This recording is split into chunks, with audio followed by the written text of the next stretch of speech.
This is Audible. Macmillan Audio presents Empire of the Damned, written by J. Christoph, read by Damien Lynch and Shakira Shute.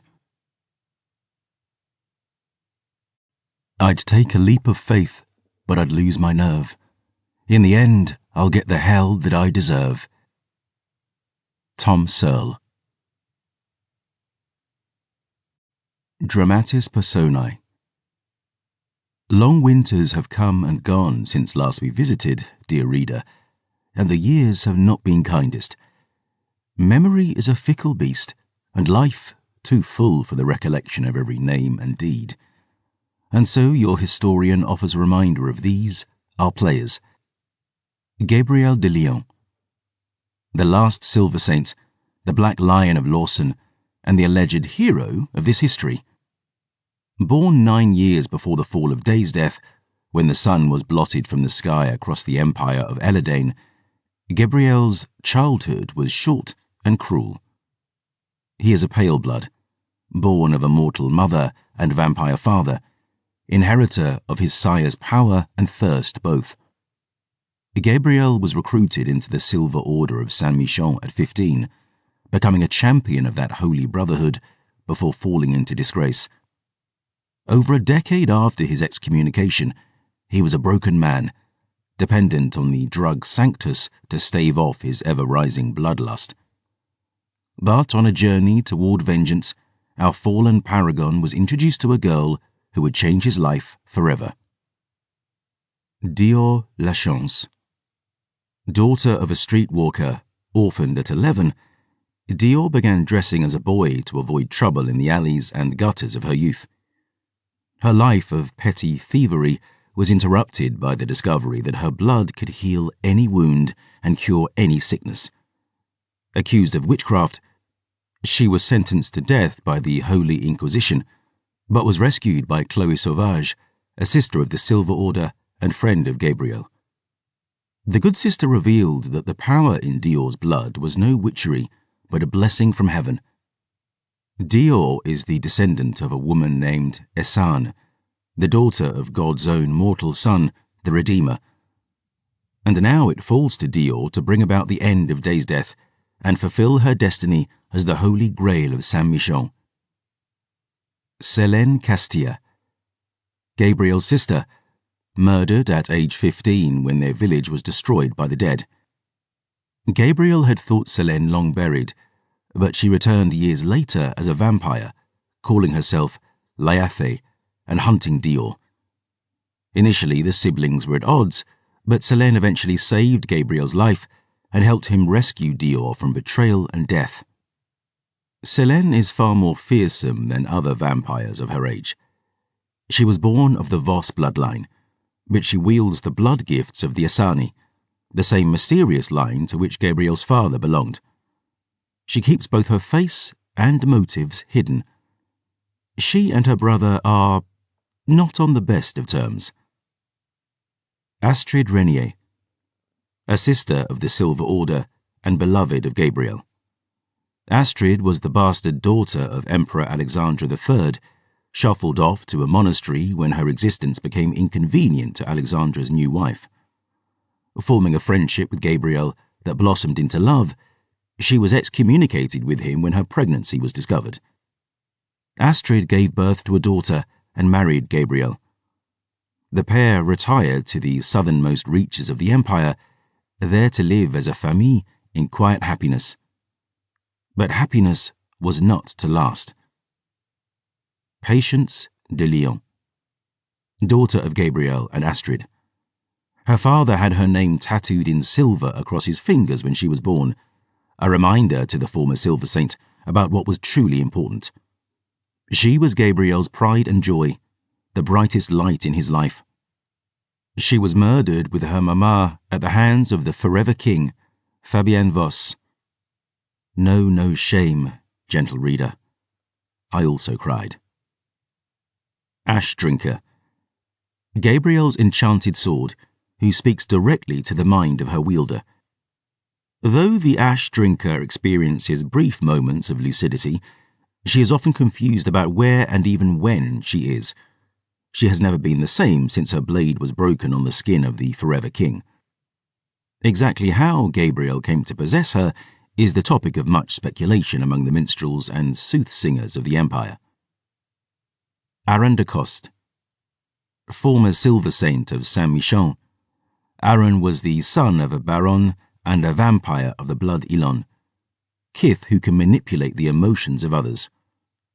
He was apprenticed with Gabriel, and the pair shared a hateful rivalry that eventually became true friendship. He left the Silver Order when his love for the smith Baptiste Saint-Ismael was exposed and deemed a blasphemy by their brethren.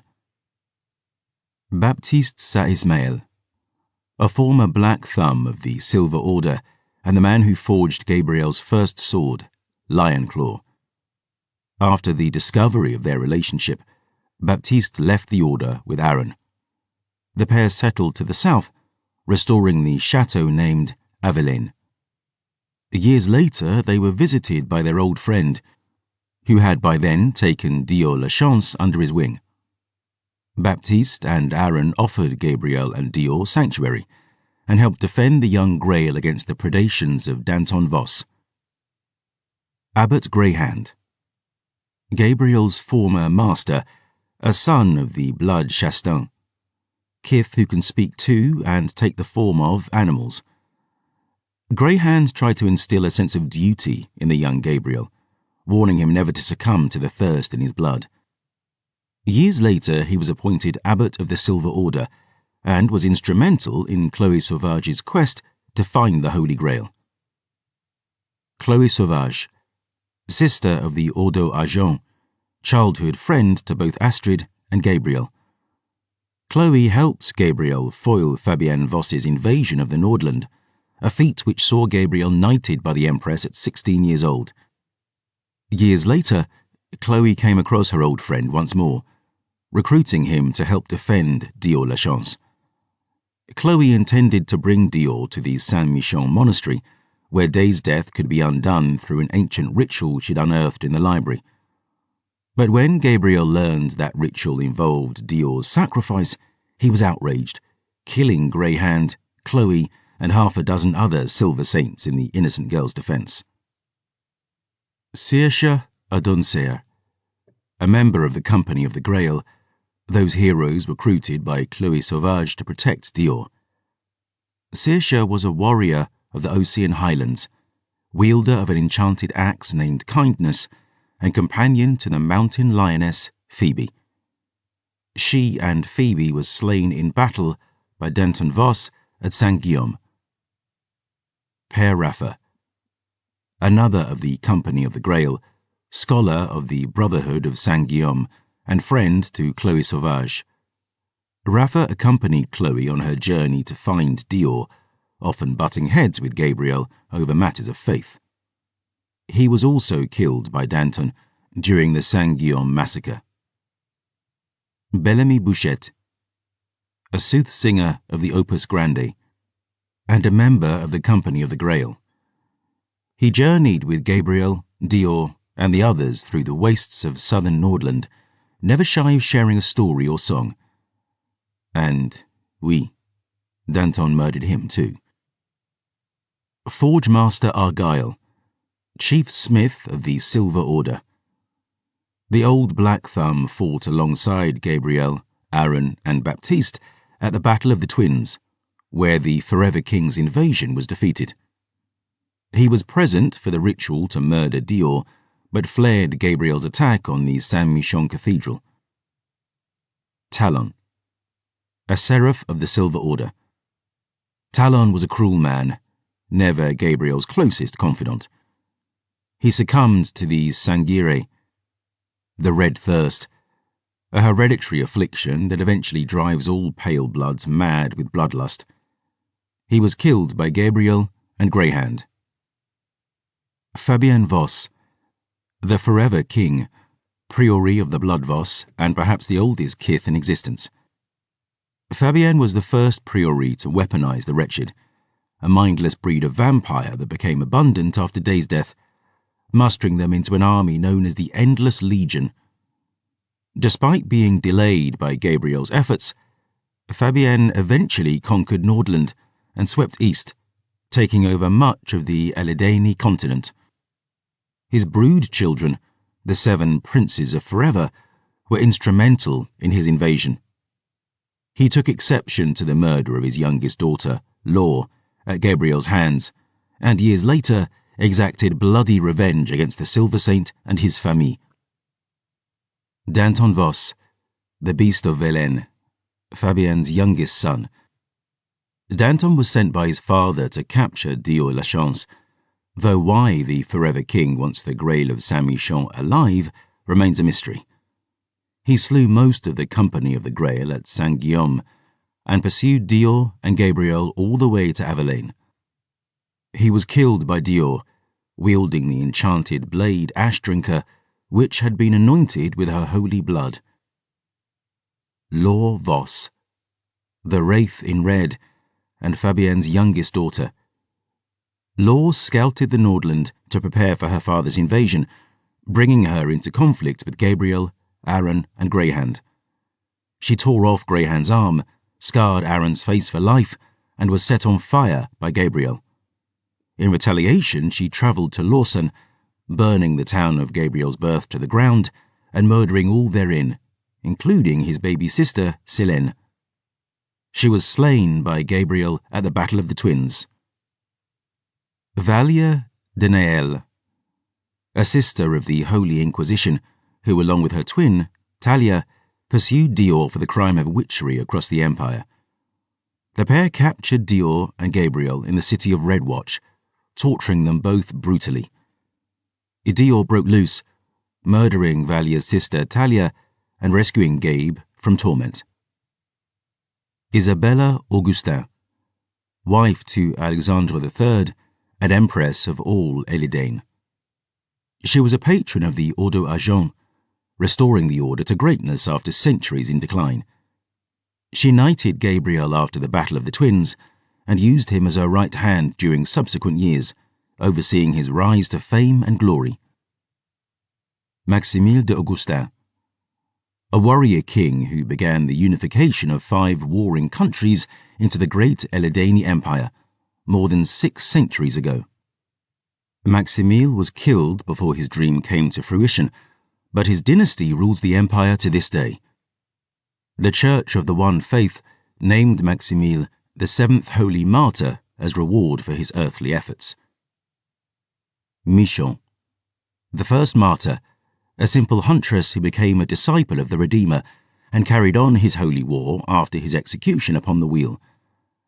Unbeknownst to most, Michon was also the Redeemer's lover, and together they had a daughter named Esan, a name meaning faith in the tongue of old Talhost. Esan, daughter of Michon and the Redeemer. 4 centuries ago, Esan's descendants raised rebellion against the Augustin dynasty, an uprising that became known as the Avsenkt heresy. Their rebellion was put down by crusaders of the One Faith, and most of their number slaughtered. Dior Lachance is the last scion of their line. And now, mes amis, we begin. From holy cup comes holy light, the faithful hand sets world aright, and in the 7 martyrs' sight, mere man shall end this endless night. Author unknown. Sunset. 1. The dead boy opened his eyes.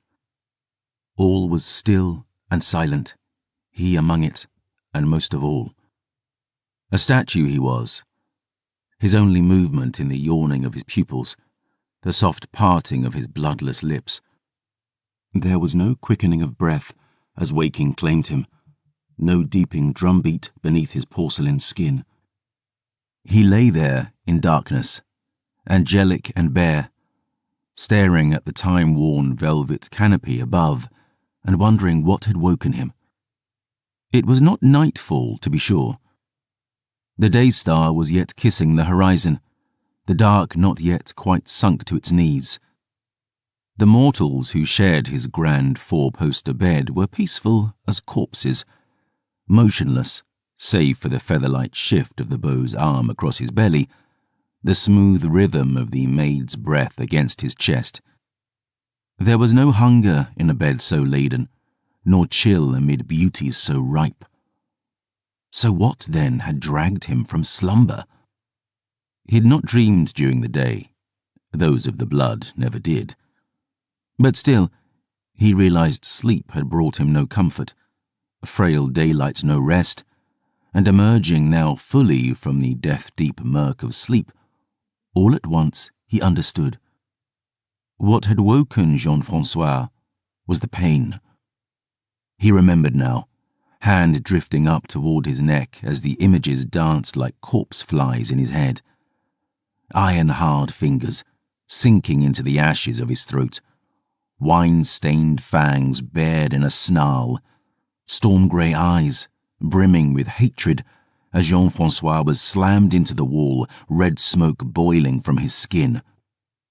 "I told you I'd make you fucking scream, leech." He'd been only a few moments from his ending. He knew it. Had Mélinée not intervened with her silver steel dagger, imagine it. After all you've seen and done, imagine dying right there in that filthy cell. Lying there in the darkness, Jean-Francois caressed the place Gabriel de Lyon had hurt him. Picturing those grey, pitiless eyes veiled in red smoke, the dead boy felt his jaw clench. And for a moment, just the space of a single mortal breath, the Marquis experienced a sensation he'd imagined consigned to the dust of decades. There is no one more afraid of dying than things who live forever. His movement had disturbed the girl beside him, and she sighed before sinking back towards sleep. A pretty flower she was, Soudami-born, with soft dark curls and deep olive skin. She was on the scrawny side, but weren't they all these nights? A handful of years older than Jean-Francois when he'd received the gift. But her skin was warm, and her touch oh so clever. And whenever she looked at him, her deep green eyes swelled with a hunger at wondrous odds with her ingenue's facade. She'd served in his stable almost 4 months now, wanton and willing. For a moment, Jean-Francois wished he could remember her name. His eyes roamed the promise of her bare body, the lush line of the artery running the inside of her thigh, the delicious tracery of veins at her wrists and up to the sharp blade of her jaw. He watched her pulse thrum gently below it, hypnotic, soft with sleep. The thirst stirred inside him, his hated lover, his beloved enemy, and Jean-Francois pictured Gabriel de Lyon again, the silver saint's face hovering just inches from his, fingers sinking deeper, lips close enough to kiss. "Scream for me, leech." The historian levered himself onto his elbow, golden curls tumbling about his cheeks. Behind him, the young beau sighed objection, hand questing over cold sheets. He was a Nordish beauty, that one, raven of hair and creamy of skin, near 20 years old, Jean-Francois supposed. The Viscountess Nicolette had presented him a few weeks past, a bribe from his blood niece in exchange for a kind word in the Empress's ear, and though he hated Nicolette like poison, Jean-Francois had accepted. The beau was lean as a thoroughbred, their flesh at his wrist and throat and nethers faintly scored by needle-sharp teeth. His name definitely starts with a D.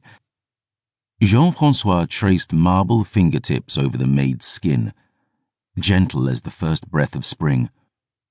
Chocolat eyes narrowed in fascination as her flesh reacted. That telltale trail of prickling hair as one razored fingernail grazed the bite marks at her throat. The monster leaned in, tongue flickering swift, over, around the tightening swell of her nipple, and the maid's breath quickened, shivering, waking fully now. The warmth of the blood he'd drunk before they'd all tumbled into sleep had faded. His lips must have been cool as melting ice. Yet she moaned as he suckled deeper, biting hard but not quite hard enough. And parting her thighs, she dared to run a hand through his golden hair. "Master," she breathed. The beau was awake now, roused by the maid's sighs. He scattered kisses across the Marquis's bare shoulders, and slow as melting candle wax, his hand quested over the cold blood's hips, across the pale muscle of his belly, down toward Jean-Francois's nethers. The vampire allowed the Nordling to touch him, stroke him, willing his blood southward and hearing the bow groan as he grew iron-hard and heavy in his hand. "Master," he sighed. The maid was pressing gentle kisses along his throat, ever closer to the wounds de Lyon had left. Jean-Francois seized a fistful of her curls, and she gasped as he dragged her back. Her pulse was a war drum now, and he kissed her, hard, allowing his fangs to slice her lip and spill a few drops of ruby-bright fire across their dancing tongues. The thirst surged then, and for a moment it was all he could do to bring it to heel. But the Marquis was a creature who enjoyed the hunt as much as the kill, and so he broke their bloody kiss and guided the maid toward the rock-hard bow behind him. She understood at once, lips parting as the Nordling knelt up to meet her. He groaned as she took him into her mouth, pulse thumping harder beneath smooth, warm skin. The Marquis watched the pair sway for a time, the play of shadow and light on their flesh. The scent on the air told Jean-Francois that the maid was wet and warm as summer rain, and the merest brush of his fingers along her quim made her shiver all the way to her curling toes, pushing back against his hand, needing, pleading. "Not yet, love," he whispered, eliciting a moan of protest. "Not yet." Jean-Francois rose, languid, kneeling on the bed behind the breathless beau. Brushing long black locks from the Nordling's neck, the Marquis felt the mortal tremble, a predator at his back now, sharp claws skimming over his skin. The Marquis's hands roamed down delicious swells and valleys of muscle, finally encircling the heat of that throbbing cock.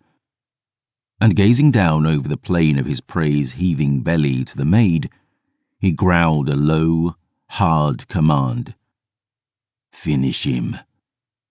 The maid moaned, eyes locked on his, a priestess, lost in worship. The bow was shaking, taking hold of the maid's tresses as the monster's fangs grazed his skin. Jean-Francois could still feel the silver saint's fingers around his throat. "Scream for me," he whispered. The bow did just that, one hand tangled in the Marquis's hair. The maid plunged him into her throat, deep and deepest, and as Jean-Francois felt it, that pulsing, rushing heat flooding up through the bow's nethers and into her waiting mouth, he bit down, past that brief, intoxicating resistance of skin, unleashing the rush of bliss-thick life within. There was nothing then. No trembling body in his arms, no cry of ardor echoing on the walls. There was only the blood, aflame with every mote of the bow's passion, an elixir of life and lust entwined and lifting him ever upward into boundless skies. Alive. Jean-Francois drank just as greedily as the maid, wanting only more, only this, only everything. In nights before the day star failed, he'd have taken just that. Yet sheep were too rare now, their lives too dear to waste, and so he sliced his thumb with one sharp fingernail, pressed it to the bow's lips. The mortal gasped, latching on, suckling, one hand still entwined in the maid's curls, drinking deep as he pumped his hips, a perfect communion, consuming and consumed, all the world around them bathed in. "Master!" The call sounded at the bedchamber door, followed by brisk knocking. Jean-François recognized the perfume under the heavenly scent of blood. "Mélinée," he sighed, mouth dripping red. "Enter." The door to his boudoir opened, admitting echoes of steel and stone, faint whispers of servants in halls above. The chateau was waking now, a dozen faint notes of blood scent hanging in the air as his majordomo swept into the room. Mélinée was clad in a whalebone corset, a stunning gown of black velvet damask, only slightly worn with age. A lace choker was cinched about her throat, long red hair bound into thin braids, a half-dozen strung artfully across her eyes in the seaming of thin chains. She looked a madam of middle 30, though in truth she was closer to 50, the relentless charge of time slowed by the blood she supped weekly from his veins. She stood framed in the doorway, tall and stately, casting an ice-cold glance over his half-savoured feast. The bow was on his back, drained pale but still hard as steel. At the sight of Mélinée, the maid's mood fell, and she drew the sheets up over her nakedness, gaze downturned. "What is it, Mélinée?" His majordomo curtsied. "The Empress wishes to see you, master." The historian slipped a robe over his shoulders. Its fabric was pale and fine, but beginning to fray at the hems. No new silk in a land where nothing grew. He brushed fingertips across a chemical globe, bringing light to the palatial bedchamber around him. The walls were lined with oaken shelves, brimming with the histories that so fascinated him. His desk was scattered with charcoal sticks, artful studies of animals, architecture, naked bodies. Jean-François sprinkled some ground potato loaf into a glass terrarium, smiling as 5 black mice emerged from the little wooden chateau. His familiars fell to their meal, Claudia snapping at David as she always did, Marcel squeaking for peace. He glanced to his majordomo. "We have a sitting scheduled on Priedi, do we not?" "Apologies, master, but Her Grace commands your presence now." The historian blinked, his attention sharpened.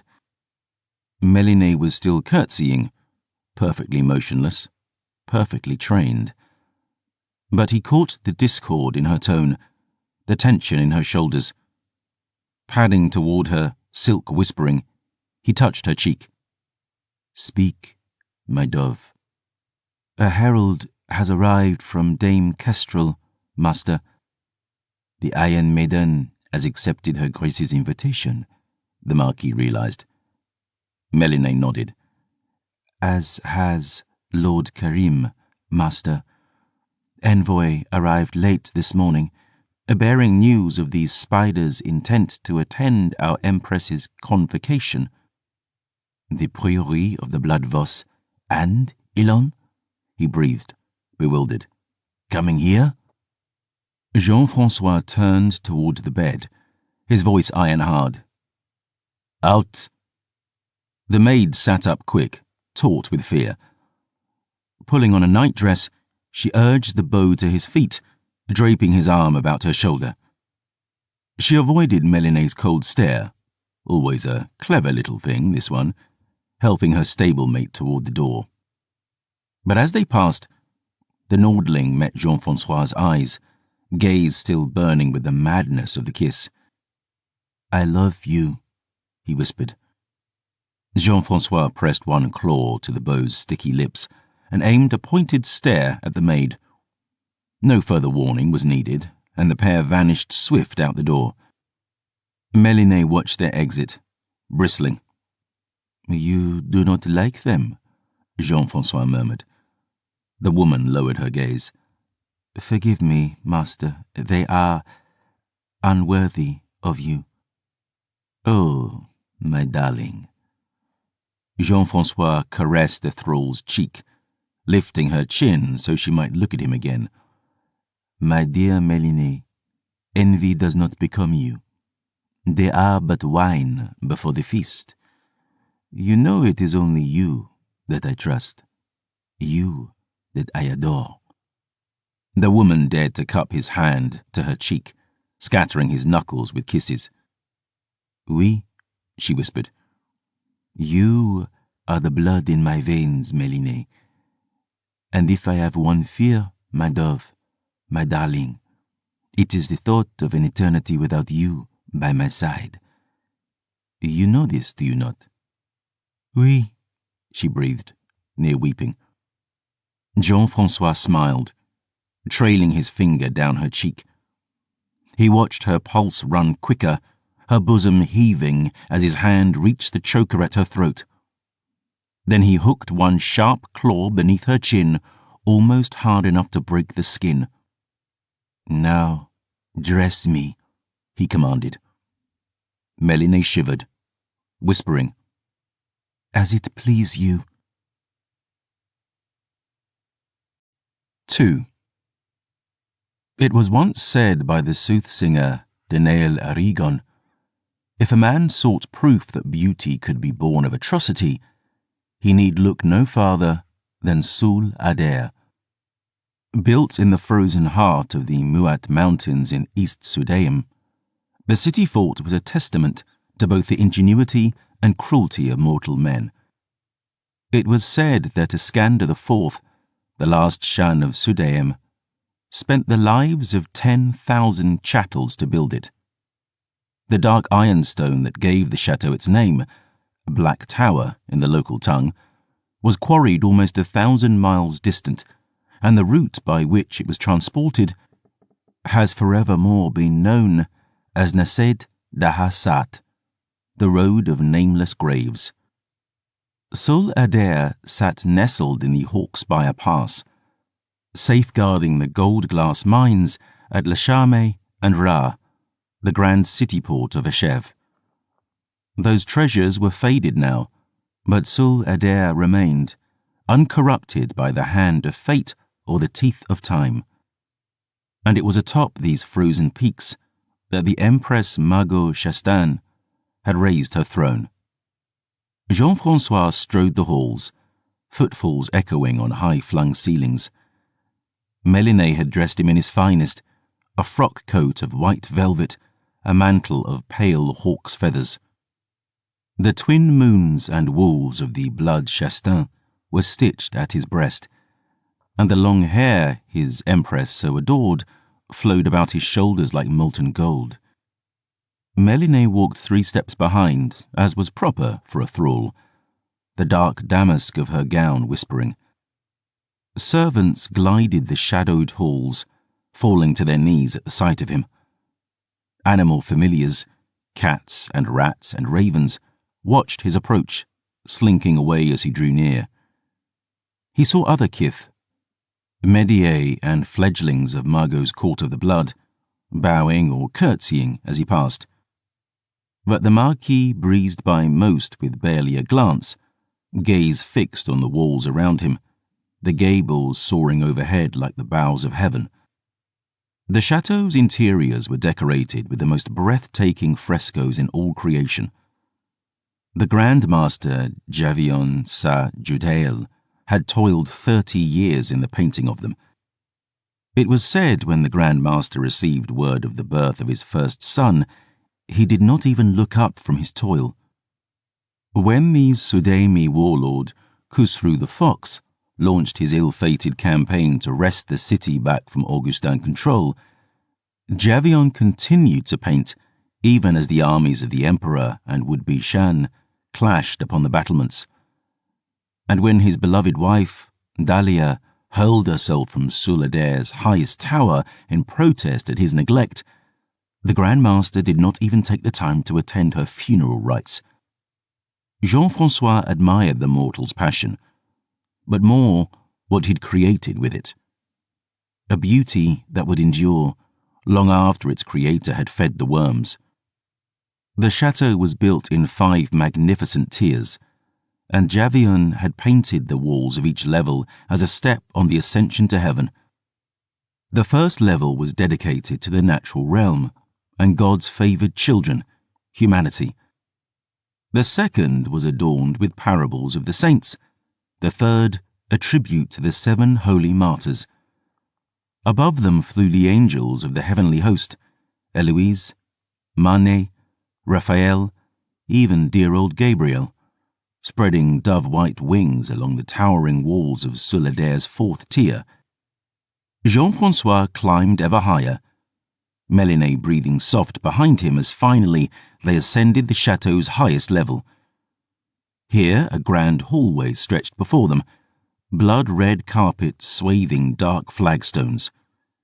Beautiful chandeliers adorned the rafters, like great spider webs of glittering gold glass, hung thick with the shadow of roosting bats.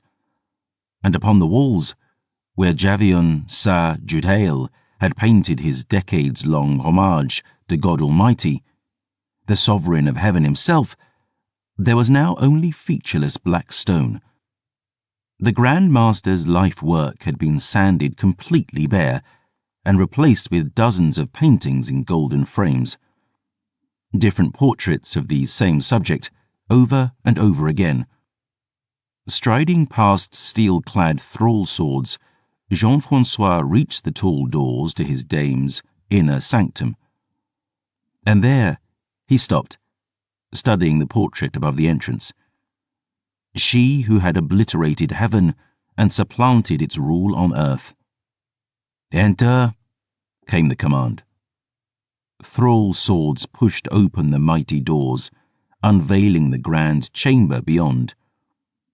Mélinée stepped forward, speaking in a loud, clear voice. "The Marquis Jean-François of the Blood Chastain, historian of Her Grace, Margot Chastain, first and last of her name, undying Empress of wolves and men." A road of deep red carpet stretched into the dark, flanked by tree-tall pillars.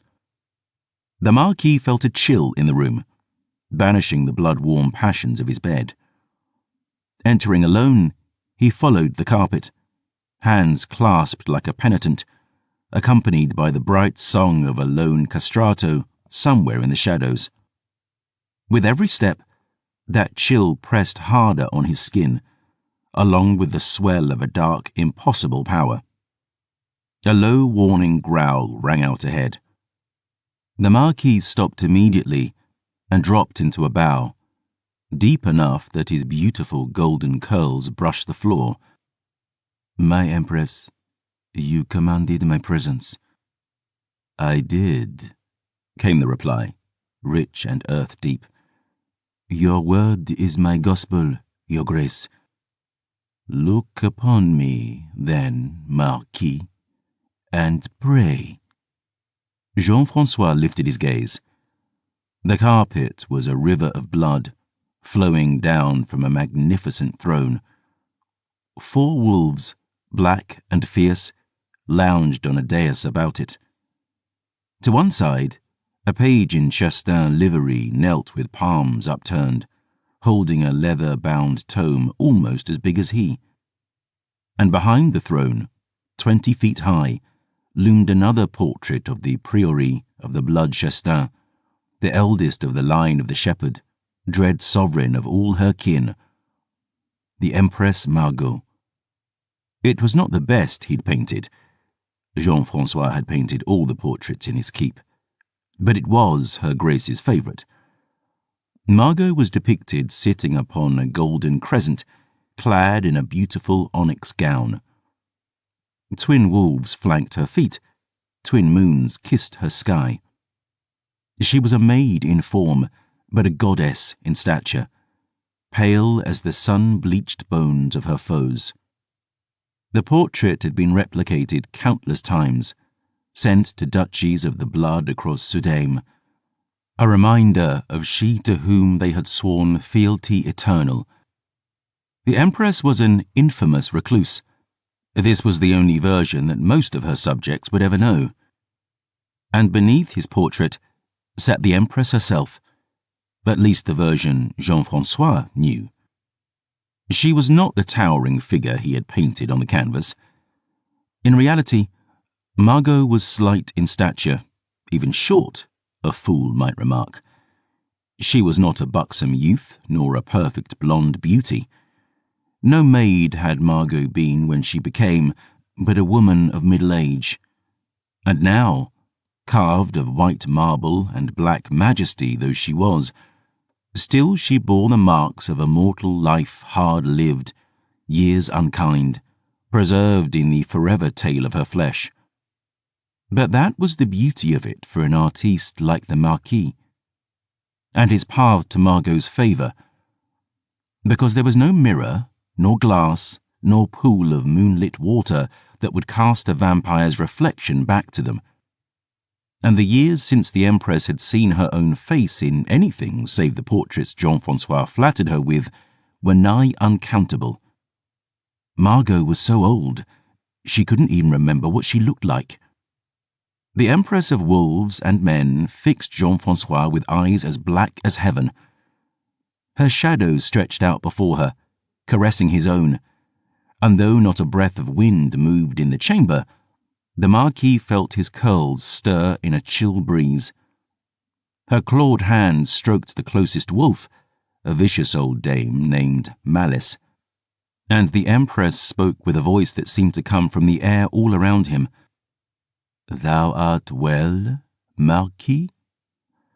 "Perfectly, Your Grace, merci." The Empress's lips curled gently. Another wolf, a sleek beauty named Valor, growled as she spoke again. "Come ye closer, child." Jean-François ascended the dais and knelt at his Empress's feet. Even sitting above him, Margot was almost smaller than he, and yet her presence dwarfed his completely. The shadows lengthened, and she raised her hand so swift it seemed not to move, but blink from her lap to his cheek. Jean-François' belly thrilled as Margot lifted his chin so he might look upon her.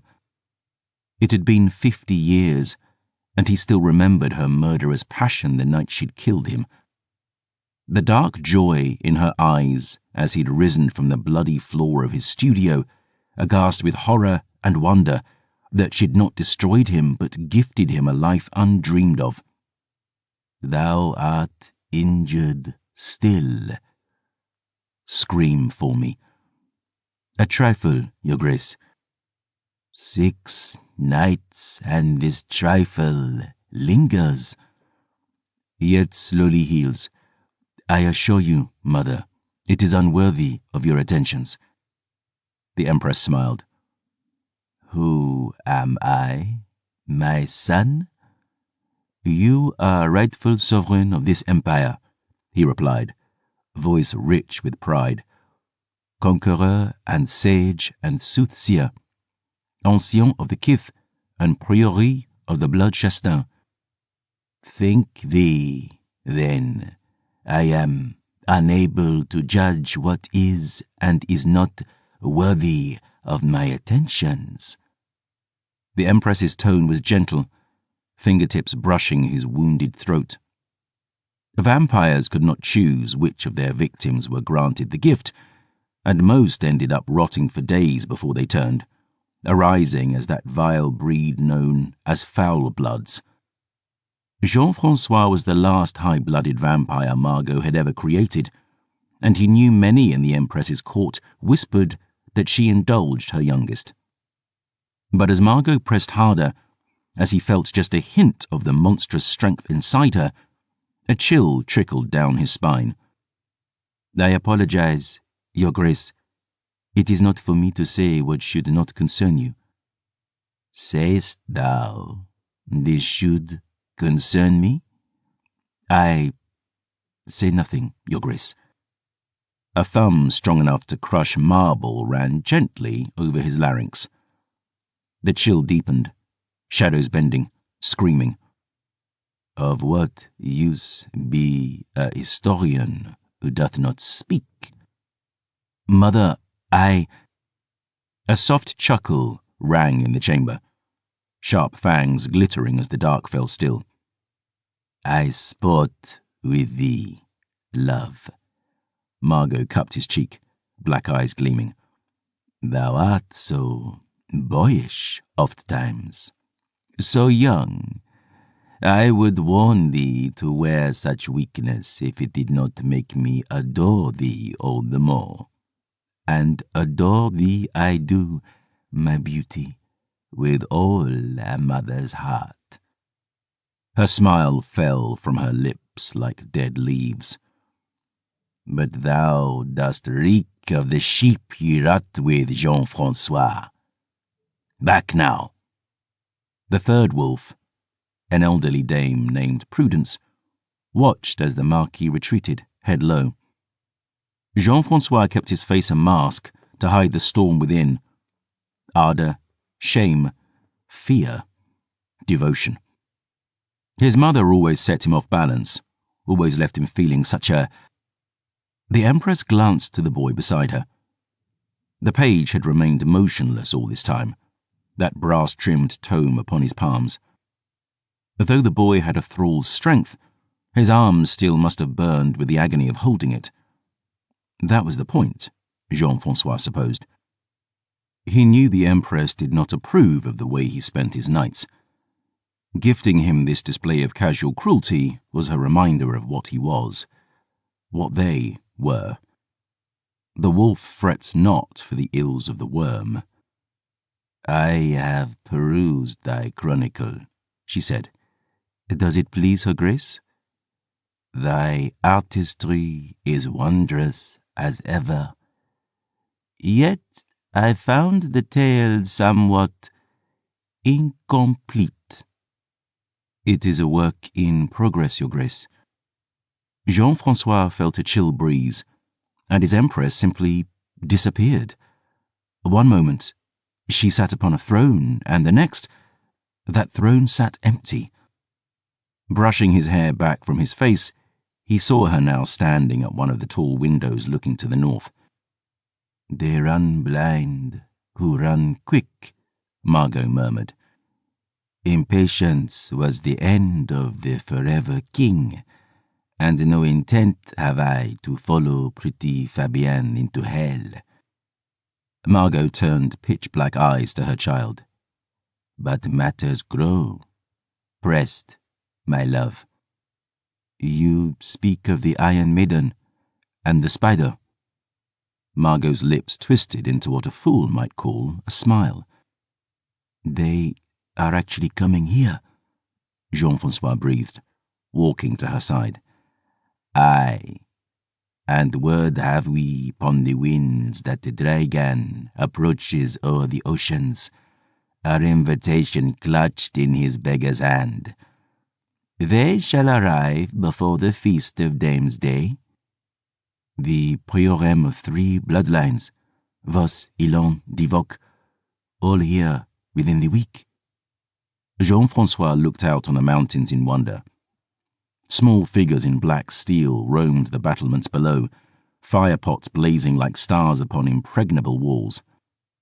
And you intend to grant them courtesy?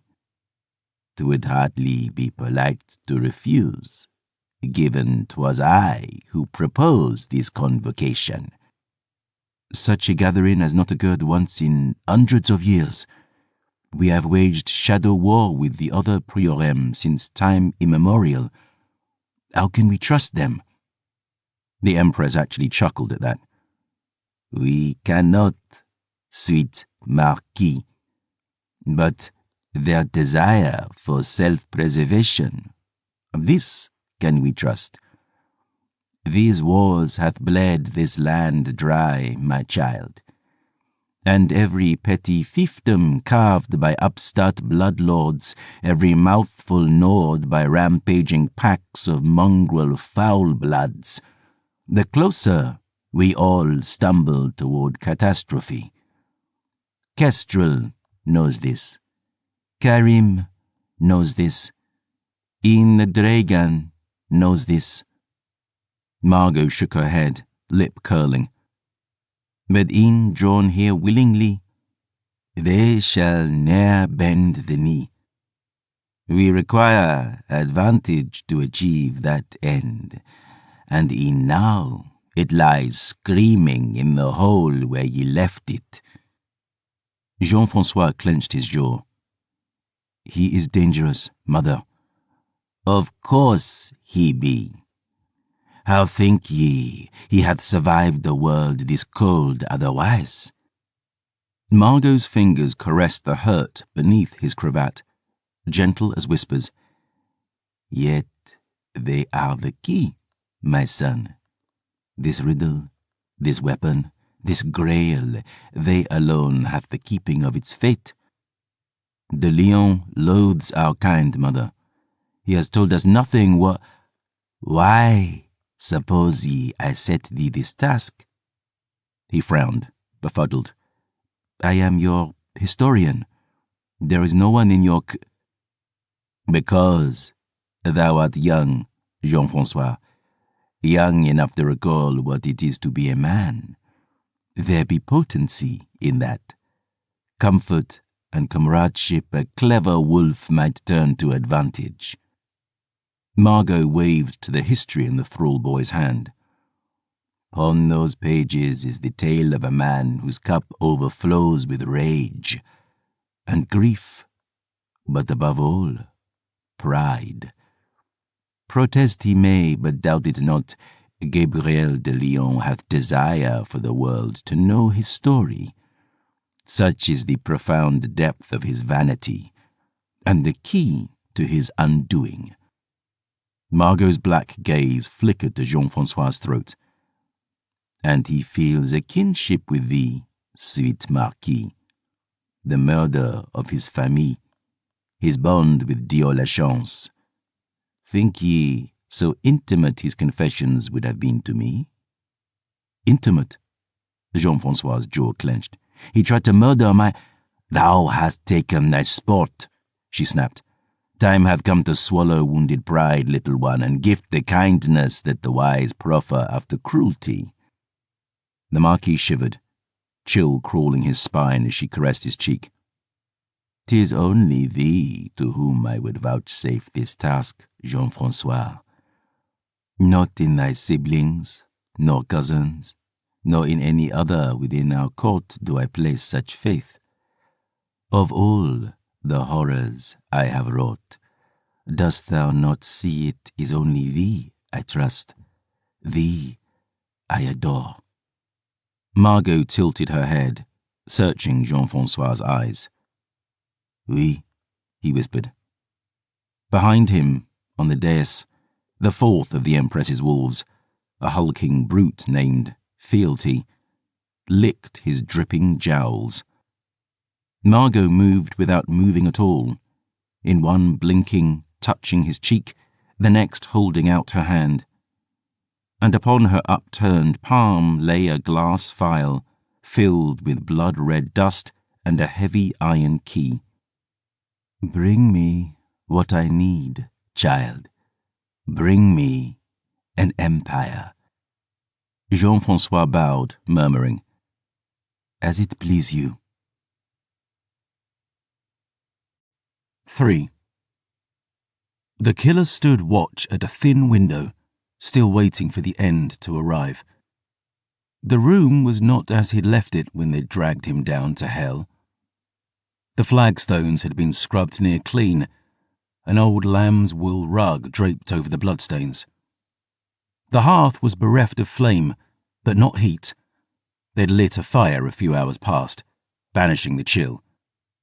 2 antique armchairs stood in the room's heart, a small round table between. 2 golden goblets sat upon it, empty, yet full of promise. All had been put in order again, like pieces on a game board just waiting for the players to arrive. But though they'd taken efforts to make it more comfortable this time, the last Silver Saint knew this room for what it was.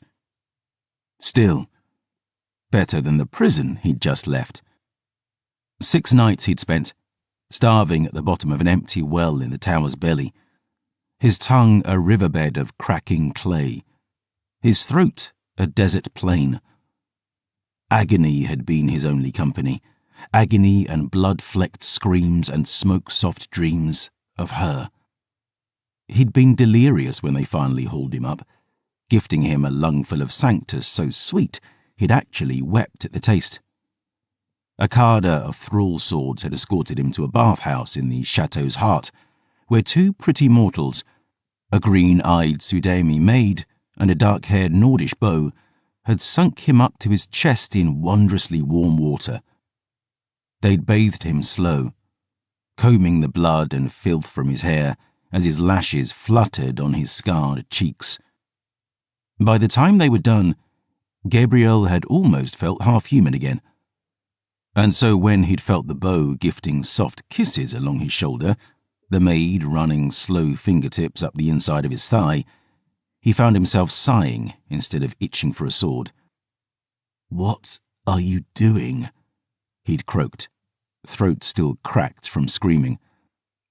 "Our master bid us see to your needs, Chevalier," the maid replied. "All of them."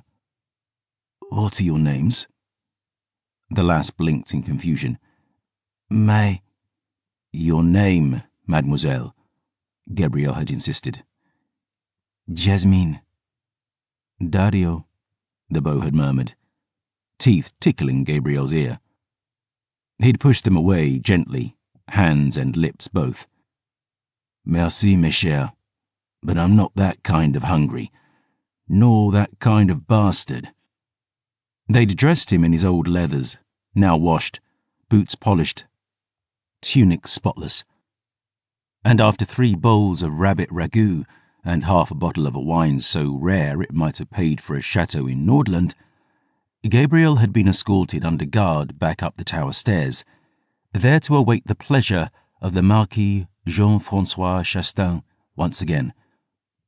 He did not wait long. As Gabriel stared out the window to the mountains beyond, he felt a tickling, as if a hand was brushing his hair back from his neck. Turning, he saw the cold blood standing 20 feet away, chairs and table and empty goblets between. "I trust you are feeling refreshed, Chevalier?" Jean-Francois asked. The Marquis was dressed in pale finery, golden curls flowing about marble cheeks. His ruby lips were quirked, fresh blood staining the whites of his eyes. Though he'd not seen the historian once in the last 6 nights, Gabriel knew this monster had been behind every moment of his torture.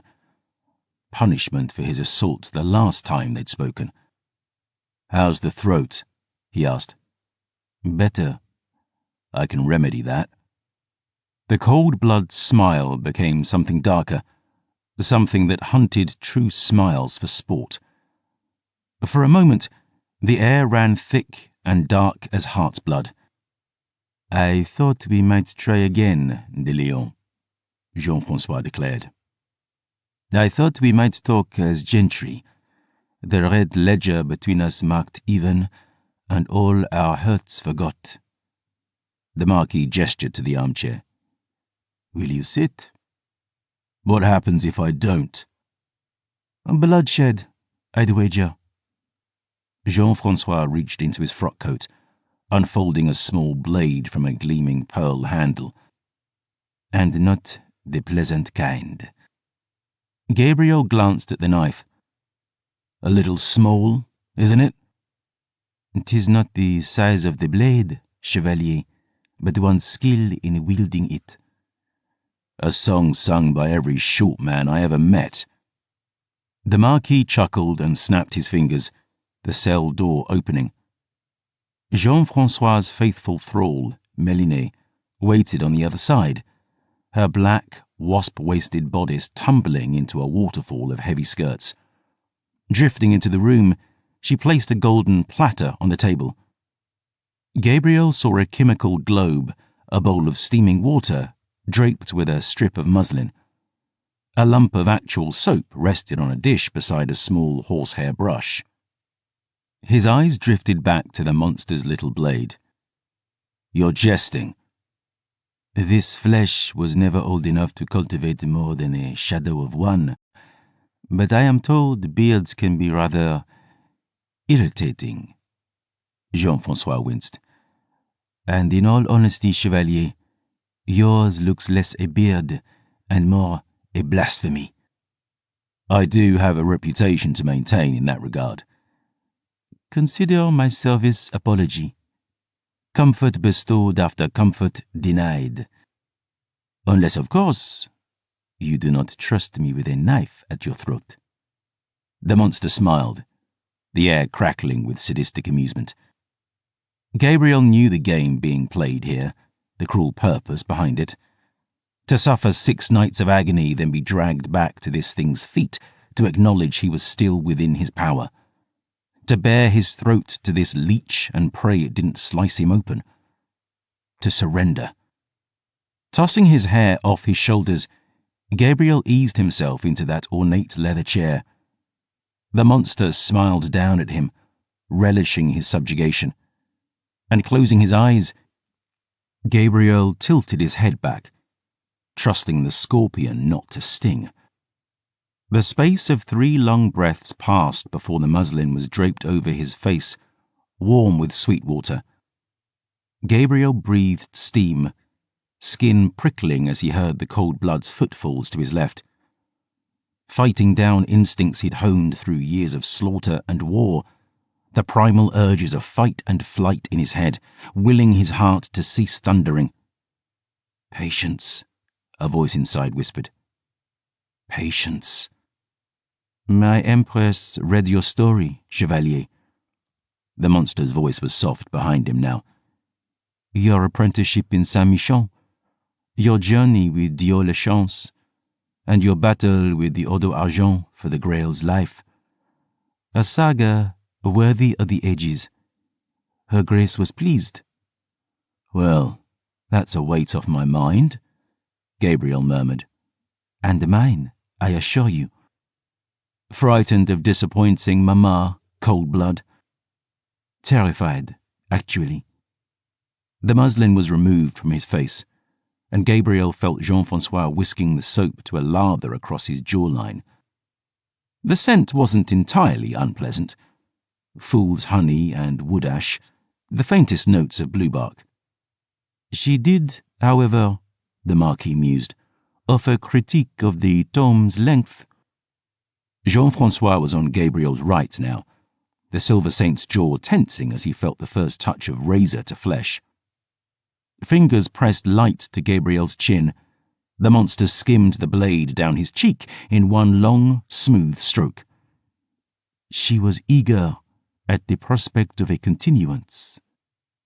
The razor was sharp as glass, whispering as it kissed his skin again. The Marquis's touch was stone-hard but gentle, warm from feeding. Gabriel held himself steady, but the beast inside him was on edge to be so vulnerable. Invisible hackles rippling down his spine as the Marquis deftly curled his blade across the bow of Gabriel's upper lip. Though we have had our disagreements, de Lion, I am not a vindictive soul, but Her Grace has made her desire plain. So while I have no wish to gift you further torment, I shall be forced to, should you defy her. And neither of us truly wishes that. Gabriel felt the razor again, curling down toward his neck now. A blood-warm touch at his throat, the light brush of the monster's crotch against his hand. Do you sleep with women, Coldblood? Or men? The blade paused. Why do you ask, Silver Saint? A shrug. Indulge me.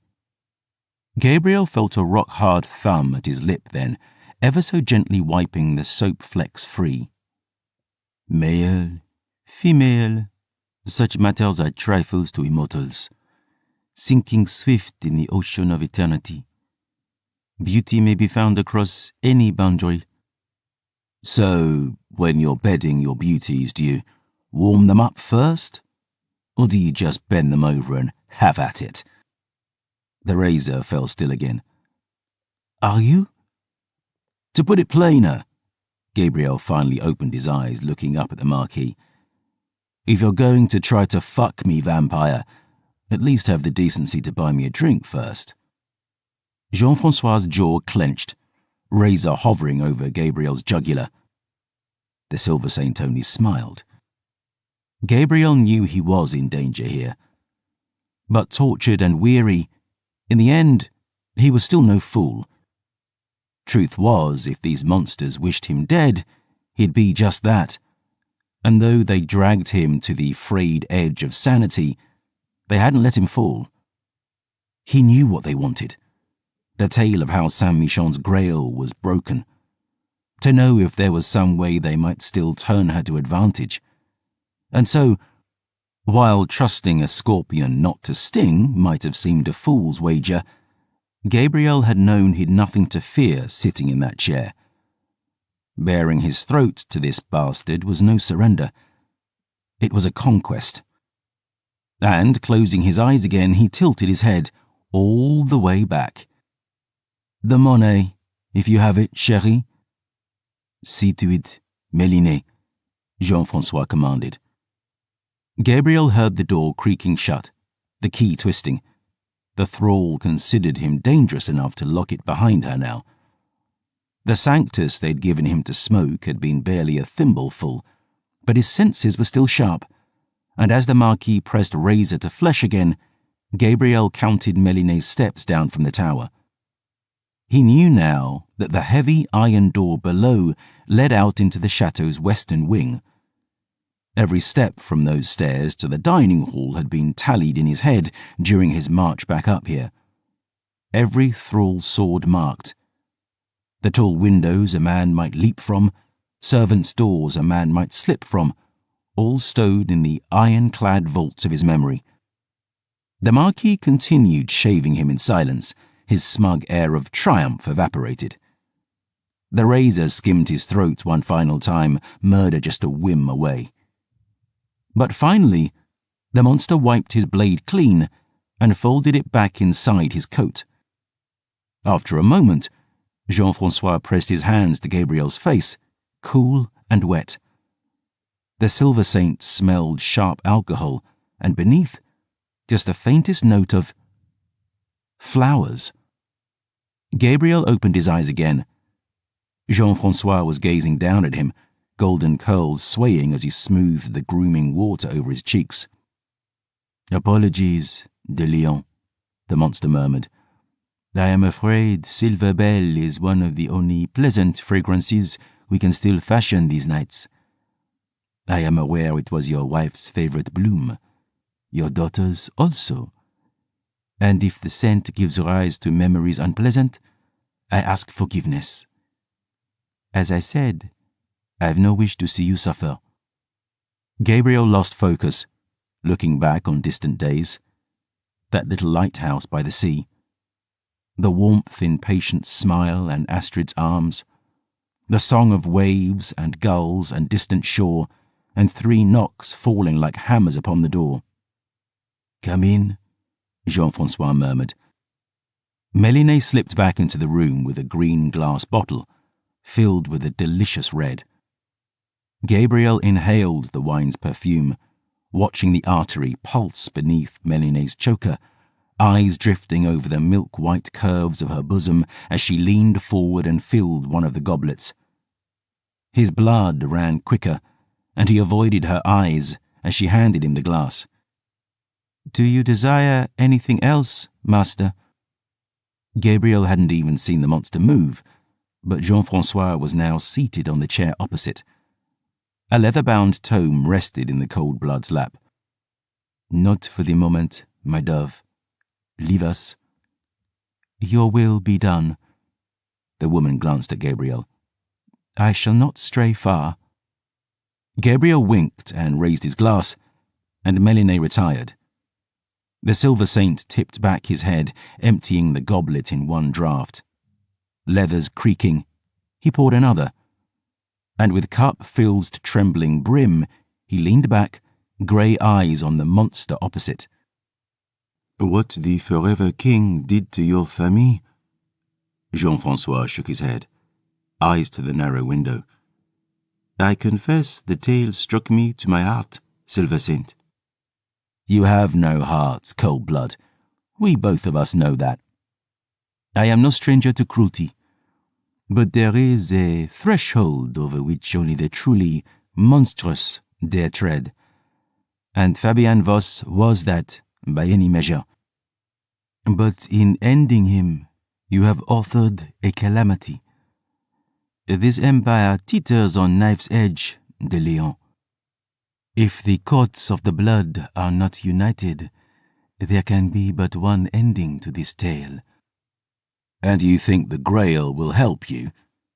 Gabriel scoffed. I told you before, Cold Blood. The cup is broken. The Grail is gone. It matters not what I believe, Gabriel.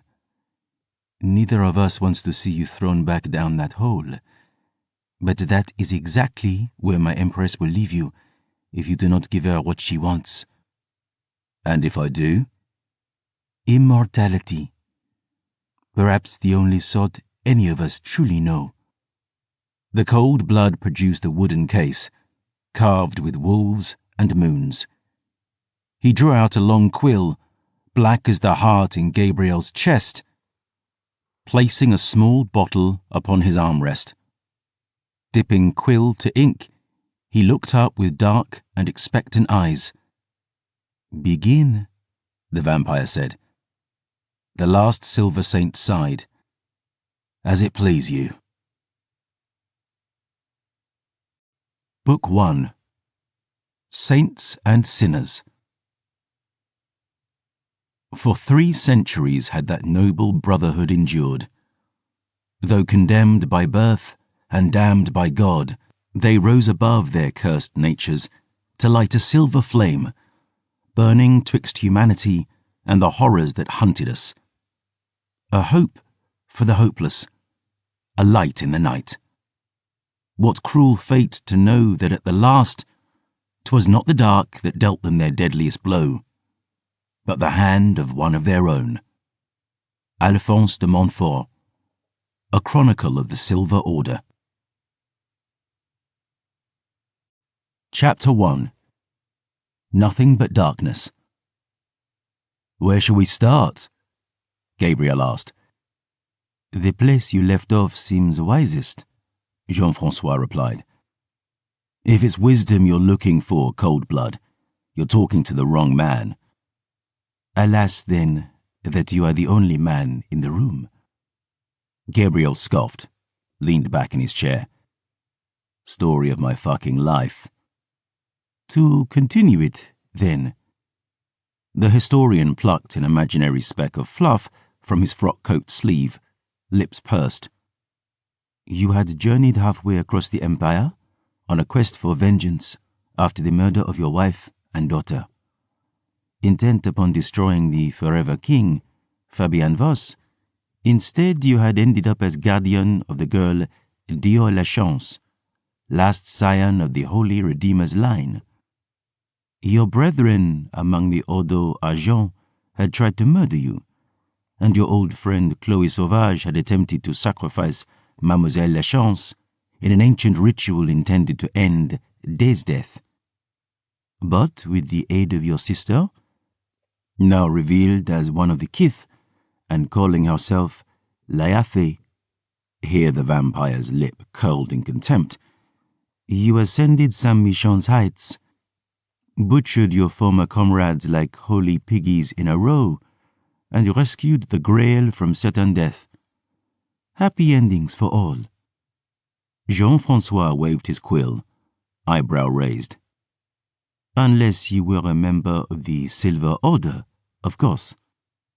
The last Silver Saint said nothing, staring at the chemical globe between them and back across far-flung years.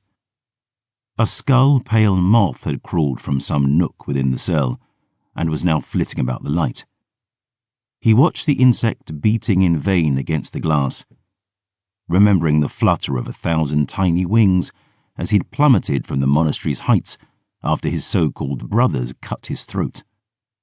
The taste of ancien blood on his tongue, hauling him back from the brink of death.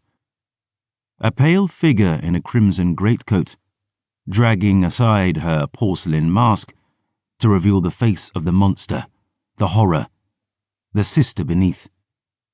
"Why didn't you tell me, Selene?" "Because everything I have suffered, everything I am, is because of you."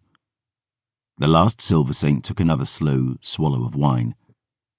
"Because I hate you, brother." "De Leon?" "Do you ever wonder where this ends, Justin?" Gabriel finally asked. "When the last mortal throat is opened, the final drop of us drained dry. When your Empress's folly about the Grail is laid bare, and your kind fall on themselves like dogs over the last bone. Will you go down fighting, do you think? Or will you die on your knees?" "There is all manner of bliss to be found on one's knees." The historian smiled, brushing his quill across his lips. "But I assure you, I have no intention of dying." "Neither did she, vampire." The Silver Saint sighed, his gaze still lost in the light. "Neither did she." Gabriel de Leon leaned back in his chair, the globe flaring brief in the storm grey of his eyes. The air was chill, still, save for the warm whisper of his breath, and the soft hymn of his pulse, and the velvet kiss of bat wings on the night sky outside. The historian held his quill poised over the page. All the world held its breath. And finally, the last Silver Saint began to speak. "I can still remember it like it was yesterday, you know. I can see it so clear. It's almost frightening. The pair of us, standing before that altar. The cathedral empty and silent. The smoke rising to the ceiling and the miserable day's death dawn spilling through the windows, and the statue of the Redeemer looking down on the carnage I'd wrought. But the thing I remember most is the blood. Cooling on the floor, thumping in my veins, spattered all over the face of the girl beside me. Dior was still swathed in the ritual robes they'd meant to murder her in, a price they thought worth paying to save the world. She stood there in the ringing quiet, blue eyes wide and bruised and fixed on me, her sinner, her saviour. And dragging her tumble of ash-white hair from her face, she whispered, "What do we do now?" "I suppose you should come meet my sister," I sighed. "Sister?" "Long story." Dior watched mute as I knelt beside Chloe's body. My old friend's mouse-brown curls were soaked with gore, empty green eyes staring up in sightless accusation at the man who'd condemned this world to darkness. I pressed her lids shut with bloody fingertips, then trudged up the aisle, doing the same with every Silver Saint I'd murdered. Big de Severin, Little Fincher, old Abbot Greyhand. Friends, brothers, a mentor. I placed their swords upon their chests, closed their eyes forever. But I didn't pray for any of them. And peeling aside Greyhand's bloodied greatcoat, I found... "Ash drinker!" Dior cried. I drew my old broken sword from her battered scabbard. Her dark star steel glittered, glyphs etched down her curved blade, 6 inches snapped from her tip when I'd tried and failed to kill the Forever King. Despite the blood on my hands, the beautiful dame on the hilt smiled at me as always, her arms spread along the crossbar as if to embrace me. Her shout echoed in my head, silver and glittering with joy. "Gabriel." "Good to see you, Ash," I whispered. "Dior, is she?" "She's here," I cooed. "She's well." "Give me to her. Give me to... I handed the blade over, and Dior took her with a smile. I couldn't hear the words Ash spoke into Dior's mind, but I heard the girl's reply. "I'm all right, Ash," she murmured. "Nothing to forgive." Dior hung her head, tucking one pale lock behind her ear. Then she smiled, bright as the long-lost sun, and, as she would a sister, Dior hugged the broken sword to her chest. "Mercy, Ash." Dior gave the blade back to me, and her weight was a perfect comfort in my bloody hand. I squeezed her leather-bound haft tight, grateful beyond words to have her back at my side. One surety in a world slipped into chaos and madness. "We cannot linger here, Gabriel," she whispered. "Though it may have the look of it, no sanctuary there be upon this hallowed ground for we. I do so enjoy your habit of telling me shit I already know, Ash." "Fortunate, because as ever ye need me too." Sheathing the blade with a small smile, I took Dior's hand, and together we trudged up the aisle and into the struggling dawn. The air outside was freezing, thick snows tumbling among the monastery's great pillars, the grand Gothic buildings looming atop them. Saint-Michel was impregnable, a bastion that had stood even as most of the realm fell to darkness. But though Ash Drinker was as mad as a bucket of wet cats, she had spoken truth. There was no respite here for us. Dior's destiny wasn't to be found at the end of Chloe's knife, but I was certain the girl did have one, and we couldn't simply hide here among the bloodstains. If nothing else, other Silver Saints would eventually return from their hunts to discover their abbot murdered by my hand on holy ground. Not a conversation that would go well, I wagered. But Winter's Deep had come to Nordland now, the rivers frozen solid, no hindrance to the vampires I knew were still hunting us. The Forever King had set his youngest son upon Dior's tail, and though Danton was dead, Voss wasn't fool enough to risk his entire stake on one throw of the dice. Stepping off hallowed soil, we were stepping into the wolf's maw. Damned if we left, and damned if we stayed. I heard a winch rattling, and looking across the cloister, I saw a dozen sisters of the Silver Priory at the sky platform. 3 brothers of the Hearth stood beside them, led by the hulking form of old Forge Master Argyle. They were wrapped in furs, carrying hastily gathered possessions, and wearing the hunted expression of folk fleeing for their lives. Fleeing me, I realized. Argyle raised a silver steel mallet at the sight of us. The old Black Thumb had been present in the cathedral for the ritual, content like all the rest of them to doom an innocent to save the world. But he'd fled as I set about rescuing Dior. I recalled the old man as he'd been in happier days, hard at work in his beloved forge, crafting the weapons that had saved my life on the hunt more than once. But he spat on the stone as he stepped between me and the Holy Sisters now, the burn scars on his pale face etched in livid red. "Nay closer," he warned. "Argyle." "Back, Gabriel de Leon. Stay those bloody hands, I warn ye." I could have stopped them, I supposed. If they lived, they'd tell the tale of what happened here to any who'd listen. And what was a few more murders after what I'd done. But I only watched in silence. I knew what these people saw when they looked at me. Not a hero who'd saved an innocent child, but a traitor who'd desecrated their monastery, killed their friends, condemned their world. One of the sisters made the sign of the wheel, Forge Master Argyle's grey beard bristling as he growled. "I pray ye live to rue this sacrilege, villain. May God damn ye for it." The platform descended, down through the wailing snows. I felt bitter winds burning my eyes, the girl beside me squeezing my bloody hand. "You're not a villain, Gabe." I squeezed back, smiling at her sidelong.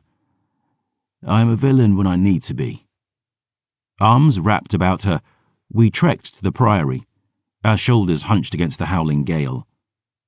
The grand old building was hollow now, our footfalls ringing on cold stone as we climbed the stairs. Dior showed me to the room where she'd slept, and kicking open the door, we found her clothes neatly folded on her cot. Her boots sat beside it. "Thank the mother maid. I'm freezing my tits off in this idiotic robe." She raised a warning finger. "And no cracks about needing to have them to lose them." I raised my hands in surrender. "I didn't say a word." "Keep it that way?" "Sweet Redeemer, you make one jest about the size of a dame's baps and spend the rest of your life apologising for it." "I think there's a lesson in that for all of us." I scoffed, and as she tore off her bloodied robes and cast them to the floor, I turned my back, keeping watch on the corridor outside. Dior wasted no time, dragging on the stout breeches I'd given her, the shirt and waistcoat, the fine frock coat, pale with golden curlicue, lined with good fox fur. And brushing her hair back from the dark beauty spot on her cheek, she did a small pirouette, sweeping her arms out at her sides. "Better?" I glanced over my shoulder, making a face. "Passable." "Bastard," she scoffed. "You're no oil painting yourself, you know." "I am, actually. There's a good one of me hanging in the Imperial Gallery at Augustin. Moulin painted it." I scratched my chin. "I mean, at least it used to hang there, before I got excommunicated. They've probably hung it in the privies now." "Appropriate." "Fuck yourself." "Such a scorching wit, Chevalier." "Wit is wasted on the witless, mademoiselle. Now, we've places to be, and precisely none of them are here. So get your boots on your feet before mine find your arse." She scoffed, patting her backside. "You'd have to catch it to kick it, old man." Dior Lachance was a girl who'd survived on the streets since she was 11, and those years had left her with a gutter-sharp pragmatism, a bawdy wit, a courage that had put most warriors I knew to shame. So even though she'd almost been murdered by someone she'd thought of as a friend, I'd supposed some gruff jesting between us would make her feel on familiar ground. And she played the game at first, ever giving as good as she got. But as she tried to tie her cravat, I saw that her fingers were fumbling. "You're cold," I lied, stepping in to spare her. "Let me." She lifted her chin, allowing me to gather up the cloth at her throat. As I tied the knot, I could see Dior was avoiding my eyes. "I suppose it's lucky Sister Chloe left my gear laid out," she murmured, "considering she never meant for me to come back here." "Luck. Or the devil loves his own." "Glad someone's looking out for me. God surely won't be after all this." "God?" Scoffing, I scruffed her ashen hair. "You don't need God. You've got me." Her eyes finally met mine, her voice a whisper. "Do you mean it?" Meeting the girl's stare, I could see her hurt, swimming now to surface. She was hard and sharp as steel, was Dior Lachance. But I realised that for all her front, she was still only 16 years old. Thrown face first into a world she couldn't possibly have imagined. Everyone she'd ever cared about had either left her or been taken away. Her trust wasn't easy to earn, and to have given it to Chloe only to be rewarded with a knife at her throat, well, I could see that betrayal had wounded her deeper than I first supposed. "I mean it," I told her, searching her eyes.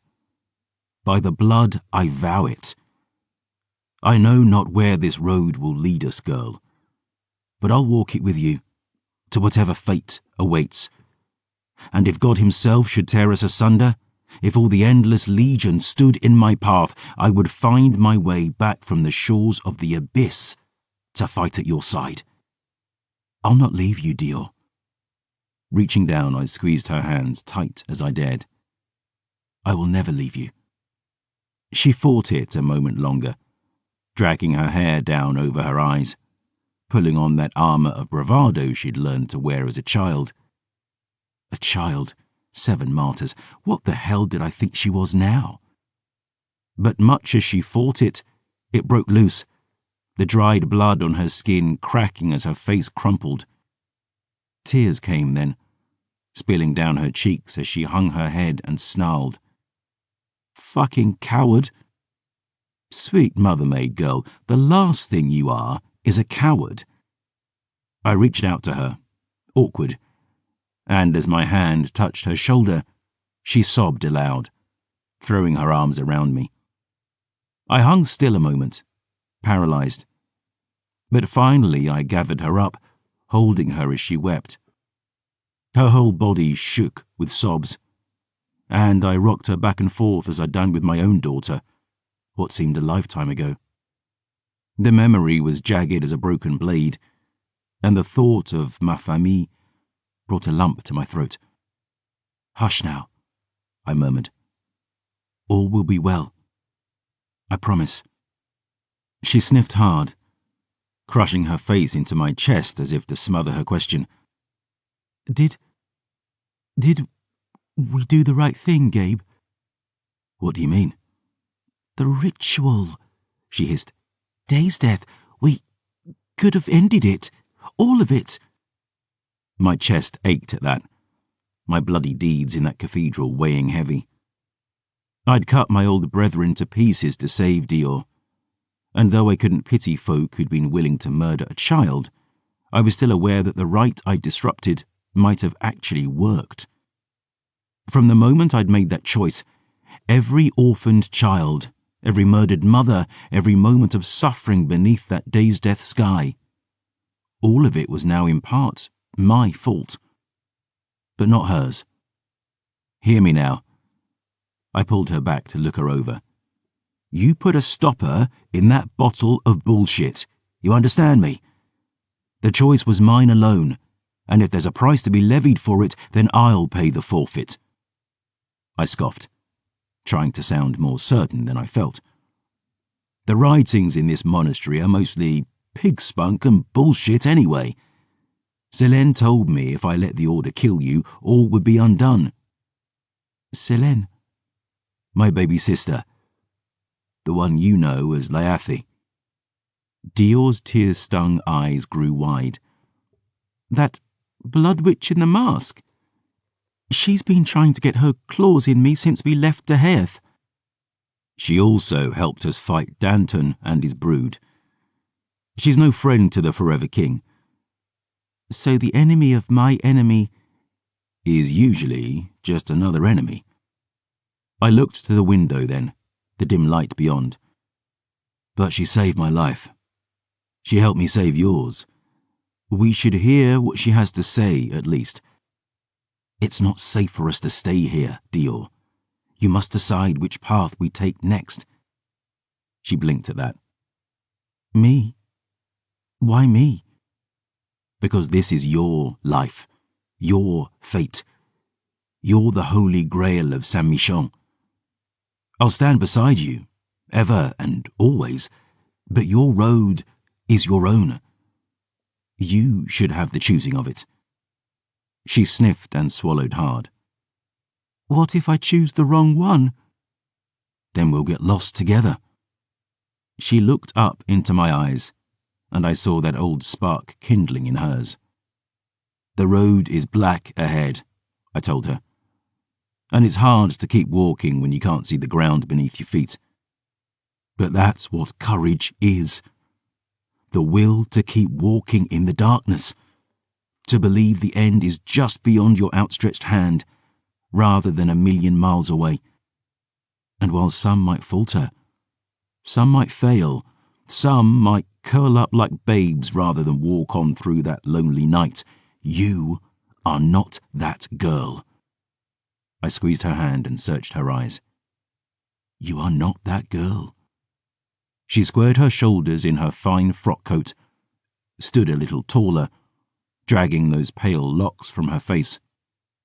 And though she was still small, tired, God, so very young in those shining eyes, I caught a glimpse of the woman Dior Lachance might grow up to be.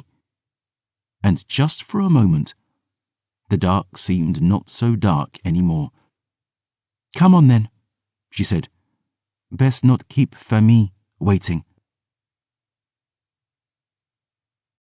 Chapter 2. Hows and Whys. We descended to the valley below, and there was only one thought in my head. Not relief to have learned my sister wasn't dead, nor horror to discover she was dead instead. Not suspicion at the strange gifts she'd displayed, nor curiosity about how she'd spent the last 17 years. As Dior and I rode the sky platform slowly down, my questions, my wonders, all were whispers, drowned out by a single fear.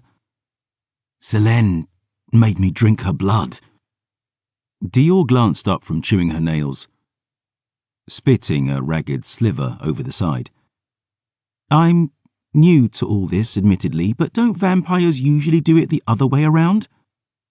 "Greyhand cut my throat. Selene's blood stopped me dying." "Doesn't sound too bad, then?" "It's exactly 1/3 of the way toward fucking disastrous." The girl shook her head, looking blank. "There's power in vampire blood, Dior. Strength. A cure for mortal hurts. It even slows old age. But there's darker magics too. Drinking from them gives them power over you, and that power only deepens the more you drink. Sup from the same vampire on 3 separate nights and you'll be enthralled. Naught but a slave to its will." "That's why silver saints smoke blood," she murmured, "rather than swallow it." I nodded, looking at the frozen river below.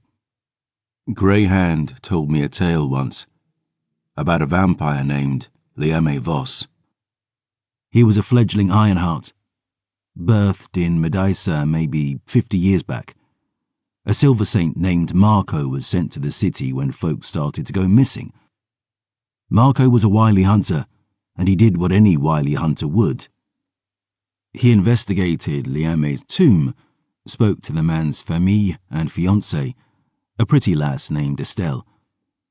Marco almost got his quarry too, catching the vampires striking a streetwalker near the docks. He took Liame's arm off with his blade, nearly blinded him with a silver bomb. But the leech leapt into the bay, swimming into the murk where Marco couldn't follow.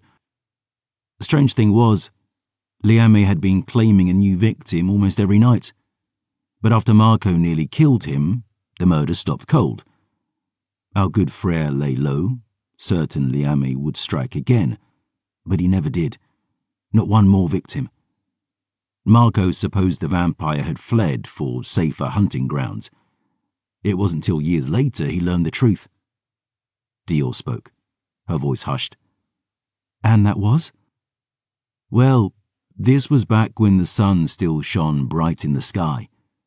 And to safeguard him while he was helpless during the day, Liame had thralled his fiancée.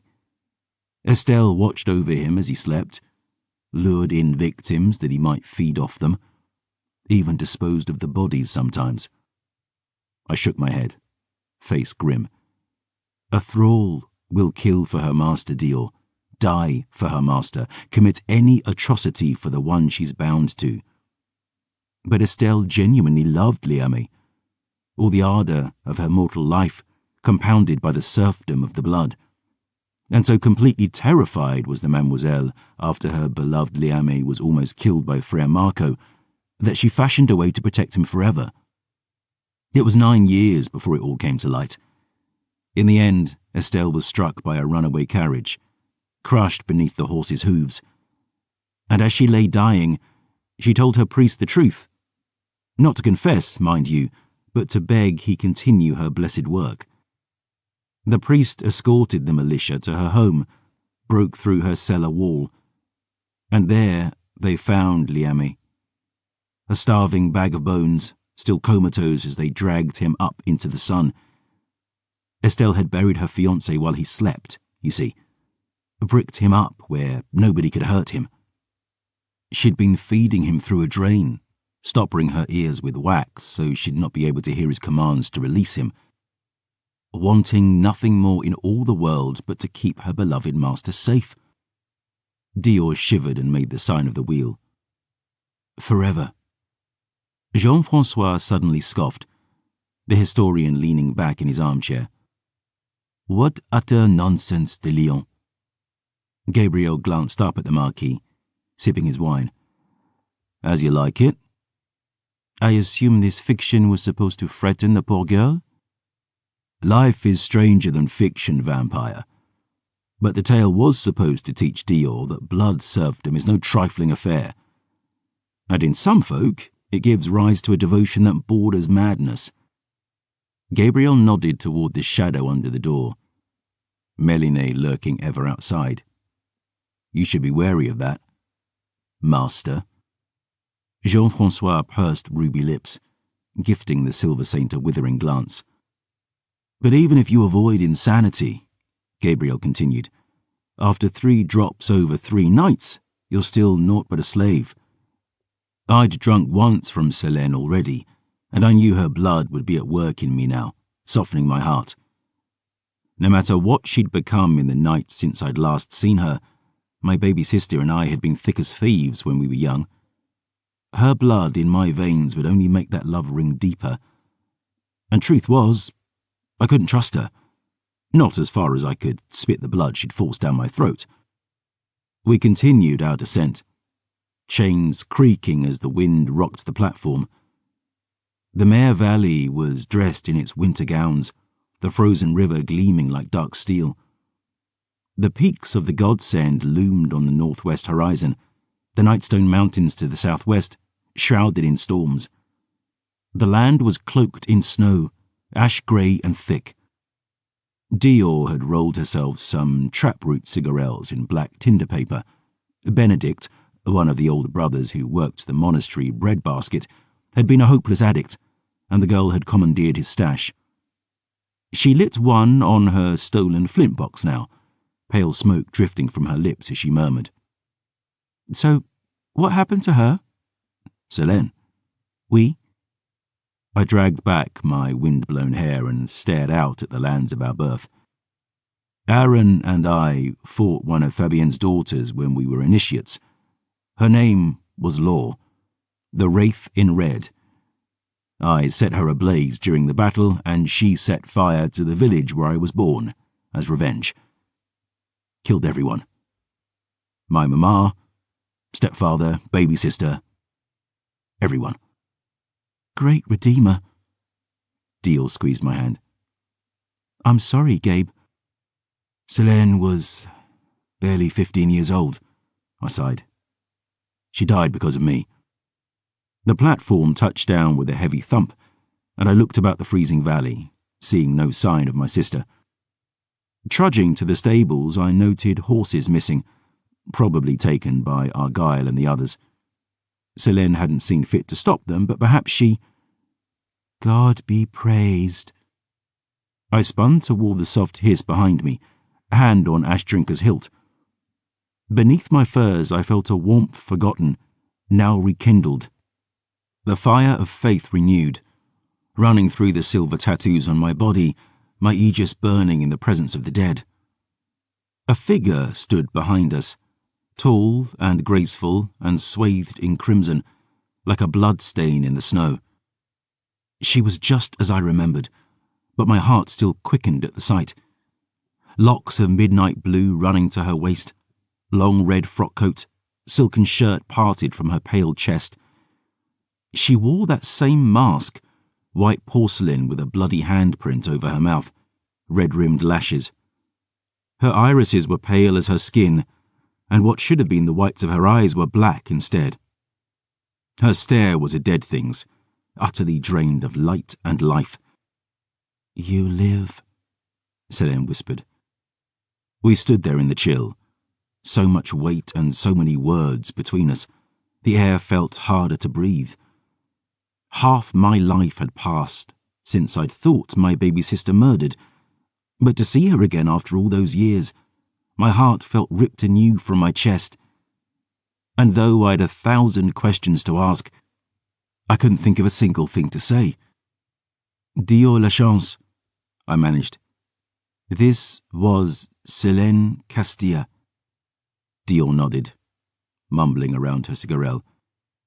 Thought you preferred Lyathi. Lyathi is our title, not our name. Selene sank to one knee, like a chevalier before a queen. But call us as you wish, child. We are simply overjoyed you are safe. Dior blinked, uncertain. Selene's voice was that same strange whisper, lisping and sibilant, like the point of a knife being dragged along a sheet of cracking ice. You saved her, brother, she said, turning to me. We had our doubts. I stared hard as she rose to her feet, echoes of the blood she'd fed me lingering on my tongue. Even hours later it burned with a potency I'd never tasted. The blood of an ancien vampire, somehow welling inside the veins of a fledgling only 17 years in her grave. Your title, I said. What does it mean? Lyathi, Old Talhostic for Crusader, or Knight. Knight? I scoffed. Of what? The faith. The faithful. Why did you follow me? Dior demanded. What do you want? You must come with us, child. You are in danger, and with you all the souls of this realm.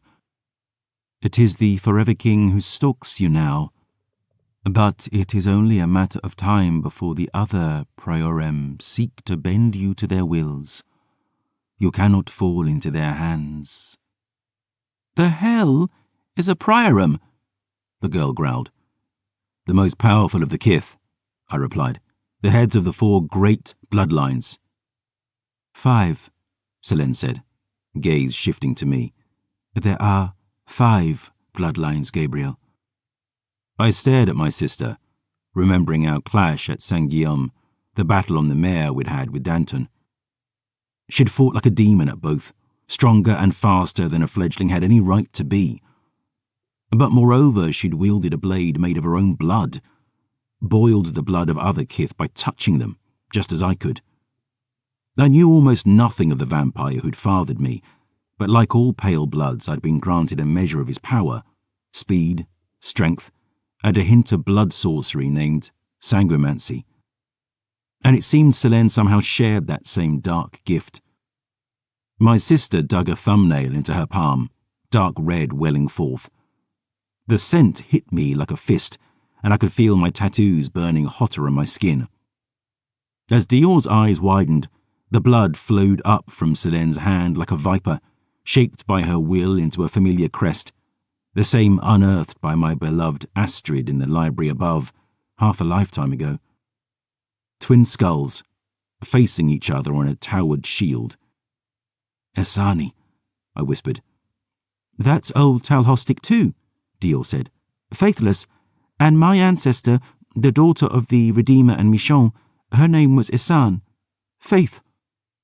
What the hell does all this mean, Selene? I demanded. You told me the Wraith in Red killed you when she burned Lawson. She did, dear Mama Law. A long sigh slipped from behind my sister's bloody mask. You robbed me of my vengeance when you slew her brother. If Law made you, you're born of the blood Voss. How is it you can work sanguimancy? That's the blood gift of the Asani. So much you do not know. Years spent in your little tower, learning to kill Fakin and cold bloods and dusk dancers. And you know nothing of what you are. Teach me then, I spat, instead of being bitchly about it. Her head tilted, bitter wind blowing her coat about her like smoke. The Asana are not just a bloodline, brother. We are a belief. I studied at the feet of one of the faith's greatest acolytes, an ancien named Wulfric. The sluice of red before her shivered, formed itself into a long dripping blade. It is from him that our gifts flow. So why did this Wulfric send you after me?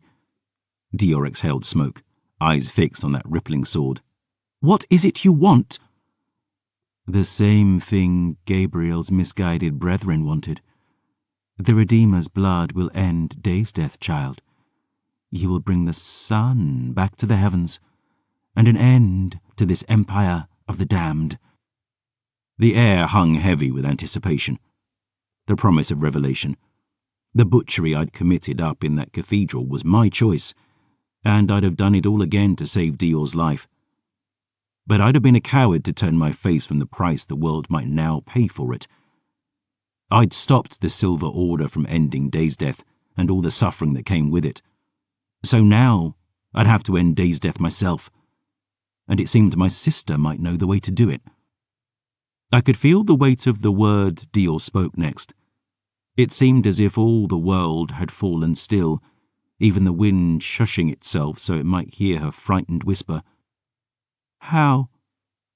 "We," Selene hung her head. "I do not know yet."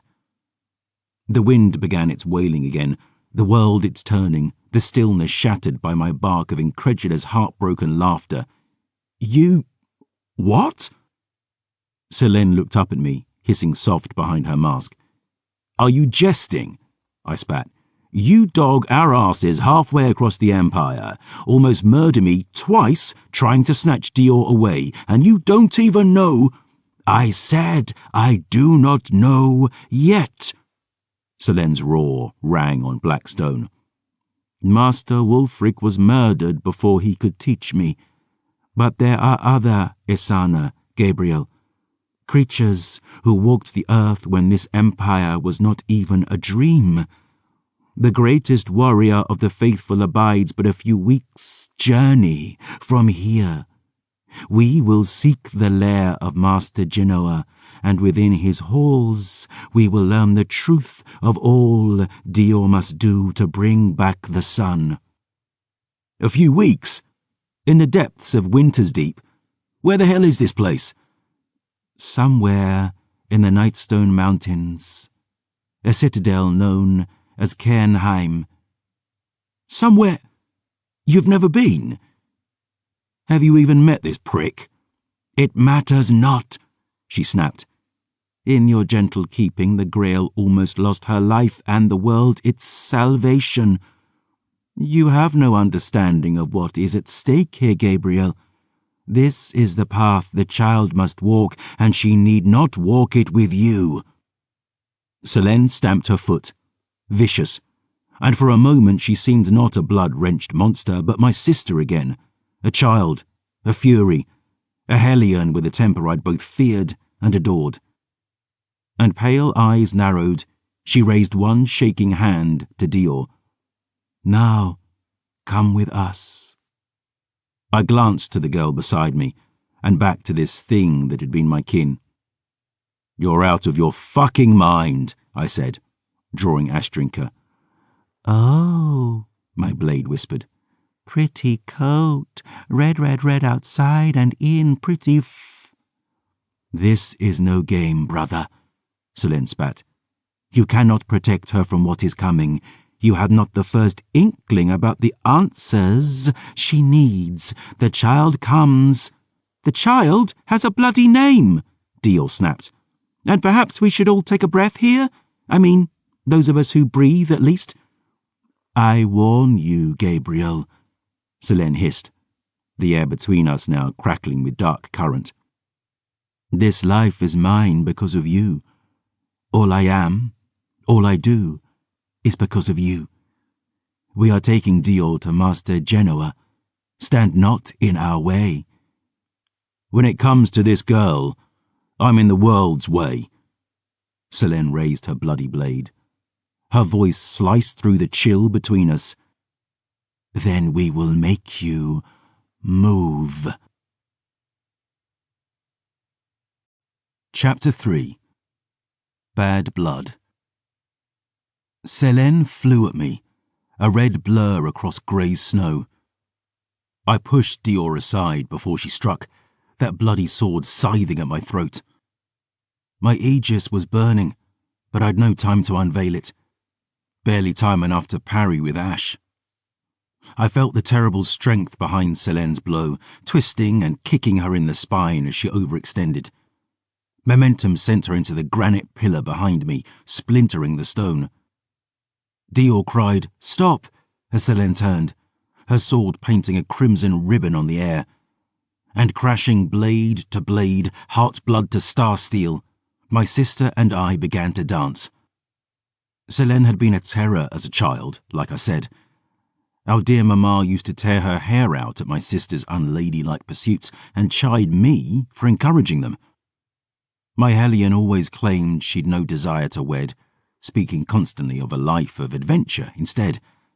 And she and I would play at sword fighting around my stepfather's forge when our chores were done. But strange as it might sound, Selene and I never fought each other. Instead, we'd stand back to back, sticks in hand, facing down endless legions of imaginary foes. Ever outnumbered, we'd say. Never outmatched. Always lions. And there in Saint-Michon's shadow, it seemed at first we were children again, that at any moment Mamma might yell at us to set aside our sticks and come in for supper.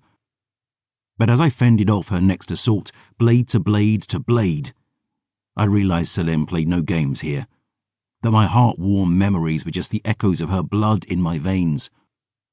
"This is not your sister, Gabriel," came Ash's whisper. Red droplets flew as our swords kissed. A hiss of pain as her blade sliced my cheek. "Gabe!" Dior shouted.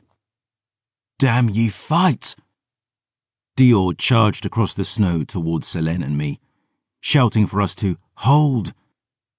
I cried, warning for her to back off, but that girl had more balls than fucking brains sometimes, I swear it. And with my eyes off my sister, Selene lashed out with a kick that damn near broke my ribs, sending me flying back like a cannon shot, right smack into Dior. We collided with a grunt, the crack of my forehead into her face. Dior's breath exploded from her lips along with her cigarette as we crashed into the snow together, tumbling now to rest. I rolled up into a crouch, blade held tight, glancing at the girl I'd struck, only dazed and winded, to my relief. But my pulse thrashed quicker, and my mouth ran dry as I saw it spilling from her nose in a slick of bright, brilliant red. Blood. Gabriel breathed deep, thumb tracing the teardrop scars down his cheek. Now, it's been said by some that I was the greatest swordsman who ever lived, Cold Blood. The songs they used to sing about me claimed I could cut the night in two. And though drunken prattle around the piss houses of Augustin and Beaufort is nothing to measure your manhood by, it's true I was never a slouch with a blade.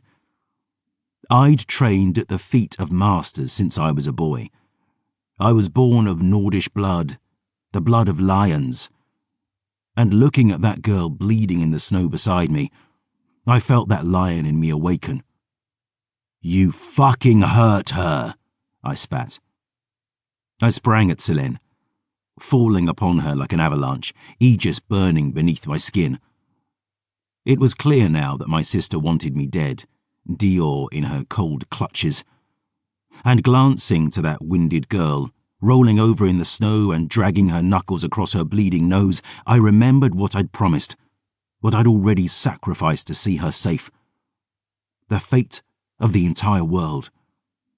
"Fight!" Selene lunged, the tip of her blade shearing toward my chest. Skipping back, boots crunching, I dragged her off kilter. Dancing in close, I begged another strike, and she obliged, reeling and unbalanced, hissing in fury. But I turned the blow downward, driving her sword point into the snow. And slipping behind her with all the grace those piss-house minstrels sang of, I brought Ash Drinker down across her back. Selene's coat split apart. A gout of blood hit the snow as Ash whistled through skin and bone. My sister shivered in the howling wind. And before my wandering eyes, her whole body splashed into a sluice of gore at my feet. I heard a sound, soft, a crunch of snow at my back, turning as a red blade erupted through my chest. The blow cleaved just shy of my heart, blood bubbling into my mouth as Ash Drinker tumbled from my hand. Selene stood behind me now, dead eyes narrowed, the figure I'd struck low just a puddle on the frost, some trick of the eye, I realized, some spell of the blood. "Fuck my—" Dior screamed. Selene twisted, cleaving my ribs as she wrenched her blade free. I fell, coughing blood, rolling onto my back as the thing that had been my sister raised her sword high. I was but a breath from death, I knew it. But desperate, gasping, I felt that fire yet burning beneath my skin, and dragging off my left glove, I held up my hand. The 7-star on my palm flared, and Selene hissed, one hand to her eyes. In the wars of my youth, that ink had burned silver blue, lighting the battlefield with the fire of my faith. But now it burned red as the hate-struck heart of hell. There was no devotion to the Almighty left in my heart after what he'd done to me, to ma famille. But as my old friend Aaron had told me, it mattered not what I held faith in, so long as I held faith in something. And I held faith in Dior. Selene staggered back, half blind. Wheezing, I tore my greatcoat and tunic open, bearing the burning lion on my torso. Pink froth at my lips, spitting blood, I snatched up Ash Drinker and rose from the steaming snow. "Not today, sister." But Selene only raised her hand. I felt her touch, like a fist about my chest, iron bands squeezing my whole body. I gasped, unable to move, to even breathe. My sister's eyes narrowed as, by some unholy measure of her dark art, she seized hold of the very blood in my veins. Her blood. Selene curled her fingers into claws, and I gasped in agony as the blood she'd gifted me began to boil. Her hand shook and red steam rose from my skin, a scream ripped up from my throat as she hissed behind her mask. "Not today, bruv." Pale fingers twisted through her hair, yanking her head back, and from behind, a silver steel dagger was pressed to her throat. "Not ever, vampire," Dior spat. My sister fell still, holding me just the same. "Child, stop calling me that. Let him go." Selene glanced to me, her grip still steel in my veins. For a moment, I wondered why she was so afeared. She was born of an elder Ironheart, after all. But looking closer, I saw Dior's dagger didn't only gleam silver, but red. Her blood not just smudged on her nose and lips now, but smeared on her blade. Selene and I had both seen that blood burn a Prince of Forever to ashes. And all of us knew what it could do to her, too.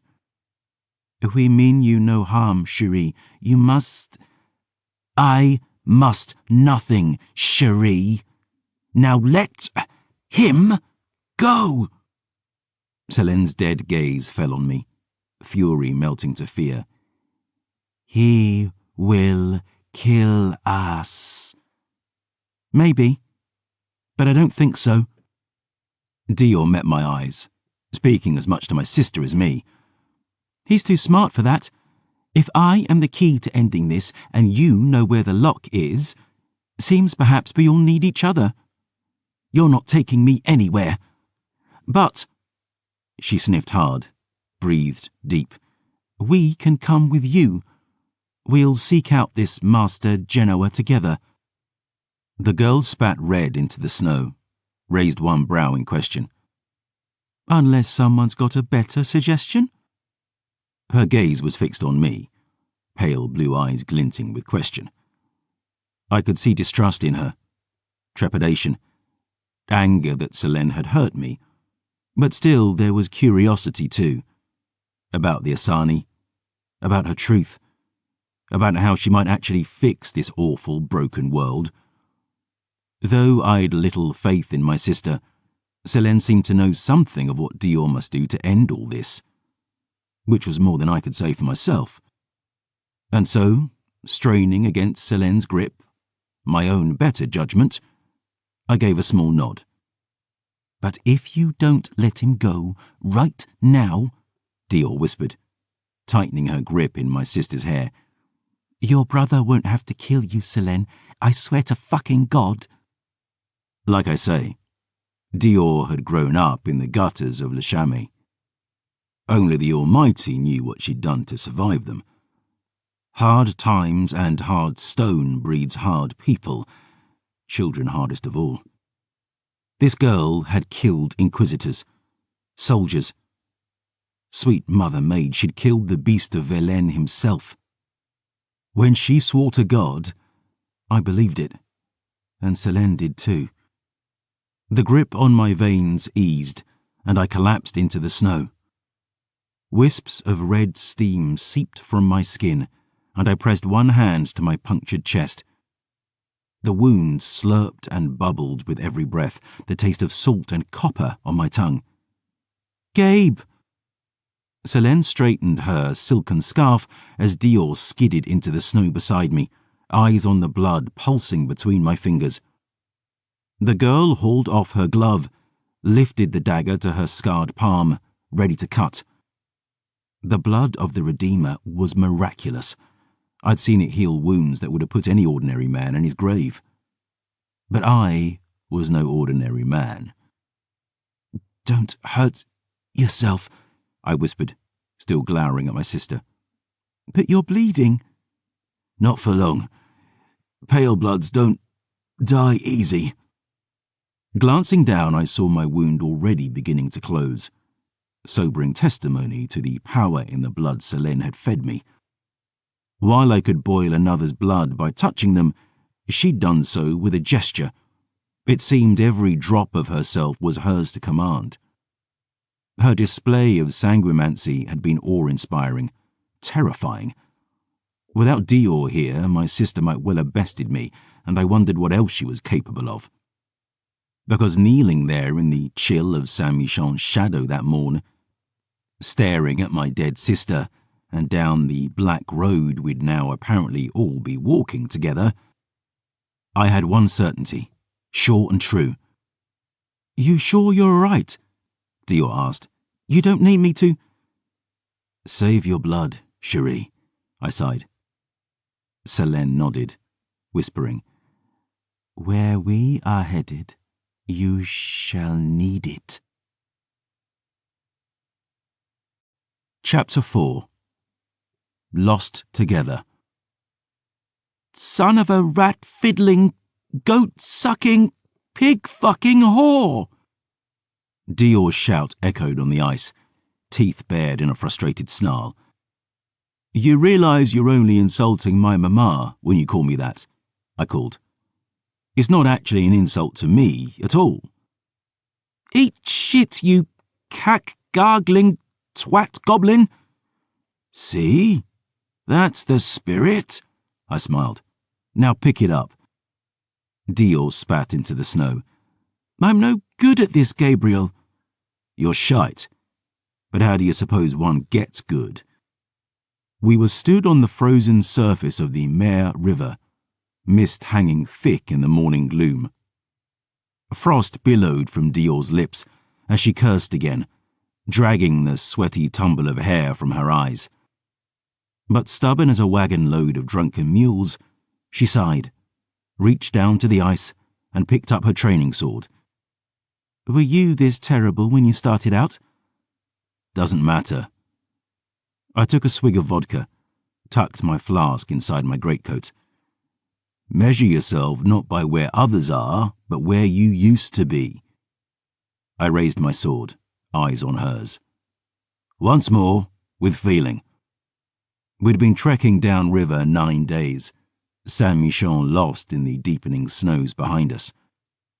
We'd set out the morning Selene and I clashed, accompanied by 3 tundra ponies borrowed from the monastery stables.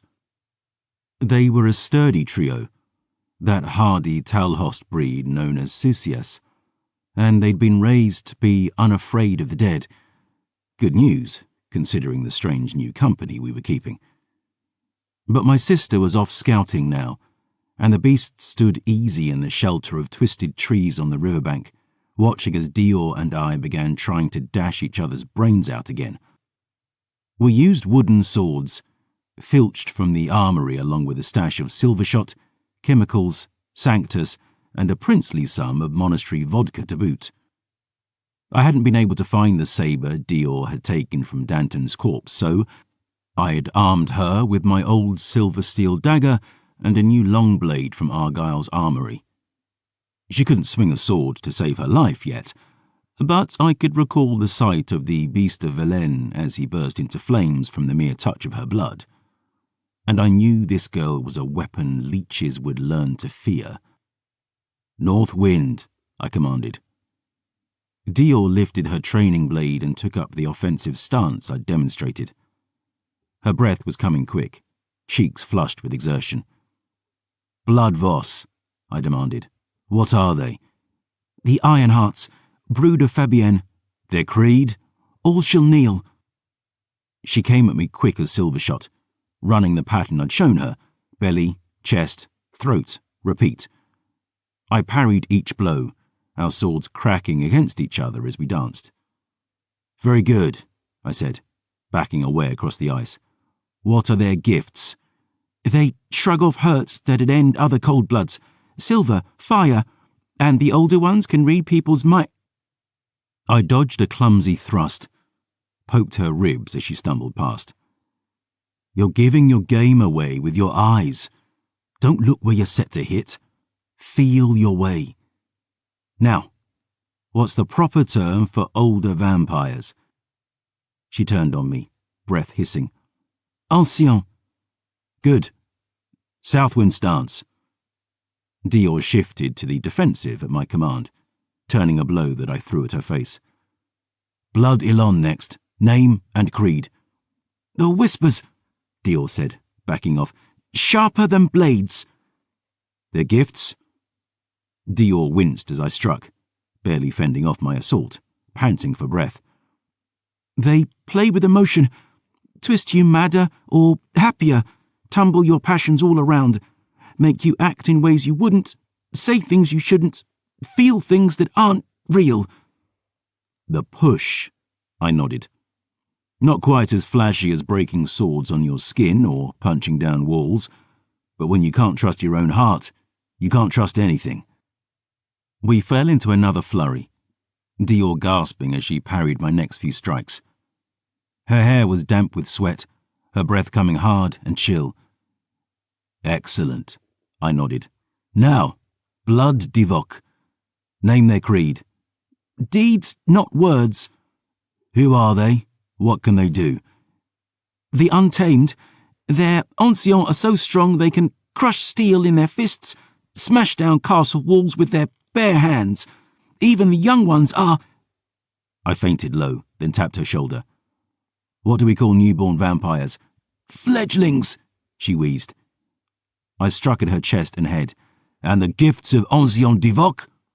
"They command people, bend a person's will with the power of their voice." "Like the Elon?"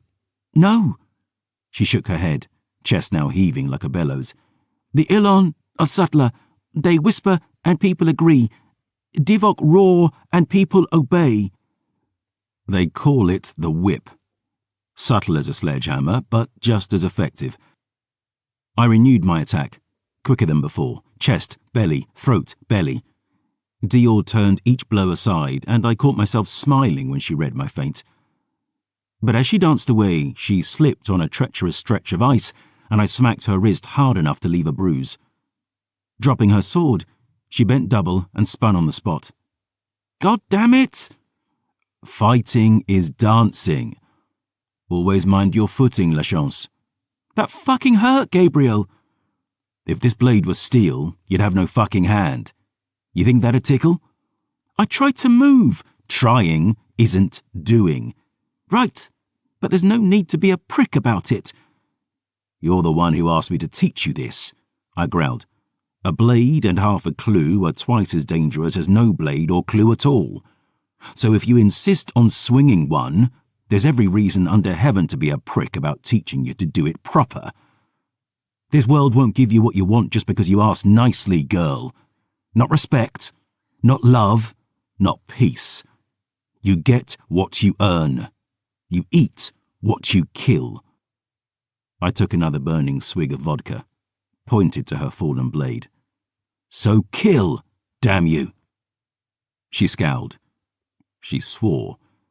She spat a few more colourful insults about my mama, and the fact that I forgave them all should give you some indication of how fond I was growing of this girl. Because for all her griping, Dior never relented. She earned a few more bruises. I drilled her until she was drenched with sweat. But she never stopped working until I told her enough. And seeing the steel in her eyes, I understood why. The entire company of the Grail had given their lives to protect this girl. Old Père Rafa, Bellamy Bouchette, Saoirse Adunzer, and a lioness, Phoebe. Aaron de Coste and Baptiste Ismael had been willing to risk the whole city of Avelaine to protect her. I'd drenched Saint-Michon Cathedral red defending her. She wants to be able to defend herself. All right, I grunted. Breakfast will be ready. Dior lowered her blade, wheezing. Too exhausted to even backchat me, she staggered toward our cook fire on the banks, crashing face first onto her furs. I followed, stowing our blades on our spare pony, a silver roan I'd named Nugget. My own pony, a big dun-eye called Bear, stood beside him, snuffling in his feed bag. Thought of what to call her yet? I asked, stirring the cookpot. Dior's voice was muffled by her furs. I nodded to a shaggy chestnut mare, sheltering in the shadow of a fungus-riddled oak. She needs a better name than Pony. Gabriel, the last horse I named, hurled herself off a cliff a few days later. And your theory is that happened because you gave her a name? I'm just saying I ended up sleeping inside her, the girl said, still looking queasy about it. So you'll pardon me if I'm not in a hurry to name another. I glanced at Dior's beast, lips pursed. What about Blanket? Oh, God, stop it, she wailed, burying her face and kicking her heels. I chuckled, ladling out bowlfuls of rabbit and mushroom soup. I was no cookmaster, but the fare was hot and rich, and better than most we'd enjoyed on this road. Settling beneath a frozen elm with a steaming bowl in my lap, I leafed through one of the tomes I'd borrowed from the Saint-Michon library while I ate. What are you reading for? I blinked, glancing up from the illuminated pages. Dior was sitting cross-legged, slurping her soup and watching me across the flames. I don't think I've ever been asked that question, I realised. What I'm reading, certainly. Never what I'm reading for. You don't like books? She shrugged, shoveling in another mouthful. Never saw much use for them. Not much, I sputtered, outraged on behalf of every scribe, librarian, and bookshop owner in the Imperium. They've 1,000 fucking uses, girl. Name one, aside from reading, she added as I opened my mouth to quip. All right, I started counting off on my fingers. You can light them on fire, throw them at people, light them on fire, then throw them at people, particularly if those people are the sort of buck-toothed shitwits who don't like books. Dior rolled her eyes as I pulled the tome up in front of my face. They can serve as a brilliant disguise. I balanced the book on my head. Fashionable headwear. I slipped it under my backside. Portable furniture. I tore off a page corner and pushed it into my mouth, chewing loudly. A good source of roughage. Fine, she sighed. They've their uses. Damn right they do. The right book is worth 100 blades. All I'm saying is a book won't cut your next purse or steal your next supper. But they might teach you a better way to do both. My voice turned serious then, all jest vanishing. A life without books is a life not lived, Dior. There's a magic like no other to be found in them. To open a book is to open a door to another place, another time, another mind. And usually, mademoiselle, it's a mind far sharper than your own. Dior spoke around another ambitious mouthful, tapping her temple with her spoon. Sharp as 3 swords, me. Wooden ones, maybe. She scoffed at that, kicking a toeful of snow in my general direction as I returned to my reading. Still smiling, we finished our breakfast in companionable silence, Dior cleaning the gear and packing it in our saddlebags while I saw to the horses. Put your ghost breath on, I reminded her. You'll have sweated it off training. Do I have to? It's disgusting. So are corpses, which is exactly what you'll be if you don't put it on. Dior groaned, but reached for the chemical concoction I'd brewed. It was a small bottle marked with a wailing spirit, pale liquid inside. It didn't smell a bouquet, sure and true, but the hunters of Saint-Michel used ghost breath to mask their scent from the dead, and as long as I'd travelled with her, the dead had seemed drawn to Dior like flies to honey. That will not work, came a whisper. Dior startled, but I kept myself steady, brow raised as I glanced behind us. My sister had returned from scouting, it seemed, watching us now from a copse of dead trees. Long dark hair framed her porcelain mask, that bloody handprint over her mouth. We can smell her miles away if the wind is right, Selene said. You're a high blood, I replied, and a sanguimancer. Who knows whether simple wretched will be able to smell her as well as you? They will. They do. We'll see. Selene shook her head, Dior watching her through the falling snow. What do I smell like? The girl finally asked. My sister fixed Dior with her dead stare, cold wind whispering between them. Heaven, she replied. Dior lowered her eyes, throwing a nervous glance at me.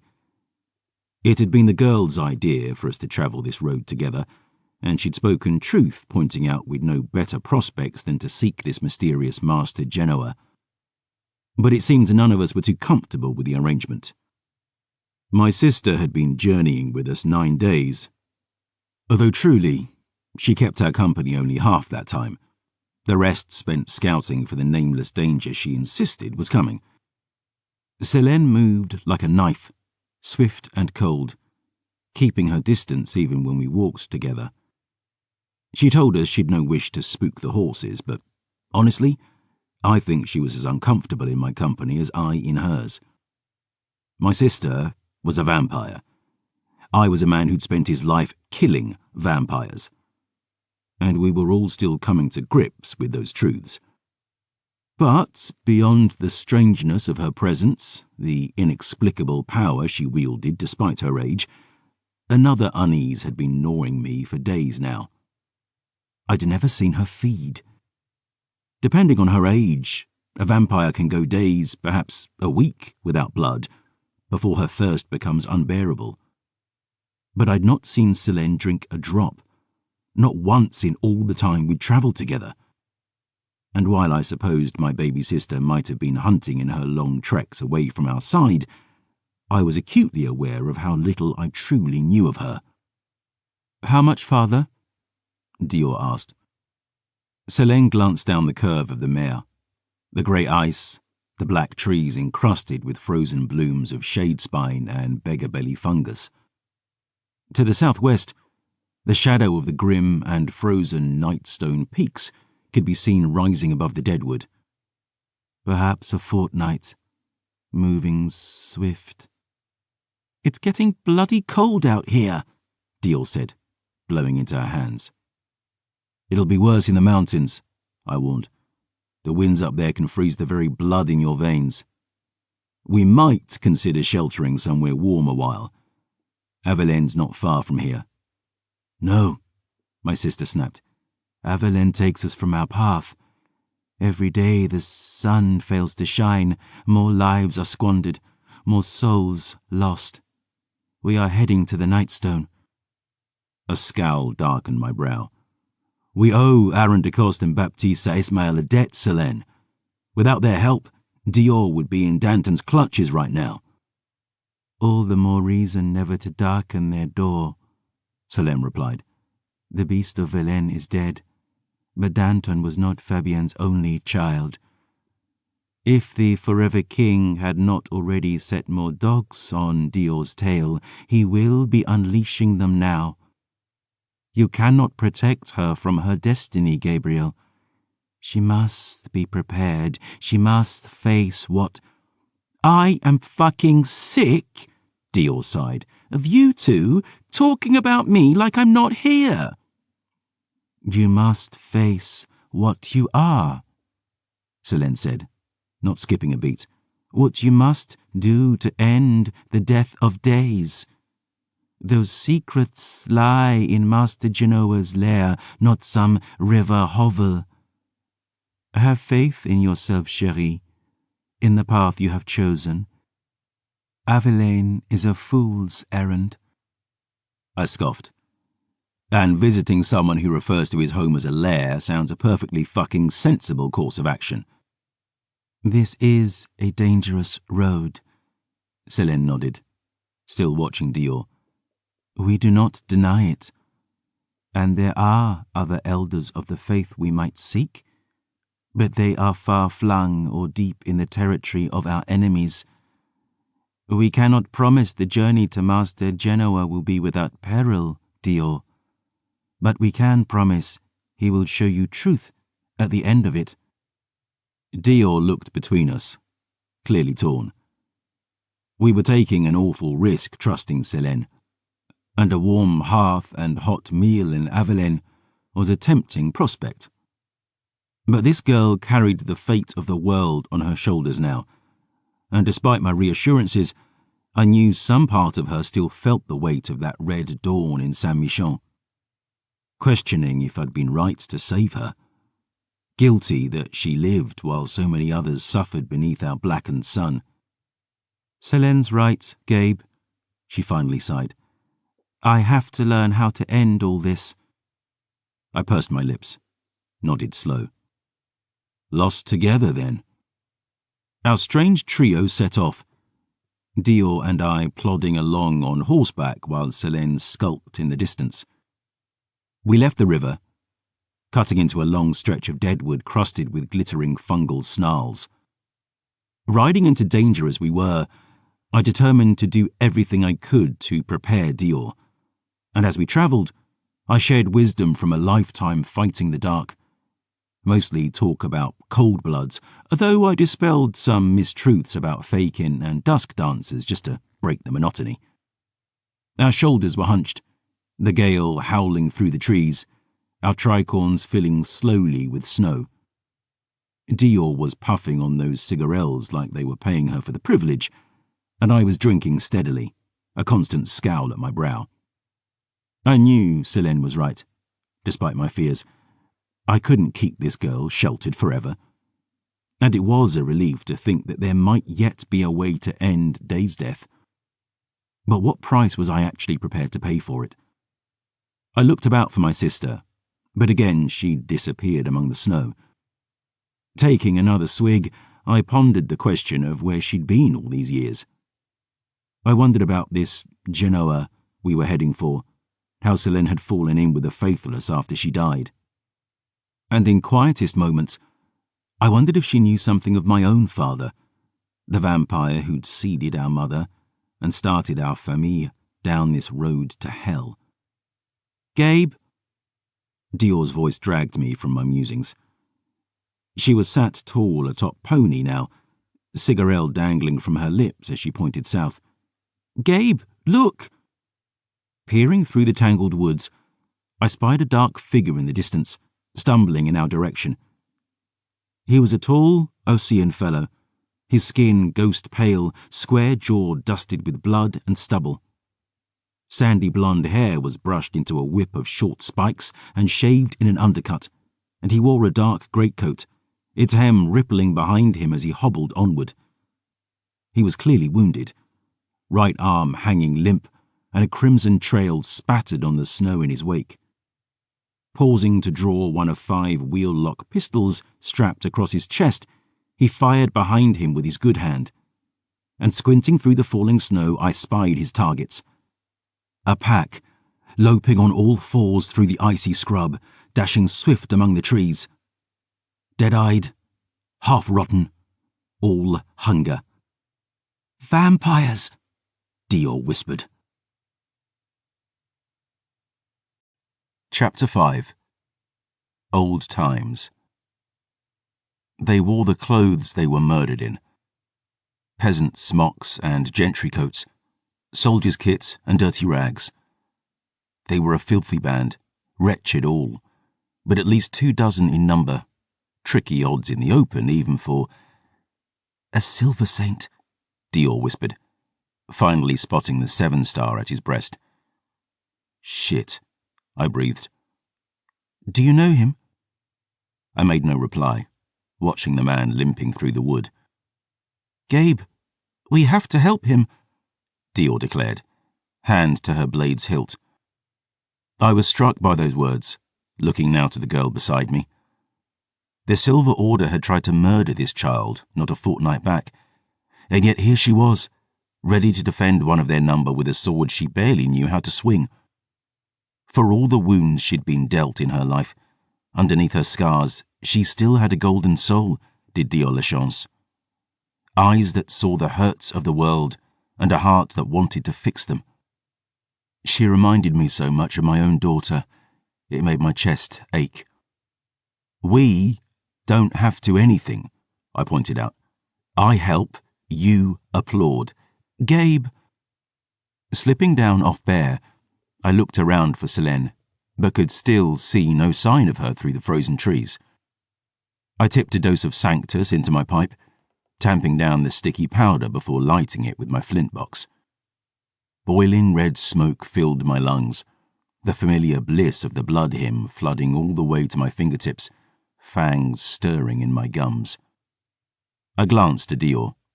"Wait here." "Gabe, they're only wretched." "There's no only about it," I warned. "They're still vampires, and they'll still gut you like a lamb at a butcher's ball. You're nowhere near ready yet, Dior. Wait here." The girl muttered beneath her breath as I stalked away, shouting to get the fleeing Silver Saint's attention. He squinted through the dead trees and tumbling snows, raising one hand as he bellowed reply. I lifted a glass phial from my bandolier, lobbed it into the wretched closing behind him. The silver bomb exploded, a deafening burst of fire and silver caustic that scattered the mob, set fire to a few low branches. None of the monsters dropped, mind you, but the blast gave the saint the breathing room he needed. I studied him as he hobbled toward me, blood dripping from his broken arm, spattering on his boots. He'd changed in the years since I'd last seen him. Late 20s now, more muscular, though he moved quick as ever. He'd added more ink to his aegis too, burning silvered roses now threading along the sides of his skull, glowing thorns and blooms scrolling down his cheek.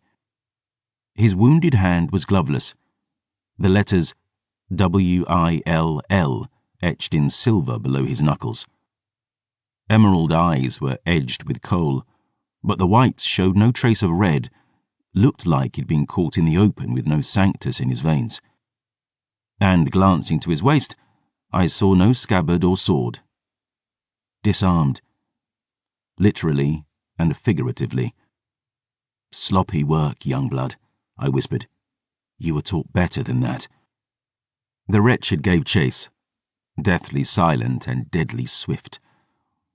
Drawing closer, the limping saint finally recognized me, cold eyes going wide. A shout rang out behind me, and glancing over my shoulder, I saw Dior drawing her long blade from her belt. Quick and sure, she flung the sword overhand, silver steel glittering as it arced through the snows. "Catch, monsieur!" The saint snatched the blade from the air with his good hand, turning on his heel with a flourish to face our foes. The wretched came on swift behind him, claws gouging the frozen ground.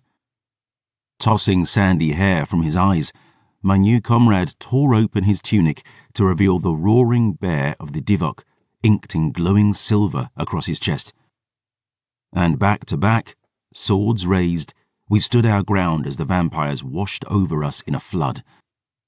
I'd been killing these monsters since I was 16 years old, born and bloody bred for it. And though the horror of fighting wretched had faded with time, part of me always wondered who the things I slew had been before they died. A big man charging at me with calloused hands outstretched. A mason, perhaps, beheaded with one sharp blow. A rotten lad in minstrel's motley, not enough left in him to make a sound as I hacked his legs out from under him. A young woman with a troth ring on her bloated finger, perhaps a husband somewhere to mourn her, children somewhere to miss her, but no one here to pray as I cut her down, Ashdrinker singing in my head all the while. There was an old woman who ran a fine inn. She throttled her guests and made drapes of their skin. She flayed off their flesh and she ate it like beef, made soup of their gizzards and broth of their teeth. She ground up their bones and she pickled their eyes. The rest of their leavings she baked into pies. There was an old woman who ran a fine inn. Run quick as the devil if she asks you in. The saint beside me moved slower, weary and bloodied, but even with a broken arm and no sanctus in him, his strength was crushing. His blows cleaved heads from necks and limbs from torsos, all the unholy might of his bloodline unveiled. And at the end of the slaughter, snows drenched with gore and smouldering bodies, we stood side by side as we'd done in years long past, gasping for breath as we met each other's eyes. Ashdrinker was smoking in my hand, her voice bright and silver in my head. Oh, pretty one, we remember you.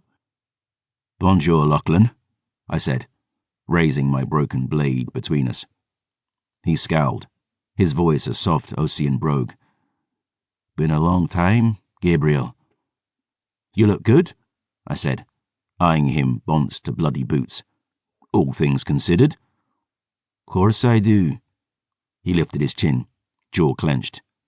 I'm me. His eyes sparkled. My lip curled. Lachlan was the first to break, but I followed close behind, both of us bursting into laughter and falling into a hug so fierce it might have killed an ordinary man.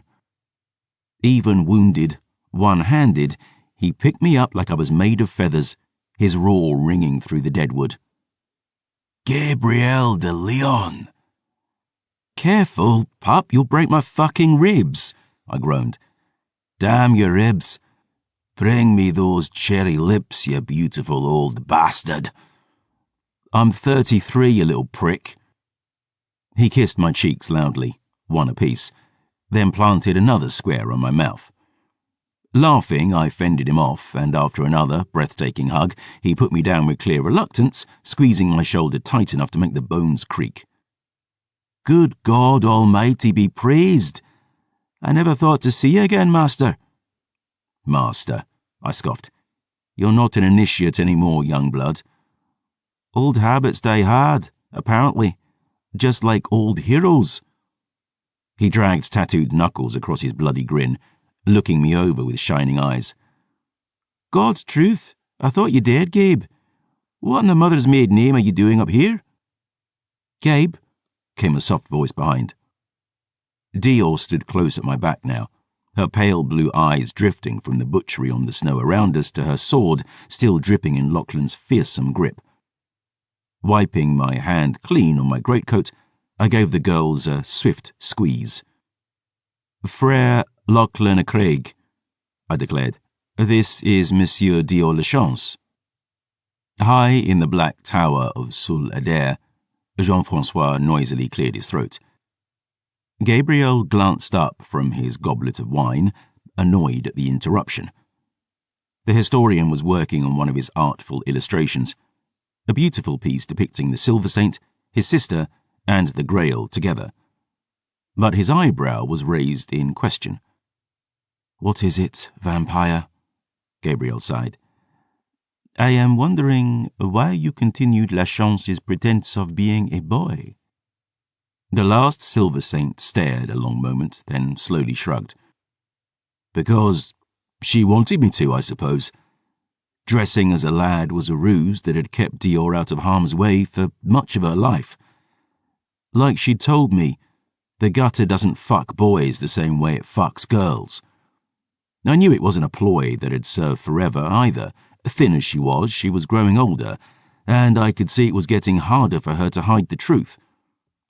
But as long as she wanted to wear the ruse, I'd ride along with it. After all she'd seen, all she'd been through, I wanted her to feel..." Gabriel shrugged again.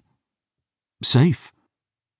Jean-Francois murmured, lip quirked. "That's all rather indulgent, soft, matronly." "Moving," Jean-Francois said, brushing back a long golden curl. "You're rather a gentle touch when you wish to be, de Leon. It surprises me, is all." "Fuck off, vampire." The historian smiled as the Silver Saint returned to his tale. "Pleasure to meet you, frère." Dior nodded to Lachlan, her voice cool and measured as she met my eyes. "You two are old comrades, by the sound?" "So it might be said," I replied, scruffing Lachlan's ridiculous hair. "This young pup has the dubious honour of being the Black Lion of Lawson's first and only apprentice." "And this old dog taught me all his tricks," Lachlan laughed, knocking my hand away. "Not all of them, young blood." I raised a warning finger. "I saved a few in case you ever got too big for your boots." Lachlan flashed Dior a smile that could make a nun reconsider her celibacy. "Good morrow, Monsieur Lachance. Any friend of Master Gabriel's?" He looked over the blade Dior had thrown him, dark and gore-struck in his hand. "But a friend worthy to wield silver steel. There's few in the Empire can claim that honour, lad."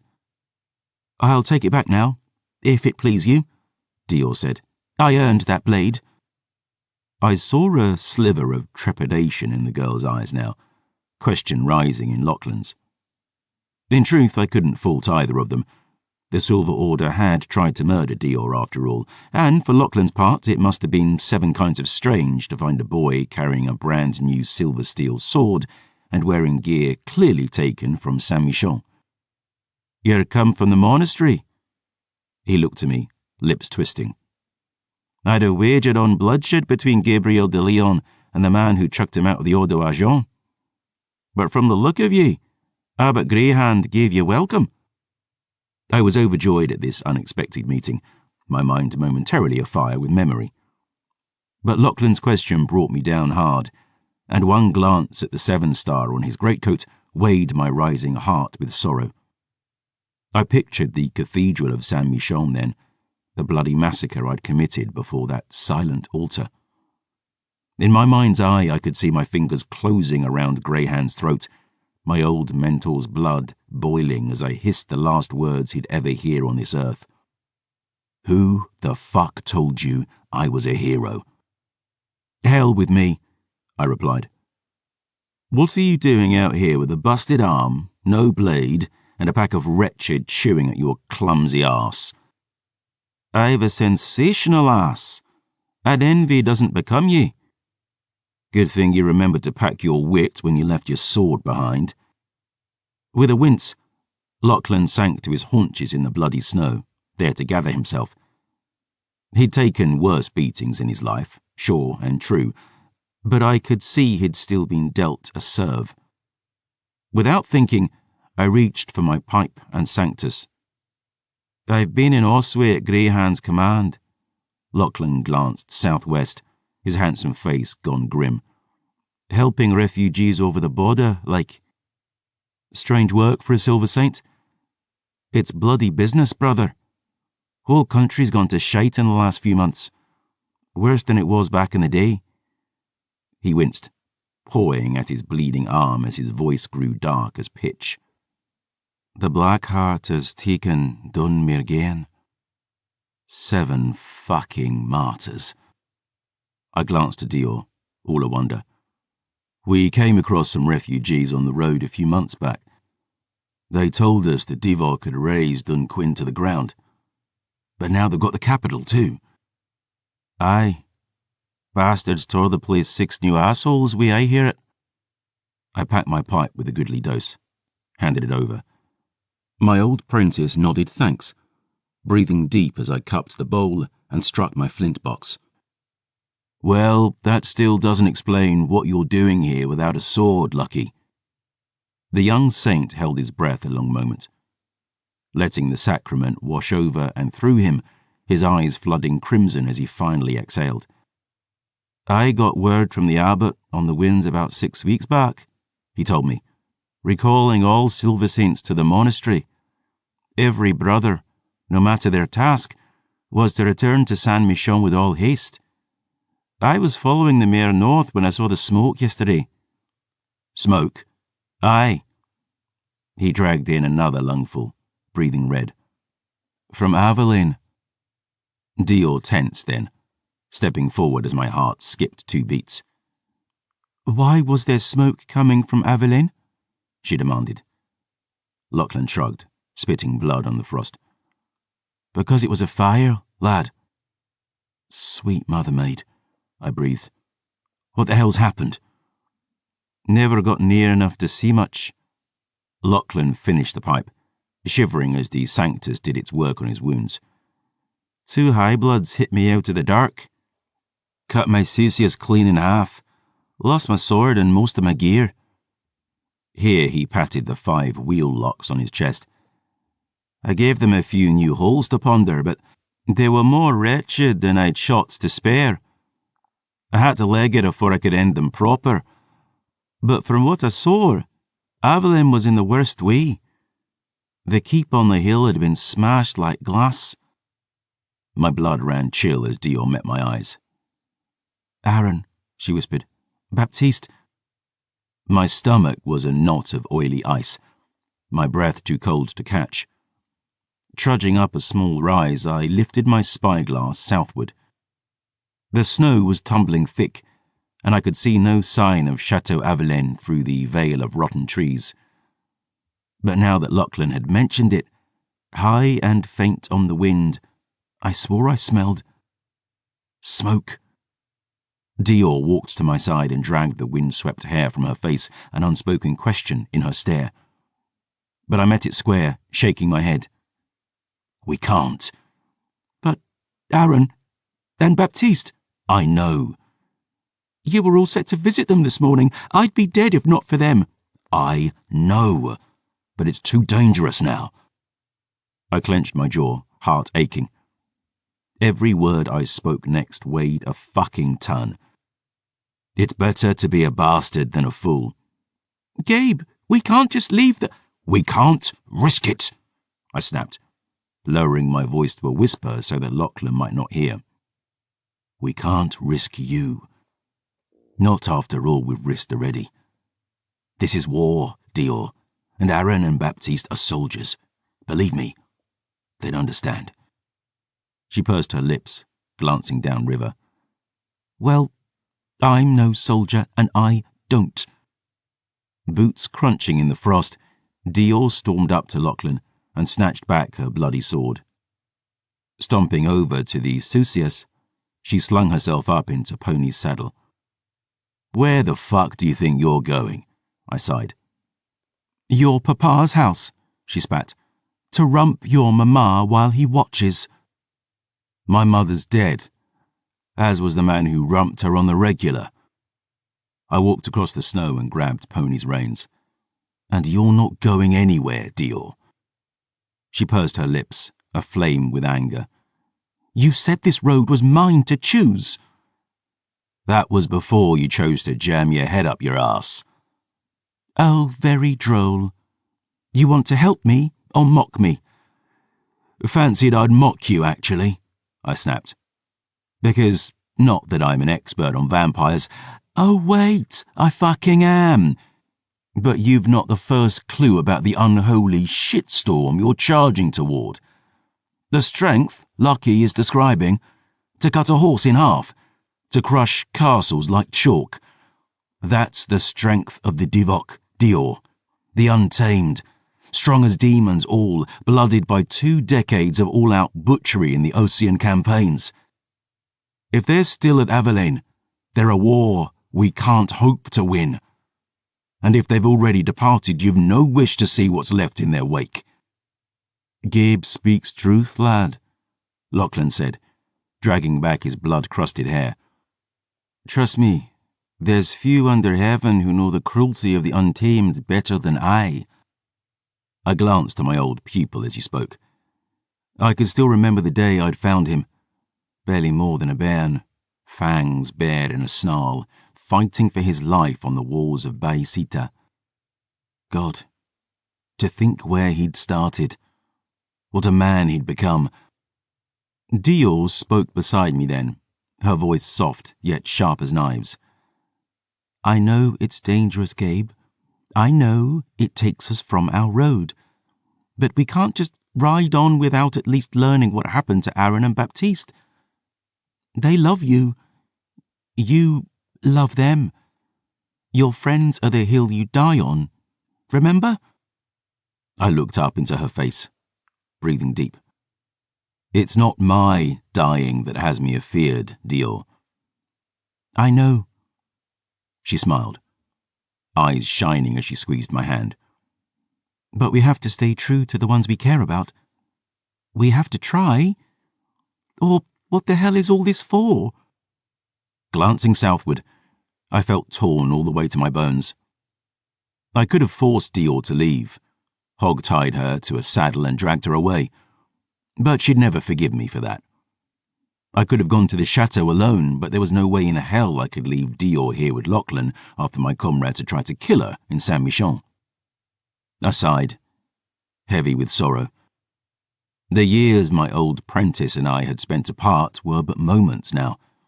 The years we'd fought side by side so near, I could touch them. We'd not always seen eye to eye, Lockie and I, but God, meeting him again, I realized how much I'd missed him. He crouched in the frost, silver roses scrolling down his cheek, hard green eyes locked on mine. I'd taught him all I knew. My pupil, my friend, my brother through oceans of blood. And if we were headed south, I could surely use his blade at my side. But in the end, he was the loyal son of the Odo Argent I'd raised him to be. And that made him a threat now. To Dior and me. You need a horse for the ride back north? I asked. You mean to go on? Lachlan raised one brow. I know ye were close to them, brother, but the Silver Order named Aaron de Coste and Baptiste Ismail traitors. They named me a traitor too, Lucky. Maybe, but I know ye, Gabe. Do you? Really? Who the fuck told you I was a hero? I shook my head, helping my old friend to his feet. It seems a cruel fate to be reunited after so many years and parted so swift.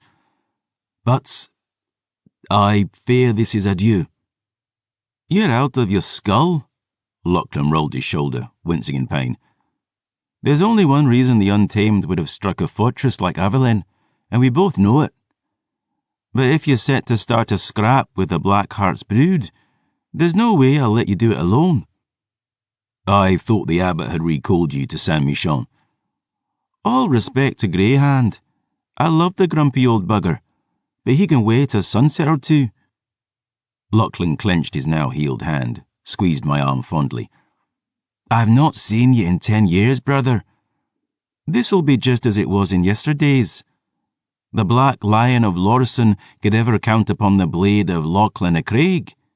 Although, he looked toward Dior, gifting her a cheeky smile, I might have to borrow one. Dior stared at the young saint, uncertain and mute. After all that had happened at the monastery, keeping company with a member of the Silver Order posed untold danger. Moreover, though she was still nowhere to be seen, Selene was sure to make an appearance sooner or later. And God only knew what my old prentice would make of that. But to pass up Lachlan's help when we walked so surely into peril— "Why are you wearing all those pistols?" Dior asked, glancing to the brace of wheel locks across his chest. "Are you that shite a shot?" Lachlan chuckled, refusing to rise to her bait. "It's like my old master used to say, even the best marksman has the occasional bad day." I smiled, nodding to the girl. "Lucky's a safe pair of hands, Dior." The girl sighed then, tossing her silver steel. "Just give it back when you're done." Lachlan caught the sword with a flourish, tipped an imaginary hat. "I'll return it in one piece, lad, I vow it. Assuming any of us are in one piece by journey's end." I climbed onto Bear's back, turned my pony south toward Avelaine. If what I suspected was true, this was now the fool's errand Selene had promised. But, as I'd always said, as Dior had reminded me, my friends were the hill I died on.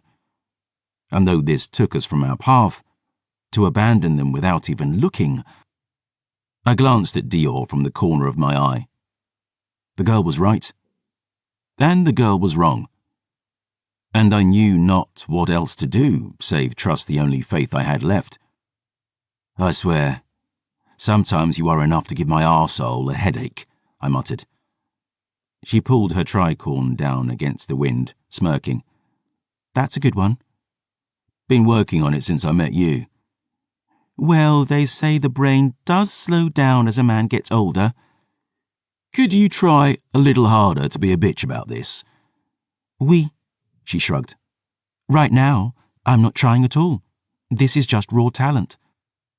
I hung my head, rubbing my stubble to hide my smile. Behind us, Lachlan had climbed aboard Nugget, coal-rimmed eyes narrowed on the deadwood ahead. God only knew how bloody the road before us would be, but in truth, my heart was lighter to have friends on it with me. For a moment, it almost seemed like old times. What a fool I was to forget how dark those nights had actually been. Chapter 6. Ruination. I smelled the truth long before we saw it. The first hints were gentle, like snowflakes on a chill breeze. Wood, ash, and charcoal, a cold hearth on a winter's deep morn. But as Dior, Lachlan, and I rode down the mare, I began to catch other notes on the wind. The sharp tang of scorched metal scratching at the back of my throat. Charred hair entwined in the rancid tang of burned shit and leather. And beneath it all, like a knife between my ribs, came a sickening perfume, boiled black and crusted upon still cooling stone. My whole body thrilled with it, the monster in me both repelled and inflamed, teeth grown razor-sharp against my tongue. Great Redeemer. I'd sworn to my Astrid the day I buried her that I'd never drink from another, and it had been more than a year since that worst day. But my vow had been broken for me by my sister now, and as my thirst seethed at that awful scent on the breeze, I could only take a long swig of liquor to drown it, teeth gritted so hard they creaked. It's never felt like this before. "What's that smell?" Dior whispered. "Blood," I replied, swallowing hard. Lachlan nodded, glancing at me. Blood and fire. I pushed thoughts of my thirst aside, set my mind to the danger we courted coming here. The monsters that had hit Awaken might be long gone, they might be but a heartbeat distant, and I knew it would have taken an army of the dead to crush a fort so well defended. Every step closer had me deeper afeared, not for myself, but for the fate of Aaron and Baptiste, the people they safeguarded, but most for this girl beside me. Dior Lachance was many things: Lady of Liars, Queen of Thieves, would-be saviour of the Empire. But watching her from the corner of my eye, running my thumb over the name of my daughter inked across my fingers, I was beginning to realise how much this girl truly meant. Not to this empire, but to me. "Where the hell is Selene?" I whispered. I'd not seen my sister since before we found Lachlan. Though she could disappear for hours at a stretch, she'd surely return soon, and I was still pondering how to explain her presence in a fashion my old prentice might understand. Lockie had more reason to hate cold-bloods than most, but I dare not mention the Grail to him after all that had happened at the monastery. Ash Drinker was a comforting weight in my hand, at least, the beautiful dame on the hilt ever smiling, her voice a stuttering silver song in my head. "I can't remember, Gabriel." "Remember what?" I murmured, eyes on the snow-clad tree line. "The night the pretty one led ye to the butcher, crimson glade. There was a woman, a queen?" "No queens in Osway," I replied. "She was a duchess. Neve Nine Swords." "Ah, 9 swords, hair of gold, voice of thunder, mother of many." "That's her," I sighed, glancing southwest. "I hope she and her daughters escaped Dunmay again before the Black Heart crushed it. Ash Drinker still talks to you, eh?" I glanced at Lachlan, scratching his stubble as he stared at the blade in my hand. "She sings a lot these nights, but She still call me Pretty One?" I scoffed. "She never called you Pretty One." "Red Hand, elder son, pretty one." "Good to see you again, Mademoiselle Ash," Lachlan called, doffing a tricorn that wasn't there. Pretty one." "All right, that's enough," I grumbled. "Mind on the job now, eh, Ash?" "There once was a locksmith named Job, who had an astonishing—" "What happened to her?" Lachlan gestured to Ash's jagged edge. "Her tips broke." I met my old prentice's eyes, mine swimming with visions of a lighthouse by the sea. I fancied I heard little feet then, crunching in the snows behind us as bright laughter rippled on the wind. Warm arms about my waist, warmer lips pressed soft to my cheek. "Mind on the job now, eh, Lucky?" 7 martyrs. It was Dior who whispered, sitting up straighter and raising one shaking hand. She'd said barely a word on our trek south, sensibly subdued by Lachlan's presence. But I looked to where she pointed now, and saw, as she did, a gust of wind parting the snows ahead and revealing our goal, rising like a shadow before us. "Chateau Awaken," I murmured. Even distant, it dominated the mare's gloomy shoreline. A solid mont of Nordland basalt, black as my bride's hair. Its base was encircled by thick walls, and a spiralling road wound up its slopes, dotted with hundreds of little houses. Crowning the peak was a castle of that same dark stone, keeping stoic watch over the valley below. A light in a sea of darkness, tended by men I loved more dear than any on earth. At least, so it had been a few weeks ago. And now, "It's ruined," Dior whispered. The watch fires on the walls were extinguished, the battlements all unmanned. Smoke rose from the houses, broken black fingers winding up into iron skies. Through the snow I could see the hilltop keep had been shattered, just as Lachlan had said, its walls sundered, Towers toppled like trees. I wondered if anyone had been alive to hear them fall. "Aaron," I whispered. But the more I studied this picture, the less of it made sense. Aaron and Baptiste were apprenticed at Saint-Michon, and their home had been designed to stand against the dead. Yet though the keep was destroyed, the battlements around the Mont were hale and whole, as if there'd been no siege here at all.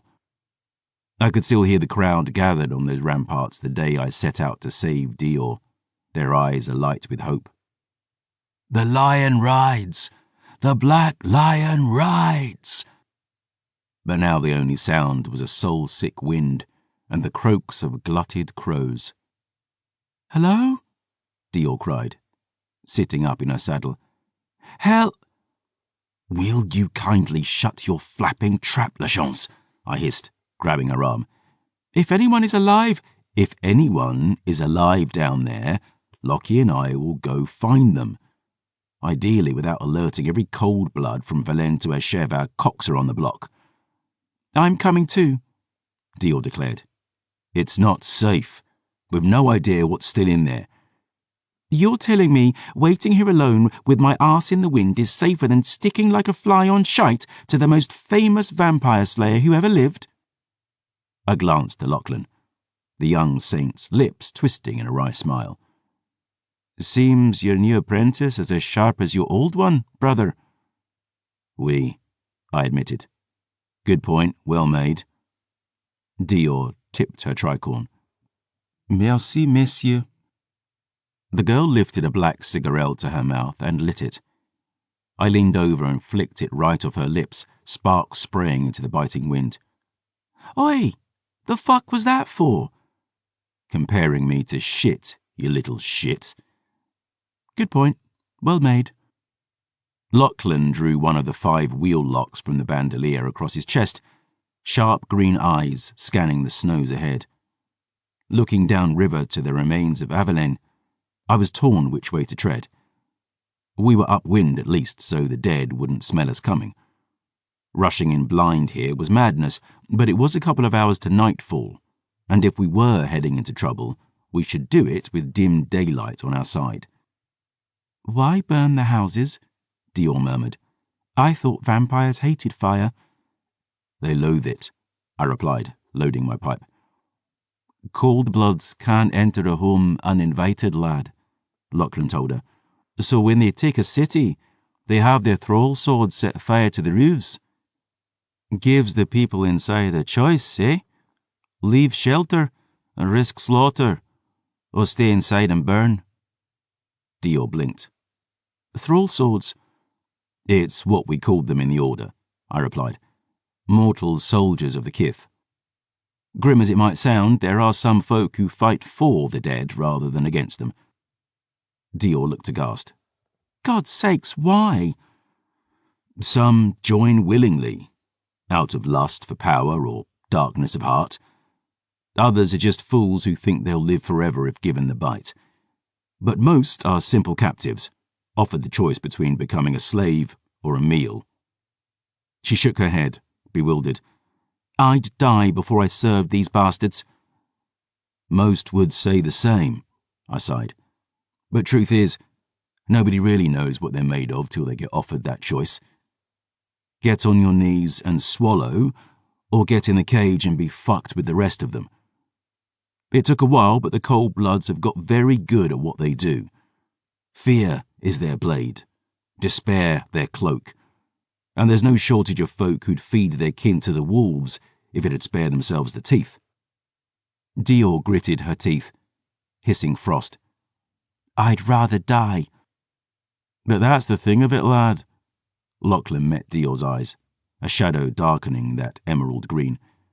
"The bastards don't kill you. They keep you alive." Dior made the sign of the wheel, lips pinched thin as she looked back to the ruins of Avelaine. Meeting Lachlan's stare, I breathed a red sigh, binding my collar up over my face and tossing him a couple of spare silver bombs. "All right, we head down together. Dior, don't leave my sight and be ready to bolt if I tell you. You see anything moving, shout. Or scream. whichever takes your fancy. Depends how big it is, I suppose. Lachlan chuckled, and with him beside me, Dior behind, we rode on, Awaken looming larger with every step. Alsusius's hooves crunched in the frost, my hand on my blade and my heart in my throat as we approached what was left of the sanctuary my friends had built. The snow was a grey veil, a bitter gale snapping right in our faces, and my blood ran chill as I finally spied movement through the flurries ahead. "Hold," I whispered, raising my hand. Mother and bloody maid, Lachlan breathed. "I knew it." Dior shook her head, squinting. What is that? I raised my spyglass, belly sinking as all my awful fears were realized. "Meat wagon," I sighed. It was sat on the ice near the chateau pier, drawn by a team of 4 skittish horses. The heavy wooden wagon, iron bars rising up from its tray to form a large rusted cage. Within was pressed a multitude of figures, and my heart twisted as I realized all of them were children. Grubby and bloodied, jammed together like dry rations. Dim beneath the howling wind, I could hear weeping, cursing, barked commands. More figures were at work around the wagon, forcing little ones inside at sword point. A dozen soldiers in dark armor, hulking thugs all. But beyond, shuffling about the ice or staring hungry at the terrified captives, were at least 24 wretched, dead-eyed and soulless. I drew breath to warn Dior to back off slow, but, true to form, the Almighty took the chance to slip his cock into my earhole. At that moment, the wind shifted, west to northerly, howling now at our backs. I saw one of the wretched tents, a rotten old man in rags, head swivelling immediately toward Dior. More of the dead turned to us, lips peeling back from jagged teeth, low hisses rolling down their line. "Shite," Lachlan hissed. It was just as Selene had said. The ghost breath apparently did nothing to hide the girl's scent. As a shout rang among the soldiers, I rolled the dice in my head. We could flee, if we chose, barrel back up the ice on horseback, faster than they could chase. But if an army had struck Awaken, this seemed to be its leavings, a few thrall swords and wretched left behind to clear out the dregs of a city already lost. I wanted to know what had befallen Aaron and Baptiste. But most, the sight of those poor children in that cage was giving birth to fury. Dark memories of darker days of blood and glory, of holy war and grim atrocity, and mournful pipes singing over a crimson glade. A thrall let loose a long peal on a raised horn, the notes hanging on the frozen air as I glanced to Lachlan beside me. "Fancy a dance, brother?" My old prentice smiled, hand to his hilt. "You're back. My bleed." The horn's echo was ringing down the riverbanks now, and I heard footsteps crunching on the frost in answer. And looking through the veil of mist and snow, I saw them, 3 high-bloods emerging from the chateau gates side by side, my skin running chill at the sight. 7 fucking martyrs. The first was a lad, 17 or so when he was killed. Osway born, his skin was marble, long rust-brown hair framing flat, flint eyes. He was big and brutish, dressed in furs, tattered cloak, heavy boots, a hauberk of dark mail. A bloody handprint was smeared on his face, and the great sword he carried was bigger than I was. The second cold blood was a mountain of bearded muscle, 6.5 feet tall, near as wide. Despite the cold, he wore naught but a kilt and heavy boots, hands big as feasting plates clutching a warhammer that could crush a castle wall to rubble.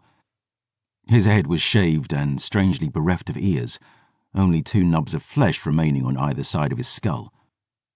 From the fresh holes in their armor, the hateful stares they threw his way, I guessed these 2 were the pair who'd slain Lachlan's horse. But, fearsome as they were, I spared each only a glance, my eyes drawn instead to the monster walking between them. She was tall, broad, a daughter of Ocean warriors. Her skin was pale as frost, eyes green as the grass of days long dead. Her long copper-brown hair was bound in slayer's braids, and she wore leathers and furs decorated with jewelry of human bone. A massive war maul was held in both fists, solid iron, its head the size of a child's coffin, wrought like a roaring bear. Her belt was hung with a half-dozen iron manacles, clinking as she strode toward us. Her kilt might once have been woven with colours of her birth clan, but was now black, stitched with bears and broken shields, the sigil of the blood Divok.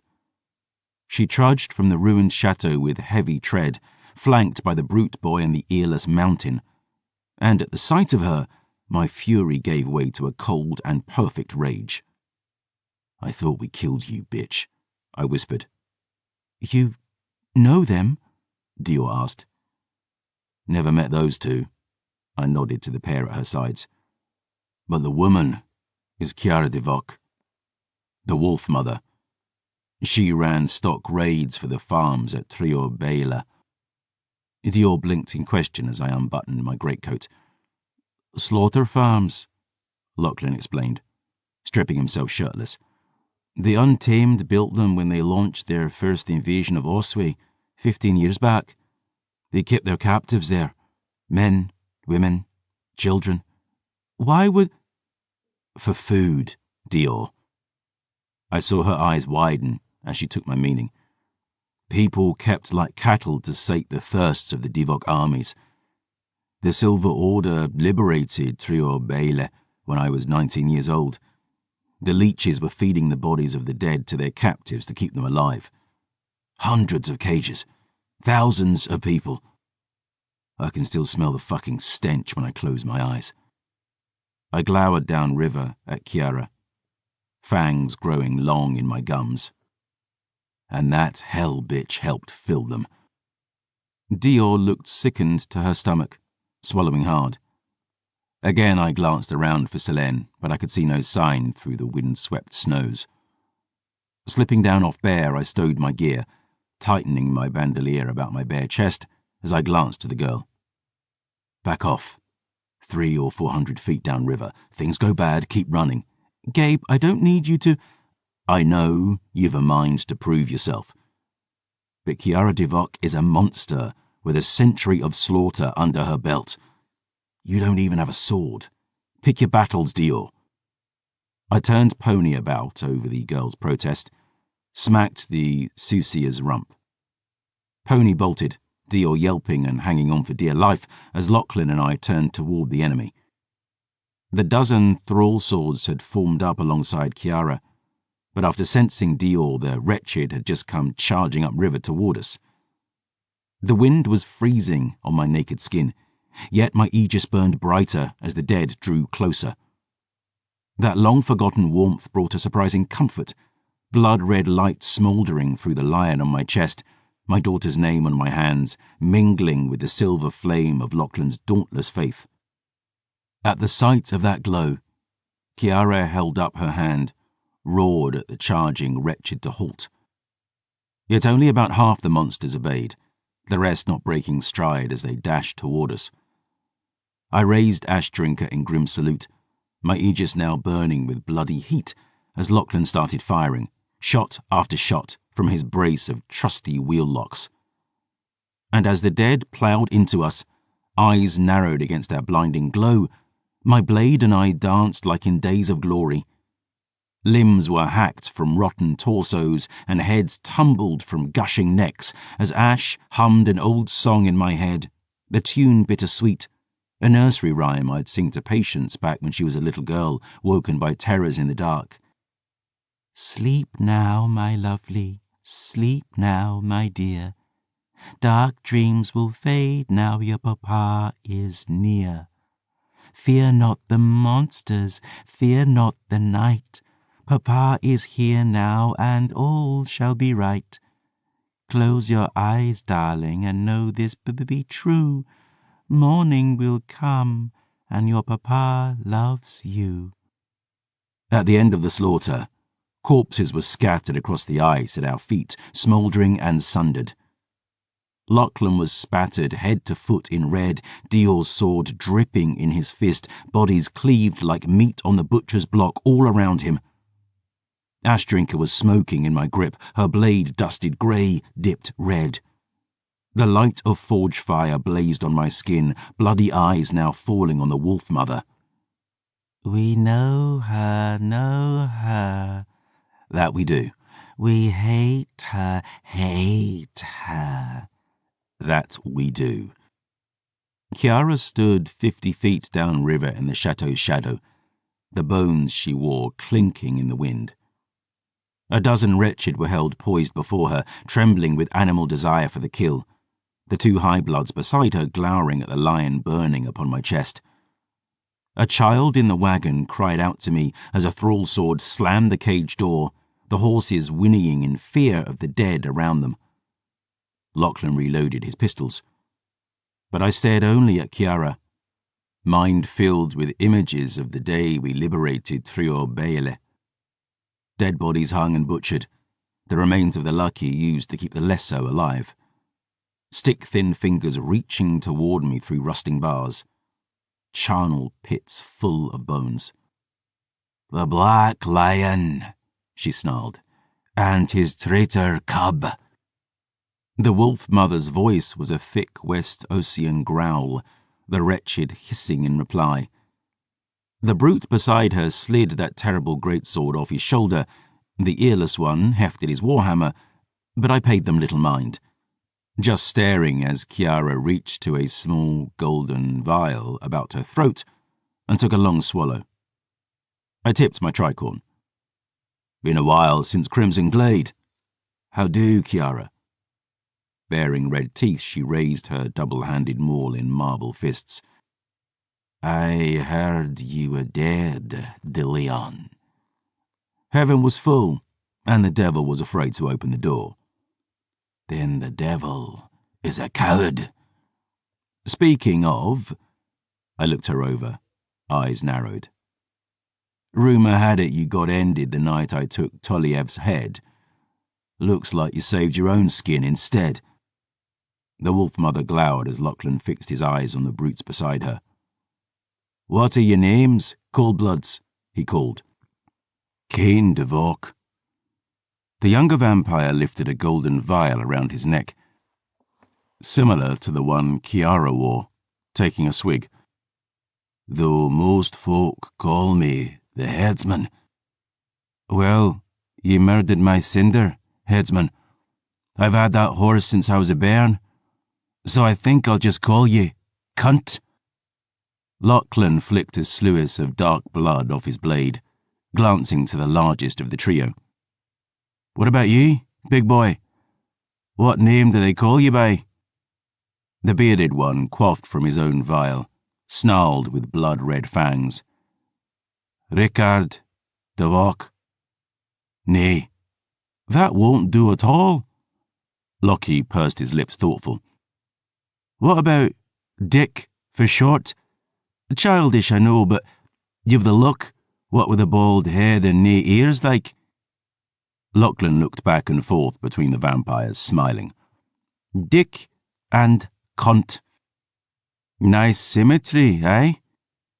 Rickard and Cain glowered as I raised Ashdrinker, my eyes still locked on Chiara. We have bones to pick, you and I. Aye, Chiara replied, hefting her maul. That we do. You've 10,000 deaths to answer for, bitch. And you've only one, bastard. But we'll repay the both of you for it now, I vow it.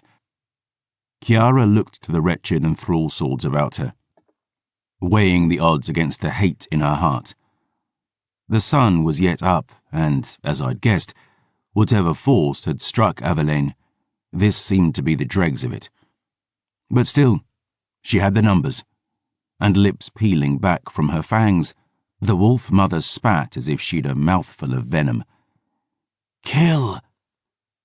Her wretched surged into motion like wild dogs off their chains, Chiara running behind the mob with her cousins and thrall swords beside her. Lachlan hurled his silver bombs to break up the pack, but as the explosions cracked and boomed, the drays chained to the meat wagon startled, bucking and stomping. Beasts of earth and sky loathed the dead, cold blood, and the animals were already terrified. As Lucky's bombs burst, as the echoes rang, the poor drays reared up in a panic and broke into a run, dragging the wagon of screaming children behind them out onto the ice. Kane was swinging left to outflank us, and thinking him the smallest of the trio, Lucky and I both dashed to meet him, fixing to end him quick. But fearless, fearsome, the vampire swung that massive two-hander in a whistling arc, his body sailing forward with it, driving him right toward us in the first few spinning, thundering steps of a Divock tempest. Jean-Francois lifted a brow in question. Tempest? De Lion? The Silver Saint nodded. The Untamed wield weapons far larger than mortals can carry, for intimidation as well as effect. That sword of Kane's weighed a good 300 pounds at least. God only knows about Chiara's maul or Ricard's warhammer. Thing is, even if you're strong enough to swing a weapon that weighs as much as you, its weight is still going to drag you with it when you swing it. That's just the way mass and force work. So the best Divock warriors fight in an ancient cold-blood style called the Anya, the Tempest. They use the weight of their weapons to fling themselves around as they strike, moving with the momentum, spinning and shifting direction, cutting anything in their path to bloody pieces. It makes the Divock near unstoppable on the battlefield, and absolutely fucking terrifying. Kane scythed toward us, boots skidding on the ice as his blade tore the air. But frightening as it was, Lachlan and I had spent long years fighting his kin in the Osway, and while the Untamed are strong as devils, their flesh is butter compared to an Ironheart's. Dropping to our knees, we let momentum keep us skidding along the ice beneath Kane's blow, the pair of us rising up now beneath it. Lachlan's blade sheared through the vampire's belly, long spools of desiccated guts spraying through the air, and as the angels on my arms carved blurs of light on the gloom, Ash sheared his arm off above the elbow. "Kane!" Chiara bellowed. "Where ye?" Brute Boy roared, slung off balance by his blade now, and I turned about to end him. But the wretched ploughed into us then, blinded and thrashing, all in a tumbling mob. I felt one crash onto my back, teeth ripping my skin as we fell. I bellowed, punching the monster in the mouth, twisting to my feet as Lachlan hewed another pair into quarters. Big Ricard was flying toward me now, Chiara beside him, swinging that terrible maul of hers like it weighed a feather.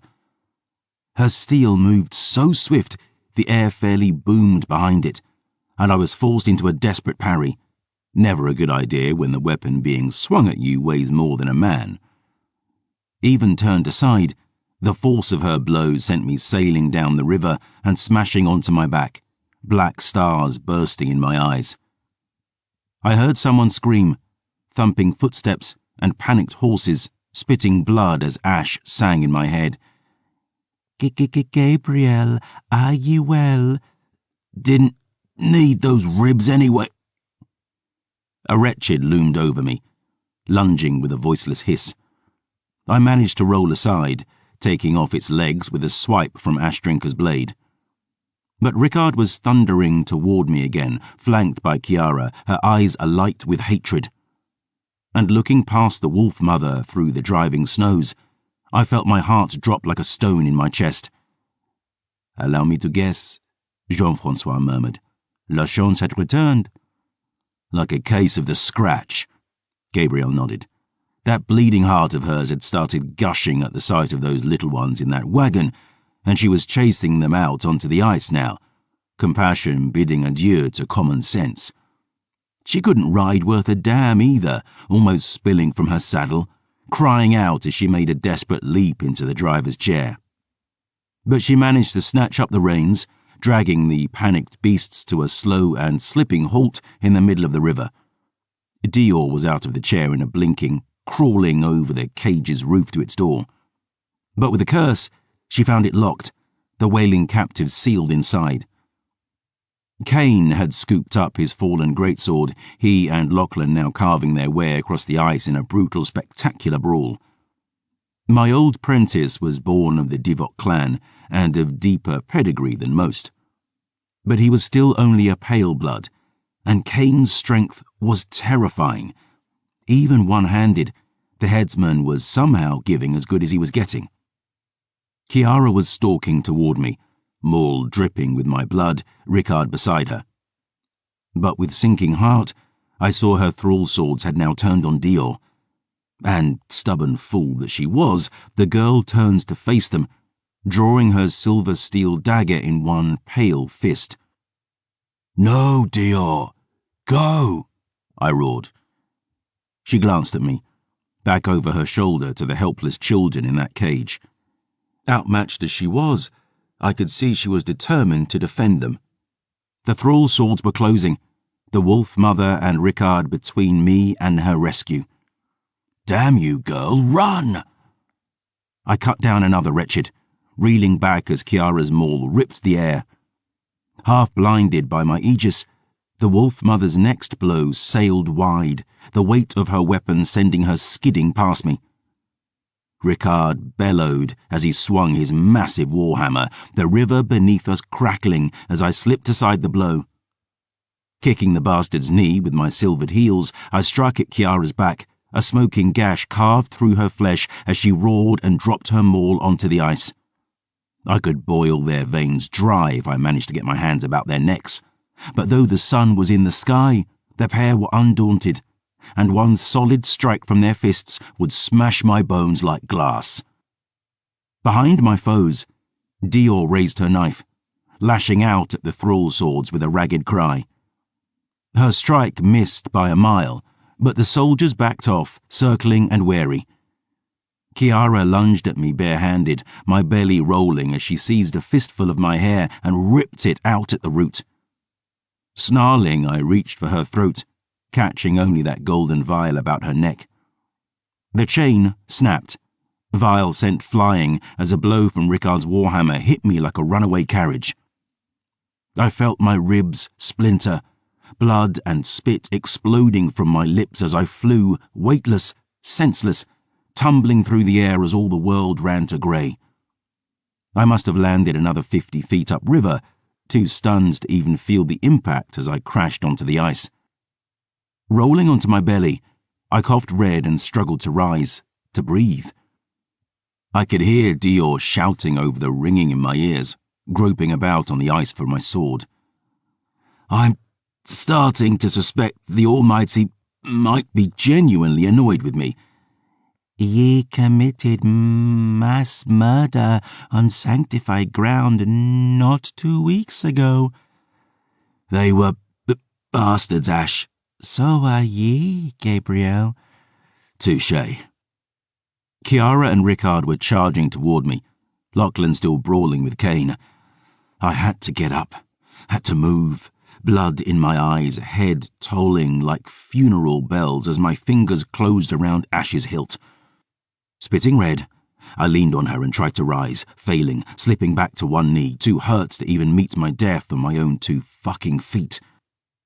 But I heard footfalls on the frozen river then, soft boots on new snow.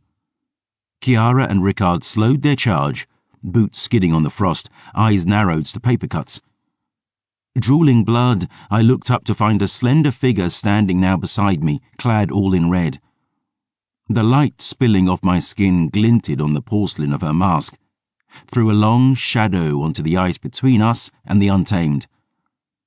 Dropping into a low, courtly bow, Selene hissed, "Greetings, Divok." And with those words, she dragged her mask aside. I'd seen it before, but my stomach still turned as the horror of my sister's face was laid bare. From the cheekbones up, Selene was a comely maid, fine-boned and beautiful, so akin to our mama, it made my heart ache to see. But the skin on the bottom half of her face had been ripped away. ropes of muscle and pale bone exposed, fangs gleaming in her lower jaw, the once temple of her flesh now a ragged broken ruin. Rickard stared at my sister in the falling snow, fangs bared. "Who are ye, cousin?" "No cousin of yours," she replied. My sister crossed one hand over another, dragging sharp fingernails along her palms. Blood flowed like twin serpents, one sluice forming itself into a curved sword, the other a whip-long flail as the scent. God, it struck me like a spear to my aching belly. "I am Selene Castia, sword of the faithful, Liathe of dread Wulfric." Dead eyes gleaming, Selene raised her blade toward the untamed. "And I am deliverance for you and all our accursed kind." Chapter 7. By This Blood. Ruby spools hung from my lips, broken ribs grinding beneath my skin. Selene swept her greatcoat aside with a flourish, brushing a fleck of snow from the brocade as she stared down her foes. Chiara and Rickard shared a silent glance, uncertain. The pair knew not where Selene stood, save now she was between hunter and prey. "I've blood claim on that one, cousin," Chiara snarled. "Stand ye aside." But Selene shook her head, replied simply, "No." The wolf mother narrowed her eyes, looking again to the vampire beside her, the meat wagon still out on the ice. I saw Dior standing pale and alone, dagger in hand. Selene had murdered every one of the Divok thrall swords around her, the ice washed crimson. Chiara's eyes drifted back to the bloody blade in my sister's hand, fangs bared as she spat. "Then die." And with a roar, she and Rickard launched themselves across the ice. My baby sister moved like winter wind, brutal and chill, cutting to the bone. She stepped aside Chiara's booming strike, a blur of red, larger cracks spilling out beneath us all as that maul struck the river's frozen crust. Swift, silent, Selene lashed out with her blade, striking the ironwood haft of Rickard's hammer and slicing it clean in half. Thrown off balance, the big cold blood was gifted a spine-deep strike as he stumbled past, marble flesh parting like smoke. Quick as silver, Selene seized hold of the wolf mother's wrist, and just as mine had in the shadow of Saint-Michel, Chiara's blood began to boil. My skin tingled at the sight of it unleashed, the scent thick upon the wind, the same dreadful power my unholy father had given me. Sanguimancy. The blood bubbled into Chiara's eyes first, whites flooding crimson. The wolf mother roared as her marble skin blackened, spreading outward from my sister's grip like cracks in a dry riverbed. But Chiara was no whelp to be so easily mastered, and bloody fangs gritted, she struck Selene backhanded, sending her flying like a bag of chaff. I rose in the chaos, hand pressed to broken ribs. Head still ringing, I charged the wolf mother, Astrinka singing silver in my mind. Chiara turned, hissing hatred, stepping aside my strikes, belly, chest, throat. We were both of us wounded now, desperate. Lucky still brawling with Cain, Dior stepping forward with dagger raised as I roared, "No! Stay back!" I twisted away as Chiara's maul whistled past my chin. God, the strength in her was enough to level a bloody mountain. If it were nighttime, I'm certain she'd have leveled me too. But dim daylight still held rule of the sky, and my aegis burned bright, and wounded as I was, fighting to defend that girl before the walls of Avallen, my mind rang again with the truth its Lord had spoken to me not so long ago. It matters not what you hold faith in, but you must hold faith in something. Chiara's maul crashed against my blade, the force sending me skidding back across the ice and then again to my knees. I rose, gasping. but as the wolf mother spat blood and readied to charge, we all of us were shivered by a dreadful cry behind us. I turned to see Ricard on his knees before Selene. My sister's foe was bloodied, one arm a smoking stump at the elbow, the other cleaved off at the wrist. Her strength was terrifying. The fact a fledgling Voss stood so tall against a veteran warrior of the Divok made no sense at all. But Selene seized Ricard's shoulders, the exposed muscle flexing obscenely along her jaw as she opened her mouth wide, wider. And I watched in horror as my sister sank her teeth into her enemy's throat. Gabriel shook his head, running one finger gentle across his lips. They call it the kiss. The rapture a vampire's victim feels as those fangs pierce skin, as that blood rushes hot and thick. No drug can hold a candle to it. No sin of the flesh can compare. Once tasted, some folk will do anything to experience it again. Sacrifice their freedom, their very lives, just to shiver through that bloody bliss one more time. And I saw it take Ricard too, his lashes fluttering, a shuddering lover's moan slipping his lips as Selene drank deeper. But then horror broke through the heaven of it, the big cold blood's eyes widening, flooding with fear as they met mine, as we both realized the awful truth. Selene wasn't stopping. Ricard gasped, struggling, but Selene dug into the vampire's throat like some starving tick, drinking, swallowing. The big cold blood bucked once, feeble, as what was left inside him clawed the bounds of its immortal shell. And with one final ear-splitting scream, his body trembled toe to crown and burst to dust in my sister's cold arms. Selene stood, dragging knuckles across her bloody mouth. And though it might have been a trick of the dying light or the hurts I'd suffered, I swear the wound at her face had lessened some. Muscle thickening on bone, translucent skin stitching onto dead flesh. The shade of her irises had deepened from the ghost white of death to a faintest hint of the brown they'd been in life. They rolled back in her head, lashes fluttering, euphoric. "By this blood," she breathed, "shall we have life eternal." I'd hunted vampires half my life, historian, but I'd no fucking clue what I'd just seen. And more to the point, apparently nor had the wolf mother.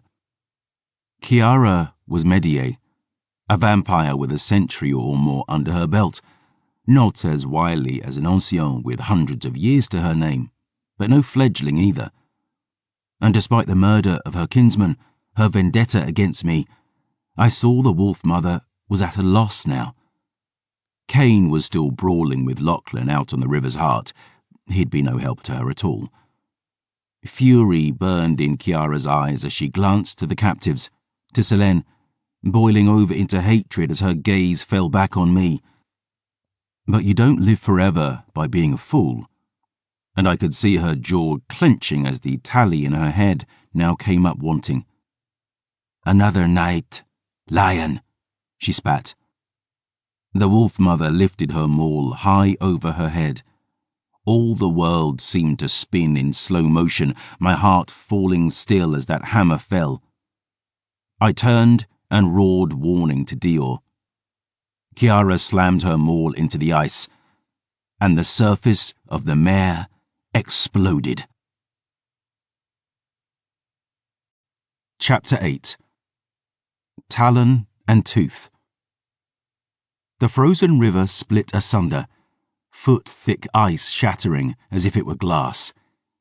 Jagged cracks arced toward us like lightning, powdered snow blasted high into the howling air. And with a deafening boom, the mare collapsed beneath us. I heard Selene shout warning as I rolled to my feet, diving across the crumbling ice. Roaring at Lachlan to run, my sister to follow. Follow! I sprinted, the ground pitching and rolling as we scrambled, stumbled, leaping again as the collapse spread. "Run, rabbit, run, rabbit, run, run, run." The sound was deafening. Impossible. I heard screaming horses, a faint whisper beneath the thunder, more snow thrown skyward as the tectonic shift rolled on. But the blood hymn sang in my ears, and I was pale blood born, after all. A burning shadow leaping toward the shoreline, aegis ablaze, finally crashing to rest on the frozen banks. Spitting blood, I dragged myself upright, broken ribs grinding as I gasped for breath. Dior!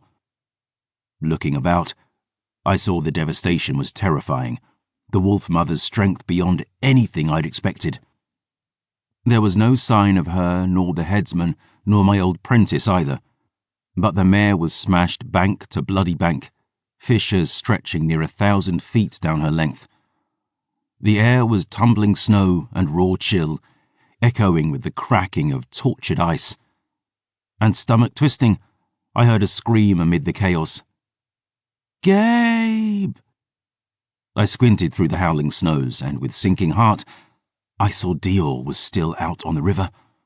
The meat wagon had fallen partway into the water as the ice split, the drays pulling it in their panic. The children inside were screaming, reaching out through the bars as the wagon began to sink.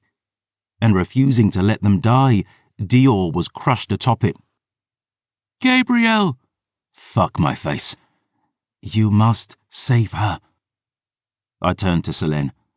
Her toes poised at the very edge of the smashed ice, red hands slipping her mask bag over her blood-slicked face. She had overtaken me as we fled the collapse, great long leaps bringing her safely to the banks. I'd still no idea what I'd just borne witness to, but no vampire can cross running water. And to head back out there... You must... But I was already gone, sheathing ash drinker and coughing blood as I dashed back out onto the broken river, slick as glass and rolling under my boots. The wagon was jammed between two slabs of ice, listing ever farther as the floes broke apart.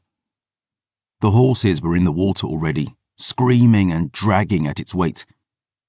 Stumbling toward them, I saw Dior raising the dagger I'd given her, cutting the beasts free from their harnesses so they'd not haul their cargo to its doom. The wagon shook as the ice splintered again, children inside still wailing, and I bellowed, "Get out of there, girl!" But ignoring me completely, Dior sheathed her blade and withdrew her trusty wallet of thieves' picks from her boot. And mad as a drunken Ocean, she crawled back over the cage and started sweet-talking the padlock.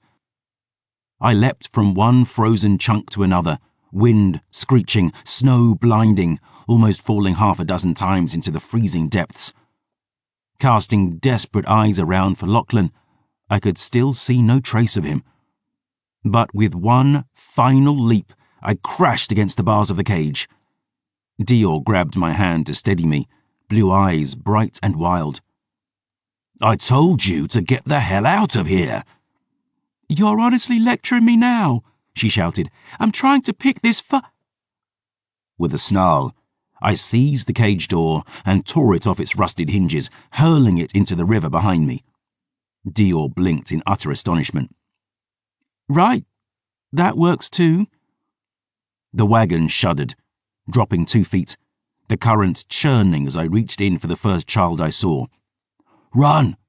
All of you, go!" Every breath jagged, bleeding. I dragged the children forth, 2 and 3 at a time, tossing them onto the ice. Some were little more than toddlers, most barely teenagers, all absolutely terrified.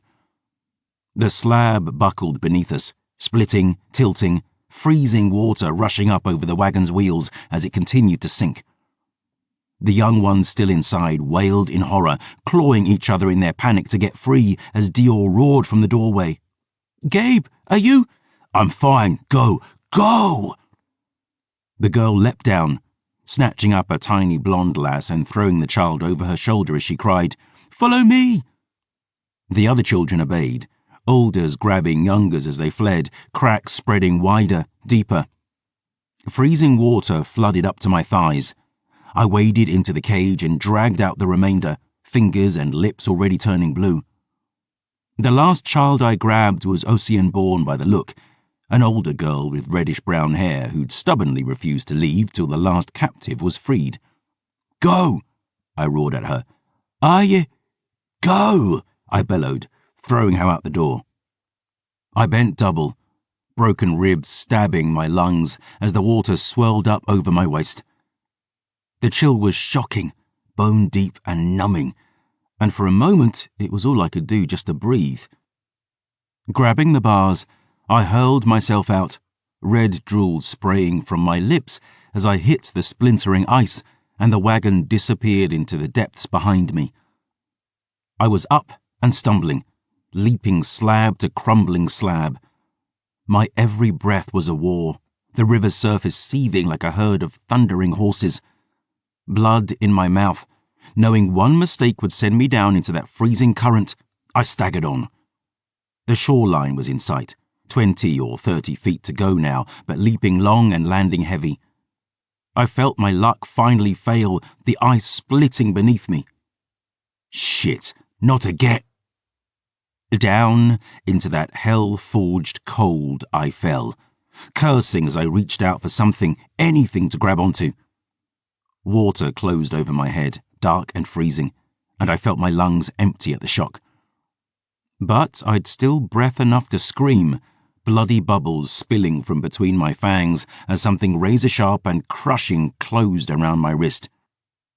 I was dragged back up from the water, roaring in agony as the teeth, fucking teeth, sank farther into my flesh.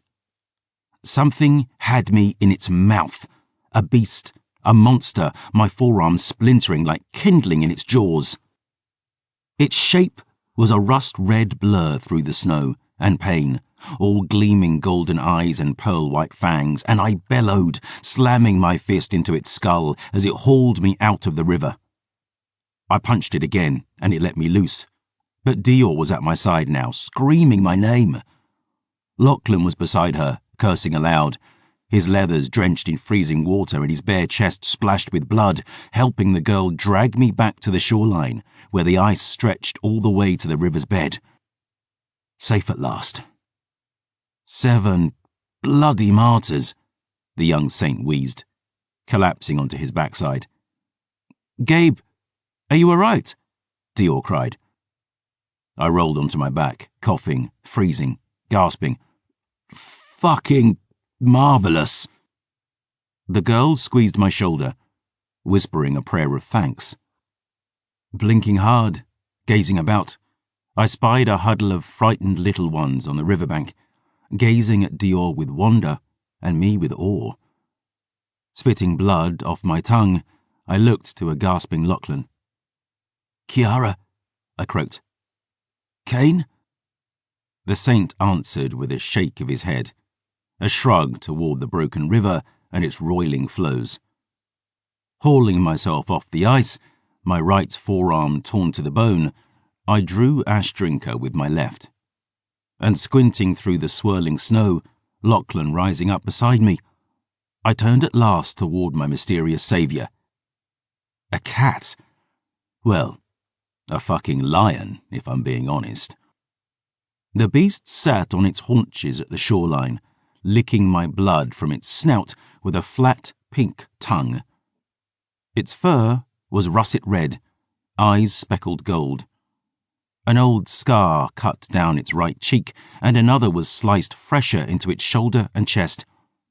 It was huge, one of the big mountain breeds that had haunted the highlands before all the predators perished for lack of prey. The children backed away in clear terror, that Ocean lass ushering the youngest of them behind her to shield them.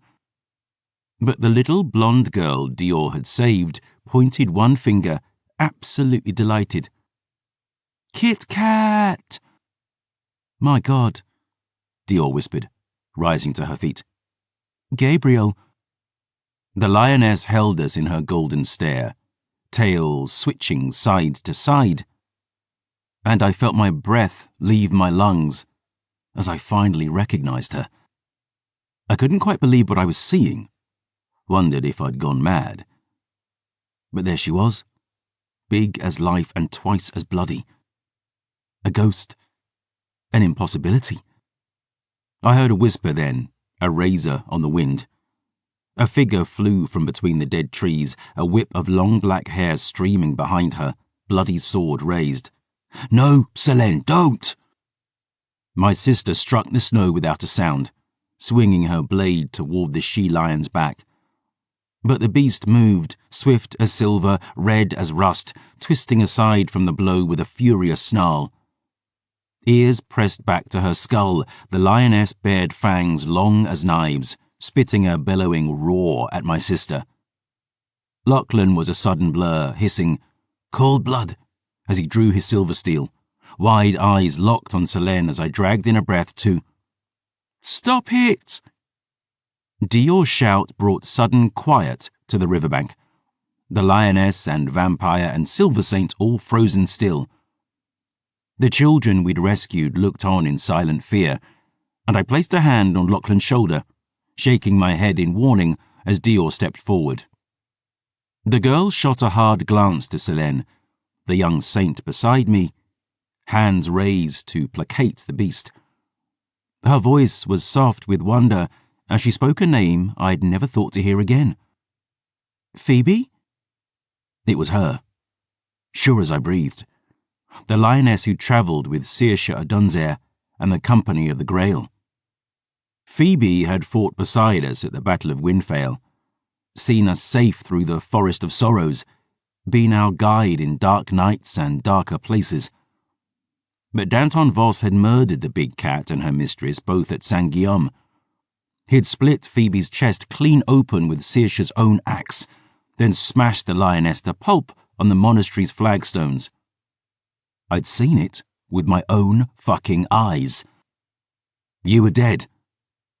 Phoebe's fangs gleamed as she licked her bloody jowls. She growled warning at Selene, but my sister didn't advance, standing with blade poised and dead eyes narrowed. Lachlan was a statue of knotted muscle and burning ink beside me, my gentle hand on his shoulder all there was to hold him still. The dusk was silent as tombs, pregnant with menace. Phoebe looked toward the sinking sun, closed those glittering eyes. And then she began to move. Not prowling, nor stretching, nor slinking, no. I mean her body began to move, to ripple, to bend. She bowed her head, the children behind me gasping as her limbs elongated, hips widening, twisting, shifting, as a long, low growl rolled through her whole length.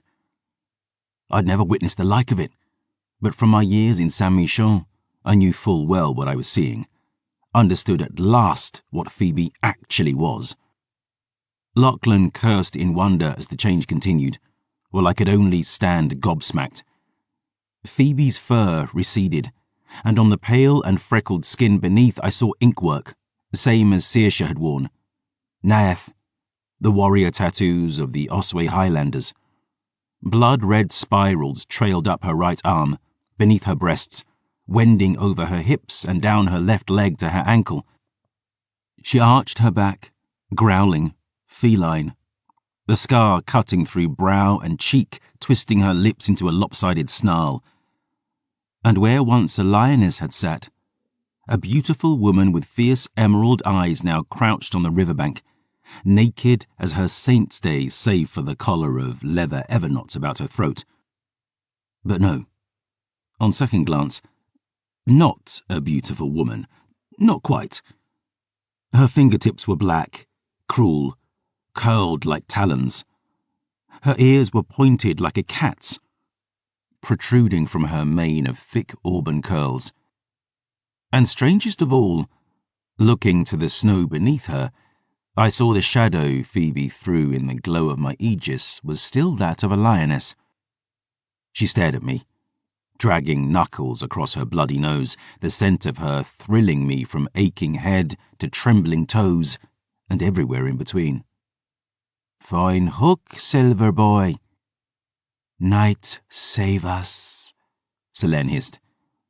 Phoebe glowered over her shoulder. "Wave that pig sticker at me again. You'll need more than prayers to save ye. I'll take your hand off at your neck, leech." Phoebe? The woman turned at Dior's whisper, lips curled in a sudden joyful smile. Hello, Flower? The girl shook her head, utterly bewildered. But you were dead. Near to it. Phoebe tossed the long braid off her shoulder, her chin raised, jaw set. But near counts near with my kind. I was wounded deep and bitter. Carved to the very bone. But I've been tracking you both since I was well enough to limp again, love. Sweet mother me, Gabriel, Lachlan whispered. You know this thing? I could only shrug, voice soft with awe. I thought I did. How? Dior shook her head. What are you? Phoebe looked to the ruins of Avalon, the children we'd saved, emerald eyes narrowed. She was mid-20s by my guess, tall, fine, completely unabashed by her state of undress. Most of the little ones looked mystified, horrified, but the Ocean lass I'd rescued shepherded a few more youngers behind her skirts, hissing soft. Dusk dancer. Dior's eyebrows climbed toward her hairline. I'm a wieldling, Flower, Phoebe nodded, glancing to the Osway lass. What folk of the lowlands might name a dusk dancer, aye. I am blessed by the strength of Father Earth and the grace of Mother Moons. And in the short breath between day and night, I can dance between this woman's seeming and the shape you knew. The weald skin, the beast. Why didn't you? Dior briefly flailed, looking at Phoebe as if her world had been entirely upended. You travelled with us for months, and all along... Forgive me, the woman replied, green eyes gone soft. I nae wish to deceive you, love. But Cousin Saoirse knew my mind enough to speak for the both of us, and there's a toll to be paid for the dancing I do. Heavier in these blighted nights than ever. She nodded to the fallen sun, the dying day's death light. So now, I dance only as oft as I must. We thought Danton killed you. Only silver can kill me. Silver, magic, and the cold teeth of age. The bastard of Velen wounded me deep, but in the mother's moonlight, all a wieldling's hurts mend in time. Then... Dior blinked, suddenly brightening. Is Saoirse? Nay, Phoebe scowled. A warrior of the moon's throne she was, brave and fair. Daughter of the old Sith, a seer and a dreamwalker, but nae wieldling. The woman clenched her jaw.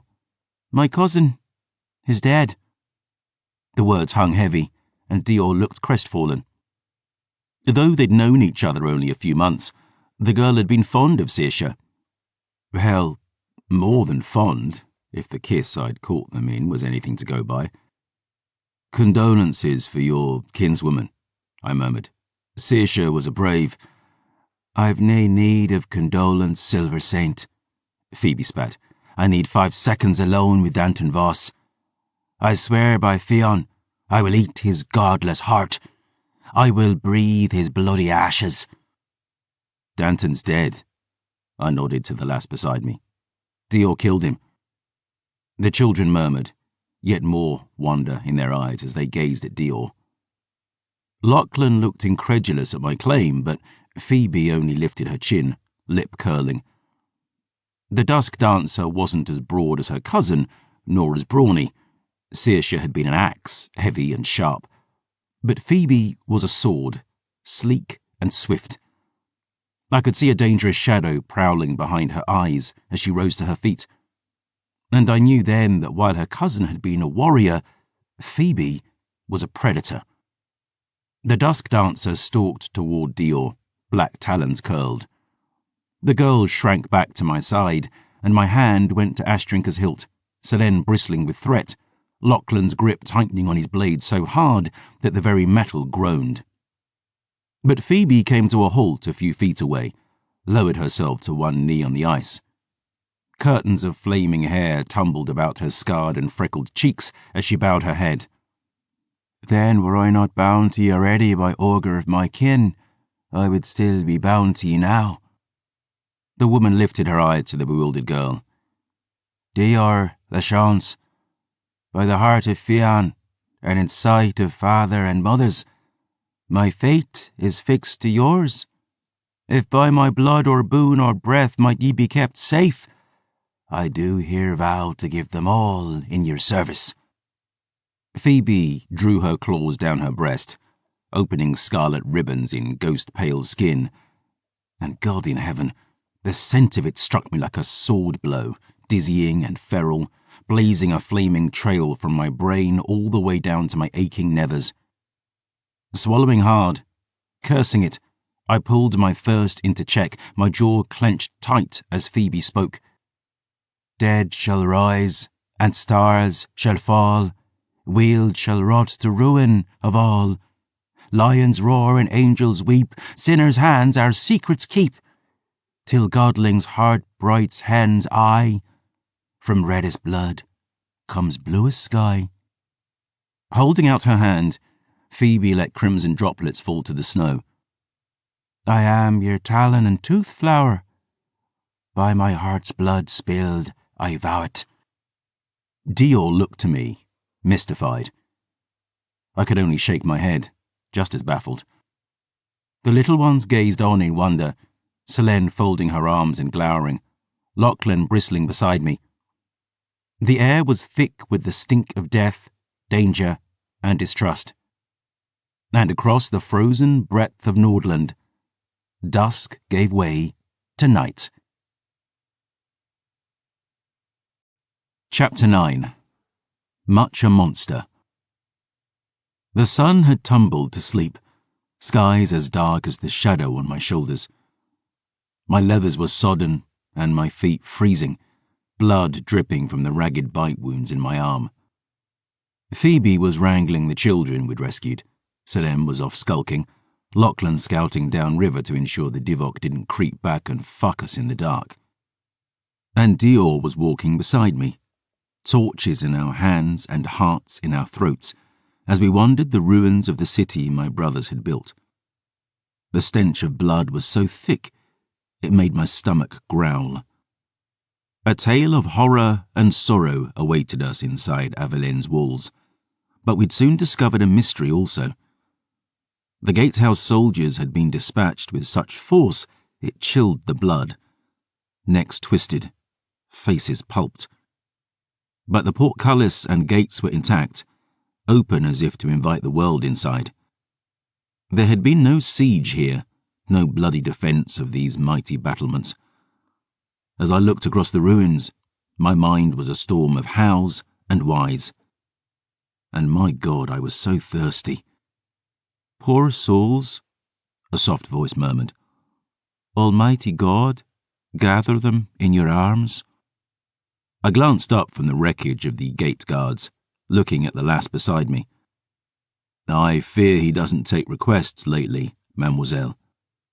The lass signed the wheel, making no reply. She was a little older than Dior, slender and small, the last captive I'd rescued from that sinking meat wagon. After the calamity on the riverbank had died down, she'd introduced herself in a soft Ossian brogue as Isla Aquin, a resident of Avalin, notable among those we'd saved only in that she was the eldest. Her pale skin was smattered with freckles, long reddish hair tied in plaits, twin beauty spots on her cheek. I could dimly recall her at the welcome feast Aaron threw for us a few weeks back, serving drinks after the god thanks. But beyond that, I knew her not at all. Scowling, I surveyed the destruction. What the hell happened here? They came in the night, Chevalier, Isla replied softly, merciless and swift. But they didn't break through these gates. Did they come over the walls? In force enough to take the city, but without a bloodstain on the battlements? I did not see.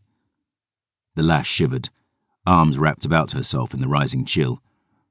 I was asleep in the chateau, woken by the sound of thunder, and screaming.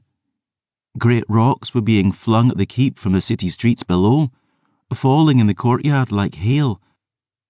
Isla shook her head, awestruck. It was the dead, Chevalier. They were throwing those boulders, tossing chunks of houses about as if they were pebbles. So they were already inside the outer fortifications by the time the attack sounded.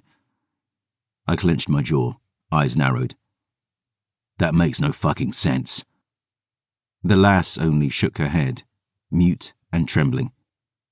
We walked onward, fat crows jeering as we passed, rats skittering through the shadows. Ascending the cobbled road to the chateau on the hilltop, we saw signs of furious battle everywhere. The fire throwers Baptiste had built on the battlements had left long scorch marks on the rock, flagstones littered with coal and ash. The smell of burned wood, alcohol, and blood stabbed my aching belly. Unlike the outer walls, these inner gates were gone, not broken, mind you, but torn free and tossed back down the hill with a force that reduced the houses they'd struck to rubble. I knelt beside a dead soldier, his skull smashed open, brains crusted on the ice. Prying a leather flask from his frozen fingers, I unscrewed the lid, sniffing once. Holy water? Dior asked softly. I shook my head. Vodka. He died with liquor in his hand. That's the way I'd want to go. Dior rolled her eyes, scoffing softly. I sighed, studying the corpse on the cobbles before me. Barely a whisker on his chin, the poor bastard. A soldier will take comfort in prayer, Dior, in thoughts of famille, the love of his brothers, the light of his God. But there's nothing like a dram of courage to hold you steady when the screaming starts. I took a long gulp from the flask before tossing it aside, standing to study the carnage. Within the chateau walls, the destruction was terrifying. The keep was demolished, solid basalt smashed like cheap pottery. The chapel where Astrid and I were wed had been gutted by fire, its roof collapsed. I could imagine its bells tolling during the attack. Desperate citizens fleeing to the only sanctuary they had left, that of holy ground. The soldiers told us to shelter in there, Isla explained. Women and children. But the smoke flushed us all out eventually. We youngest were the last wagon loaded. How many more? Dior asked softly.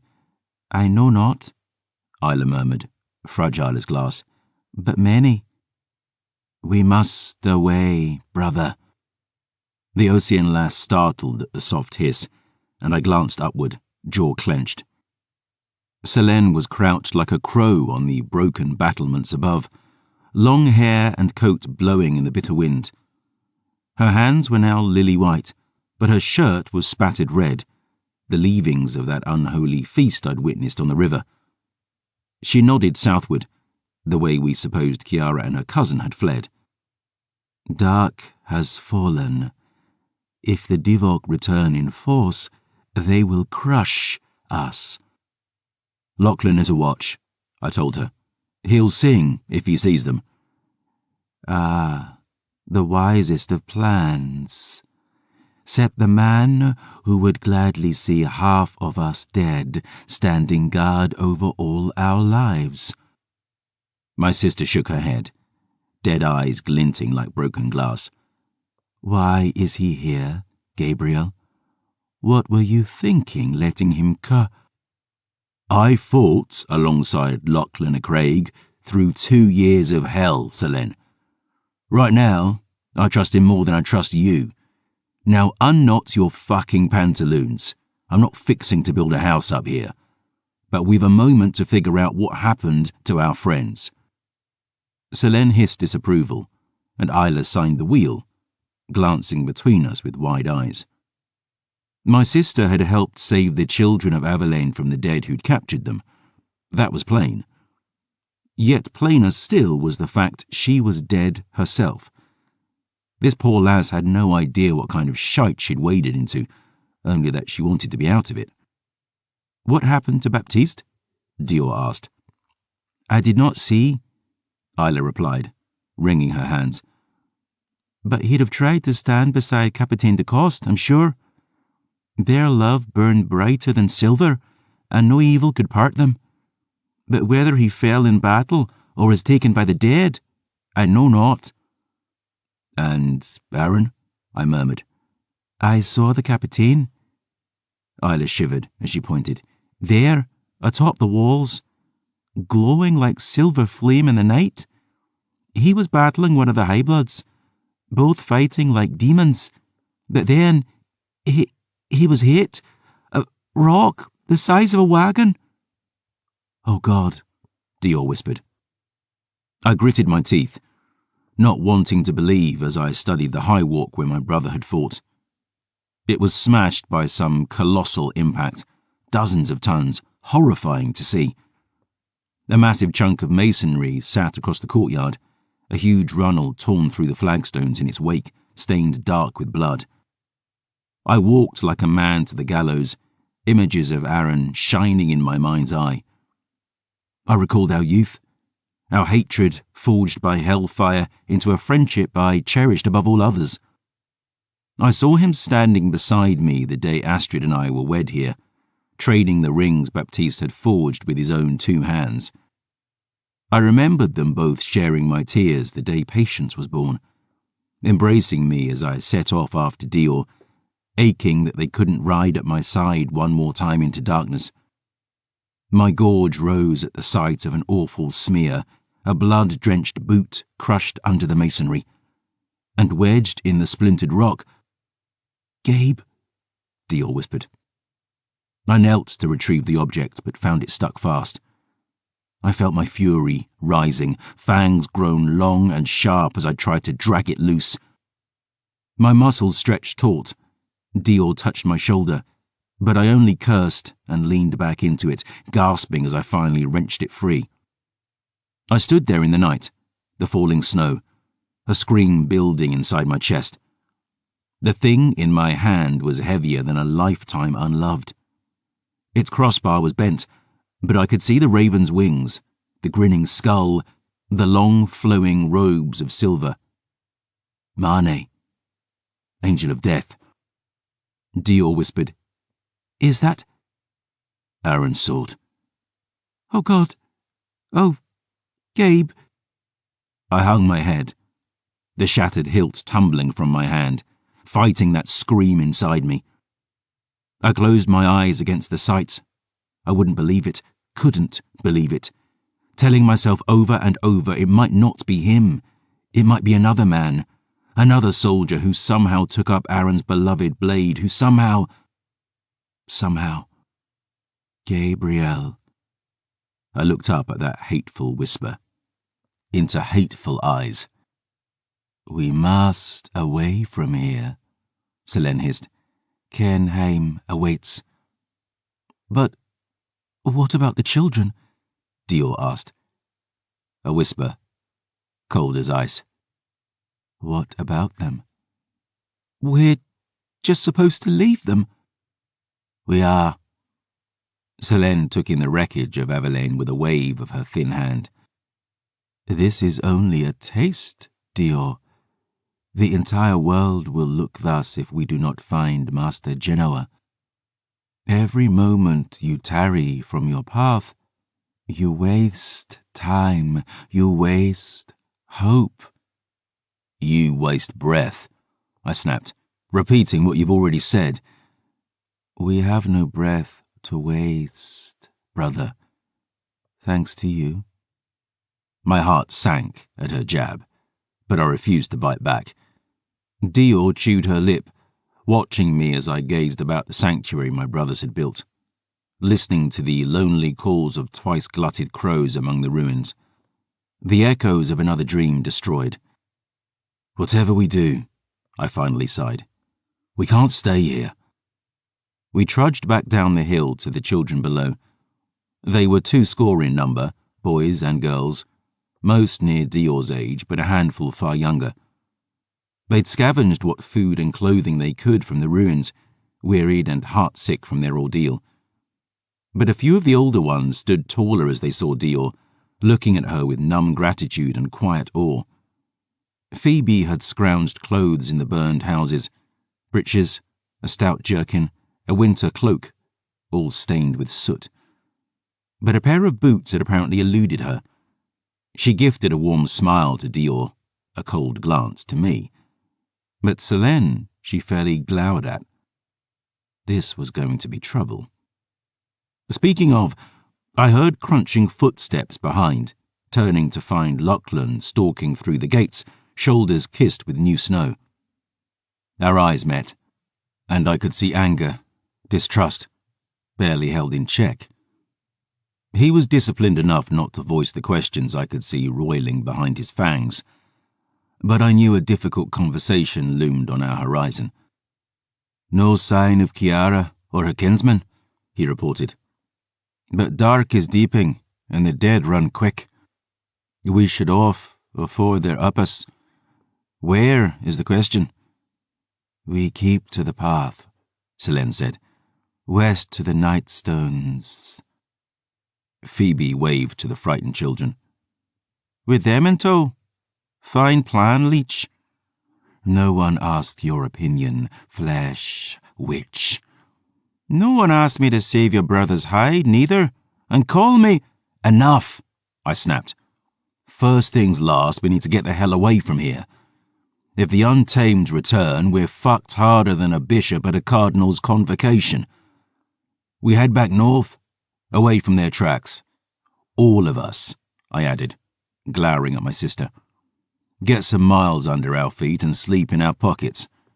I clapped my hands. "Let's move, soldiers."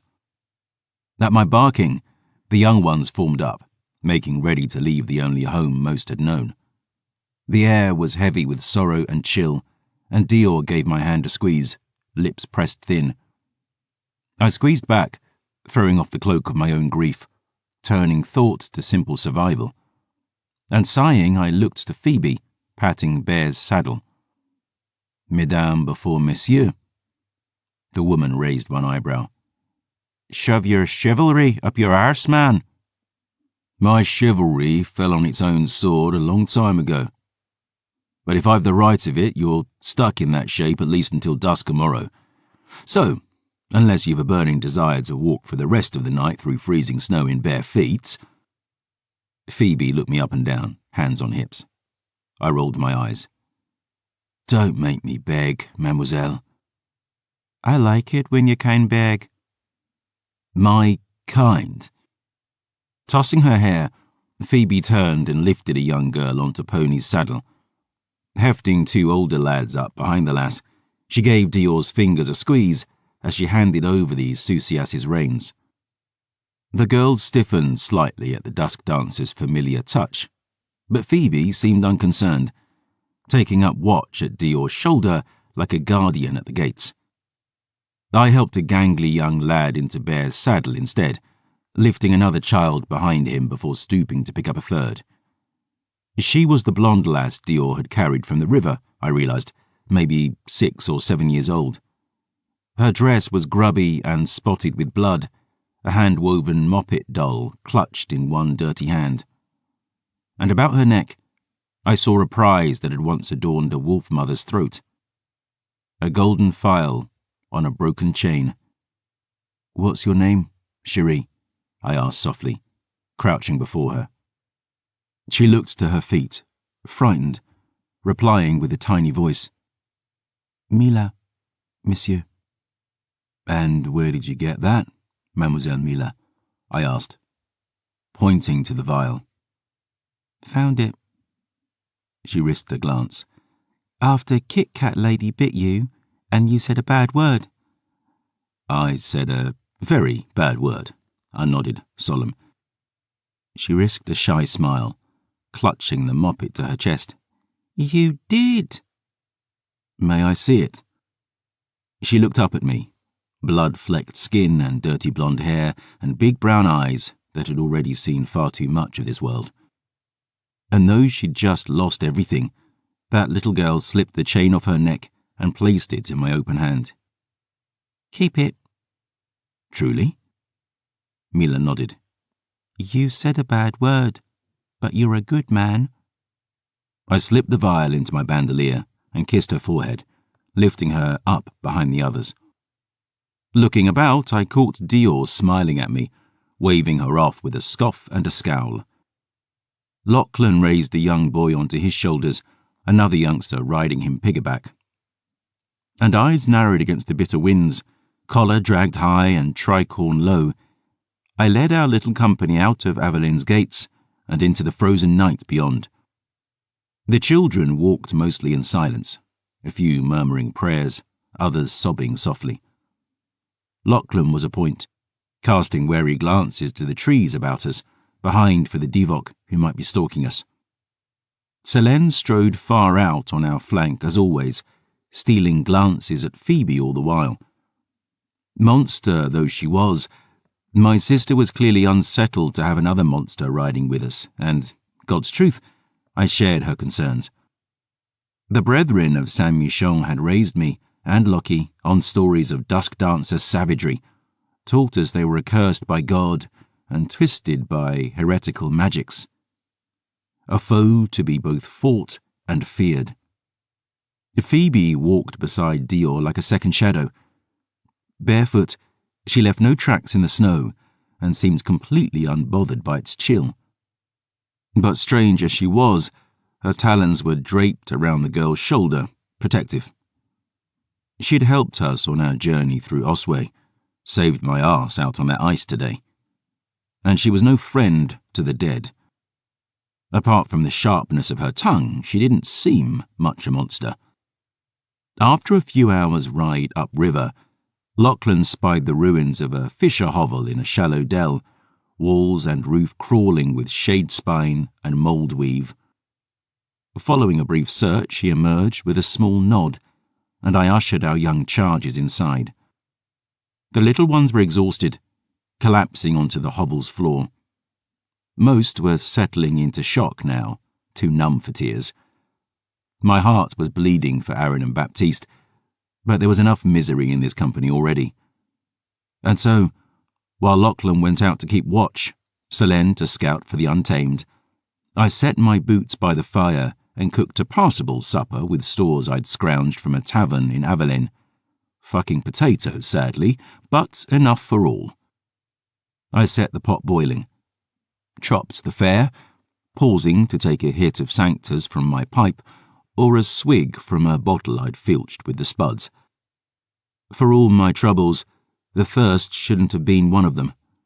Not with all the liquor I had and the sacrament I was smoking. But still, I could smell it in that damned room, taste it at the back of my throat. Blood. Blood. Isla was slumped in a corner, twin beauty spots etched under haunted eyes. Dior sat near the hearth, Phoebe slinking down beside her, smooth and swift. Again the girl tensed as the dusk dancer laid a head on her shoulder, but Phoebe simply sighed in contentment, as certain of her welcome and as heedless of personal space as any feline I'd ever met. I was certain if Dior scratched her back, the woman would start purring. As I served supper, I asked about the attack, who saw what and when. "They came as smoke, Chevalier," one of the older boys assured me, stroking the fuzz on his chin, "creeping through the gates like mist." "Bollocks," another lad scoffed. "This is no time for your tall tales, Admiral Duran." "Shut up, Sergio, I seen 'em. Smoke they was." "I saw no smoke," a thin girl whispered, "but I saw the one who led them. A devil in black, soaked in red. God, when she looked at me—" Chinfuzz glanced behind him. "Were these the same devils as took Dun Quinn, Isla?" Isla glanced up from the flames, drawn and haggard. "I don't know, Abril." I looked at the girl anew, remembering those refugees Dior and I had met on the road months back. "You were at the fall of Dun Quinn, Mademoiselle Isla." The maid's face was pale as she nodded, murmuring in her Ossian brogue. "Aye, 6 months gone now. They came in the night back then too. Thunder with nae clouds. Boulders falling like rain. She shook her head, making the sign of the wheel. You know, Captain Aaron used to tell us you only appreciate the sunshine after you've felt the pouring rain. But sometimes it feels like it's been raining all my life. The lass hid her face in her hands, fighting back tears. Trying to head off an unwanted flood, I filled a bowl from the cookpot and offered it to her. You should eat something, Mademoiselle Isla.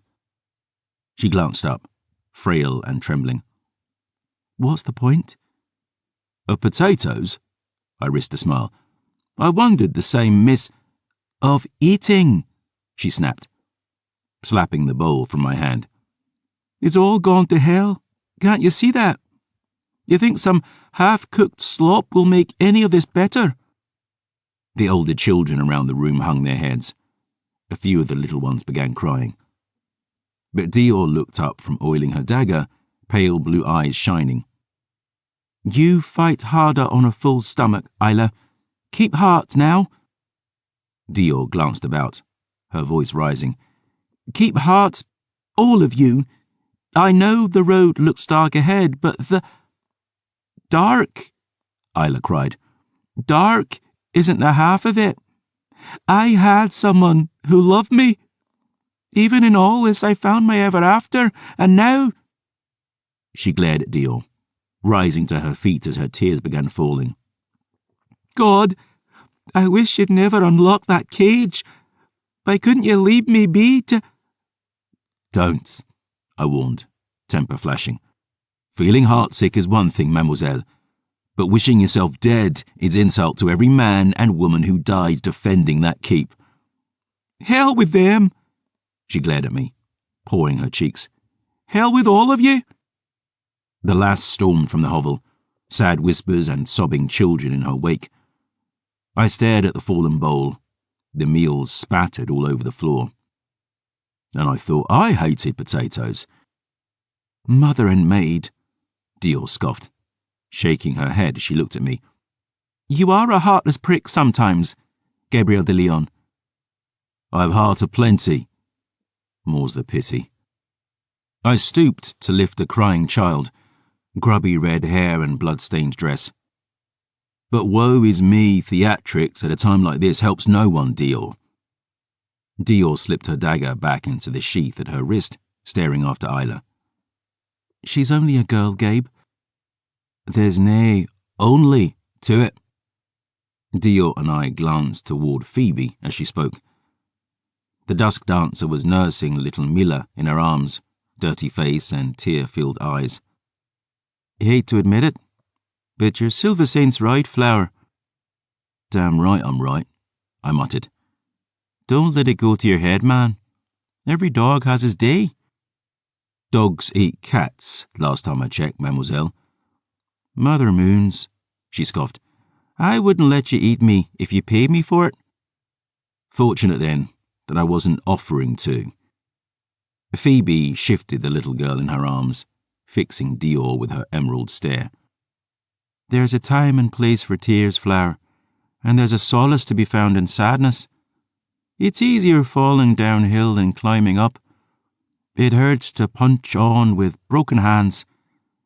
But it's when darkness falls around us that we find the fire within. And I see it in ye, sure and true. Phoebe searched Dior's eyes, speaking fierce. You're the fire that will burn away this dark, Flower. And you're a girl, so stick that only shite where the sun don't shine. I glanced upward. The sun doesn't shine anywhere anymore, Kit Kat. Then stick it anywhere you like, smart arse. Quiet as tombs out there, came a whisper, and Selene stepped through the door. The children immediately fell into frightened stillness as my sister brushed snow from her shoulders out of her midnight blue hair. And just as dark. No troubles? I asked softly. No pursuit? Nothing moves, save wind and snow, but we cannot linger here. We need to rest, including you. You know nothing of what we need, brother. I know cold bloods need to sleep like the rest of us. Take an hour or two. Selene blinked around the sea of frightened faces. In here? Where else? I'll watch with Lachlan. I shrugged, grateful for any excuse to escape that room. No way I can sleep with a fresh pipe in me anyway. My sister gazed about the hovel, meeting those unsettled stares, her eyes finally returning to mine. Perhaps an hour, then?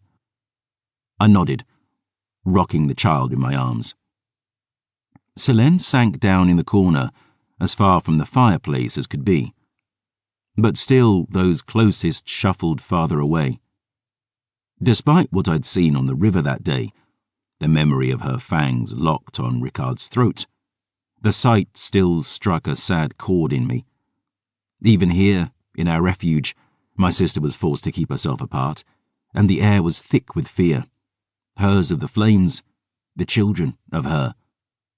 Where will we go now? Someone asked softly. Beaufort, maybe. South. That's where they came from, Sammy. I'll not go near the Forest of Sorrows, Chinfuzz vowed. Not for all the silver in Elidane. The Fae Queen in Aerion has woken. She and her flower knights. What about the others? An older girl demanded, her voice trembling. All the people they took. Our friends, our famille. Hush fell then, broken only by frightened sobbing. We could take them to Redwatch. Dior looked to me, hopeful. That's not far. After the shit you pulled there last time, I scoffed. They'd hang us both. God, you kill one Inquisitor and spend the rest of your life apologizing for it. I think there's a lesson in that for all of us. We are not going to Redwatch, Selene hissed, interrupting our chuckles. We have no time for petty compassion, Dior. We must continue west. We must find Master Genoa. You do well not to tell us what we must, leech, Phoebe growled, nursing that little girl in her talons. Last I looked, you were as far from our friend as a snake could slither. You know nothing, my sister replied. I know when we fought at Saint-Guillaume, you tried to kill me, and your brother. Phoebe glanced at me, eyes flashing. What I don't know is why he hasn't put you in your grave for it. Because he is not a fool, Flesh Witch. I like how you did that, implying I am without actually having the courage to say it. Selene stared bloody daggers at the dusk dancer's throat, and I interceded before trouble started.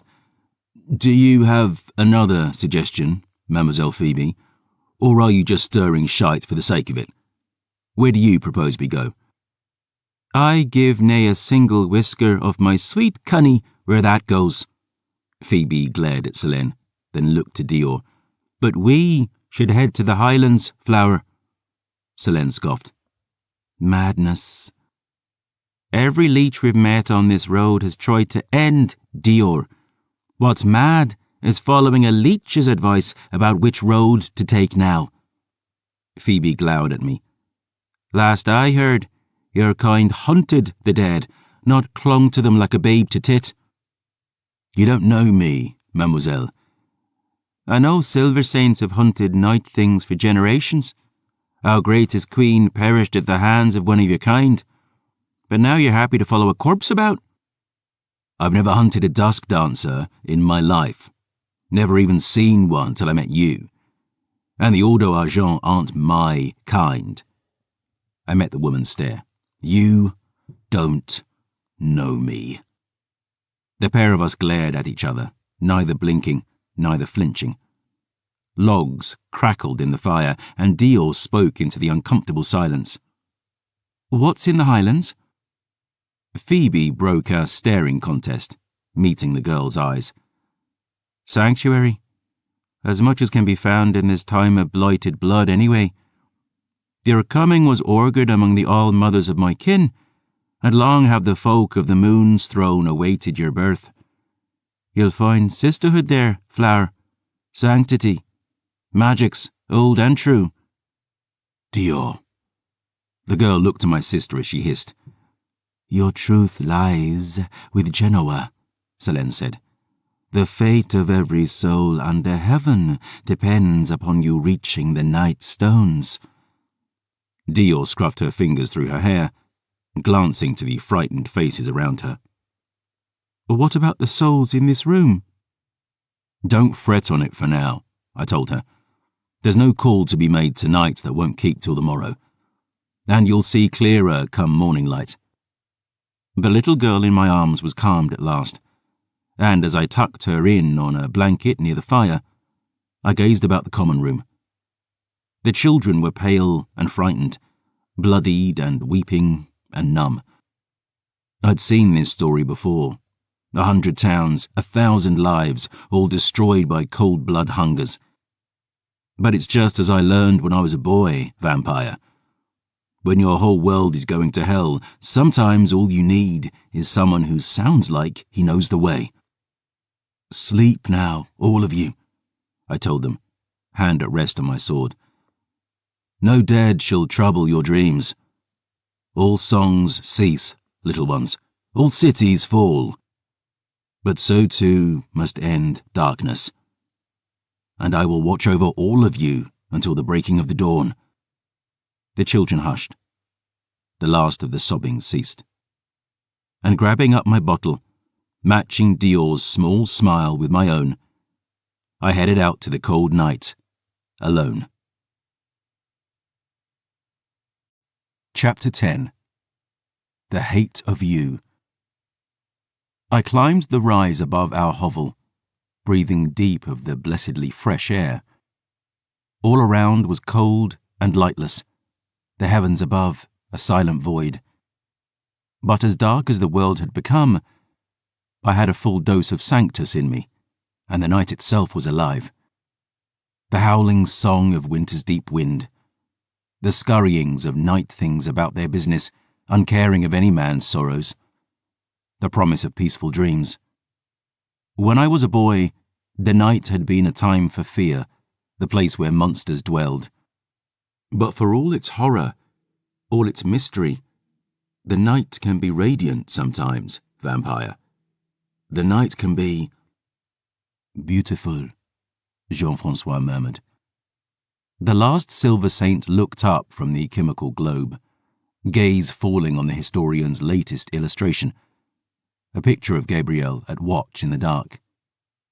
As the vampire lifted those chocolat-brown eyes, deep enough to drown in, Gabriel slowly nodded. Sometimes, he agreed. Sometimes it can be beautiful. Jean-Francois's lips curled as the silver saint swallowed another mouthful of wine. But all the beauty was lost on me back then. Alone with a moment to breathe, my eyes burned at the memory of Baptiste's final embrace, of Aaron's last goodbye. I pulled the cork from my bottle, wanting only to be numb. One more loss. One more thing taken. And as I stared into the dark, I realized it was staring back. My heart twisted at the sight of a ghost-pale figure, standing among the trees. She was clothed in naught but the wind, a beauty spot painted beside her bloodless lips, her eyes deep as dreaming. Her hair was the night itself, velvet and black. And as her shadow reached toward me, across the wall of death, I saw the want in her gaze, a perfume of silver bell and blood hanging in the air, just as it had the night he knocked on our door. My lion, she whispered. Much as I wished it, I knew this wasn't my bride, just a thirsting madman's dream. But though I knew her for a phantasm, the sight of my Astrid still filled my eyes with tears, and my heart with longing for a home I could never return to. The home Fabienne Voss had taken from me. I miss you. She was behind me now, a dark angel enfolding me in her arms. The nights of passion we'd shared ablaze in my mind, memories of her blood, hot and burning down my throat, filling me with awful, wondrous want. I took off my gloves, fangs stirring in my gums as I pressed my lips to her wrist, bitter cold winds blowing her long black hair about us. We miss you. And in the gloom, I saw her then, my heart sinking, tears rising. A familiar shape, willow, slender, so young. God, far too young. She wore cloth as black as raven's feathers, her skin pale as death, her mamma's hair and her papa's eyes, staring at me from the dark. Patience, I breathed. Papa. She stretched out her hand, my beautiful baby, beckoning me to join her in the shadow. I trembled with the ache of it, knowing how easily I could be with them again. Peace just a knife twist away. But I had business unfinished. A vengeance I'd only begun to taste. And another girl who needed me now, almost as much as I needed her. Wait for me a little longer, loves, I begged. Gabriel. I sniffed hard, pawing at my eyes. Up here, Lachlan. I heard silver-heeled boots in the snow, banishing all fancies of ma famille, as Lachlan a Craig stalked up the frozen hillside toward me. Tipping his imaginary tricorn in greeting, my old prentice tucked his gloveless hand into his armpit for warmth, breathing a plume of frost. Dior's sword was still sheathed at his waist, and I felt a flicker of threat, despite the history between us, gleaming on that 7-star at his breast. All right? Nae sign of the Divok, he replied softly. If that's what you're asking. Merci, brother, I nodded, for keeping an eye out. Lachlan shrugged. You back? My bleed. You should get some sleep. He stepped up to me then, the anger he'd long kept checked glinting in sharp green eyes. I think it best ye and I have a word first. Saint to saint, like. I'm not in the order anymore, Lucky. I know. I was there when they tossed you, remember? He searched my eyes, gaze burning. And, excommunicated or no, I still respect you, Gabriel. You know I do. But I'd like to think I'd earned the same in the years we shared. Enough for the truth, at least. Truth? About what? About that girl you're riding with. And who the hell she is. Well, she's a he, for starters. Don't lie to me, I beg you. You didn't train a fool, Gabe. She's bleeding. After that brawl with the Divok, of course he's... Nay. Lachlan interrupted. She's bleeding. Shit. I rubbed my brow, breathed a weary sigh. I'd drunk near a whole bottle of vodka and fled the hovel to avoid the scent of it, but still, I hoped you wouldn't notice. How could I not? Lachlan demanded. I've never smelled the like. Is it true what you told that dusk dancer on the river today? That slip of a girl slew the beast of Elaine? I said nothing, avoiding Lachlan's coal-rimmed stare. But still he pressed. Last I heard, you were retired in Sudheim with your mistress. I trek all the way to Saint-Michon with that lass now. And what did Greyhand say to you when you arrived? I wanted to speak the truth, to confess all I'd done. God help me, I did. Lachlan was a brother in arms, a friend. But I remembered my other brothers in arms, my other friends, men I'd also fought and bled beside for years, chaining me to the wheel at Saint-Michon, bearing witness as Greyhand slit my throat, ear to fucking ear. The abbot said nothing of consequence, I murmured. Lachlan pursed his lips, scowling. Do you remember Chloe Sauvage? My head was light, liquor and sacrament dancing arm in arm. But I still felt that sword in my hand, cleaving through Chloe's chest. I could still see the disbelief on my old friend's face as she grasped the blade, blood spilling from her lips with her whisper, All the work of his hand is in accord with his plan. Fuck his plan. I remember, I said. What about her? She left the monastery near 2 years back. Rumour had it she convinced Greyhand to let her look for a treasure, a weapon to be wielded against the endless night. Chloe ever spent too much time in that library, Lockie? I thought the same. Yet 6 weeks back I get a message recalling All Saints de Saint-Michel. And then I find ye 1,000 miles north of where you're supposed to be. The Black Lion, the greatest hero the Silver Order ever produced, in league with dusk dancers and cold bloods, with a lass in lad cloth hid under his wing, and the ashes of Danton Bloody Voss fresh on her boots. This makes nae sense. You want a world that makes sense, Lockie? Better start digging. I took another pull from my vodka, polishing off the bottle. 2 feet wide and 6 feet deep should do it. Who is she?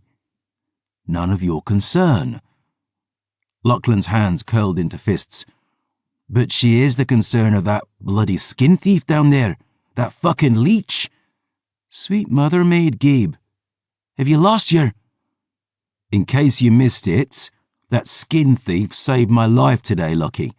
And that fucking leech is my baby's sister. He blinked then. That awful truth sinking into his skin. Your sister, oui. And merci for inquiring after the rest of ma famille, by the by. I tossed the bottle aside, squaring up to him now. You've a dozen questions about Dior, but not a single breath to ask about Astrid. You knew her almost as long as you knew me. Lachlan clenched his jaw, breathing deep. Your mistress is nae concern. She wasn't my fucking mistress, Lucky. She was my wife. He shook his head, the old wound between us tearing open. She was your ruin, Gabe. She's the reason you left us. I said it then, and I'll say it now. That Jezebel was... My punch took him on the jaw, swift and hard enough to split his lips against his fangs. He struck me back, unthinking, the terrible strength of his Divok heritage sending me sailing into a nearby oak with a spray of blood and spit. I crashed against the trunk hard enough to make the whole tree groan, a blanket of snow crashing down atop me, wet and freezing. Lachlan was horrified, one hand raised, stepping forward to help me up. 7 martyrs, brother, I'm so... With a roar, I crashed into him, mashing my knuckles against his teeth. His head snapped back on his neck as we tumbled into the snow. He was stronger than me, my old prentice, but I taught him all his tricks, the pair of us punching, kicking, flailing. You boys should play more gently. I froze at the voice. Lachlan's hand at my throat, my bloody fist poised over his face. Glancing over my shoulder, I saw a pair of dead eyes among the wasted trees. Somebody will start crying, Selene whispered. Lachlan shoved me off, snaking upright with a dark curse. His hand went to his blade, silver ink across his knuckles burning bright, his glare locked on my sister's. I should send you straight to hell, cold blood. I have been there, Silver Saint. Her head tilted, a long lock of ink-black hair spilling over her mask. Would you like to know how it tastes? Enough, the pair of you, I said, rising to my feet. I don't take orders from you anymore, Gabriel, Lachlan growled. What if he shouted, you monastery boys do so love a good strong man to... Shut up, Selene, I snapped. Lachlan stared at me, his eyes hard and cold. I couldn't fault him for his rage, his disbelief. He'd been at my side through the battles of Tuve, Kadir, our blades drenched with the ashes of dozens, hundreds of slain vampires. And now, How do you plan to explain all this when we get back to Greyhand? He demanded. I shook my head. We're not going back to Saint Michon, Lucky. The monastery's but 10 days north. You've 3 dozen orphans neath your skirts, Gabe. Winter's deep will see them all in their graves before you find someplace better. A pity. That would be. Shut up, Selene, I growled. Lucky glanced back and forth between us, a look of dark incredulity on his face. I watched in silence, wishing more than anything that I could tell him the truth. Who the fuck told you I was a hero? Well, I can see you two have much to whisper about, he finally spat. I suppose I should take my leave. Get some rest, Lucky, I warned. No poking, sleeping dusk dancers, we? He met my eyes then, shaking his head. Matching Selene's gaze, he spat blood on the snow. And without another word, Lachlan turned and stomped off into the gloom. Knee-high boots crunched in the frost behind me, cold whispering on the back of my neck. My sister was announcing her approach rather than simply appearing from the darkness, as she was so fond of. But still I felt threat tickling my spine as I turned to face her. We must be rid of him, Gabriel. When you say we, do you mean you and I, or you and you? He is a member of the Silver Order. He is a danger to Dior. I studied Selene in the darkness, the snatching wind and falling snow. She still had the appearance of the girl I'd known in my youth. While I'd aged in our years apart, she'd remained exactly the same. And yet, I knew full well she was something else entire. Leech. Cold blood. Granddaughter of the Forever King himself. You should be sleeping, I said. I'm out here freezing my arse off so you can rest. We all know why you are out here. The blood of Voss flows in these veins. My eyes narrowed as I caught her meaning. Stay out of my head, Selene. Then guard your thoughts with greater care. We can feel the thirst in you. Perhaps now you understand why we cannot linger here. Those lordlings' clothes cannot hide the truth of the woman Dior is become. I know, I sighed, belly clenching at the memory. Lachlan smelled her, and so do I. Selene's gaze slipped to the pipe in my bandolier, back up to my blood-red eyes. But the Sanctus does not sate you at the scent, as once it did. That's none of your concern. She inhaled, and I could feel her thoughts in mine, slipping like gentle fingertips into my skull until I snarled and slammed the door. I told you, stay out of my head. You have been drinking. Her head tilted. From Dior? What? I spat, sickened and outraged. Fuck no, of course not. Who, then?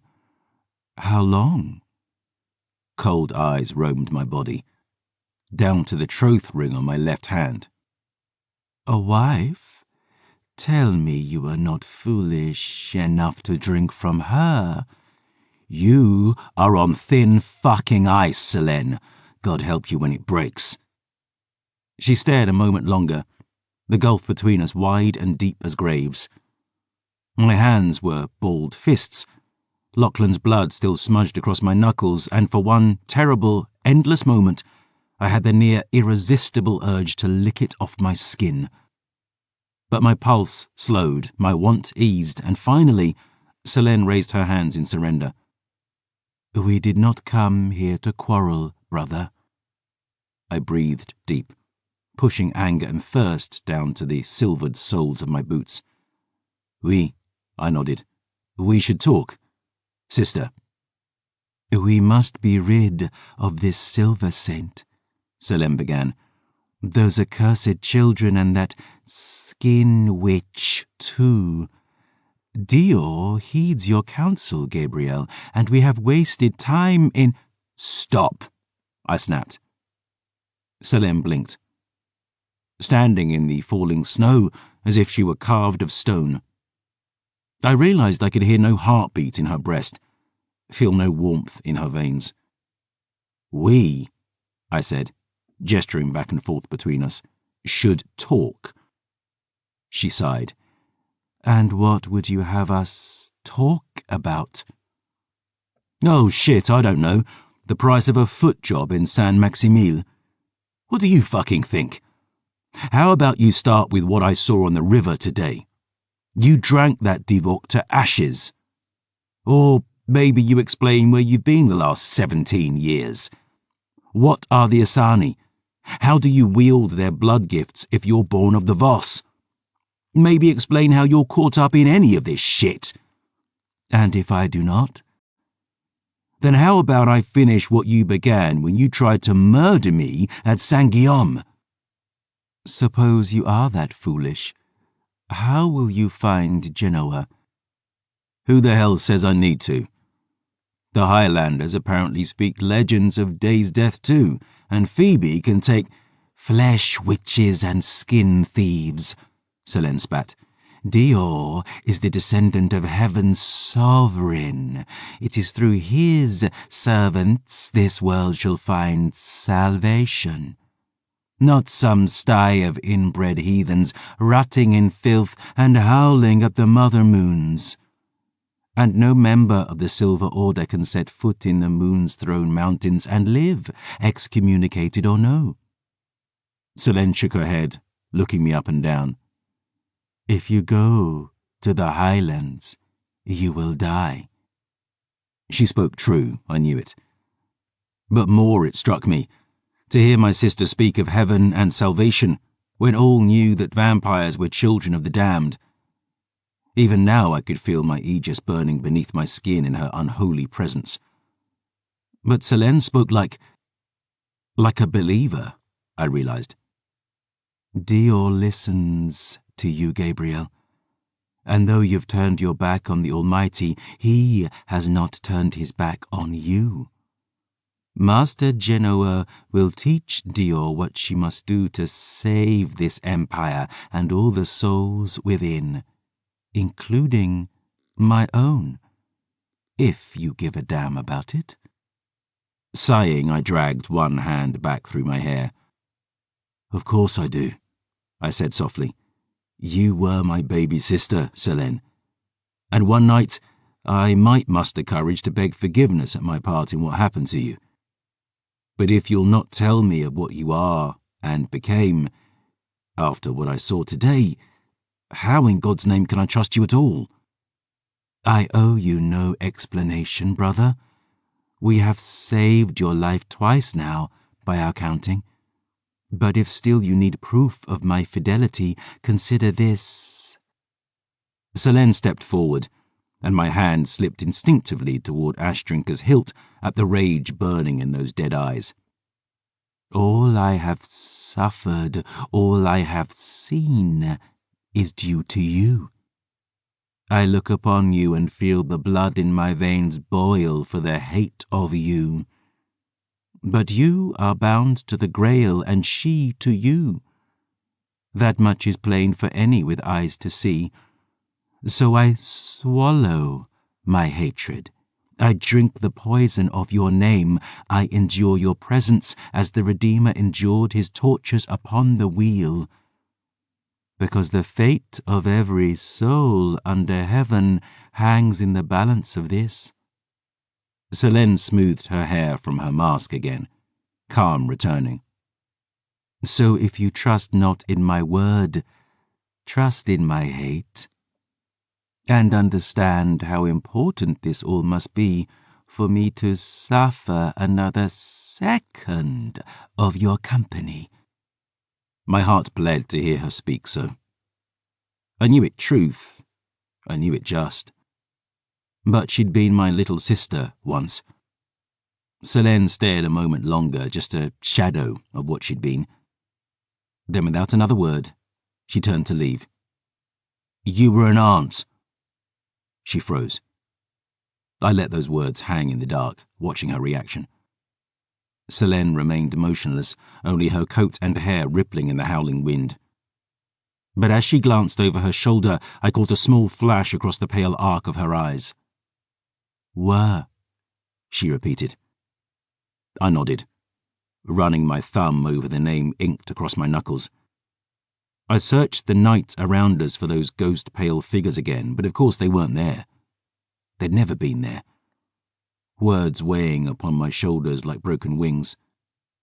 "Your niece was murdered a year ago, along with her mama. And I was the one who invited death to our door. So if you have naught but hate for me in your heart, sister, believe me, I sympathize. Your fire is a candle flame compared to the hate I keep for myself." I took a step across the snow, and Selene turned to face me as I spoke.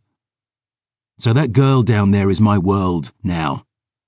I give no fucks for the souls under heaven. I ask nothing of its sovereign, save the chance to spit in his face before he sends me below. I shit on your Redeemer, sister. Upon his wheel, upon the cartwright who carved it and the woodsman who felled it and the son of a whore who planted its seed. And you feel free to hate me if it makes you feel better. I'll keep Dior on this road for as long as she wishes to walk it. I've a mind to see where it leads myself now. But if you're drawing her into danger, if you or this Genoa harm but one hair on her head, whatever you've suffered these last 17 years will be nothing compared to the hell I'll gift you afterward." I stared at Selene in the falling snow. My sister, and my sister no more. "I am glad we understand each other, brother." And spinning on her heel, she stalked into the dark. Chapter 11. Frail as butterfly wings. "If I come up there, am I getting punched in the face?" someone called. "Depends on the face," I replied, hand to my sword. "And who's attached to it?" "Saviour of the Empire," came the reply. "Slayer of a forever prince. And some would say, a dazzling wit and beauty besides." "Doesn't sound like anyone I know." It was past night steeping, and my watch had been quiet. The cold was blade sharp, but my vodka kept me warm, cheeks flushed, feet and tongue numbed. I'd heard Dior coming, of course, boots crunching up the snow-clad slope. I'd smelled her too, but the bottle I'd demolished thankfully kept most of my thirst at bay, and the rest of it so repulsed me that I shoved it back, slammed the door inside my mind, cursing it and myself besides. Dior drifted now out of the dark, wrapped in the coat I'd gifted her, eyes shining above the scarf about her face. "What are you doing out of bed?" I growled. "Thought you'd want a rest." "Sleep when you're dead." "Thought you'd want some company then. Grumpy prick." Lighting one of her black cigarettes, she leaned against a rot-riddled ash beside me. "Seen anything?" "Saviour of the Empire, slayer of a forever prince." I frowned at her. "Those smokes are a good way to ruin your dazzling beauty, by the way. And as for your so-called wit..." Dior flipped me the fathers. "Bastard. You realise I take that as a compliment, no?"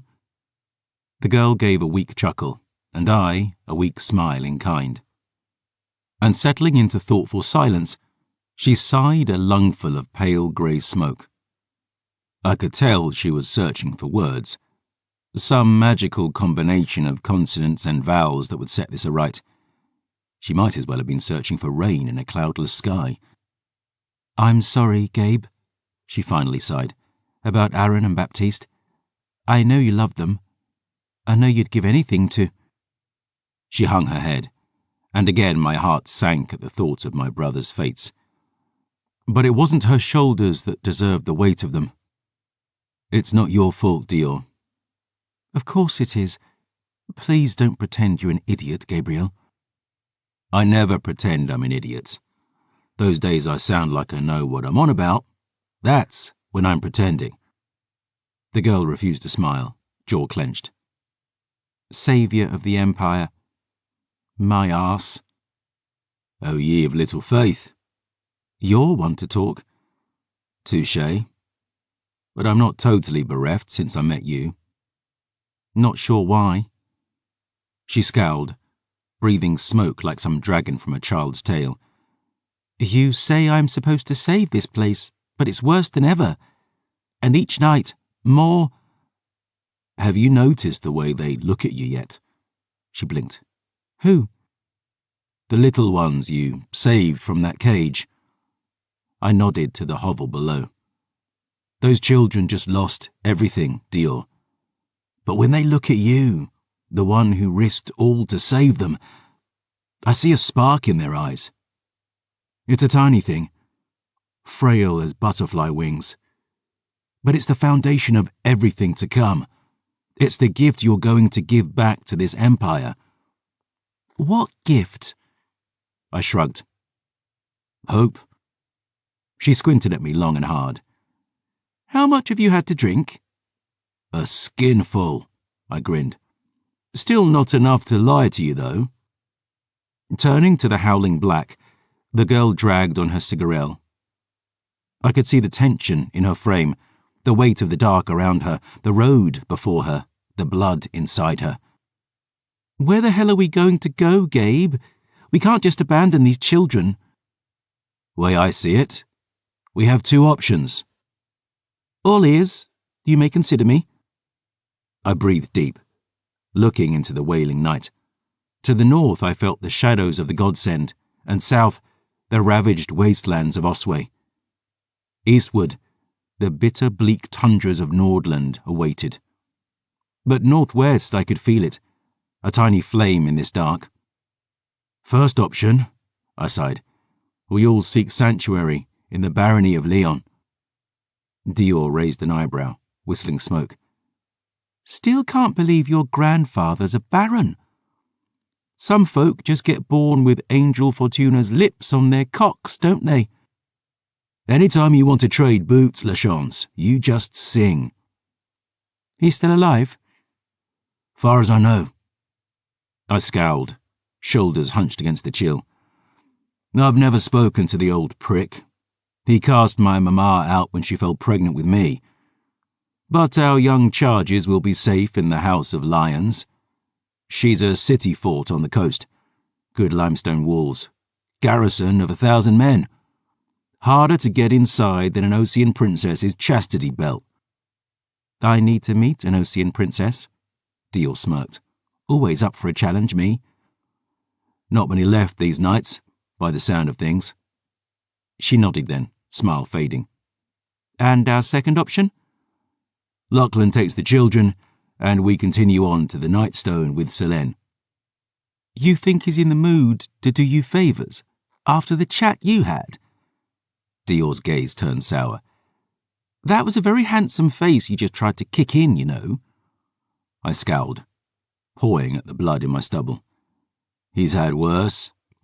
"I think you hurt his feelings."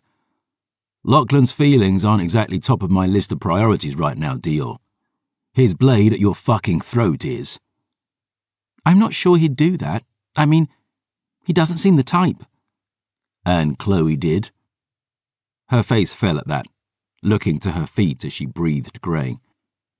"I know you want to see the best in folk," I said gently, "but there's none more fearsome in their faith than sinners redeemed. Lachlan of Craig was a boy raised in hell, Dior. It was my hand that saved his life, but the Silver Order gave that life purpose. And though I love him like a brother, once he learns what I did at Saint-Michel—" "You mean what you did for me?" "And would do again." I squeezed her hand. 1,000 times over. Dior dragged on her cigarette, breathed grey into the awful rising chill. "Phoebe is pressing me hard about heading to the Highlands. Her folk are gathering soon for some big festival called Wintermoot. The leaders, Rigan, someone, old she—" Dior shook her head, sighing grey. Anyway, she says I need to meet them. Rigan Moore. Old Sith. Warmaker and Peacebringer. Every Highland clan has a pair of them. All power up there is shared, see? They don't have kings or emperors. Once, I shrugged. A warrior named Ailey the Bold was the last. Stormbringer, they called her. She was a dusk dancer who united the Highlanders about a century back. Led an army into southern Osway. Conquered near half the country. Why only half? I winced, rubbing my stubble. A silver saint assassinated her at the Emperor's command. That's one of the problems with queens and kings, Dior. The greatest suit of armour is only as strong as the buckle holding it in place. The Highlanders have been at each other's throats ever since. There's 3 bloodlines up there, dozens of clans. Phoebe's kind are known as Leofwyl, catkin. Then there's Velfwyl, wolfkin, and Urfwyl, bearkin. And they all get along about as well as you'd expect a pack of hungry carnivores would. Bloodlines? Dior raised one brow. All the stories I've heard about dancers said you have to get bitten by one to become one. Horseshit. I pulled up my sleeve, revealing the still bleeding bite marks in my forearm. Dusk dancer claws and teeth can end a vampire quick as silver. This'll leave a scar that'll last the rest of my days. But their curse is passed parent to child. Phoebe called this the time of blighted blood. You know what that means? No clue. But blight and bullshit aside, the trek from here to the Highlands is 7 shades of savage. And dusk dancers loathe silver saints. I'll follow you to the end, Dior, you know that. But if you've any desire to avoid my brutal fucking murder, maybe we should give the mountains full of bloodthirsty heathens who hate my guts a miss. We're at least bringing Phoebe with us. I raised one brow, noting her shift in tone. Made an impression, has she? Dior shrugged, all innocence. Smarter to have her on our side than in our way. She's too old for you. The girl blushed, pawing her hair down over her eyes. No harm in looking. What did she mean, anyway, when she said there's a toll to pay for the dancing she does? Her claws, her ears, her shadow. The more a dancer takes the shape of her beast, the more the beast leaves its mark on her. Eventually they lose themselves to it utterly, trapped forever in the skin of animals. How do you know all this if dusk dancers are so rare you've never actually met one? Remember when I told you to give reading a try? The soldier arms herself in the smithy, Mademoiselle Lachance. The Empress in the library. Dior rolled her eyes. The right book is worth 100 blades. Well said, my young princess. I glanced at her sidelong. Stubborn. Impulsive. Too soft-hearted for her own damn good. Speaking of advice you don't listen to, I couldn't help notice you risking your narrow arse out on that ice today when I told you not to. You've got very good eyes for a man your age. I'm serious, Dior. I know you're keen to prove yourself, but you're too... Gabe, I'm not afraid of these bastards. She turned to meet my gaze, fire in her own. And I'm not some wide-eyed babe with her thumb in her gob and shite in her pants. 17 years in this hole, I've learned how to take care of myself. I thought you were 16. It was my Saint's Day 5 weeks ago. Why the hell didn't you tell me? I was inside a horse at the time. Oh. Well, I shrugged. Happy Saint's Day, Mademoiselle Lachance. She scoffed, smiling at me through her mop of hair. Merci, Chevalier. I patted my pockets, coming up empty. I don't have a gift. What the hell do you get the saviour of the realm, anyway? My voice softened, then faded entirely. Standing taller, I peered into the gloom, my whole body tensed. Dior drew breath to question, but I held up a hand and, wisely, she held her tongue. Sobering swift, I drew Ash Drinker into the dark.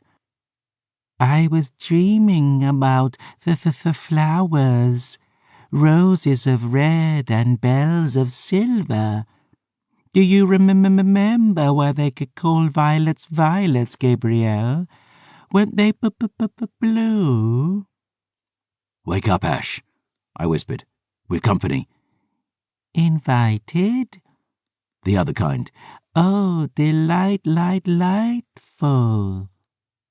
Though she knew not what troubled me, Dior was still all business, stubbing out her smoke and drawing her silver steel dagger from her sleeve. I nodded out into the wood, finger to lips, and crouching low, the pair of us stole through the black. Dior was quiet as an empty coffin, a knack she'd learned as a pickpocket in La Charme. I was no slouch on the sneak myself, and I was too well practiced to be stumbling after a single bottle of vodka. And so we moved, wraiths wending through the dark, off toward the sound I'd heard. It was muted under the howling wind, but still unmistakable. Slow, shuffling footsteps. We slipped through dead and twisted trees, fungal blooms glittering like ice sculptures about us. I could hear it clear now, and Dior could too, the girl's grip shifting on her blade. And skirting west, past rotten oak and elm and ash, the corpses of kings that had ruled this little wood in brighter days, we finally found the source of the steps. Wretched, I breathed. Just one this time, standing in a small clearing, shrouded in falling snow. I knew not if it was a straggler from the Divok attack or just a rogue, wandering the wood alone. But either way, it was more trouble we didn't need. It had been young when it was murdered. Mid-20s, maybe. Lank hair was plastered to its skin, marbled with a web of dark veins.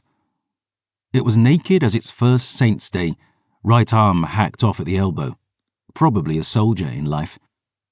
There were hundreds of those among the foul blood ranks, young men wounded on the battlefield, drained to death by the cold bloods they fought, and if they were unlucky, rising thereafter into hell on earth.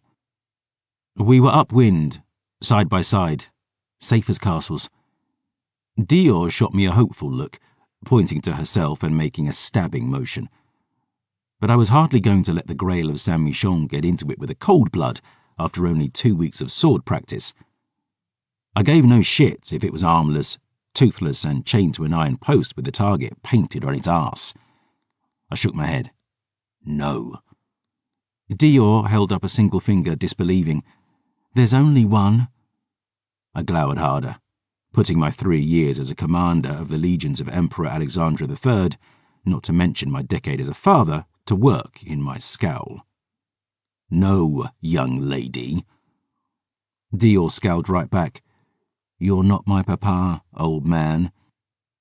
I could see the sharpness in her eyes, honed on gutter's edge and alley stones. It was true what she'd told me. She'd been looking after herself half a lifetime before I stumbled along. And I wondered, what the hell was I training her for, if not this? I breathed deep, sighed long. And finally, I tossed Ash Drinker through the air. With a fierce grin, Dior snatched the blade in her hand, gazing at the figure on the crossguard with admiring eyes. Testing the weight, her eyelids fluttered as she listened to the silver song in her head. I knew she was in safe hands. Ash and Dior had put an end to Danton Voss together after all, and a bond ran between them now, deep as oceans. The cold blood was still sniffing the air, its back to us, filthy hair whipping in the wind. Skirting the clearing's edge, I checked my wheel lock, cracked my neck. And with a glance to ensure my young prentice was ready, I stepped out to distract her foe. What happened next played out over maybe 3 or 4 seconds, but in truth, it had changed the rest of our lives. Oi! Twat goblin! The wretched whirled as I shouted, quick as winter chill. Dior was already dashing at the cold blood's flank, Ash Drinker raised high. But as a gust of wind whipped the hair back from the monster's hollow cheeks, my belly froze into a knot of oily ice. Its face was that of a thing long dead, pallid, rotten, wasted. But down its brow, across its sunken eyes, I saw a thumbprint smeared in fresh blood. And as it glanced at Dior, charging toward it through the night, its lips split in a ragged grin. There thou art. Ashdrinker fell like the hand of God. The wretched didn't even try to defend itself, dead flesh parting like water under the girl's blow, a swift north wind strike from the arsenal I'd shown her.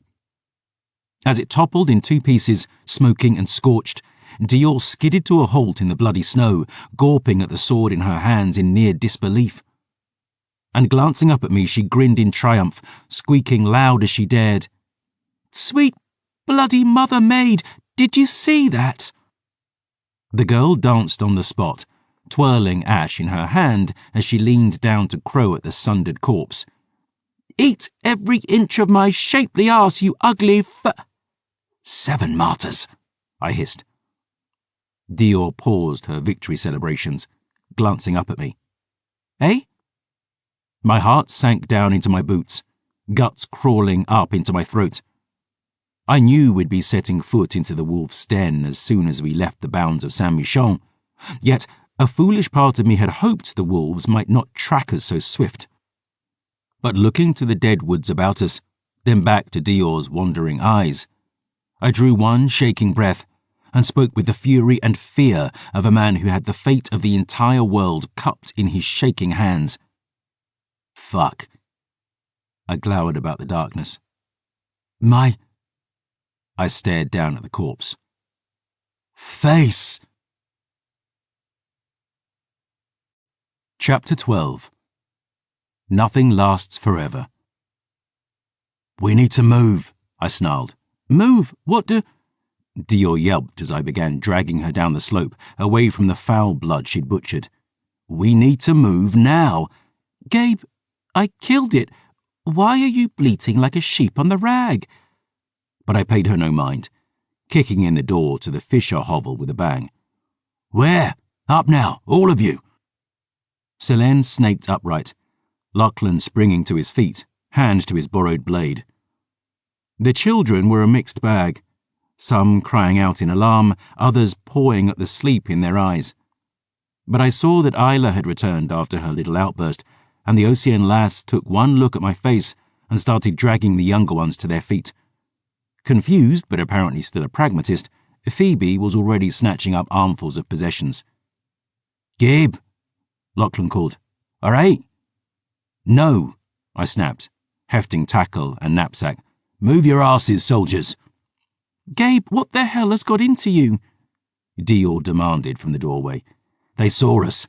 They saw you." "They? Who the fucking hell is they?" "What news, Gabrielle?" Selene demanded. But I paid my sister no mind, grabbing our gear and hustling our young charges back out into the screaming wind. Our Susias were asleep, Pony snorting in disgust as I threw her saddle atop her back and turned to Dior with hand outstretched. "Get up here, now!" The girl complied, frustration rising as she climbed atop her mare and snapped. "It was one wretched, Gabriel, and I killed it, one shambling bag of mindless—" "Not mindless," I spat. "Dead that far rotted can't think for themselves, let alone speak. Something else was in its head, Dior." She paused at that, swallowed hard. "Speaking for it." "Was," Selene hissed, searching the dark around us. I nodded. Iron hearts can bend the minds of the wretched, direct them with a thought on the battlefield. But their anciens aren't limited to commanding the lesser dead. They can ride them, Dior, mind in mind. As simple as you ride that damned mare. Phoebe scowled. "Why would they—" "Scouts," I replied. Voss don't step blind into danger when they can send others to spot it for them. There's none more terrified of dying than those who live forever. "Aye," Lachlan murmured, cold eyes on Dior. especially if one of us has got the ashes of Fabienne's bonny boy on their boots already. Dior met my eyes, fear finally overcoming anger. Is it him? I've no fucking intention of finding out, but we need to move. They're close. Phoebe frowned. Close? If these Vos can ride rottens across the Empire...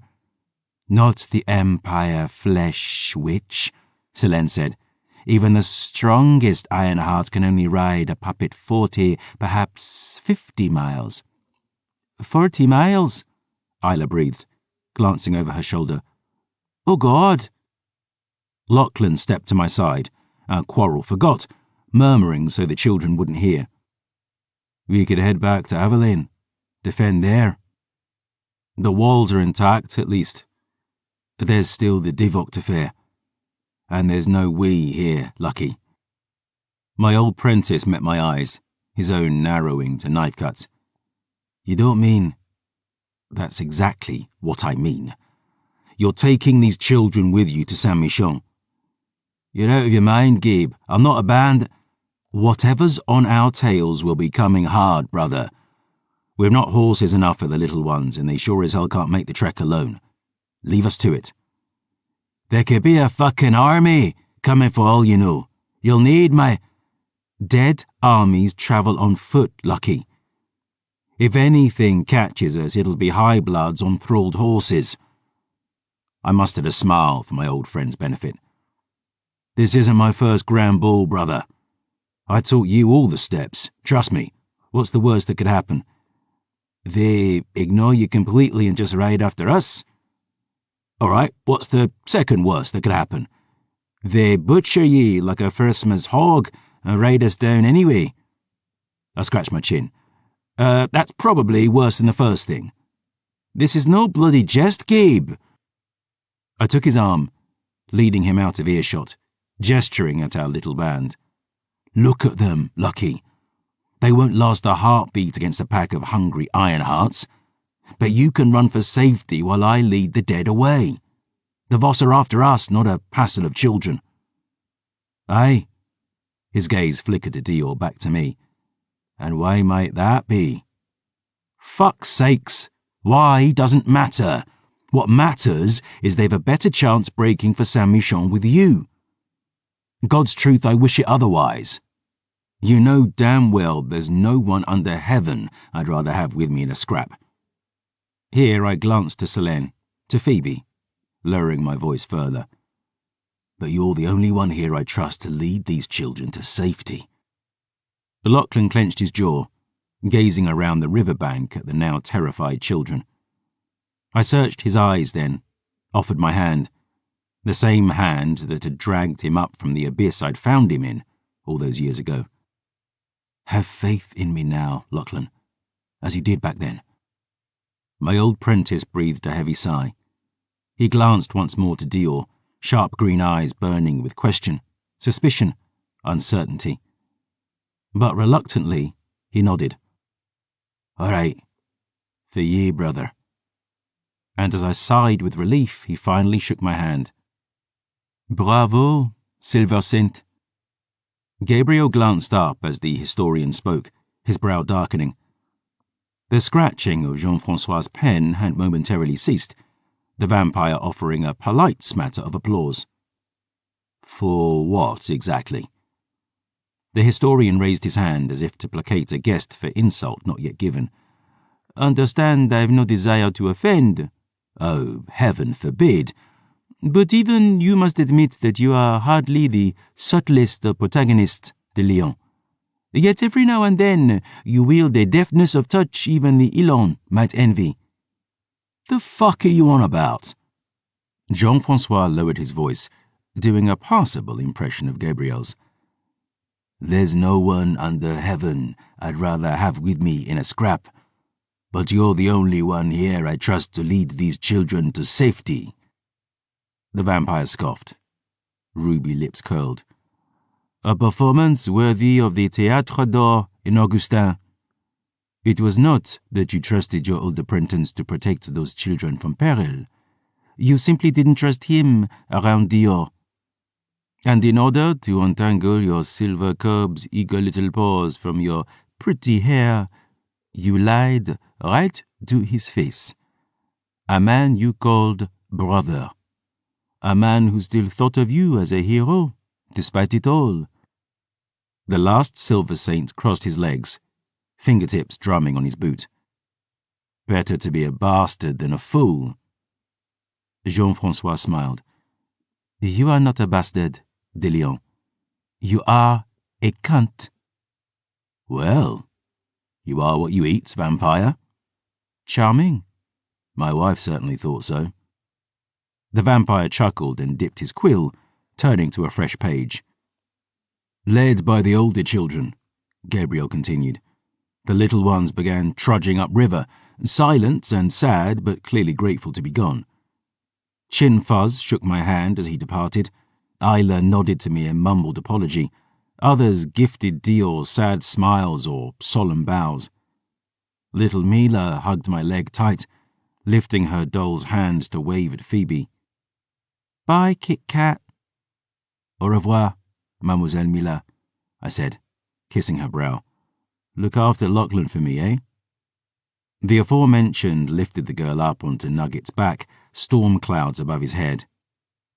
I knew sending him away was wisdom, but still, this parting was a wound, worsened by the knowledge of what awaited him at Saint-Michon. Au revoir, Lucky, I said, embracing him tight. Walk safe in the light. And ye. He patted my back, clearing his throat as he broke our embrace. Gabe, what I said before about Astrid, she's a fine woman. It was wrong. No harm, brother. Water beneath the bridge for friends like you and I. He smiled weakly, looking north. Any message for Greyhound or the others? My stomach dropped at that, the wind blowing a different kind of cold. Lucky, when you get back to the monastery... He raised a brow as my voice faded. Aye. I looked to Dior, to my blade. Again I felt that urge to confess all I'd done, to wash some of that blood from my hands. But I knew, sure and true, what would come of it. Raise a glass for me with the brothers, eh? He smiled, slapped my shoulder fondly. Aye, there's still plenty of us who speak of you fondly, despite all that happened. The Black Lion will always bleed silver. Turning to Dior, my prentice drew the long blade from his belt. Told ye I'd return it in one piece, lass. My thanks for its keeping. The girl looked from the gleaming silver steel to the frightened children around us, back to the Silver Saint's eyes. You hold on to it, Frere. Keep them safe with it. Lachlan's gaze was clouded as he looked the young girl over, toe to crown. But with a smile that might make angels swoon, he finally sheathed her blade. I vow it. The group departed, threading back upriver into the rising dark. I was heavy with guilt, raising my hand to Lachlan in farewell. I'd no knowing what peril they'd meet on their frozen road, but, as I'd said, those children had a better chance with him than with us. The feeble dawn was approaching, and with it, the monsters who pursued Dior. Princes of forever or a forever king, I knew not. But I owed them vengeance either way. I could see them now, in my mind's eye, gathered like vultures outside my home the night their dread father came knocking. Kestrel, Morgane, Alba, Helene, Etienne, Danton. Devils all, cloaked in menace and malice, come to witness the Forever King's vengeance for the murder of their youngest sister, Law. They'd stood and watched while he did it. They'd laughed as my angels died. And I'd sworn I'd see every one of them dead for it. But I focused on the ink across my fingers, scribed by the woman I loved in honor of the beauty we'd created. And her name was the prayer I whispered to drown out the roar for revenge in my head. Patience. I climbed aboard Bear, Phoebe slipping up onto Pony behind Dior, Céline's eyes fixed on me. Lacing my collar about my face, I spoke. Let's be off. Sunset waits for no saint, and the dead run quick. What direction is the question? Phoebe said. Dior breathed deep, gaze roaming from Céline to Phoebe to me. I could see the choices before her, all the paths she might take. Southward to the war-torn wastes of Osway, and the protection Phoebe promised in the Highlands. Northwest to Lyon, a fortress that offered safety but none of the answers she needed. Or west toward Master Genoa, and whatever truth and peril that trusting my sister would bring. To risk her life, or risk the world. For a girl like Dior Lachance, a choice like that was no choice at all. She pulled her scarf up over her face, looked me in the eye, and spoke the word that would doom us all. West. The last silver saint fell silent, eyes on the goblet in his tattooed fingers. He studied the ink below his knuckles, the name of the daughter long gone. Jean-François was sketching in his book, finishing his portrait of Gabrielle while his prisoner collected his thoughts. But eventually the vampire frowned in the creeping silence. De Lyon? It's a hell of a thing, the Silver Saint murmured. Being a father. You want to shield your children from the worst of the world, even though you know that'll leave them unprepared for what they'll find. But the sooner you let them see the horror of it all... Oui? The Silver Saint stared into the bottom of his goblet, his voice soft. Do you remember your father, Coldblood? I beg your pardon? Your father. You didn't spring from your mamma's purse full-formed by magic. Jean-François glanced up, annoyance darkening his eyes. That he felt annoyance, that he felt anything where his father was concerned, irked the vampire all the more. A half-dozen rebukes rose swift to his tongue before he remembered his mother's counsel. He feels a kinship with thee, sweet Marquis. One a clever wolf might turn to advantage. I remember him, the historian replied, though not with much fondness. You do strike me as something of a mamma's boy, vampire. If ever you have the fortune to meet my dark mother, de Lyon, you will be left with absolutely no misapprehensions as to why. Gabrielle smiled, crossing one long leg over the other. Who was Papa, then? Some fat baron or sodden lord? You've the look of one from moneyed stock. Look closer, then, Jean-François replied, setting aside his quill. My papa was a farmer from the squalid outskirts of Saint-Maximile. Not a brass royale to his name. Bullshit. You've never done an honest day's work in your life. I admit that I proved somewhat impervious to the rustic charm of the provinces at an early age.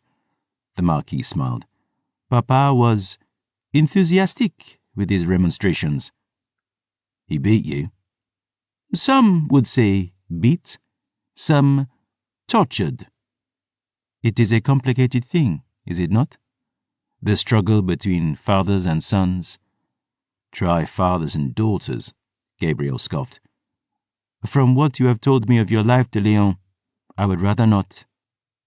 The smile died swift in the Silver Saint's eyes, faded slower from his lips. Sitting straighter, he downed the last of his wine, scowling as if it tasted bitter. The room seemed suddenly chill, that ghost-white moth flitting about the chemical globe again, and Gabrielle snatched it up in his hand, swift as a knife in the dark. The Marquis cursed himself. He knew he must tread softer here. Apologies, Gabrielle, that was a poor jest. The Silver Saint opened the cage of his fingers, and the moth fluttered free again. Truth is the sharpest knife, he replied. The moth returned to its futile courses, beating frail wings in vain upon the globe's false starlight. Jean-François looked toward the cell door. Méliné? The lock clunked. The door swung aside, and there his majordomo stood, ever dutiful. Clad in her long black gown, red curls cascading over pale shoulders, Méliné dropped into a deep curtsy, her emerald eyes downturned. Your desire, master? More wine for our guest, dove. Your will be done. She risked a glance upward, ruby lips parted. And for you? The vampire's mouth quirked in a dark smile. Later, my darling. Méliné curtsied again, swept from the room. The vampire and his prisoner were left alone once more, air hanging chill, darkened by the shadow of an empty lighthouse and the murmurings of still-remembered ghosts. I ran away. The last silver saint looked up from his goblet. What? From Papa. I ran away. Jean-Francois studied his long fingernails, scratching at an imaginary speck. I was young, foolish. I thought to find apprenticeship with an artiste of repute. And so I set out for the fabled streets of Augustin, there to seek my fortune. Did you find it?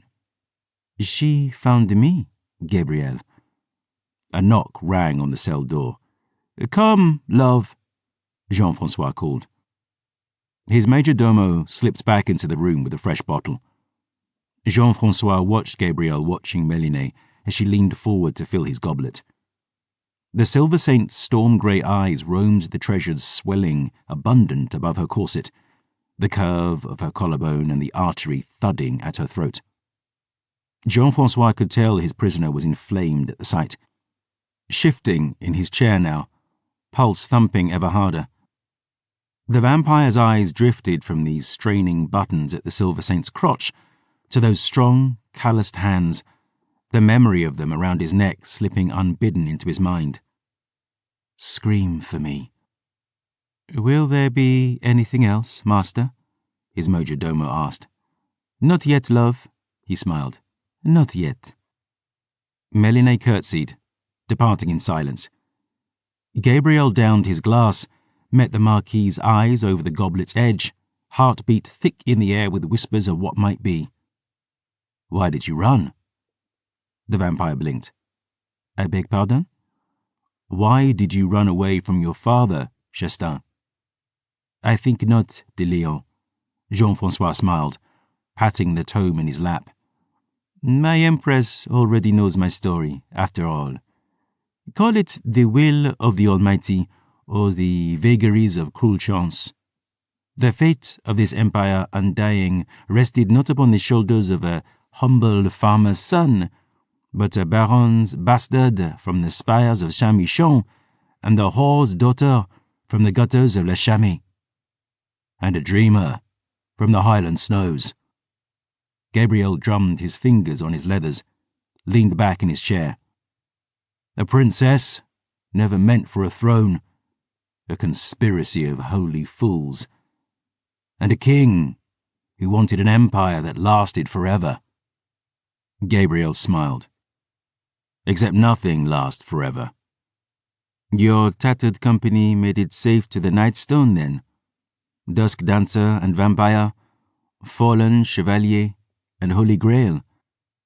Oh, we made it to our destination. But safe. Even without the Voss dogging our heels, we were entering the world of the Asani now, Vampire.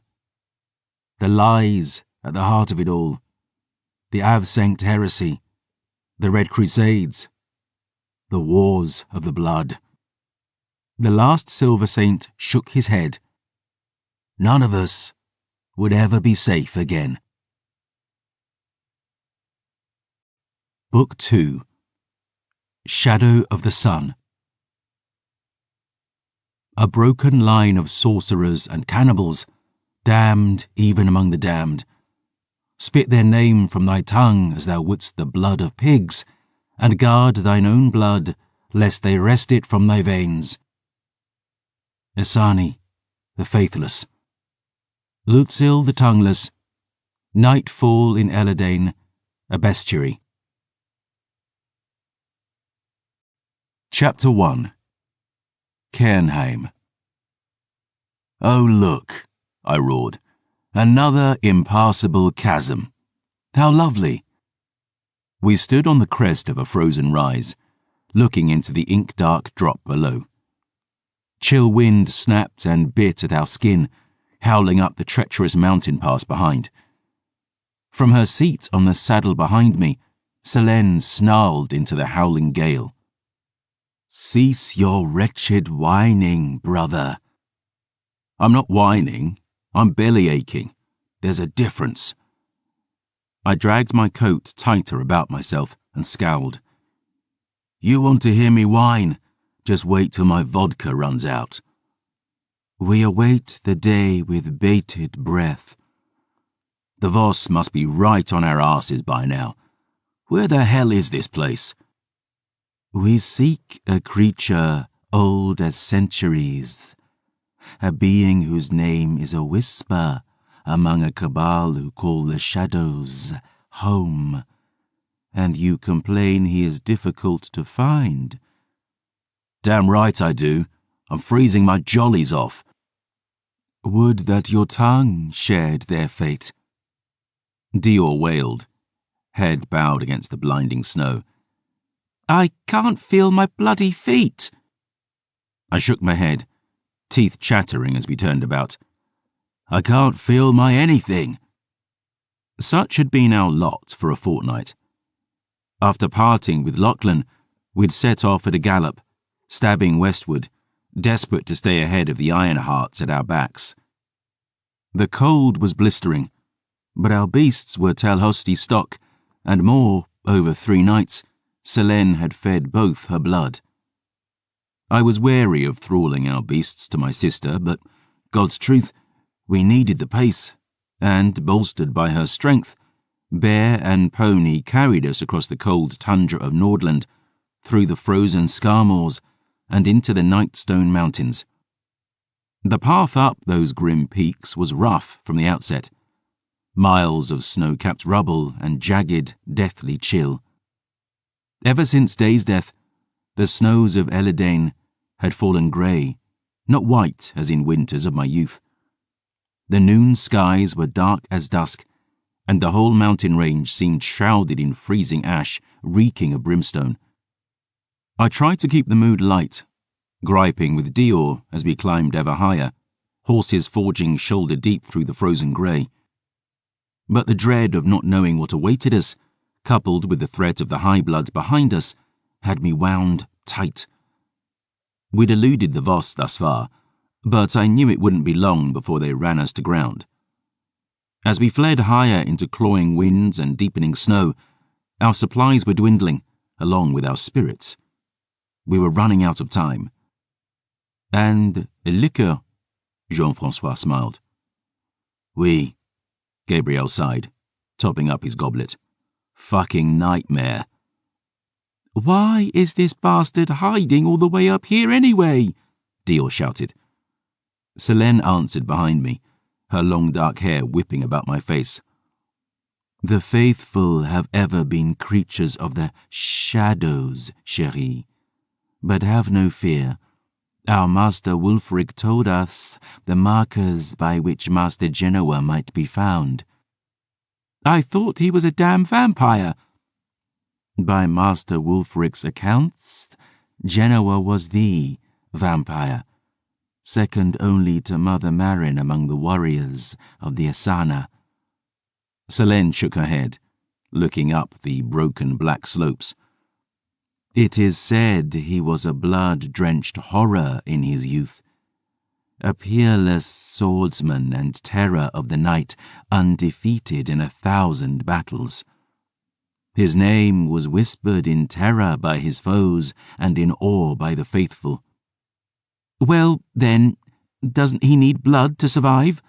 Dior demanded. "We haven't seen a living thing in days. What the hell does he eat all the way up here?" "What indeed?" I growled. Selene met my stare as I glanced over my shoulder. I could still recall the sight of her drinking Ricards to dust on the mare. The ecstasy on her face as the awful wound Law had left her with diminished. The words she spoke as the lust faded from her eyes. By this blood shall we have life eternal. It was a line from the Book of Laments. The covenant the Redeemer made with his followers, that through his sacrifice their souls would be saved. I still knew not exactly what I'd witnessed that day, but I recalled my youth in Saint-Michel, stolen moments in the library with Astrid and Chloe. My beloved had been the first to discover the name of the Asani bloodline, hidden in the pages of a bestiary long forgot. But that tome had described my forebears by another word, far grimmer. Cannibals. All will be made clear, chérie, Selene promised. We know you have questions, but in Master Genoa's halls shall we have sanctuary, and you the answers you seek. Dior shivered, glancing about. I just hope he's not going to be too upset when we come knocking. He seems to have gone to an awful lot of trouble to avoid guests. My sister's eyes twinkled. Your visitation will be as an angel from heaven. If only you understood what your coming truly means. I nodded, drumming Ash's hilt. Just so long as we understand each other, sister. Perfectly, she replied. Brother. The air crackled between us all, tension and distrust and dark foreboding. If this journey proved a fool's wager, I'd soon be filling a fool's grave. But Dior blinked then, sitting taller, a smile banishing the cloud over her head as she cried out in joy, Phoebe's back! I squinted through the blinding snows, and here came the dusk dancer, returning once more from her scouting. Phoebe wore the shape of her beast as she'd done for a week now, rust red and cutting the grey like a sword. By some measure of her dark magics, the lioness seemed little affected by the elements. Despite her weight, she came bounding across the top of the snows, rather than sinking into them, leaving no tracks in her wake. Dior shouted, waving and grinning at the sight of her. The pair had ridden together on the first leg of our journey, which I fear hadn't done much to relieve Dior of her unrequited crush. But the dusk dancer moved faster, saw keener in her wheeled shape. And though she'd seemed none pleased about it, once we reached the Nightstone, Phoebe had stripped herself bare by the fire, and with the vow, See you when I'm looking at you, ran off naked into the gloom. I'd heard footsteps receding, a shift in tempo, as if where 2 feet had once fallen, now fell 4. And thereafter we saw only the she-lion, a blood-red shadow on ash-grey snows. I found that odd, truth told. For the rest of our journey, Phoebe never once changed back to exchange a word or human moment. Her manner was akin to a big cat's while in her wheeled shape, 1 minute warm and playful, the next completely aloof, and looking into her golden eyes around the fire each night, I found it hard to believe there was a woman inside there at all. After the sun rose, she'd be gone for hours, sometimes a day, but ever she returned at dusk, sleeping by the side of the girl she'd sworn to die defending. Dior jumped off Pony's back as Phoebe pranced toward us now, the girl laughing as the dusk dancer pounced and brought her down into the snow. What news, flesh witch? Selene asked. Phoebe looked up from sporting with Dior, huffing the frost from her snout. Her eyes narrowed, tail switching side to side as she stared at my sister like an especially annoying mouse. But finally she shook herself nose to tail and peered off to the south. She's found something, I realized. The dusk dancer growled and met my eyes, and, licking the frost from her jowls, she bounded across the snow again, light as feathers, turning and waiting for us to follow. Follow we did. On through the blinding grey. The winds pushed us back, as if the skies themselves counselled against our coming here, and for the 1000th time, I wondered if I were a fool. A part of me wanted the answers Selene had promised Dior too, My father was of the Asani line, after all. But always in my head came the maxim I'd learned as a boy, the words that had steered me true through nights of war and blood and fire. Dead tongues heeded, our dead tongues tasted. We struggled on after Phoebe, the morning sun disappearing behind the wall of a gathering storm. The Voss were doubtless close to our heels now, and there was still the Divok to fret on. But here we were, blundering about like— "There," Selene cried. "Look."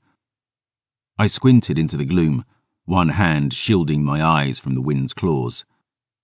7 martyrs, Dior whispered. Are those giants? "We," I breathed in wonder, "but not the sort who'll grind your bones for bread." They rose up from the snow before us as we climbed out of our saddles, silhouetted against the rumbling heavens. Buried to the thighs, still they towered far above our heads.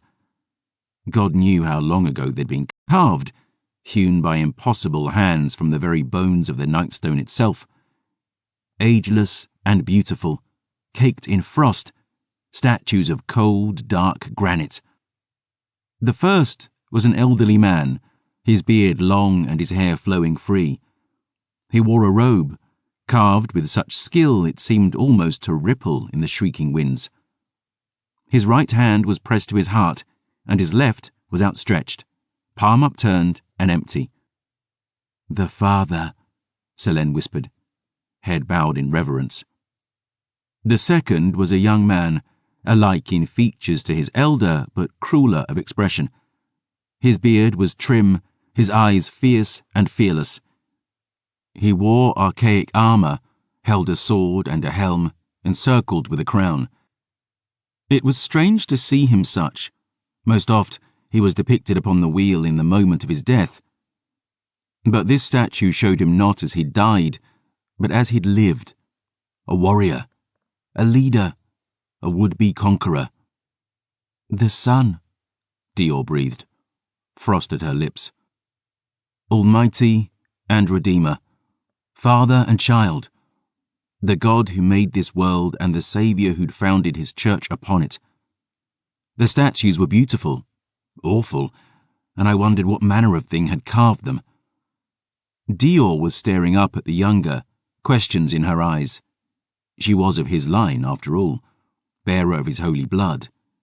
But she was also a gutter rat, a thief and trickster, as far from a warrior king as one could be and still be breathing. And yet— Phoebe's snarl snatched my attention, dragging my eyes away. The lioness stood atop a ridge at our backs now, staring down the frozen path behind, hackles rippling. Reaching into my greatcoat, I raised my spyglass, and there, in the grey distance— "Well, well," I breathed. "God pisses in our porridge at last." "Gabe," Dior called. "what is it?" I turned toward her, that child who slew the beast of Velen with her own 2 hands, standing in the shadow of her ancestor. I tossed my spyglass, and she snatched it from the air, lifting the glass to her eye. And a cold curse slipped her lips as she saw what Fabienne had sent in his baby boy's wake. 7 bloody martyrs. They were maids, a pair of them, sat atop dark horses on the ridge far below. Willow tall, sharp chins and sharper cheeks.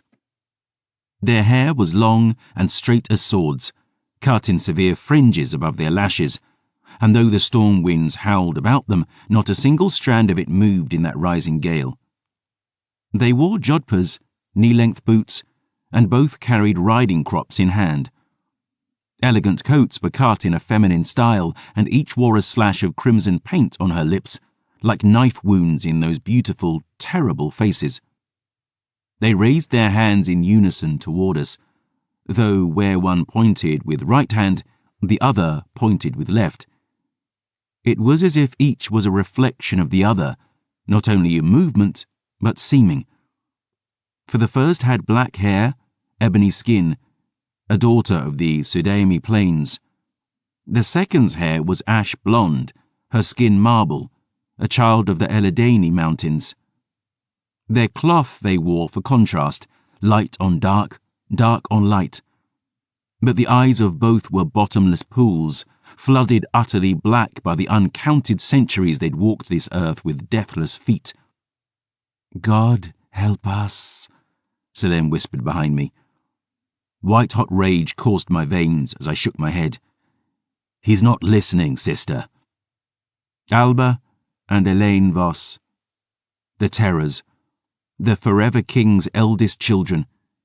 Creatures so ancient, none could say how old they truly were. Some rumour held it they'd been Voss's first victims, virgin priestesses plucked but a few nights after Fabien himself became. Others whispered they were hunters of the dark, sorceresses sent to kill him, instead bested and corrupted by his blood. Whatever the truth yesterday, they were creatures of impossible power today, almost equal of the dread father who'd set them on Dior's trail. And now... "They found me," she whispered.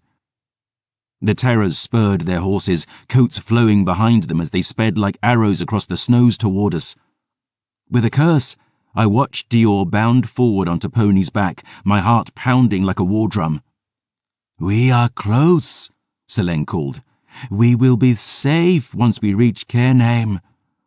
No child of Voss dares set foot upon Asana's sacred ground." "Ride!" I bellowed. And so we did, as if all hell came behind us, thunder rumbling as storm clouds seethed above. I rode hard, pale blood eyes watering in the chill, Dior and Pony galloping beside me. Phoebe dashed out in front, sleek and bloody red, Selene clinging to my back, whispering under her breath in a cadence I finally recognized as a prayer, the old benediction for battle that Greyhand had taught me back in Saint-Michon. "The Lord is my shield, unbreakable." On through the bitter bleak day. "He is the fire that burns away all darkness." On through the deepening snows. "He is the tempest rising that shall lift me unto paradise."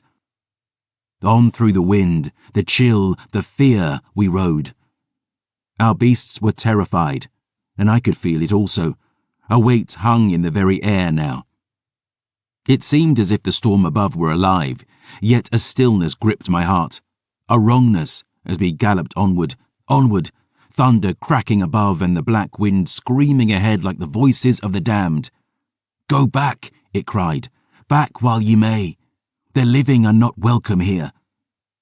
"Gabe," Dior called. "I feel it too," I told her.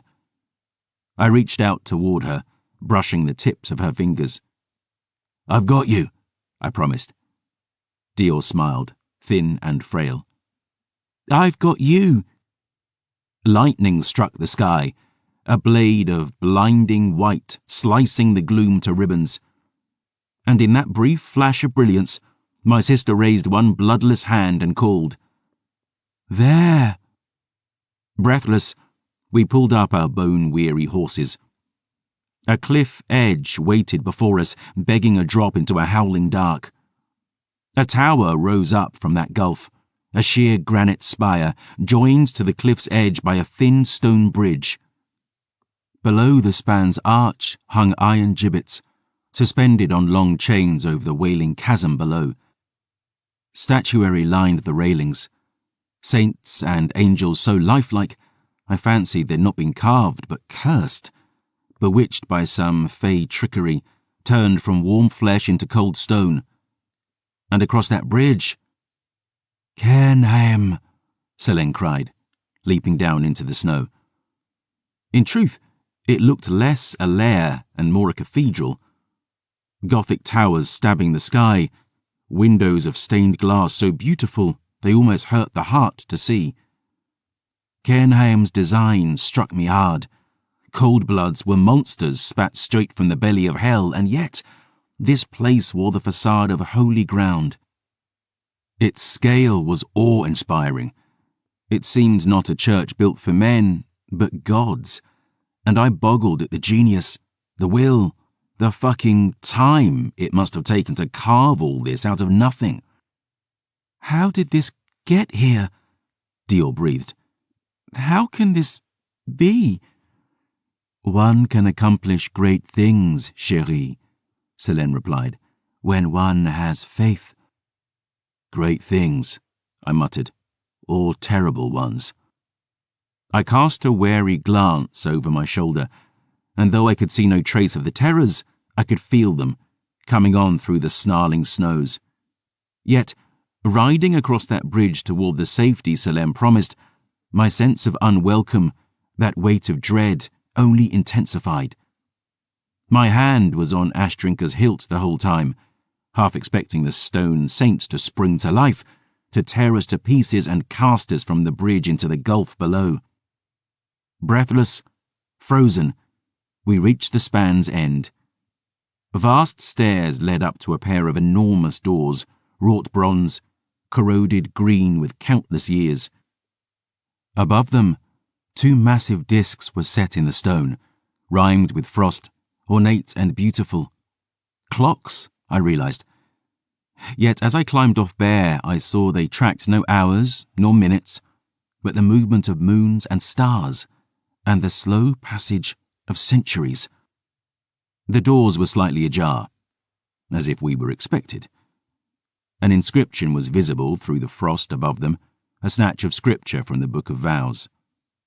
Enter and be welcome, those who seek forgiveness in the light of the Lord. Dior dismounted, trembling with cold and fear. Do we knock, or? Follow, Selene commanded. Say nothing, do nothing, unless we bid you. Heaven only knows how long it has been since the master of this house had guests. Selene glowered at me, eyes flashing. And God help anyone who draws steel in these halls. God help anyone who forces me to, I replied, arm around Dior. I mean it, brother. We dance now on razor's edge. The creature beyond these doors has seen the rise and fall of empires. He has tasted heaven in the Red Crusade and drunk ashes in the wars of the blood. Ancien, Esana, lieutenant to dread Marin herself. Dead eyes fell on Dior, shining with fervour. But he will teach you your truth, chérie, and this world shall find salvation from night eternal. We know it. Phoebe growled, golden eyes fixed behind us. I concur, I said, glancing back down the bridge. Get the fuck on with it, Selene. With a final burning glare, my sister turned and squeezed through the doors. Phoebe followed, shoulders bunched, stalking like to prey. And hand in hand with Dior, my heart thumping, mouth dry, I stepped beyond the threshold and into Genoa's church. Snow was piled high in the gap between the doors, spilling across the cold stone floor. A grand entry hall awaited, vast and circular and freezing, and the feeble light of my lantern spilled only a few dozen feet into the black. We saw a great hearth of dark stone, big enough to fit a carriage inside, flanked by blood-red drapery.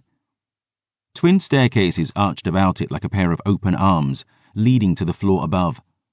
Hundreds of candelabra, pillars thick as trees, and on every wall, strangest of all, we saw pages. 7 martyrs, I whispered, lifting my lantern high. Illuminated pages, torn from the Testaments, thousands upon thousands of them. Different languages, different scripts, different parchments, but at heart, all the same. The entire room, every inch of stonework was plastered with the holy words of God. Master Genoa, Selene was on bended knee, head bowed as she called. I am Selene, Laerthe of Wulfric. We are come with dark tidings and joyous revelation. My sister's voice echoed on cold stone into the hidden reaches overhead. Master Wulfric is gone to his final rest, but we have not been idle since he fell. My sister called louder into the dark. We have found her, Master, the one promised in the stars, the scion of heaven. We have brought her to you that she might learn the truth of herself, to part the veil, to end this darkness and save our damned souls. No answer save the winds, the roll of hollow thunder. Selene lifted her head. Master? Dior squeezed my hand, and despite Selene's warning not to, I found myself drawing ash drinker from her sheath. Lightning cracked the sky, a brief illumination spilling through stained glass. And as it faded, so too did hope. Oh God, Dior whispered. Death danced here. I gripped ash drinker tighter as I stepped forward, lighting a nearby candelabrum with my flint box. The light grew, adding to the illumination from our lanterns, and my belly sank toward the flagstones as it became clear where we stood. Not a sanctuary, a cemetery.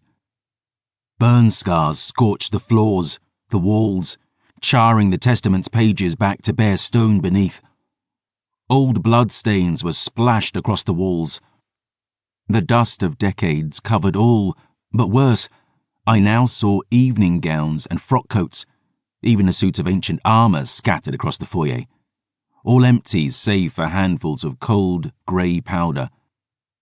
Selene lifted her hands, brushing it from her palms. Not dust. Ashes. What happened here? Dior asked. My sister hung her head.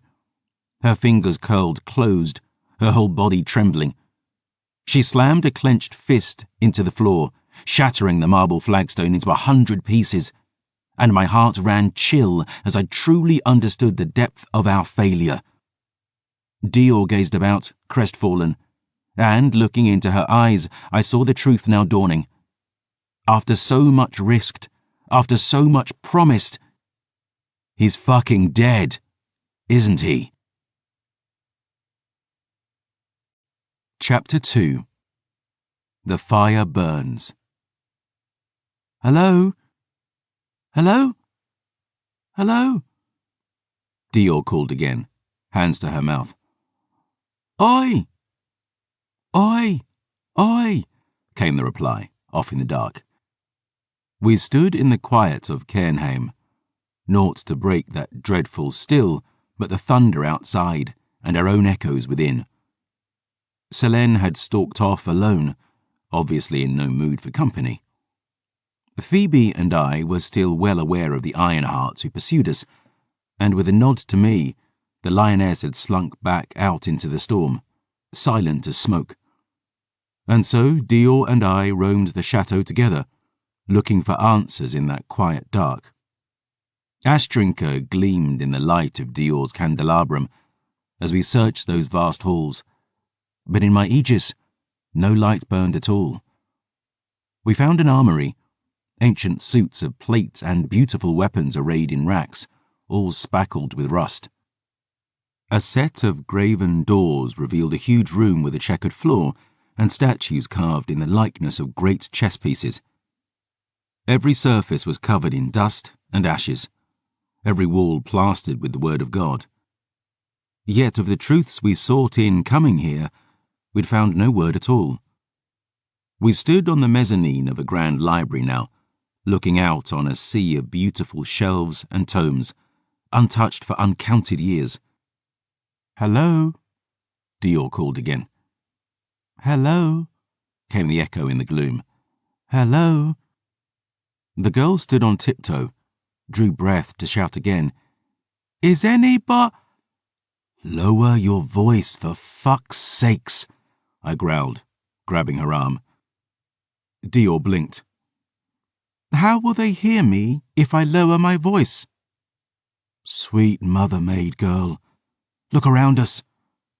I gestured to the dusty books, the empty halls.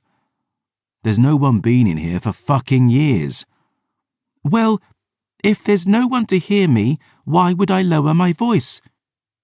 If there's no one to hear you, why would you shout? She shrugged. Because it's fun? Fun? I scowled. She smirked and shouted again. Echo! Echo! Echo! 7 martyrs. I pinched my nose, sighing. The master of this place was supposed to protect you, Dior. He was supposed to teach you the meaning of all this, and he's good for bugger all except gritting the garden path. The terrors are likely only waiting for nightfall to strike us. Do you have any idea what's coming for you? Do you understand how deeply, spine-shatteringly fucked we are? Fucked we are. Fucked we are. The girl flinched as I shouted, the smile fading on her lips. Crouching on the stone and dragging her hair over her eyes, I still saw a little of the spark in them die. Let her enjoy herself, Gabriel, came a whisper in my mind. I looked to the silvered dame in my hands, gleaming in the lantern light. She wears the smile to cover the bleed inside. That is her strength. Still not what joy she finds, but rejoice she finds it at all. She thinks the world of ye. Would ye be the one who makes her burn brighter, or casts shadow upon her flame, her flame? I hung my head, ashamed at that. I was frustrated, aching with thirst, marvelling at the mistake I'd made in bringing Dior here at all. But as always, my blade spoke true. And though this girl might think the world of me, she meant the same to me, too. Apologies. Apologies. Apologies. Dior glanced up, scowling as I stood on tiptoe and shouted again. Sometimes I'm something of a cunt. Cunt. Cunt. The girl narrowed her eyes, lips twisting a little as she yelled, Prick! Prick! Prick! I smiled. Wank truffle! Truffle! Truffle! Dior grinned, climbing to her feet and bellowing, Cock! Wombler! Wombler! Wombler! Fuck weasel! I countered. Weasel! Weasel! Twat goblin! Goblin! Goblin! Oi! I glowered, poking her chest. That one's mine. I know, she grinned, fire burning once more in her eyes. I learned from the best. Come on, I chuckled, tossing my head. Even if the master of the bloody house is dead, there must be some clue about all this Asani business in here. I'm buggered if I walked all the way to the Nightstones for nothing. Dior lifted her light again, and we set out through Genoa's lair, searching for some hint, some crumb, some scrap of wisdom. We found servants' quarters, a music room, cold chambers and armoires shrouded in dust. The walls of Cairnheim rumbled as thunder rolled, a gathering storm blotting out the day's death skies. But if that ancient keep held any answers about bringing the sun back to the heavens, they were well hidden indeed. Why do they call them the Terrors? I glanced to Dior as she spoke, her face underscored by dancing candlelight. Her voice was steady, her eyes ahead, not nearly as afraid as she should be. You sure you want to know? I asked. She nodded, just once. I took out my hip flask, downed a burning swallow. The first city the Forever King conquered after he crossed the Bay of Tears was named Lucia. When Fabienne's legion broke through the gates, he unleashed his children to have their sport, as was his way. The soldiery were slaughtered, The Baron killed, there seemed nowhere to run. And so folk fled to the sanctuary of Lucia's grand cathedral. It was a magnificent place, designed by the master, Albrecht. 6 centuries it has stood in the city's heart, and 3,000 of Lucia's citizens squeezed into its hallowed halls, desperate, weeping, praying. And that's where Alba and Elaine found them. As butchery unfolded in the city around them, the terrors made the folk in the cathedral a proposition. The twins could set fire to the roof, they called, and burn all those within to death. But they'd no desire to destroy an edifice of such beauty, and so they promised half of the people within would be spared, if the other half were given up for slaughter. Dior stopped walking, turned to meet my eyes. What happened? I shrugged. Folk turned on each other, of course, like rats in a sinking ship. For fear of death, of those teeth, the poor turned on the wealthy, the strong on the weak, the normal on the strange. Murder and mayhem erupted in the cathedral's heart, innocent blood washing the floor of God's house, defiling it, profaning it, sacred ground no more. And with nothing now to hold them at bay, Alba and Elaine Voss kicked in the cathedral doors and murdered everyone inside. Man, woman, and child. I shook my head and sighed. Terror is what they are, Dior. Terror is what they do. She nodded slow, and though the fire still burned in her eyes, I hoped the tale instilled some sense of the darkness that was coming for her. We walked onward through long-abandoned galleries, furniture and tapestries all paled with time. A dining room was set with a dusty feast.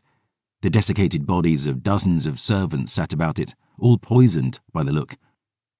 Climbing higher, we found a palatial boudoir, wind howling through the chill peaks outside. I gazed at the grand 4-poster bed, dreaming of just one night's decent sleep, as Dior pushed through a set of grand double doors behind us. "Oh my God!" she cried. "What? What is it?" I shouldered past her, ready for bloodshed. Figures waited beyond, dozens silhouetted in the dark. I raised ash drinker with fangs bared, but my foes remained motionless. And squinting harder, I saw they were wrought not of flesh, but wood and iron. More statues, I realized, pulse still thundering. Not statues, Dior corrected, stepping in beside me. Clothesmen. You almost gave me a fucking heart seizure, girl. Dior mumbled a reply, incoherent, eyes wide as she peered around us. I saw now that we stood in the velvet and satin rows of a vast and kingly wardrobe, shirts and jackets and dresses and greatcoats of finest cut and richest cloth. Great fucking Redeemer, she whispered. Tell me I'm dreaming. I shook my head, motioned back out to the hall. Come on, let's keep moving. The girl looked dumbfounded. Surely you jest, Chevalier. Do I look like I'm jesting? It's only a few hours to sunset. We need to find Gabriel de Leon. Dior folded her arms, looked me over. You are currently wearing a greatcoat older than I am, wrapped in what appears to be the remains of a dead dog. It's a wolf's skin. And who gives a fuck what I'm wearing? Me. I give a fuck. You may have been born the grandson of a baron, but take it from someone who wears rags and slept in gutters all her life. Dior planted her candelabrum on the floor like a flag on a conquered shore. There are always fucks to give for fashion. And turning, she dove in among the racks with joyful abandon. Dior soon emerged with armloads of fabric, tossing them to me before plunging back into the breach. I sighed, dragging off what I had to admit were leathers that had seen far better days. Candlelight gleamed across the silver ink on my skin as I shouldered my way into a black velvet shirt, a fine greatcoat of blood-red velvet with midnight black trim. It was a handsome cut, ankle length and lined with good fur, Fashionable or no, it'd keep me a lot warmer than my old gear had. There were no mirrors in the Cold-Blood Chateau to inspect the results, of course, but Dior soon emerged from the racks and put hands to hips, proudly declaring, "You look fucking fabulous." "Shut up." "You shut up." "Touché." The girl had abandoned the clothes I'd given her, tattered and travel-worn after long miles and bloody months. She was now resplendent in an embroidered golden waistcoat and a frock coat and tricorn of lush blue-grey damask. Performing a pirouette, she dropped into a curtsy and looked to me for opinions. "Not bad," I conceded. "Waistcoat's a bit showy." "This is the nicest waistcoat I've ever worn in my life." "Does that say more about your life or the waistcoat?" "Silence!" She raised a hand, imperious. "Ruin this for me, ye shall not." "Want to bet?" I grinned, and she laughed, and the warmth between us served to banish Cairnheim's chill better than any greatcoat under heaven. We were hundreds of miles from nowhere, in the castle of a monster long dead. The answers we'd sought had been denied us, and the terrors were only a sunset away. My thirst was growing, drowned only by a constant diet of sanctus and liquor, and my stores of both were running low. Hope seemed a distant star, lost in the darkness that had covered the skies since I was a boy. But looking into Dior's eyes as she smiled, it wasn't so hard to remember how warm the sun had been. I fished inside the lining of her old coat, retrieved the phial of my blood that I'd given her. By the small tricks of sanguimancy I'd mastered over the years, I could still feel that blood, and I'd used it to track Dior in the past. The girl sighed, but made no objection as I broke the stitching of her new hemline and slipped the blood inside. "Just in case," I told her. Dior rolled her eyes, gave a long, suffering sigh. "Oui, papa." We both stopped as she spoke that word, meeting the other's eyes. The weight of it was lead, too heavy to carry, and I brushed it aside as I nodded to the hallway, gruff. "Come on. Your answers won't find themselves." The girl nodded, squaring her shoulders and tossing me an overstuffed saddlebag. Peering inside, I saw emerald silk, pale fox fur, raising an eyebrow in question. "Something for Phoebe," Dior explained. "Mademoiselle La Dunzère doesn't strike me as the type, Dior." "Because you lack vision, Chevalier," the girl grinned. Her smile faded to a thoughtful pout, eyes drifting back to the fabrics around us. "We should get something for Selene too, I suppose." I looked at the ceiling above our heads, scowling. "Hell with Selene." On we walked, through the dark and chill hallways of that silent crypt, no grand revelations or ancient wisdoms to be unearthed in any of them. But in the end, we climbed to the reaches of Cairnheim's topmost level and found a scrap of hope, at least. Another set of mighty bronze doors loomed before us, embossed with twin skulls on a towered shield. Beneath that sigil were wrought 2 words in Old Eladani, carved on a scroll in an ornate script. Recalling what I could of that now-dead tongue, I realized with cold dread that somehow I already knew these words, that some part of me had always known them. A voice in my head whispered of years long past, of creatures long dead, of a legacy long forgot. "Do you remember the creed of blood, Voss?" Dior blinked at my strange question, answering by rote, "All shall kneel." I smiled soft. "And the Divok, my young prentice?" "Deeds, not words." She looked over the design on the door, blue eyes widening. "Is that what this is? The sigil of Bloodisani?" I nodded, my fingers tracing the shapes of those graven skulls. "I first saw it years ago, in the pages of a book Astrid discovered in Saint-Michel. But I never noticed before." "Noticed what?" "Look close." What do you see? Dior stepped nearer, brow furrowing. But her eyes were sharp and her mind sharper, and in the end she spotted it, same as I. Clear as crystal water once unveiled, never to be unseen. A shape wrought in the negative space between the skulls. "A cup," she whispered. "A chalice."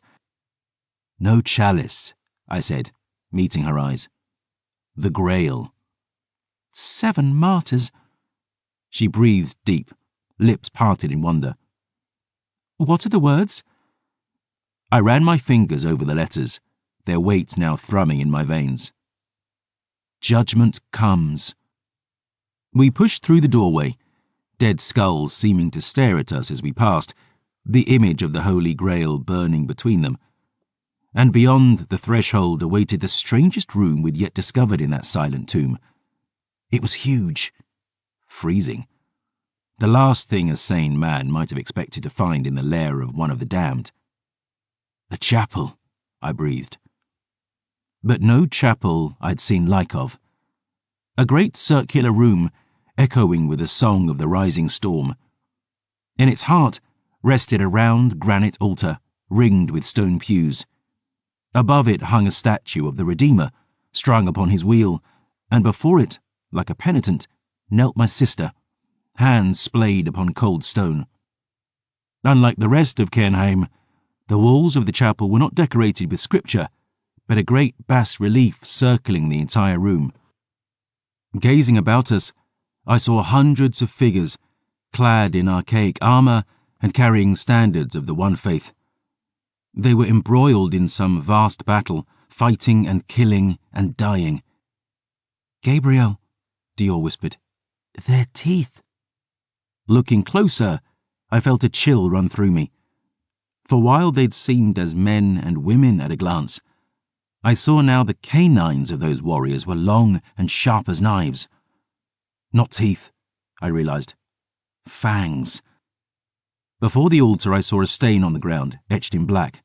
A burn, I realized. A burn in the shape of a man. It was spread-eagled, mirroring the pose of the Redeemer above. Nothing but ashes. My sister was knelt before those remains, head bowed as if in prayer, curtains of midnight blue hair tumbling forward to hide her face. Upon the altar rested an open book, or the statue of one at least, wrought of the same dark stone. Stepping closer, Dior beside me, I saw the left page was etched with a familiar verse, that snatch of prophecy Chloe had taught me, back when all this began. From holy cup comes holy light, the faithful hand sets world aright, and in the 7 martyrs' sight, mere man shall end this endless night. The right page was similar to the left, another stanza once carved upon the stone. It had been smashed by some terrible blow, its pieces scattered in the dust long ago. And yet, on the very edge of that broken page, letters were still faintly legible among the cracks. "This black," I squinted, trying to make out the words. "Does that say well?"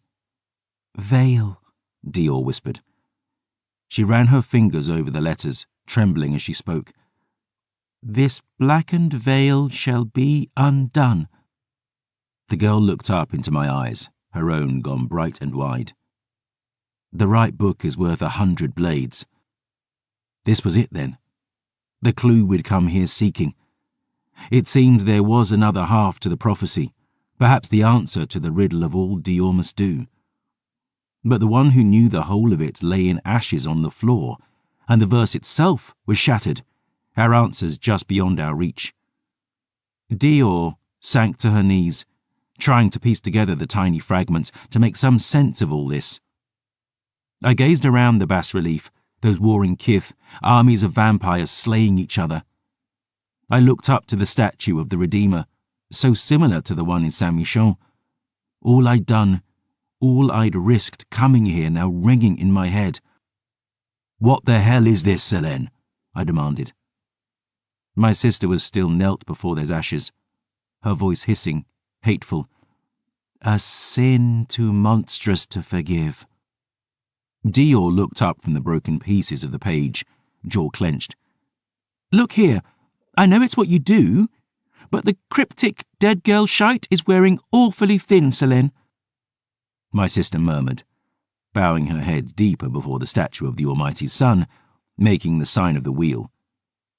And as she stood and turned toward us, I saw with astonishment that she was weeping, bloody tears streaming down her porcelain mask, staining her pale cheeks red as murder.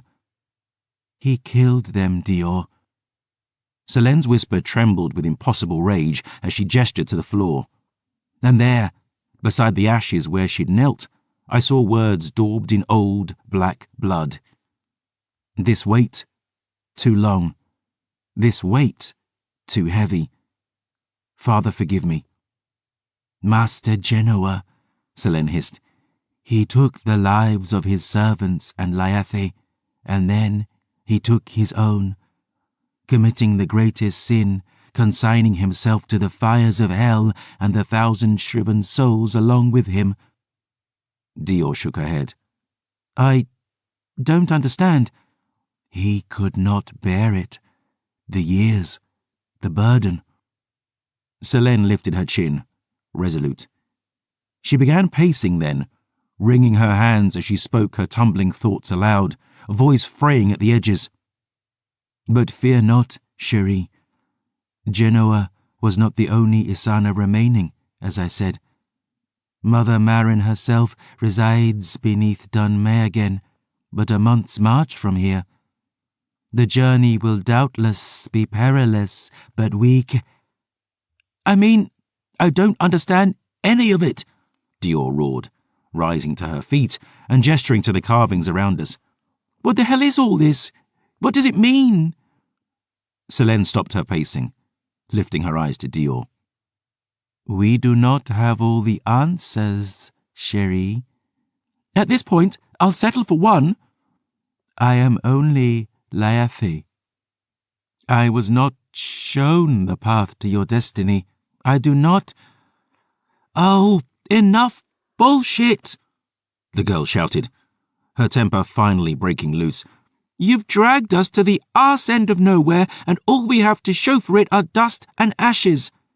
The Voss will be on us like maggots on a corpse as soon as the sun goes down. Hell with my destiny, this is my life. Gabe's life. Phoebe's life.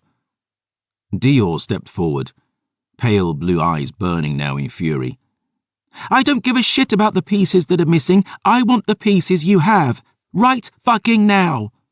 Or we are done, Selene. You hear me? My sister glowered at that, pale eyes hard as stone. Dior met that dead stare, jaw clenched, gutter hard and alley born. I was surprised at her outburst, her frustration and fury. She was but 17 years old, this girl, a few months of war under her belt, a few 100 miles facing down a monster with the power of centuries at her fingertips.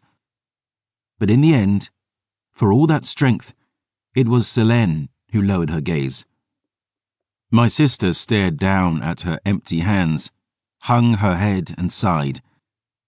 We will tell you what we know. Chapter 3. Faithful.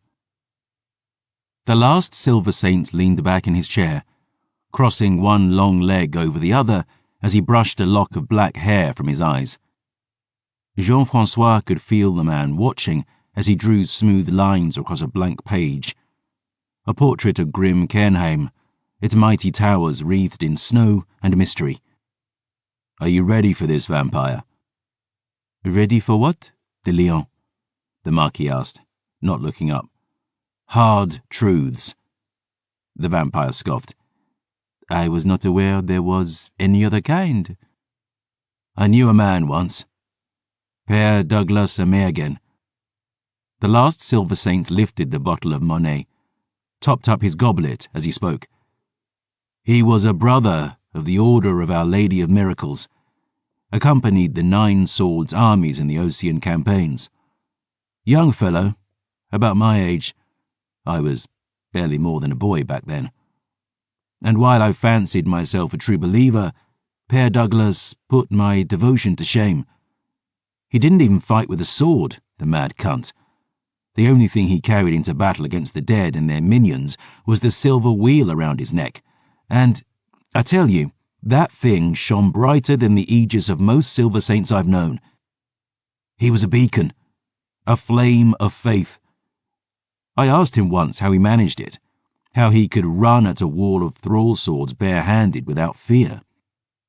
Why fear death, he told me, when beyond lies the kingdom of God. Douglas fought with us for a year. Never picked up a weapon, not once. He charged the sea wall at Baisita, helped break the line at Saithton, made it through the assault on Duncraig without a damn scratch, all the way to Trio Bailey. And then he saw those slaughter farms, those cages, what the Divok had done to their captives, what God had allowed them to do. I found him behind one of the grindhouses, the abattoirs where the cold-bloods took the bodies of the dead and turned them into food for the living. Gabriel downed his goblet in one draught, swallowed with a wince. There was a pit, 100-foot square, I don't know how deep, filled with bones. Men, women, children, thousands, tens of thousands, scraped clean of every scrap of meat and then boiled for broth, just fucking... The last silver saint hung his head. It took a long slice of silence before he found voice again to speak. Père Douglas was knelt in the middle of it, black robes on that sea of white. I watched him reach up to that wheel that had shone like silver flame and tear it from his neck, drop it into those bones.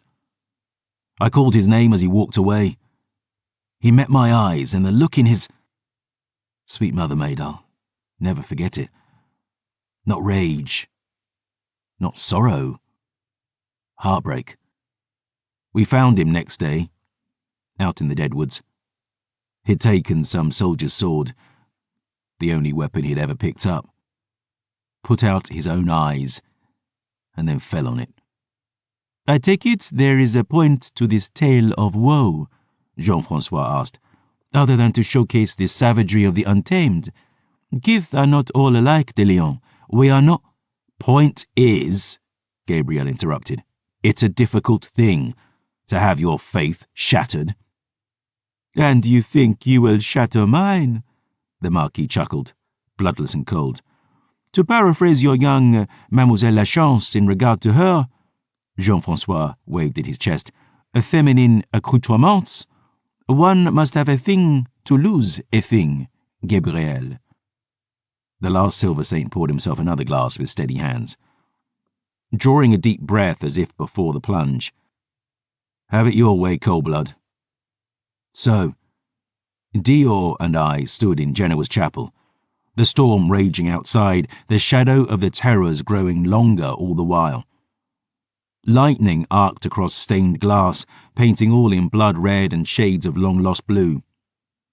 I could see hesitation in my sister's eyes now. Fear. But Dior met that cold stare with her own, sitting among the chapel pews and folding her arms, expectant. All this was told me by my master Wulfric, Selene began. And after a decade of service, and but a scrap of the knowledge I might have attained had he lived.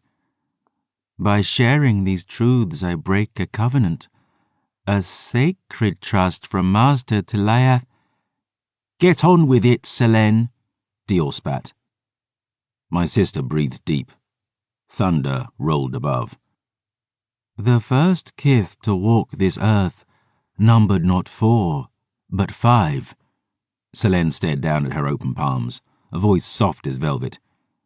The first dwelled in the peaks of northern Eladane, building a dark dynasty by the name of Voss. One called the wilds home, communing with beasts of earth and sky, and begetting the line, Chastain. Another claimed the frozen wastes of Talhost, carving the blood-soaked name of Divok among the terrified populace. The fourth dwelled in the city ports of Sutaim, there weaving the endless webs of the blood Elon. But the last of the Priorum would claim no dominion, wandering the earth and falling into darkness with her firstborn brood child and love of her life. Her name was Ilia, and his Tanith. Selene dug her claws into her skin, and the blood flowed, heady, thick, weaving from her upturned palms into a pair of figures, male and female. Ilia had been a deeply wicked woman in life.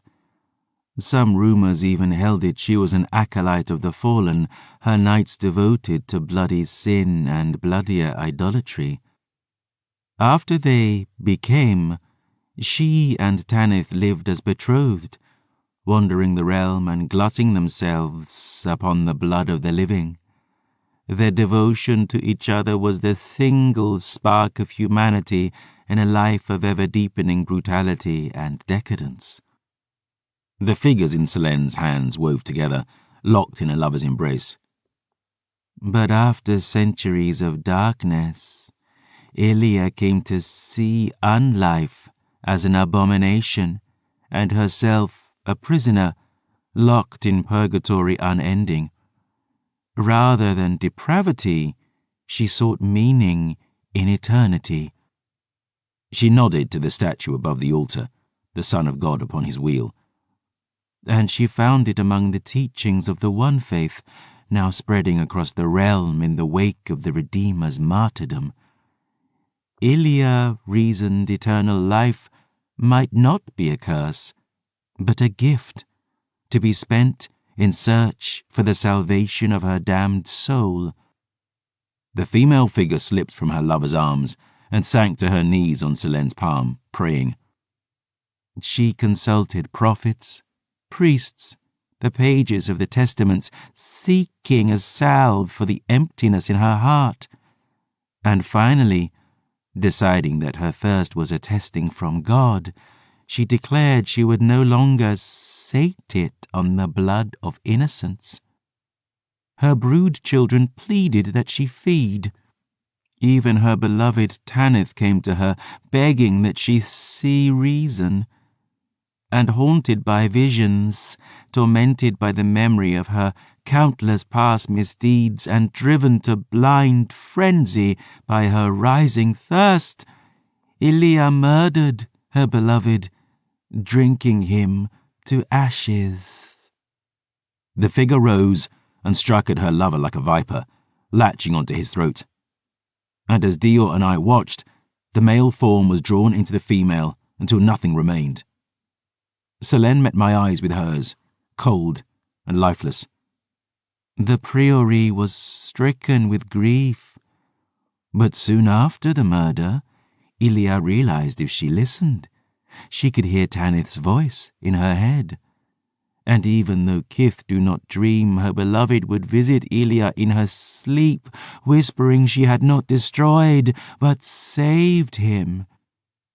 Ilia reasoned she now carried Tanith's soul within her body, and that by consuming him she had spared him the fires of damnation that await all Kith after death.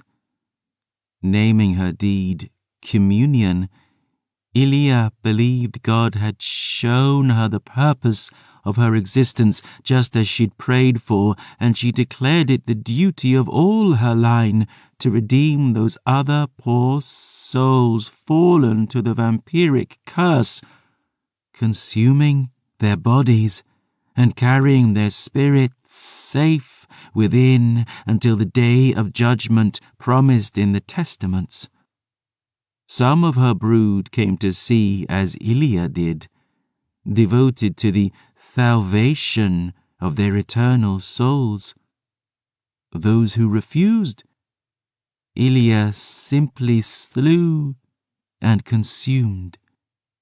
For the next 2 centuries, while war raged across 5 kingdoms and 7 martyrs died to bring the one faith to the corners of the mortal world, the Ilii hunted and slew countless vampires of the other lines in what became known as the Red Crusade. Blood sluiced back into Selene's palms as she gestured around us. My eyes roamed the bas-reliefs, vampires fighting and killing and dying. I saw figures in the battles now, latched onto each other's throats like leeches, and I recalled Selene digging into Ricard's neck on the mare Leixheim. The ecstasy in her eyes as she drank him to dust. Insanity. Insanity and bloody depravity. Dio took out a cigarette from her case and lit it. Breathing deep and exhaling grey, she fixed my sister with eyes like blue diamonds. So, what do I have to do with any of this? Everything, Selene replied. She gestured again to the carvings, the warring cold-bloods, the teeth and ashes. Ilia's crusade met with frightening success. A vampire's heart's blood thickens in consuming another's, and those who drank the souls of other kith were blessed with the blood gifts of their victims. Vampires of the other lines were drawn to the teachings of the Priori, and Ilia proclaimed them her Leathi, her knights, her crusaders. The Ilii became less a bloodline and more a religion. A cult, I muttered. A madness. As you like it, Selene replied. Gabe, is all this true? Dior whispered. I sighed, looking to the walls around us. She speaks of the time before Empire, the centuries following the Redeemer's death, 800 years gone. The library in Saint-Michon made no mention of any of this, but it made scarce mention of the Asani either. This is truth, chérie, Selene promised, gifted to me not by the pages of some dusty tome scratched by mortal men, but spoken by those who lived it. Survived it, you mean? I growled. Something happened to this Ilia and her bastard cult. Else I'd have heard a whisper of all this before now. My ancestor, Dior realized, looking toward that crest on the doors. Esan. Selene nodded. You have wisdom, chérie. Tell me, Dior demanded. Tell me the rest of it. My sister sighed, bowing her head. The wars of the faith were won. The warlord, Maximile de Augustin, had forged 5 feuding kingdoms into a single empire, united under a single religion, and his descendants ruled with iron fists from atop their 5-fold throne. But in the depths of Talhost, rebellion was brewing against the Augustin dynasty. I scowled, remembering Père Raffa's lessons in Windvale. The Avsenkt heresy. Selene nodded. Mortal descendants of the Redeemer's daughter, Esan, hidden long centuries and by now a dynasty unto themselves. Their ancestor was the Prince of Heaven himself, and they believed it their right to rule the kingdoms of the earth. Faced with this threat, the mortal church and the Augustins declared Esan's descendants heretics. All around the realm, armies of faithful soldiers were raised to purge their blight, and Ilia became convinced that here, at last, lay her chance at redemption. Renaming her brood the Esana, the faithful, Ilia and her Leathi threw their weight behind the Redeemer's line, seeking to protect them and finally redeem themselves. But in the shadows, opposition to Ilia's brood had been building for centuries. There is no love lost between the courts of the blood, yet in the wake of the Red Crusades, even the most paranoid of elders came to see the faithful as a threat. An alliance was forged, a cadre of anciens and médiés, mustered from among the 4 other lines. Calling themselves the Knights of the Blood, they descended on Talhost to purge Ilia's brood from this earth. They were led by a fearsome Capitaine, legendary among the kith even then, cold of hand and iron of heart. Selene pointed to the reliefs again, and among those warring figures I saw a youth, beautiful, terrible, carrying a blade in one hand and a raven on the other. Fierce eyes, fangs bared. Only an artist's rendition, but skillful enough for me to recognize him. "Fabienne," I hissed. "The Forever King," Selene nodded. "Fearful of the Asana's growing power, hateful of the love and light of God, dragging a rabble of blind and envious fools into the ruin of all our kind.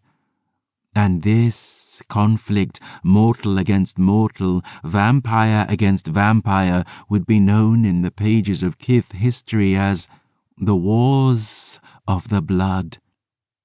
"Wars that Ilia must have lost," I said, "because those same histories call her brood the Asani, not Asana, faithless, not faithful."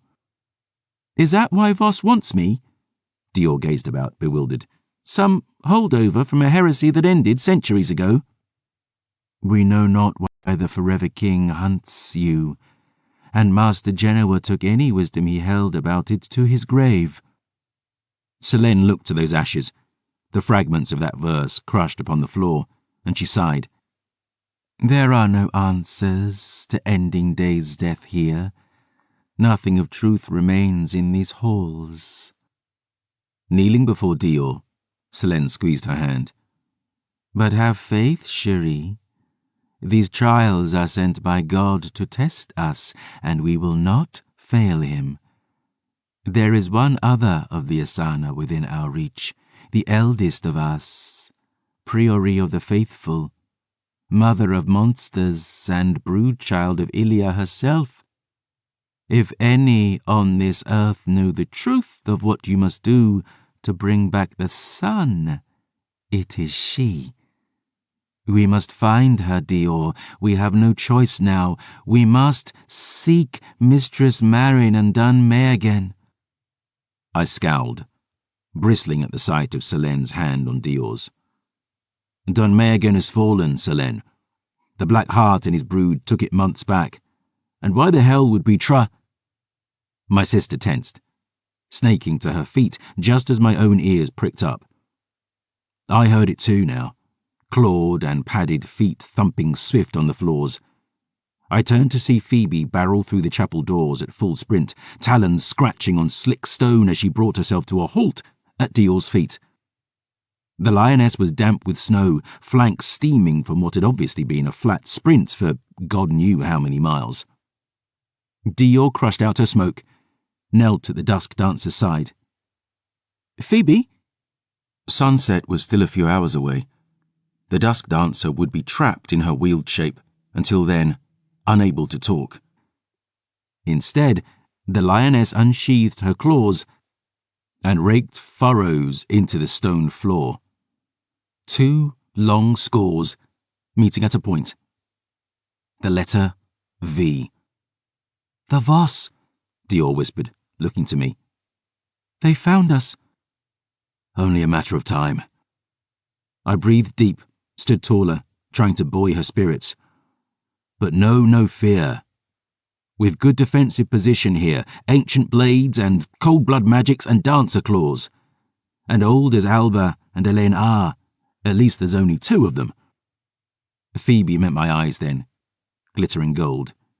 And as the lioness growled, so deep and low I could feel it in my gut, my heart sank down to join it. "How many?" I sighed.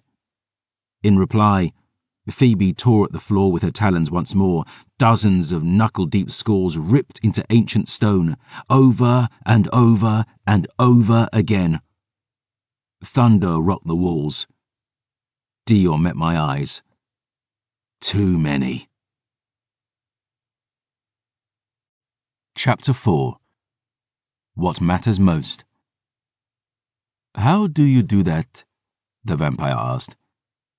The last silver saint was staring at the chemical globe, that pale moth battering ceaselessly upon the glass. The thirst was a constant presence, spreading black wings about his shoulders and running burning hands down his throat, chest, belly. The wind was howling about the keep outside, and Gabriel could feel the chill, real and remembered, echoing in the abandoned chambers of Cairnheim, the hollow halls of his heart. But he glanced up as the vampire spoke, annoyed. "How do I do what?" Jean-Francois waved his quill. "That thing you do with your eyebrows." "The fuck are you talking about?" "You're doing it again," the historian said. "It's not quite a frown, more like a frown had a drunken ménage à trois with a glower and a pout. It's very good. You must have practiced it at length in the mirror." "Benefits of having a reflection, you soulless prick." The historian chuckled as the silver saint met his eyes. "So that's it?" Gabriel demanded. "I tell you the secret history of your species, and you dribble nonsense about eyebrows? Does it not concern you that you presume much, silver saint?" Jean-Francois had returned to sketching, his ruby lips pursed. "I suppose you cannot be blamed. You were raised by a parcel of ignorant half-breeds, after all. Folly your bread and deceit your wine. But the Asani were not the only kith to fight in the Wars of the Blood. And while mortals may have expunged all mention of the faithless from the annals of antiquity, the Knights of the Blood remember." Gabriel's eyes narrowed, a slow smile spreading across his lips. "Margot told you. Interesting." "Not particularly," the Marquis yawned. "I am her favorite, after all." "She had other favorites in her time, way I hear it. Your empress of wolves and men. Those Knights of the Blood shared more than a battlefield, if rumour is true." Gabriel leaned forward, trying to catch Jean-Francois' eye. "Did she grieve Fabienne when he died, I wonder? I heard they hated each other in the end, but you never forget your first true love." "Please," the Marquis sighed. "You embarrass yourself, de Leon. We are not here to discuss the exploit of Madame's youth, nor the lovers she has outlived. Your mortal mind cannot contain the smallest drop of the ocean that is she." The quill's golden nib sank into the pot of ink, and Jean-Francois met the silver saint's eyes. "So, Voss's hounds had run you to ground. 4 of you to defend a castle against an army. You lived, that much is obvious." Chocolate eyes roamed Gabriel, boots to brow. "The question is how?" "No." The last silver saint steepled tattooed fingers at his chin, dragging his thoughts back to the night it all began to fall apart. "The question is what I paid for it." Gabriel shook his head and breathed deep. Cairnheim's best point of defence was its bridge, a narrow passage where whatever numbers the terrors had would count for less. If Genoa had built himself a damned drawbridge over that chasm instead, his home might have been impregnable. But I supposed an ancien so powerful in a lair so remote had little fear of unwelcome guests. "Age breeding arrogance," Jean-Francois murmured. Gabriel glanced at the fortress around them. "Wonder who that reminds me of." "Ah, sarcasm, the whelp's excuse for wit." The last silver saint smiled thinly, toying with the stem of his goblet. "Still, even without a drawbridge, Selene, Phoebe, and I might hold a pass that narrow. So while the sun sank ever closer to the horizon, and Dior snatched some much-needed sleep, my sister and I tore down the statues lining the bridge, piled furniture from the chateau around them, creating 5 choke points. I draped the barricades with tapestries from the halls, sheets from the boudoirs, and, glad Dior wasn't around to see it, every stitch of clothing from Genoa's wardrobes. The gibbets dangling below the bridge were rusted and useless, but we used every spear and sword from the armory, jammed in among the furniture and statues, a bristling thicket of blades pointed at our foes. Alba and Helene would smash through them like glass, but we might slow down thrall swords or wretched. And, for the final touch, we doused the lot in liquor we found in the chateau's cellar. It was Talhosti vodka for the most part. That shit will strip the varnish off floorboards if you let it sit too long, so I knew it had burned hot, and if there's one thing all vampires fear, it's fire. The bottles were blue, a touch of cobalt in the glass, I supposed, but as I finished dousing the fourth barricade, I saw Selene upending a bottle of dusty green onto our last line of defence. "The fuck are you doing?" I cried. "Preparing our... Are you insane?" I snatched the bottle away, looking over the lamb and wolf on the label. "This is Chateau Montfort. One bottle is worth an emperor's ransom these nights." "Do we know any captive emperors? It is liquor, Gabriel. What matter?" "This isn't liquor. It's gold." I looked the bottle over, relieved to find it mostly full. "There's not enough alcohol in red wine to burn anyway. You're just wasting it." "And guzzling it like a hog at trough is perfectly acceptable usage." Now there's a thought. I lifted the bottle in toast and took a long swallow. "Santé, sister. Your blood's worth smoking." We stood at the top of the stairs when we were done, those great bronze doors looming at our backs. Selene had raided Genoa's wardrobe before we consigned the rest to the barricades, and her new greatcoat was the rich red of heart's blood, velvet brocade brushing the cobbles at our feet. I surveyed our makeshift defences, drinking slowly from the Montfort, savouring the rich, heavenly taste of the first wine I'd drunk in years. The bridge to Cairnheim stretched out before us, a narrow gauntlet, reeking of spirits and gleaming with spears, would surely make our foes bleed for every inch. But God only knew the strength coming at us, save that 2 among them were princes of forever. "It is not much," Selene sighed, "but Fortuna willing, it will be enough." "We'll need more than an angel's blessing to see us through this storm, sister." Selene brushed her hair from her mask, her embroidered sleeve slipping back from her wrist. "What other strength would you ask for, brother?" The air grew still between us. My eyes narrowed. I could see thin blue veins beneath the marble of her skin, remember the taste of her blood crashing upon my tongue as she forced me to drink at Saint-Michel. That blood had given me a strength I'd never known, and God knew I'd need strength if Dior was to live through this. But 2 more drops over 2 more nights, I'd be Selene's thrall, and I'd as much desire to deepen the bond between my sister and I as I had to cut my own fucking throat. But a deeper fear in me was whispering, and never quite silenced now. A tiny ember burning in my chest, bursting slow to vicious flame these last few months. I'd confided it to none, but smelling Lachlan's blood, Dior's blood, Phoebe's blood, I had to admit the thirst in me was worsening, growing more difficult to drown, no matter how much I smoked or drank. A word was echoing in my memory, a dread taught to every acolyte in Saint-Michel. The name of the madness that eventually consumed every pale blood alive. "Sanguire," Selene whispered. "The red thirst." "I warned you to stay out of my head," I growled. "We would love nothing more." Selene plucked her cuff down over her wrist. "But your thoughts bleed, Gabriel, the same way your beloved Astrid bled every night onto your fool's tongue. We can feel the price you now pay for it."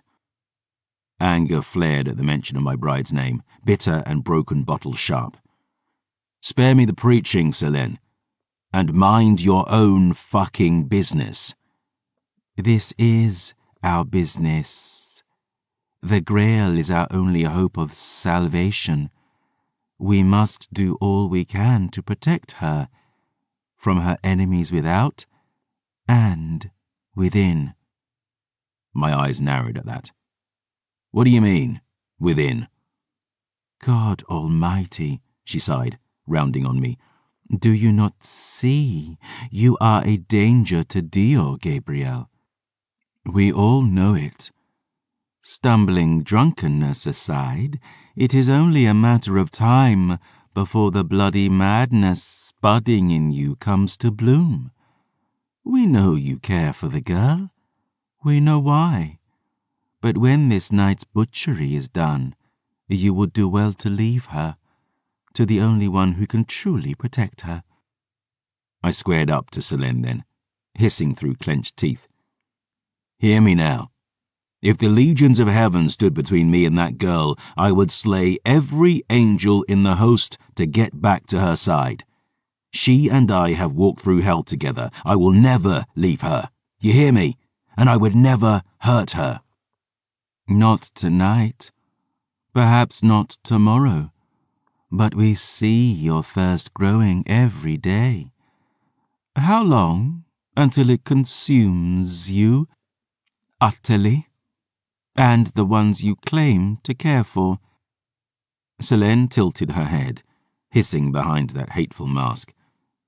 "Did they not warn you, your precious Silver Order, what would happen if you indulged your desires night after night?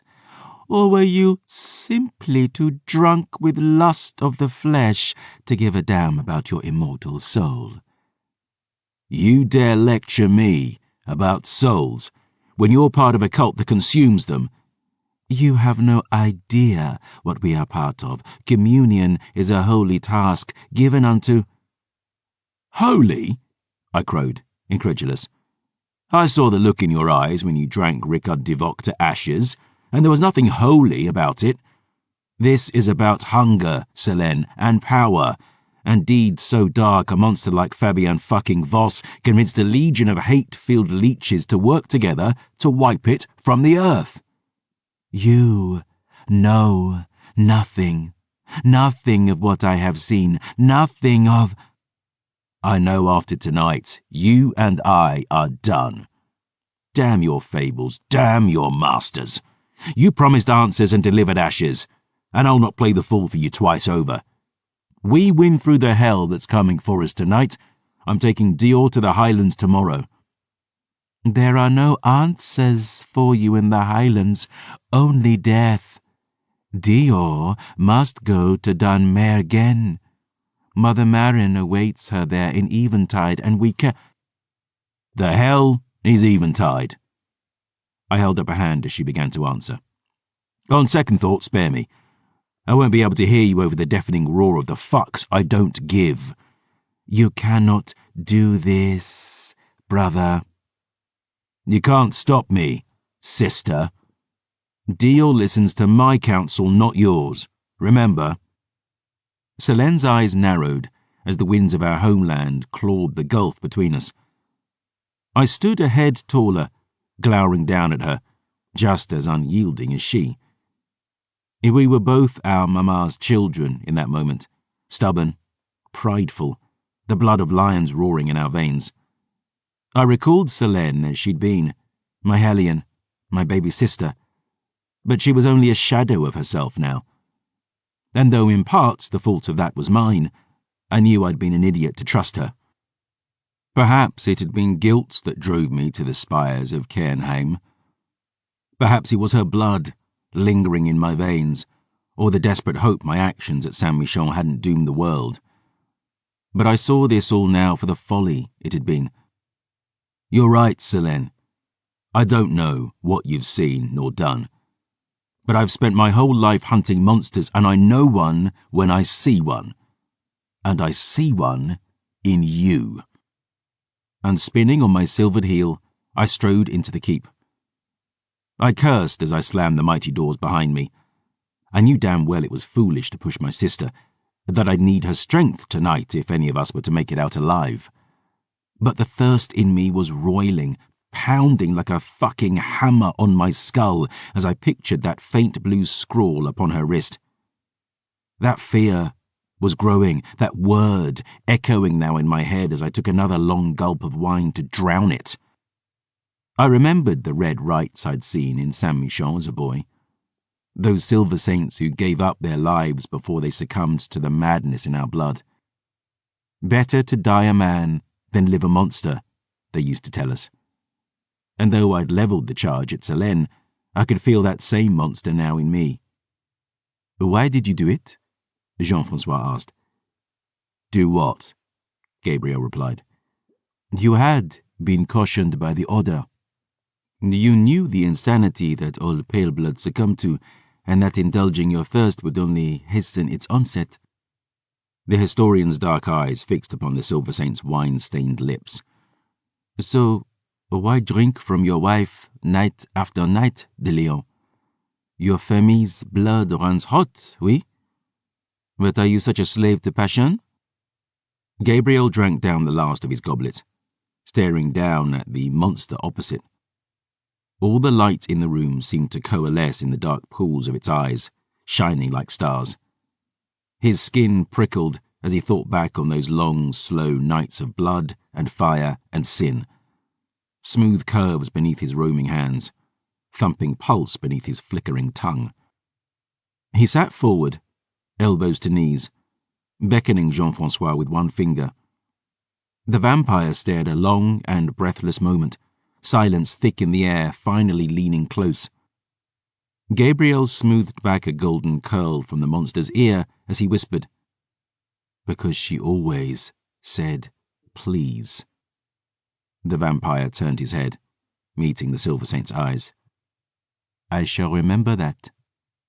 "So," Gabriel continued, leaning back, "we had perhaps 4 hours to dusk. I knew I should rest, but a tempest was ringing my skull as I stood in Genoa's foyer.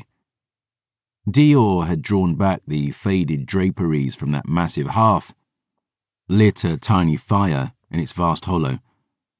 Bear and pony were tethered and slumbering near the stairs close by, safe out of the weather.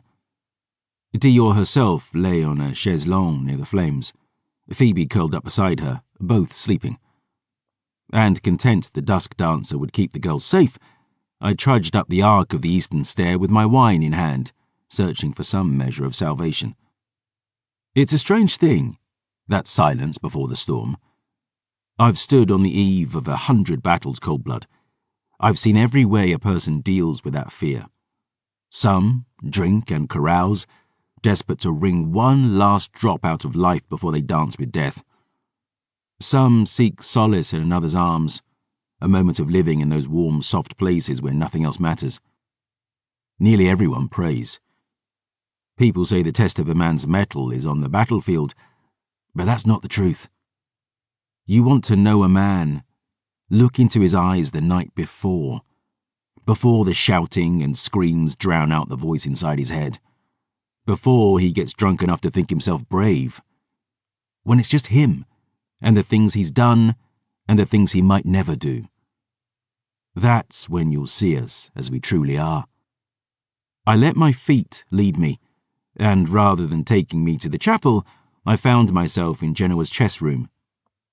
It was a vast space, lit by dim day's death light, stained glass, checkered floor. Like all other statuary in Kernheim, the pieces had been carved by a master's hand. The bright were opalite, the dark black opal, the tallest among them near my height. A game had apparently been underway when Genoa decided to end himself, now never to be finished.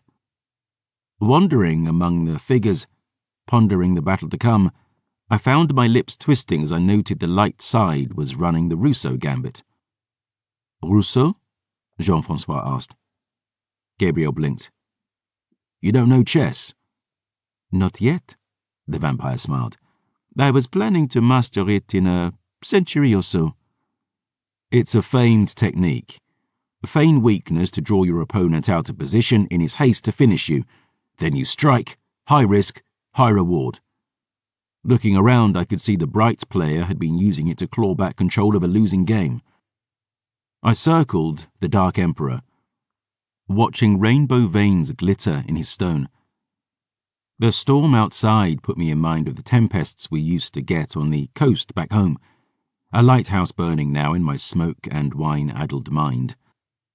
Pushing my knuckles into my eyes, I fancied I heard small footsteps behind me, running feet and laughter, turning to glimpse a child, a little girl, long black hair and bloodless skin flitting among the pieces. I heard her calling for me. "Papa! Papa!" My wife's song in the kitchen rising over the howl of the wind and those 3 awful knocks that brought it all to an end. Thump, thump, thump. "There you are," came a voice. I looked up to find Dior standing at the entrance, and at the sight of her, my heart grew warm again, those ghosts at my back falling blessedly silent. But looking closer, blinking hard, my smile faded like their voices on the storm. She was still dressed in Genoa's stolen frock coat, but she wore a long shirt of chainmail underneath now. She'd given her silver steel long blade to Lachlan when we parted, but she'd replaced it with a sword from the armory. The blade was too big for her, hanging at her belt in an ornate scabbard that dragged along the floor as she marched into the room. She carried a helm under one arm, plate gauntlets encasing her hands, heavy greaves on her shins. Some sleep had done her a world of good, but she still looked pale and frightened, and very, very young. "What are you all dollied up for?" "What do you think?" she said, clanking to a halt in front of me. "I think your other waistcoat suited you better. What happened to all those fucks you gave for fashion?" "Fashion can wait, Gabriel. The terrors are coming." "Oui," I nodded. "But a chain shirt won't help much against monsters who can punch through plate mail. Armour is heavy, noisy, slow, even when it's made to fit you. And that lot fits you about as well as a nun's skirts would fit me." "What the hell else am I supposed to fight in, then?" "Who says you're fighting at all?" "Me, I say." I breathed a weary sigh, tired in my bones. "Dior, you can barely hold that sword, let alone swing it. You're not sporting with the puppies anymore, you're running with the wolves. Cutting down a lone wretched is one thing, but fighting toe-to-toe with Ancien is another battle entire. When hell starts raining down on that bridge tonight, you're going to be nowhere near it. And if hell makes it through the door, you don't stand your ground. You run. Agreed?" She breathed deep, scowling. "You know, I hate it when you do that." "Do what?" "Tell me what I'm doing and then put a question mark at the end as if you're asking." "Perhaps I should leave the question mark off in future and see if you actually do what you're fucking told." "Fat fucking chance." "Thought fucking not." The girl clenched her armoured fists, glancing at the stone pieces around us. "Selene told me about the argument you had." Hackles rippled down my spine, the memory of my sister's words on the bridge hanging in the air. I could almost hear that viper's hiss at my back. "You are a danger to Dior." "It's unwise to be talking to her alone, Dior. Selene's a fanatic, a mad woman." "This Mother Marin she talked about is supposed to be the brood child of Ilia herself, the oldest Asani still on Earth. The answers we need are bound to be in Don again, but Selene said you want to take me to the Highlands instead?" I took a long pull from my wine. "That's right." Dior glowered. "Did you ever think to ask what I wanted?" "Dior, it's not what you want that matters now. It's what you need. Nobody doubts your spirit, but you've no inkling of the monstrous fucking evil breathing but an inch from your neck. And the fact you want to risk that neck in battle tonight only proves it." I sighed, shaking my head as I gazed to the stained glass above. "And how could you know? You've never seen it.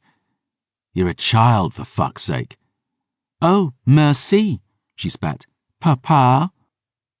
We stood in silence, scowling and stubborn, and it occurred to me how ill-suited I was for all this.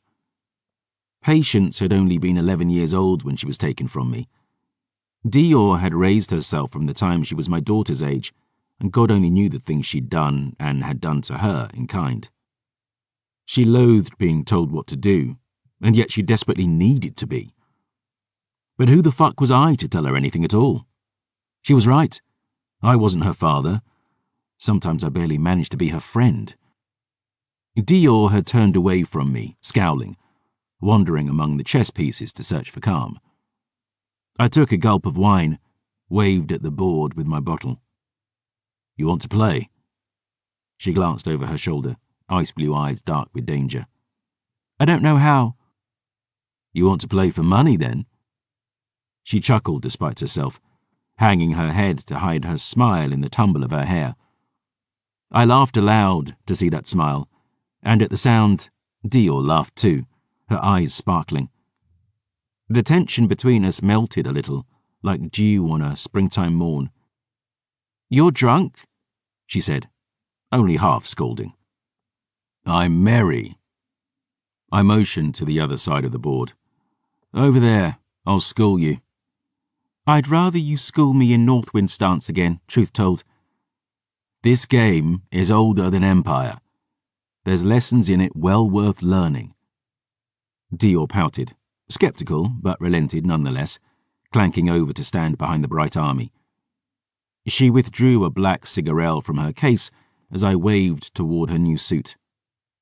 You'll just wear yourself out walking around in all that metal. She scowled and lit her smoke, ignoring me. Shaking my head, I pulled the last swallow from my Montfort, patting the dark piece in front of me on the shoulder. He stood, tall as I, clad in plate mail, a long sword in his hands, and a crowned helm upon his head. This is the Emperor, I declared, the most important piece on the board. He can attack any direction he pleases, but he can't move far. So, he tends to stand here, at the back of the line, commanding the rest of these pieces to do his will. Sounds like a boy I knew from La Chamée. The girl breathed smoke into the air, scowling. One of the Narrowman's crew. We used to call him Blister.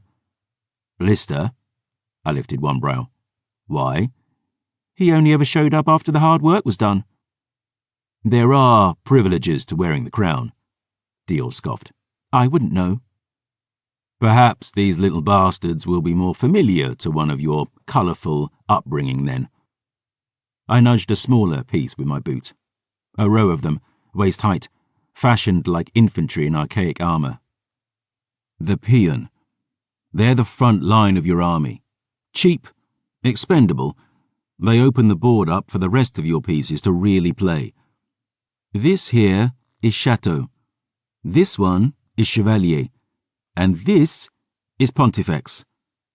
Church and state. They move in different ways, but their task is the same. Go out onto the battlefield and inflict carnage in their emperor's name. They're your specialist pieces. You protect them if you can, but in the end, you can lose them all and still win the game. I demonstrated the method of moving each piece, lifting them easily with the dark strength in my veins. It occurred to me this was a set that only cold bloods were truly meant to play with, that Dior would struggle to move them by herself. But still, she watched on now, blue eyes shining as she dragged on her smoke, her natural curiosity blossoming. What about that one? She asked, breathing grey. This is the Empress. I patted the piece she nodded to.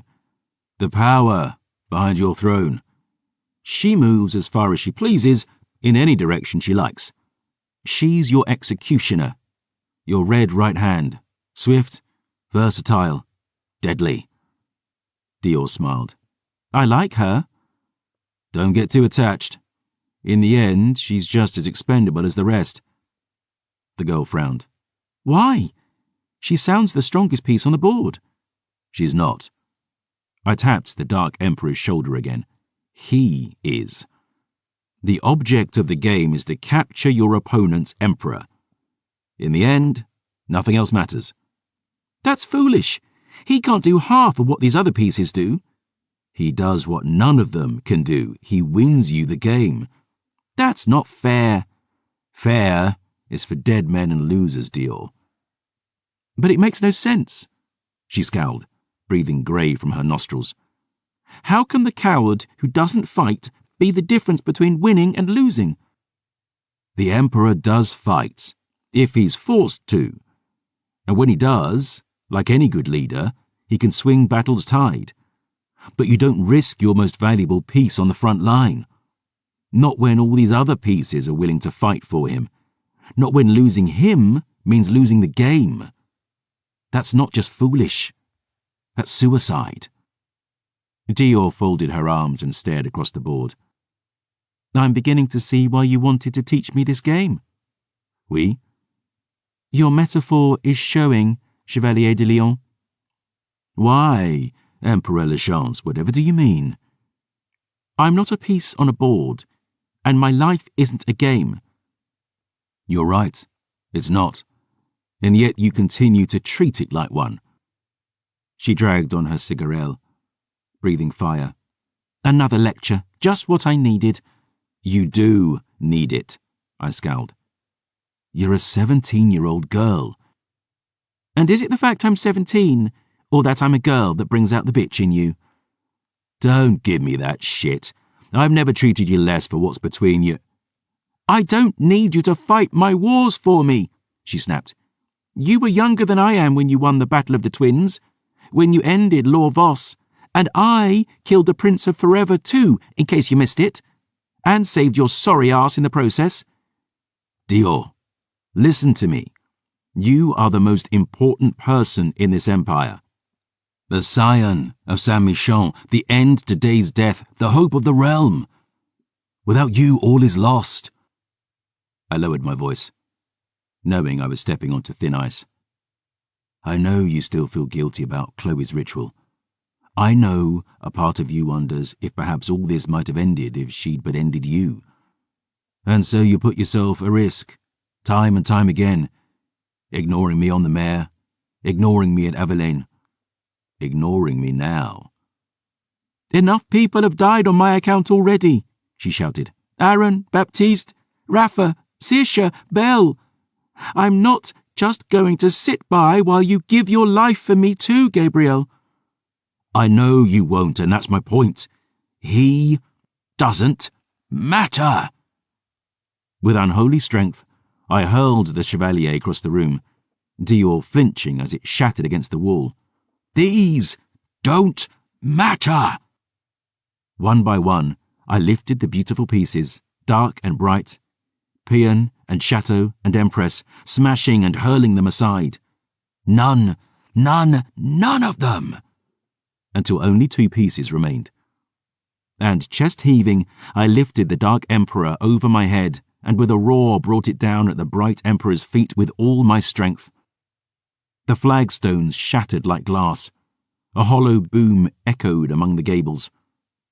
The Dark Emperor broke into a dozen pieces, dust and fragments spilling across the smashed tiles.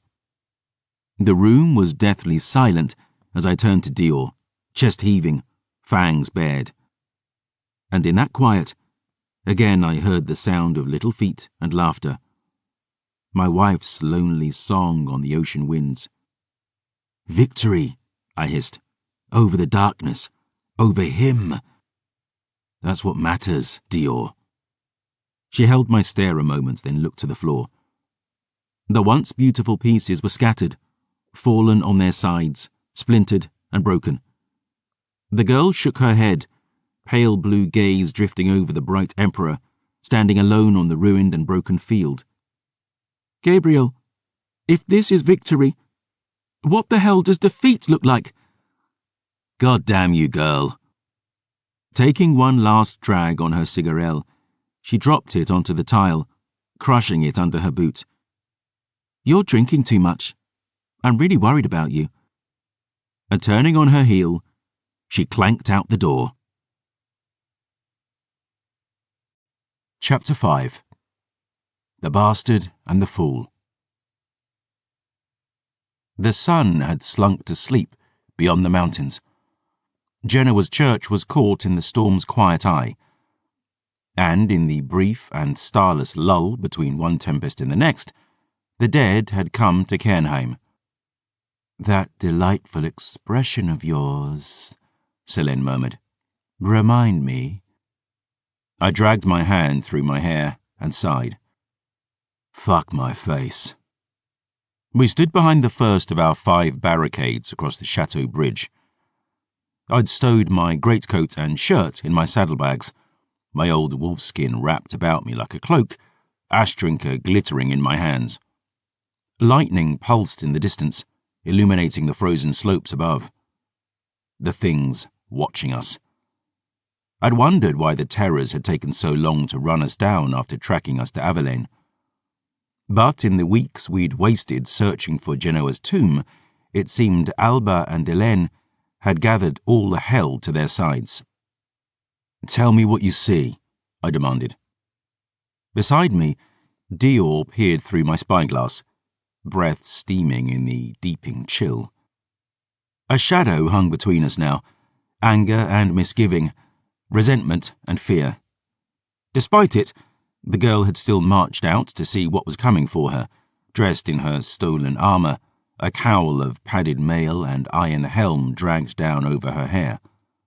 All that damn metal must have weighed most of what she did, but she wore it still, stubborn as a toddler at bedtime. A host of thrall swords, she replied, and a lot of wretched. She spoke true. The vanguard of the Voss force were foul-bloods, one and all, perhaps 100 deep. They stared across the frozen expanse between us. Beggars and lords, soldiers and peasants, parents and children. Their brains rotted to ruin, their bodies mere shells for the thirst that drove them, each still strong and swift as a dozen mortals. Soldiers stood behind them, geared for battle, a band of 100 at least. They were veterans by the look, the white raven of the Voss set upon their shields or tabards. Their helms were fashioned like skulls, their pauldrons skeletal hands. Swordsmen stood in front, riflemen at the rear, wheel locks at their shoulders and death in their eyes. And what don't you see? I asked. Dior wiped snow from the spyglass, squinting into the dark again. The terrors. You understand now? I pointed to the mongrel dead. Peons, cheap and expendable. They get thrown first to test us. I nodded to the thralls. The specialist pieces come next. They grind us down, sap our strength. But you don't see the emperors upon the field, do you? When they have a choice, even immortals don't risk themselves on the line. So you need to get the hell back behind ours. Because we're in a swamp of shit here, girl, and you've not got the boots for it. They want me alive, Gabriel, Dior insisted. Those riflemen won't dare shoot with me standing here beside you. And the wretched won't charge mindless in case... In case what? I demanded. She squared her shoulders defiant. In case they hurt me. That's right, I snapped, all my fears made plain. In case they hurt you. I could hear it again now, rising above the howling wind and the thunder of my own heart. Little footsteps and laughter, flitting among the barricades at my back. The echo of my bride's voice, soaring in the dark behind my eyes, along with Ash Drinker's broken song. Sleep now, my lovely, sleep now, my dear. Dark dreams will fade now your papa is near. Get back inside, Dior. Perhaps you should take a breath, brother, Selene whispered. You are angry. I snarled at the bloody shadow at my back. You think it wise to risk her like this? Selene stood tall in the howling wind, dark hair whipping about her ghastly mask. Her lifeless gaze slipped to me, then Dior, gleaming with fox's cunning. We agree with the Grail. She can hide in the shadows no longer. Finally, Dior crowed. Merci, mademoiselle. You treacherous fucking sow. My sister narrowed her death-pale eyes as I glowered at her. You'd risk Dior's life just to score a point off me. You flatter yourself, Selene sighed. We have always said Dior must embrace what she is, what she was born to be. She shows valor standing against this foe, and she should be lauded for it. For all your hubris and fury, this is not about you." She shook her head, eyes burning behind her dreadful mask.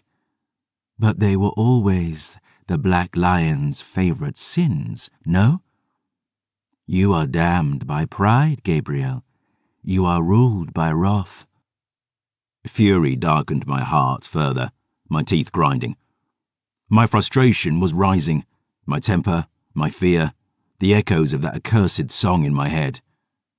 "Fear not the monsters, fear not the night. Papa is here now, and all shall be right." I slammed Ashtrinka back into her sheath, turning on Dior with a growl. "All right, enough horse shit. Get back inside, now." "Gabriel, I'm an edge here," she insisted. "I killed Danton. I can fight." "One lucky strike, and you think you're ready for a war? What was the first lesson I taught you?"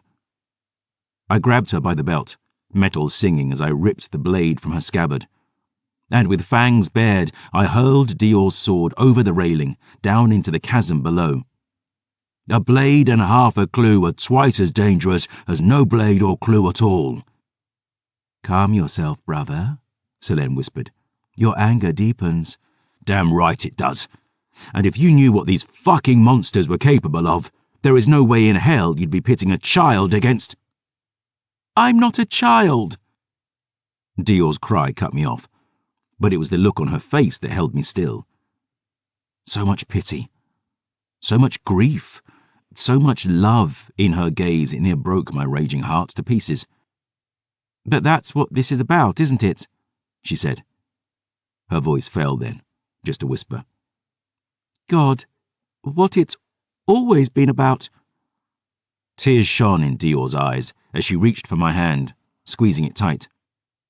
"I know you're just scared for me," she said, "that you can't stand the thought of losing someone else. I know you're thinking about Patience and I slapped her then. Swift. Right across the face. Her head snapped sideways and her mouth dropped open as thunder rolled, echoing my daughter's name. The sound Dior made was strangled, something between a gasp and a sob. And as she staggered back, hand to cheek, she looked at me as if she couldn't quite believe what I'd done. "None could fault her for it." Gabriel shook his head. I couldn't believe it myself. The last Silver Saint met his jailer's eyes, glittering in the dark of their cell. Silence hung heavy between them, yawning like the abyss beneath the Kernheim Bridge, until— "Well played, I say." Jean-Francois shrugged, returning to his tome. "La Chance was being a fool. Almighty only knew what would happen if she fell into the Forever King's clutches.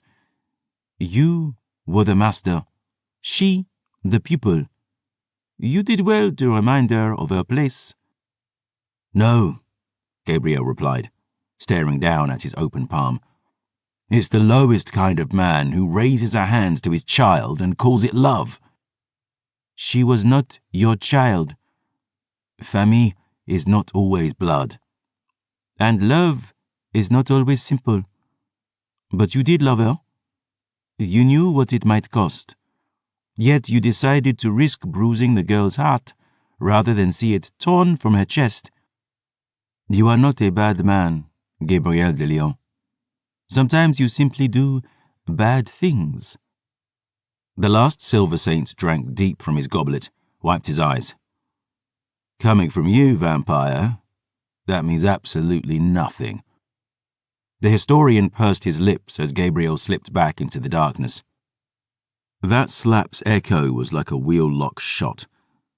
Dior licked the corner of her mouth, and my heart sank, belly twisting at the sight of her blood.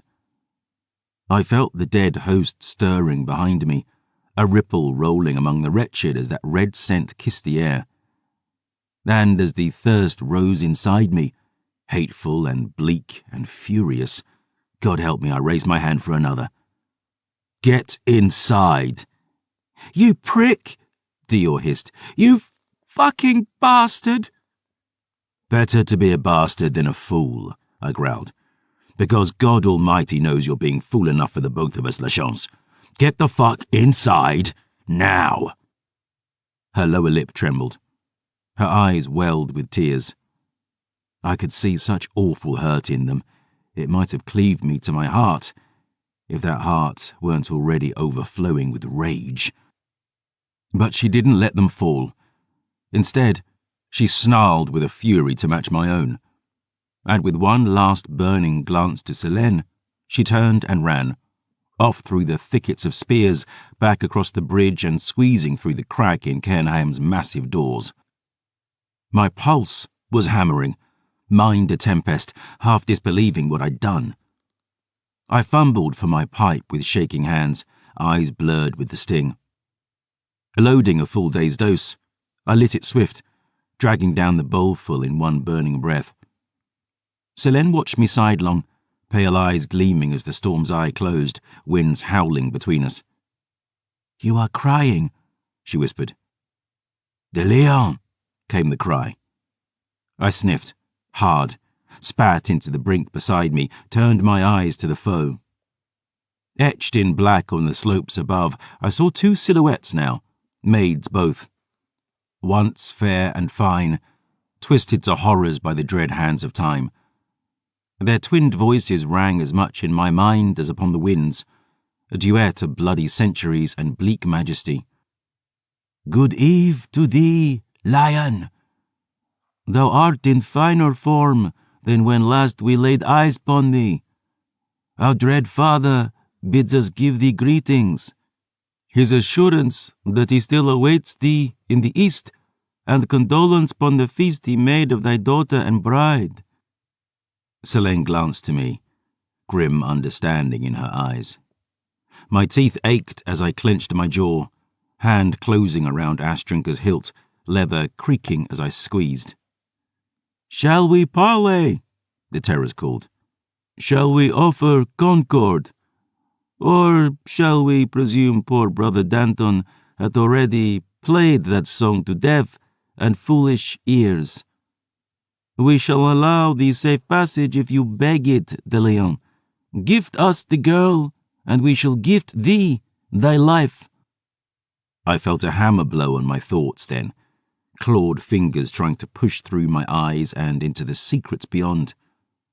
But the aegis was burning now on my skin, and colossal though the force of those ancien minds were, I forced them out, off, away. Touching my flint box to the barricade before us, I saw Selene flinch as the tapestries burst into hungry flames, and drawing Ashtrinker in one clenched fist, I roared over the rising wind. Get on with it, you fucking maggots. We'll see how many dogs it takes to slay a lion. Where are we, Gabriel? Ash whispered, bewildered. I watched the wretched begin to move now, loping down the hill in dark waves, silent and breathless and oh so hungry. We're in trouble, Ash. Oh dear, dear, where are Astrid and Patience? I looked up to those twins on the hill, silhouetted in the dark just as they'd been the night their father came knocking, inhaling smoke and exhaling hatred. They're at home, Ash. Oh good, good. Selene lifted her arms, dragged her fingernails along her skin. Her claws sliced through porcelain white, brilliant red sluicing her fingertips. The scent stabbed my lungs, pitter-pattered on the flagstones as she glanced at me. Good luck, brother. Go to hell, sister. I have been there, Gabriel. They found my company just as disagreeable as you. Her blood rippled, coalescing by dark art and darker will into her long blade and whip-length flail. I shouldered off my blanket, Selene hissing as my aegis was unveiled, burning brighter than the barricade we stood behind. Hefting a torch in my free hand, I touched it to the flames, watched the hemp cloth begin to burn. Through the rising blaze, I saw the wretched coming, dozens upon dozens, silent as tombs and hungry as wolves. Gaze, black teeth, bright, snick, snack, snick, snack. I closed my eyes as that horde came on, hair tumbling about my cheeks as I hung my head. I took the span of 3 breaths, listening to those rushing feet, and in every one I had to resist the temptation to pray. We were all that stood between Dior and the Forever King now, the only light in her night. But the Almighty had put her down here after all, with me, of all fucking people.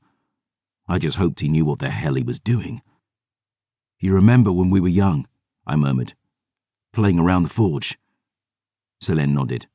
Ever outnumbered, never outmatched, always lions. Just like old times, eh? And then they hit us. Shapes out of the dark, hollow eyes and black-toothed grins, skimming vipers swift round the burning barricades and into our bottleneck. I was waiting, my sister beside me, blades hissing as they cut dead flesh to ribbons. Ashdrinker was singing again. Not a nursery rhyme now, but an aria, soaring silver bright inside my head. And I danced to her song, veins flooded with blood hymn, air burning with the light of the flames on my skin. The wretched reeled as they charged us, hateful, blinded, stumbling. We cut them down, grey snow at our feet slicked red, giving slow ground to the sheer weight of their numbers. I took their hands off a grasping horror, thrust my torch into the tangled nest of another's hair. Selene's blood blade was a whisper as it killed, a knife through butter on a summer's day, cobbles splattered with the bubbling leavings. But as I warned Dior, this was only a probe to test us, and with quickening heart, I realized where the terror's opening move would truly come from. More wretched had swarmed from the dark, using their accursed strength to avoid our barricades entirely. They were coming now, scuttling like spiders along the sides of the bridge, or leaping from gibbet to rusting gibbet and seething over the railings at our rear. "They're flanking us!" I roared. "Fall back!" I cleaved a grinning boy thing's head from its shoulders, stabbed my torch into the face of leering fiend. Claws ripped my back as I dashed toward the second barricade, a tumble of broken statues and furniture, bristling with a thicket of rusting spears. I heard a series of cracks, sharp, metallic, and the air about me whistled as I vaulted the barricade. The first of the wheel-lock volleys struck the wood by my hand. Another shot blasted a line of fire right through my shoulder, another my hip, and I barely held on to my sword. As I hit the flagstones, bleeding, gasping, I heard a voice bellow for a reload, the crunch of boots through snow that told me the swordsmen were advancing on the bridge. The terrors were moving their next pieces into the game. Selene vaulted the barricade beside me, and I lit it with my torch, just as the first wretched came tumbling over after her. It was an elderly man, thin and grey, his charge harried by the 2 spears broken off in his chest and belly. There was enough in him to scream in bewildered pain as fire caught on the barricade and his skin, more shapes barreling over him, a clawing, flaming tumble. Selene shied back, terrified of the blaze, foes in front and at flank. And again, side by side, my sister and I danced. The last Silver Saint leaned forward, fingers steepled at his chin. The historian was writing swift, caught up in the rush of the battle now as if he too lived it. But the silence stretched on, like a strand of sticky crimson between sundered throat and pouting lip. "De Lion?" "Some say war is hell, cold blood," Gabriel said. "Others name it heaven. There's thousands of songs and sagas that try to capture the essence of it, that chaos, that mad, blood-drunk thresher. The minstrels sing of heroism and cowardice. Historians write of the twist of strategy, the boon of technology, the touch of destiny. Grim fate and pure will and dumb fucking luck. They all have a hand to play. But you want to know the card that trumps them all, vampire? the simple, undeniable fulcrum most battles tip upon. Tell me, Silver Saint. Gabriel sighed. It's math. No songs sung for it, no shrines built in its name, but it's how kings claim thrones and usurpers carve empires. The Silver Saint shrugged. Simple math. A man can only swing a sword so many times before he tires. A rifleman can only fire so many volleys before his pouch runs dry. And two people can only hold a stretch of stone 100 feet long and 20 feet wide for so many minutes before midnight starts to chime, no matter who those two might be. Peerless sword saint, deathless blood mage. Paint the cobbles red as you like, scatter the stone with ash and bone, move like a song and bleed like a martyr, and slay like all the winds of winter. If every enemy you kill costs you 16 inches of ground, your foes need send only 75 bodies into the breach before you've nowhere left to run. And the terrors had brought hundreds. Gabriel dragged his hand down his scarred face and sighed. Math is a bastard. We cut them to shreds, Selene and I. My arms weighed like lead, and my breath burned like fire, flesh torn by claws and cleaved by blades, split by fists and rent by shot, and still I fought, drooling red, long black curtains of gore-soaked hair about my face. Selene hovered beside me, at the edge of my Aegis's forge-red light, porcelain flesh-torn, greatcoat in tatters, just as spent as I. And when we'd given all we had, when we'd no strength left but to stand, pressed back to our final barricade with the bronze doors of Cairnheim looming behind us, then, finally, those dark emperors took the field. Alba and Elaine drifted through the dying flames, black and white, hand in hand.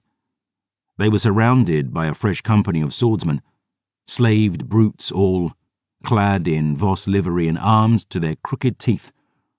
The storm howled, whipping the terrors' long coats through the rising smoke, but their hair moved not at all, as if it were wrought of iron like their flesh, like their hearts, as they stepped with squelching boots over the carnage we'd made of their men and monsters, sparing none of them a glance.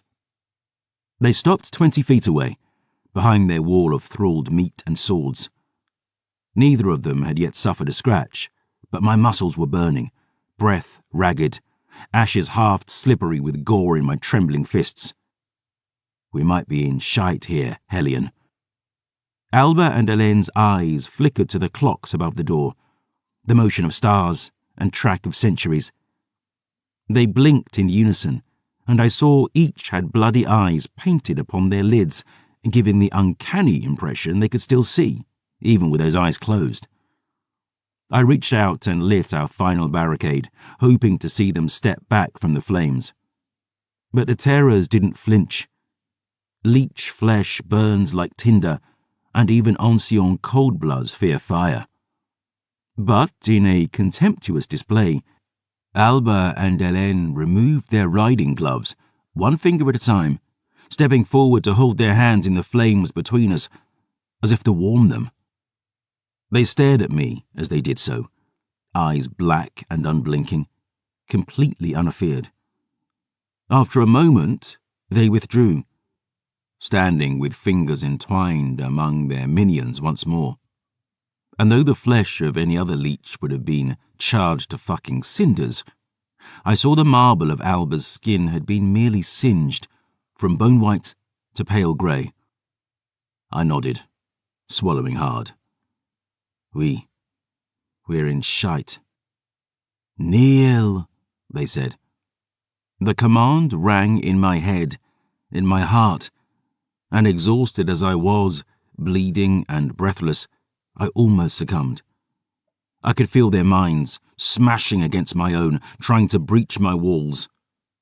But I pictured my wife and daughter, filled my thoughts with the warmth of their love, and my heart with the fury of their fates. Ladies first, I wheezed, patting my coin pouch. I'll make it worth your while. How puerile thy song, de Leon, Their heads shook simultaneously. A boy-child's innuendo masking a boy-child's fear. Know thee no other tune? Why do you seek the Grail? The terrors blinked, gaze shifting from me to Selene. My sister lurked beside me, mask underscored by the firelight, her long bloody blade unveiled in her hands. And at the sight of her dark magics, the terrors hissed, voices thick with hatred. Esani.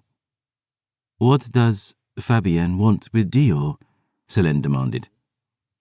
Alba and Helene narrowed those ink-black eyes, bristling with rage, indignity, and we, perhaps a touch of fear now. Who art thou to question us, thieving whelp? We are daughters of the blood iron, the blood royal. We are thy elders and thy betters. I am no whelp, Selene spat. I am the last begotten child of Law, your sister, the wraith in red. The blood of the forever king flows in these veins. The terrors paused at that, exchanging a brief and black glance. Bring the girl to us then, petite niece. Break the silver dog beside thee, lay the Grail here at our feet, and the forever king shall grant thee reward undreamed of. But he already has, mes chères tantes. Alba and Helene tilted their heads. Indeed? Oh oui, Selene nodded, hands rising to her face. He brought you here to me. Thunder rolled as my sister dragged her mask away, exposing the awful ruin of her face. Skinless jaw and lipless fangs, and beneath her scarf, the skin of her throat ripped free like a troublesome glove, torn away by Lor Vos the day she murdered her. Tonight, we drink your heart's blood, mesdames, Selene vowed. Tonight, I take all that was yours and reclaim a little more of what was mine. The thralls' swords drew their steel in answer, firelight gleaming on skeletal helms. Across the bridge, the riflemen raised their wheel-locks, aiming at our bloodied chests. But the terrors were yet still as stone. Our dread father yet awaits thee in the east, lion, they told me. One last chance we offer, to seek for thy beloved bride and babe the vengeance due. I hissed, bleeding, gasping, lifting Ash Drinker in shaking hands. You tell Papa, I'll see him soon.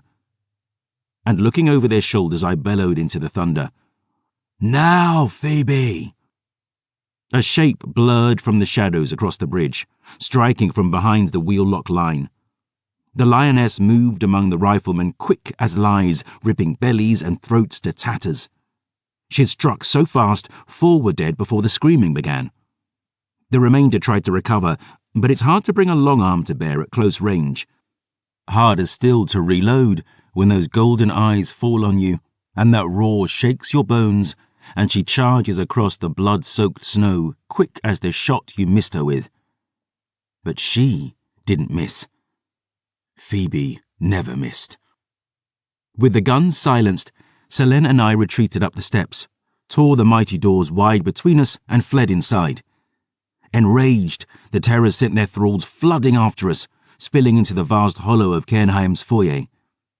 My aegis burned in the gloom, long shadows stretching out from the feet of those mighty pillars, falling across the great hearth, its blood-red drapes rippling in the wind. Selene and I took 1 staircase apiece, me backing up the east and she the west, both of us hacking up the thralls that came behind, furious, fearless, soaking the testament's pages on the walls red. And slow, inexorable, the terrors stalked after their foot soldiers, content to spend every one grinding at us until we fell. We fought like the fallen, Selene's blood blade and flail whispering as she sliced the air, Ash Drinker's aria reaching a silver-bright crescendo in my head. But Math is a bastard, like I said, cold blood, and all knew in the end we both of us would falter. Selene and I were back to back now, atop the mezzanine, thralls still pressing, terrors still coming, death but a few breaths away. And at last, as those ancien feet touched the balcony, as those red lips curled in triumphant smiles, I roared at the top of my lungs, "Go, Dior!" Lightning split the sky as she charged, draperies flung apart as she barreled out from the massive hollow of the hearth's belly, knuckles white on pony's reins. A sword sliced my shoulders as I flung myself over the balcony rail, striking the foyer floor and swinging up onto Bear's back. Selene was lither, landing on the saddle directly behind me, arms flung about my waist. And Dior in front, my sister and me behind, the three of us charged back out the open door toward the empty bridge and the slopes now cleared beyond.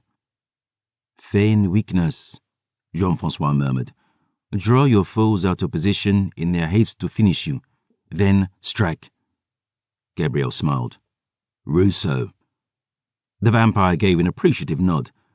"Perhaps I should learn chess after all." We galloped down the stairs, the terrors roaring behind us as thunder answered overhead. Dior caught my eye as we leapt the first barricade, my belly rolling as I saw the bruise on her cheek, the split at her lip, and God, my heart near broke at the sight. I couldn't believe I'd hit her. That wasn't like me. That wasn't me. But there'd be time enough to beg forgiveness once we were safe and far from here. I only ever wanted the best for that girl. I only ever wanted to keep her safe. We rode on, through the corpses and smoke and cinder rain, steeds swift as silver. Dior charged ahead, gold-trimmed coat streaming behind her. I came next, Selene holding my waist, wheeling around the barricades and through the rising smoke. I didn't see the blow until it struck. It came like a thunderbolt, scything so fast the air boomed behind it. A war maul, as long as I was tall, its head the size of a child's coffin and wrought like a roaring bear. It hit Dior's horse with the force of a cannon shot, not so much tearing Pony's head from her shoulders as reducing it to a blast of fine red mist. Dior screamed as she was flung from the saddle. I reached toward her and roared her name. And Chiara, the wolf mother, lifted her hammer for another blow. Chapter 6. Burning Bridges. I dragged on my reins, desperate. Dior sailed through the air, wailing, and Chiara's blow came down like God's own fucking thunder. Bear was dead before he knew what hit him. The impact an earthquake. Chiara's strength was terrifying, her maul driving what was left of my brave Susia into the stone so hard it shattered. I flew through the air, arms pinwheeling as I crashed into a still-burning barricade, feeling my ribs break, face split. Dior had been flung from her saddle as Pony died, crashing into the stone, and now lying sprawled on the blood-soaked flagstones. As Chiara's maul turned Bear into paste, the impact shook the whole bridge, gibbets swaying on their chains and crashing like rusty wind chimes below. Selene leapt from the saddle behind me, blood blade gleaming, eyes narrowed as she cut through the dark like a knife. But though Chiara had been surprised by my sister's arrival that day at Avallen, she was ready tonight, stepping aside from the arc of Selene's blow and following through with a thunderous strike of her own. Her maul hit Selene square in her chest, and my heart dropped as my sister's body simply blew apart, nothing left but a red spray across the sky. But I caught a flash of crimson behind the wolf mother then, realized Selene had used the same ploy she'd used on me at Saint-Michon, that trick of the eye, that spell of the blood. As her doppelganger evaporated, Selene struck from behind, cutting into Chiara's back once, twice, cleaving dead flesh and bone. The wolf mother staggered, but kept her feet, turning with a bloody roar. Selene was one of the finest blades I'd ever seen. Chiara was a tower, a tempest. I've no knowing who might have proved the victor had they faced each other on even ground. But my sister was already bloodied from our battle against the Voss, and Chiara was fresh, swift, and deathly strong. They hewed at each other, blood, blade and war maul, flail and fist. Yet in the end, the dice they played with were loaded. Selene wrapped her flail about Kiara's wrist, looking to disarm her and end the brawl. But the wolf mother proved the stronger, dragging my sister off balance, slayer braids whipping through the air behind her like serpents as she brought her maul around in a double-handed strike. The blow hit Selene in the middle of her spine, and I heard every rib in her chest shatter. My sister flew, head flung back, just flew like a fucking kickball through the dark, up and over the snow-clad slopes behind us, her blade and flail reduced to a spray of red behind her. Kiara turned to me, her grin dripping with horse gore. "Hello again, lion." I'd lost Ash Drinker in my fall, barehanded and gasping as I dragged myself off the bloody stone. With a cry, I flung myself past Kiara's strike, feeling that iron bear's head scythe just shy of my spine. The blow struck so hard that the cobbles split, cracks arcing out across the bridge's surface toward the mooring stones. I caught sight of more figures back where the bridge met the cliff. Kane, that brute who'd brawled Lockie at Avalon, astride a black tundra pony. He was flanked by 2 snowhounds and another figure I'd never seen, a mortal lad, handsome and knife-sharp. The headsman's arm was still partway missing, a wasted limb of raw bone and fresh flesh growing from the stump that Ash Drinker had left him with. But he still carried that massive greatsword, the kind of weapon only the blood Divok could wield with any skill. I'd no idea where the hell Phoebe was. God knows I could have used her with these odds. But Kane made no move toward me, at least. The wolf mother, it seemed, had claimed me for herself. I was exhausted, bleeding, unarmed. It was only the light of my aegis that saved me, I swear it. Stabbing bright into the wolf mother's eyes, sending her terrifying blows wide, each one shaking the bridge in its bones with a sound like thunder. "Ye owe the Divok blood, lion." Whoosh. "And blood now I claim." Boom. If I could get my hands on her, I could boil her veins dry with my father's gift. But I was bleeding, broken, gasping. Rolling aside from an overhand strike, I rose to my feet and reached toward her throat, but Kiara clipped me on the backhand, a touch still hard enough to shatter every bone in my arm, to send me flying like a toy into the railing, breath bursting from my lungs. I saw stars, black and blinding, trying in vain to roll to my feet. This wasn't the place I ended. I knew it. I had business with the Forever King. I'd not fall to some untamed lackey. But the wolf mother loomed above me, maul raised high, and looking up, I saw Mane, Angel of Death, reach out his hand. "When ye meet Great Tolyef in hell," Kiara hissed, "tell him it was me who sent ye." The scuff of boots, the whisper of a chain shirt, the glint of fresh blood on star steel.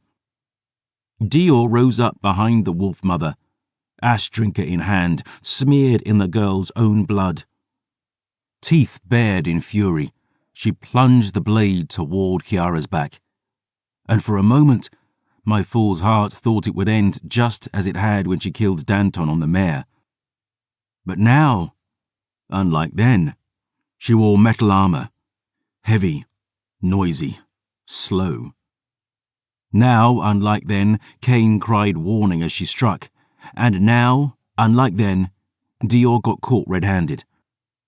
Kiara turned, raising her maul and catching the girl's blow across its haft. Ash Drinker bit the iron, sparks flying as she scraped her way down the hilt. But for all her fury, and despite her courage, Dior had only 4 weeks' training under her belt. Her foe had the strength of a goddess and the experience of blood-soaked decades. "Oh, shit," the girl breathed. Kiara smashed Ash Drinker aside, the blade glittering like the star it had been forged from, sailing over the railing and into the void below. I croaked warning as the wolf mother seized Dior's throat, lifting her in a grip that could grind iron to dust. The girl's eyes grew wide, feet kicking, fingers clawing, my heart frozen in terror as I awaited that awful snap. "Hold!" Chiara blinked, turned toward Cairnheim. Ears ringing, chest bubbling, I saw two figures drifting through the ember rain behind us. A cadre of bloodied thrall swords marched behind them as they threaded the wreckage and dead horses, wreathed in smoke. "Hold!" Chiara glowered. "By what right do you command me? All west of the Mere and north of the Umdir is province of the blood Divok. Ye trespass in the dominion of my dark laird." The wolf mother drew herself up to her full, impressive height.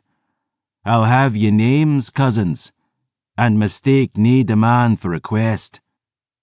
Chill wind struck the bridge, smoke parting, unveiling the terrors in all their pallid glory.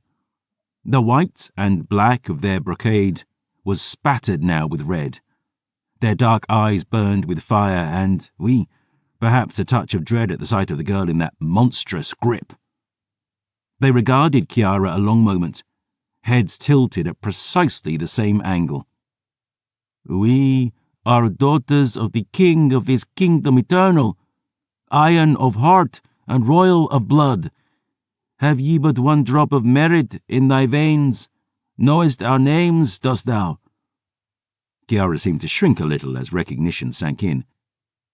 "Lady Alba, Lady Elaine." The terrors inclined their heads. "I am Chiara Divok." Ink-black eyes skimmed her cohort, lingering on the iron manacles dangling from her belt. "We know thee, wolf mother." "Then you know I am daughter to the priory of my line, dread and unconquered sovereign of all Osway." Chiara motioned toward me with her gore-slick maul, Dior still struggling in her grip. "The debt between this—" "Thy debts concern us not. The girl is ours alone." "Girl? Aye, ours," the terrors repeated. "And preach not of sovereignty to the Voss, whelp. Thy paupered line hath not the knowing of the word, let alone its keeping." "Whelp!" Chiara spat.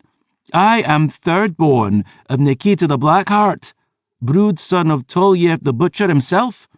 I have walked this earth 100 and— heartbeats, blinkings. Give her over, then get ye and thy rabble gone." The wolf mother fell mute, glowering. Her pride was bleeding to be spoken to so, but I thought for certain she'd yet obey. Glancing to the headsman and hound boy behind her, she cast Dior to the floor, the girls squealing as she hit the flagstones with a crunch. Chiara snapped her fingers, held out one hand. The headsman glowered, yet reached to his throat, and there I saw a golden vial, the same kind I'd snapped from Chiara's throat at Aveline. With a scowl, the headsman tossed the vial to the wolf mother, who snatched it from the air in one heavy paw. Taking a draught, she swallowed deep, shivering all the way to her toes. And when she spoke next, well, in truth my jaw near hit the damn floor. "These lands are dominion of the blood Divok. All prey within is ours." The terrors glanced at each other, incredulous. But as the "Ahem?" Gabriel stumbled to a halt as Jean-Francois cleared his throat in dramatic fashion. "Really?" he scowled. "You're interrupting now?" "Why did Chiara's defiance surprise you, de Leon?" the historian asked. "Now? To tell you what you already fucking know, this is one of the classic contests.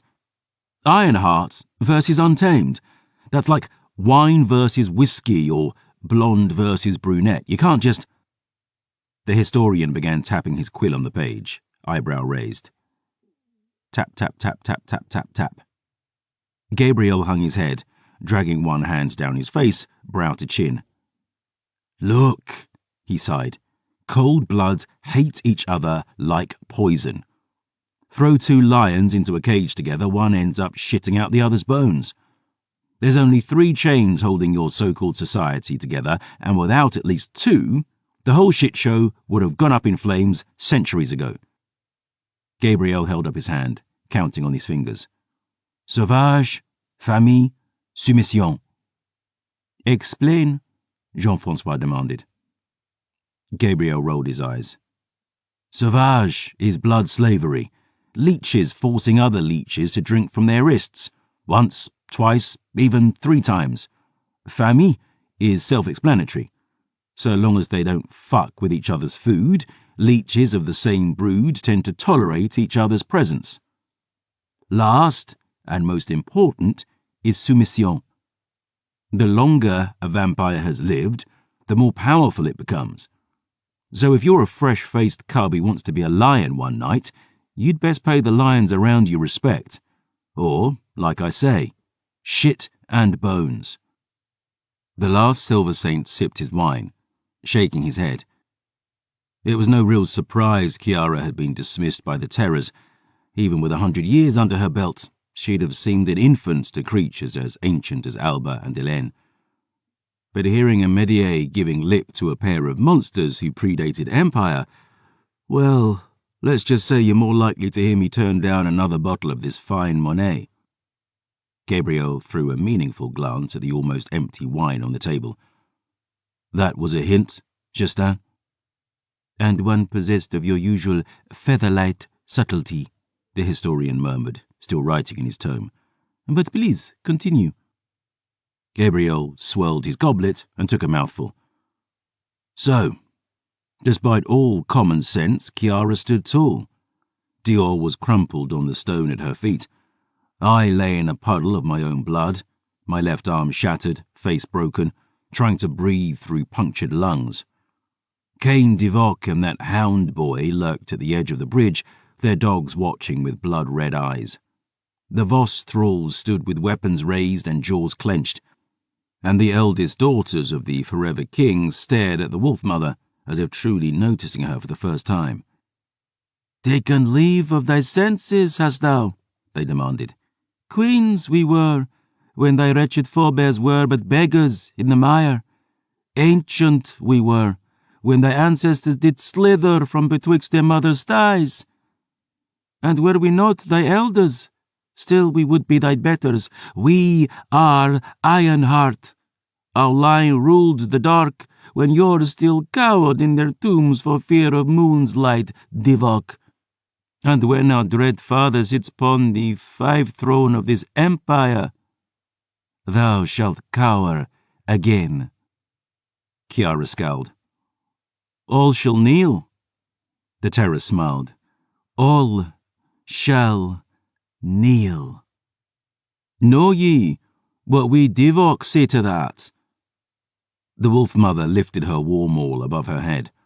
Her eyes flooded red with the blood she'd drunk, burning with murderous fury as she flung herself into the air, the first deadly step into the fury of a Divock tempest. "Deeds, not words." The thing is, the terrors didn't even bother to step aside. The strength of the untamed is terrifying, but the Voss aren't named Ironhearts for nothing. And as the wolf-mother sailed through the air, bellowing in rage and bringing her maul down with all the unholy strength in her veins, the terrors reached up to ward off her blow. Not with their hands, mind you. With their smallest fingers. Truth told, I wasn't surprised. Ashdrinker had broken on Fabienne's skin, after all, and she was enchanted star steel. An ordinary weapon would shatter upon the skin of an ancien Voss like glass. So I think it was something of a shock for everyone when Chiara's blows struck home. Not at the Ironhearts themselves, mind you, but at her true target. The flagstones at their feet. That maul struck the Cairnheim bridge like the hand of God. I felt the impact in my bones. And, impossible as it seemed, the rock that had spanned the gulf between those spires for heaven knew how many millennia, well, it just fucking disintegrated. The impact rippled outward, stone dust blinding, granite split asunder. The terrors had time enough to blink before they were falling, down with the rubble and horse bodies and screaming thralls, not a hair on their heads out of place as they plummeted into the chasm below. Cracks spread and rock groaned. The whole structure rolled like the ocean in a storm. And my stomach turned a dreadful flip as I saw the railing Dior was slumped against crumble, and with a bloody croak, the wounded girl tumbled backward into the gulf. "No!" With a roar, I threw myself across the span, knowing it was already too late. But skidding on my belly across the bloodied rock, I almost sobbed with relief as I saw Dior dangling from one of the rusted gibbets below, metal flaking away in her grip. "Gabe!" "Hold on! I'm coming! A vice grip seized my neck, bones grinding as Chiara ripped me off the deck. Her grin was sticky sharp, eyes alight with vengeance, the snap of my spine just a squeeze away. A shadow flew from the dark, swift as lightning. I heard Cain roar warning, caught a glimpse of rust red as Phoebe struck, talons sinking into the wolf mother's shoulders. The lioness was torn, bloody. I supposed the Untamed had mistaken her for an ordinary beast, kicked the living shite out of her, and left her for dead. But only silver can kill a dusk dancer cold blood. Silver, or magic, or the cruel teeth of time. And, despite her hurts, Phoebe fought on, true to her heart-blooded vow to Dior. "If by my blood or boon or breath might ye be kept safe." Chiara roared and dropped me, and with a cry, I hit the railing and flipped over into the gulf. As I grabbed the ledge, desperate, the impact snapped the rusted bracket holding Dior's gibbet in place. I heard the girl shriek as the metal broke, and with a gasp, a curse, I seized the falling chain in my right hand, clinging to the bridge with my shattered left. I roared in agony, helpless, Dior hanging from the cage, me holding its chain, only a few links of corroded iron between her and the gulf below. "Dior! Gabe! Climb! I can't hold it, damn you! Climb!" Broken and bloodied, teeth slicked red, the girl hauled herself upward. The cage snapped away from the chain, and she lunged, catching the icy links with a curse, the impact sending a wave of white fire up my broken arm. I closed my eyes, pain lancing through my body as she crawled ever higher. Phoebe yet danced with Chiara above, but I could hear Cain had joined the fray despite his mangled arm. The dusk dancer now fought 2-on-1, and I knew we'd only moments before Phoebe fell. "Climb!" Bridge shaking, cracks spreading, fingers slipping. "Dior! For God's sake, climb!" I felt my grip failing as she seized hold of my bloody fingers. I felt my heart sink in my chest. I looked down into her eyes as the chain fell away into the brink below. A brief second. Desperate love filling my chest, despite the hurt between us, whispering the same lie my wife had whispered to my daughter the night he knocked on our door. "All will be well, love." My grip on the bridge gave out. Our fall began, down into dark, down into sleep. But from the black above, a figure reached out, and I roared in agony as she seized my broken hand in hers. Jerked to a halt, I looked up. Saw my sister, dangling upside down, legs wrapped in the railing, eyes narrowed against my burning light, her skin smoking and spitting at the touch of the silver on mine. "Climb, Cherie."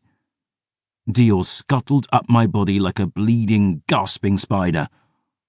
Planting a kiss on my bloodied cheek, she lunged, seizing Celine's free hand.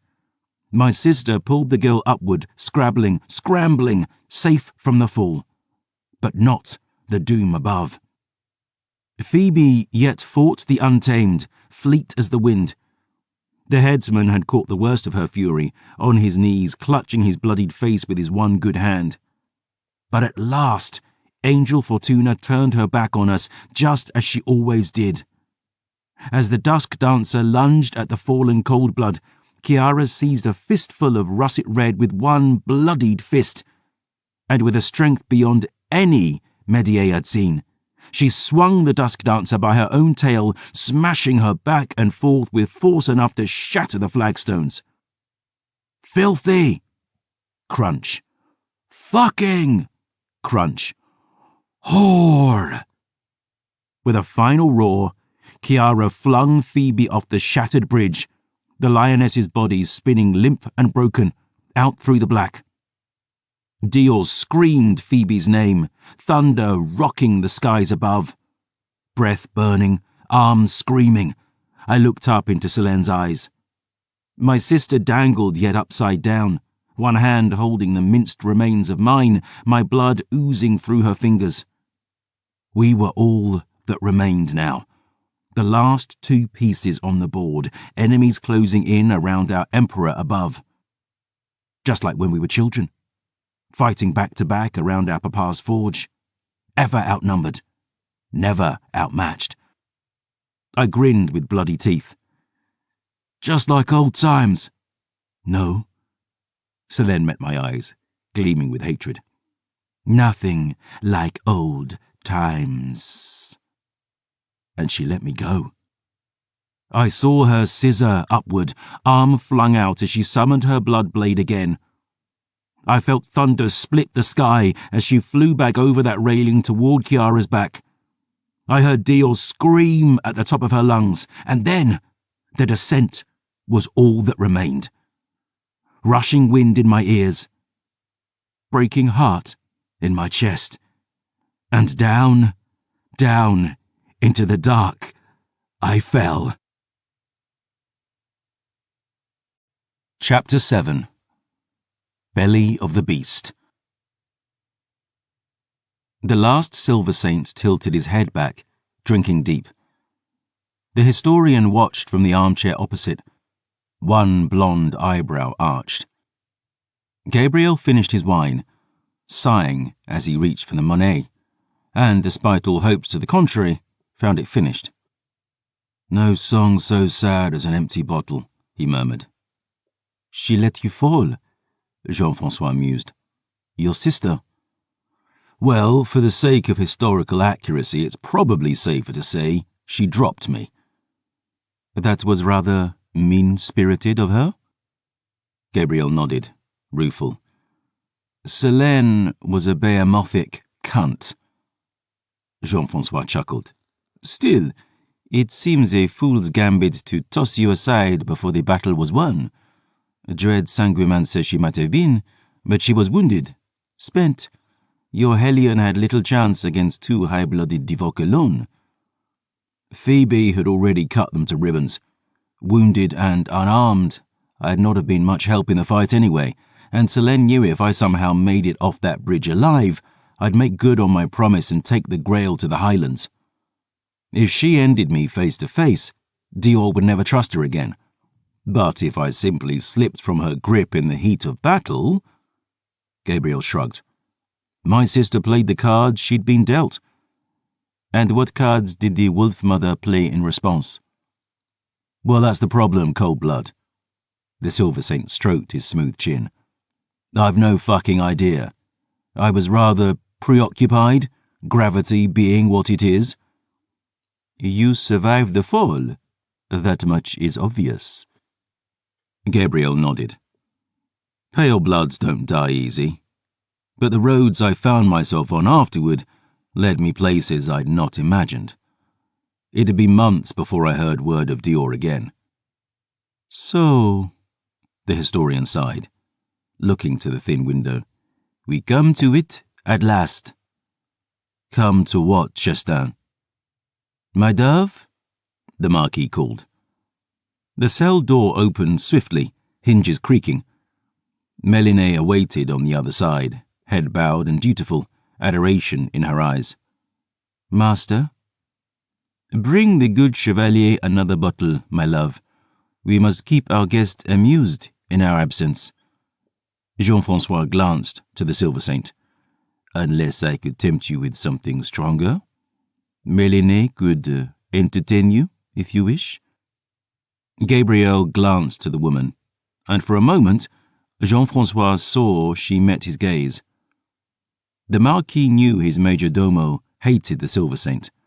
She'd never forgive his attack on her beloved master, after all.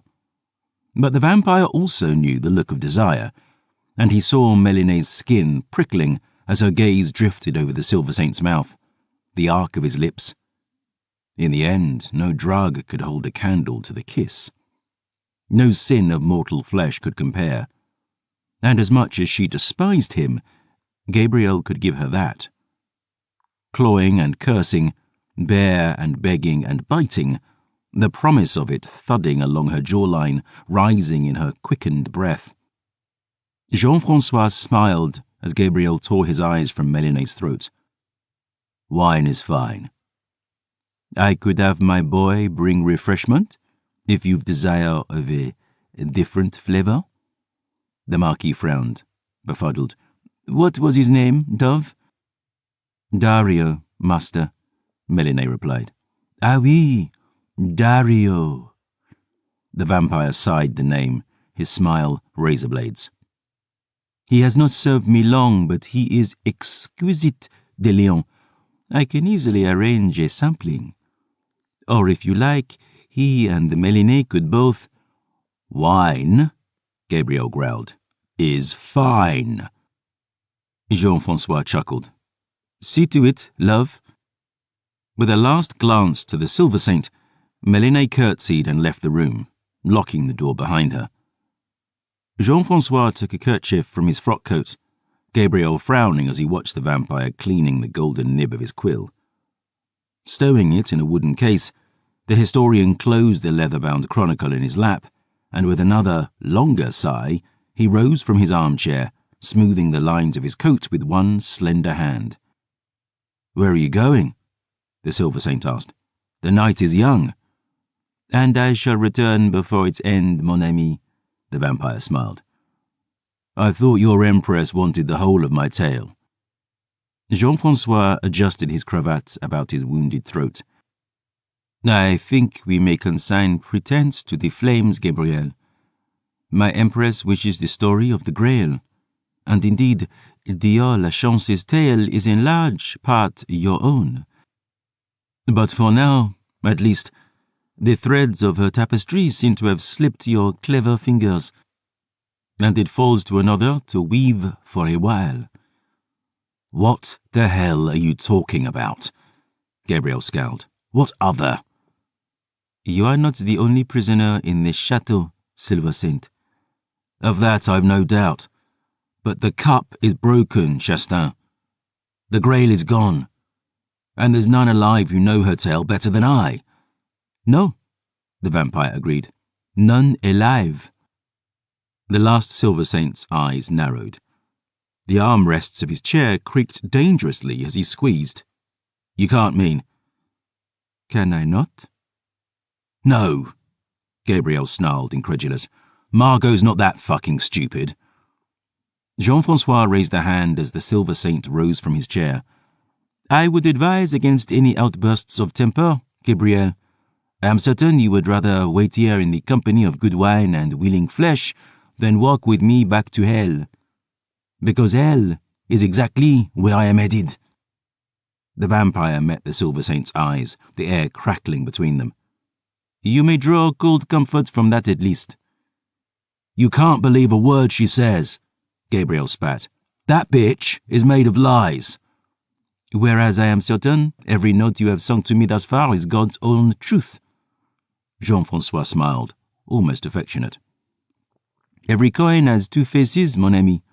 Every tale, two tellings. We shall return to yours presently, no fear. But until then— The door swung open silently, Méliné stepping back into the room. She carried a fresh bottle of Monet and a gold bell wrought with howling wolves. Her skin prickled as she placed both on the table, glancing at Gabriel through the long, sooty haze of her lashes. Do you wish me to remain, master? Jean-Francois raised a lazy eyebrow in Gabriel's direction. The Silver Saint was silently seething, his hands in white-knuckle fists. And for the first time since they'd met, the vampire fancied he caught a sliver of true fear in those storm-grey eyes. I think our guest would prefer solitude for now, love. The historian glanced at the bell on the tray. Ring if you've an itch, de Leon. Someone will be along to scratch it. You've no idea the devil you waltz with, Chastain. Perhaps not, the vampire inclined his head, but I do love to dance. The historian strode from the room, a velvet frock coat whispering about his heels. He could feel the Silver Saint's gaze burning a hole in the back of his head as Mélinée shut the door behind him, locked it firmly. The 6 thrall swords outside the cell bowed low, their eyes downturned as the Marquis reached into his pocket, lifting a small black mouse on the palm of his hand. Gazing into the creature's dark eyes, he murmured, "Keep an eye on our guest, Armand." Placing his familiar on the flagstones, the vampire followed the stairs down to the chateau, Mélinée walking swift behind. With every step, the smile he'd proffered for the Silver Saint's benefit faded. The grim amusement he'd felt at de Lyon's fear grew more distant. The watchful familiars and deathless courtiers he passed were but shades, a darker shadow now swelling in his mind. He knew he was in no true danger, that his mother would risk no harm to her favourite child. But the thought of this abomination, the litany of its crimes, the notion he must somehow win its trust. Iron-bound doors were unlocked at his command, and he descended into the chateau's bowels, past the limit of all light and hope. If Sul Adair's upper reaches were a hymn to heaven and earth, the dungeons beneath were an ode to the abyss, silent and dark and utterly forgot.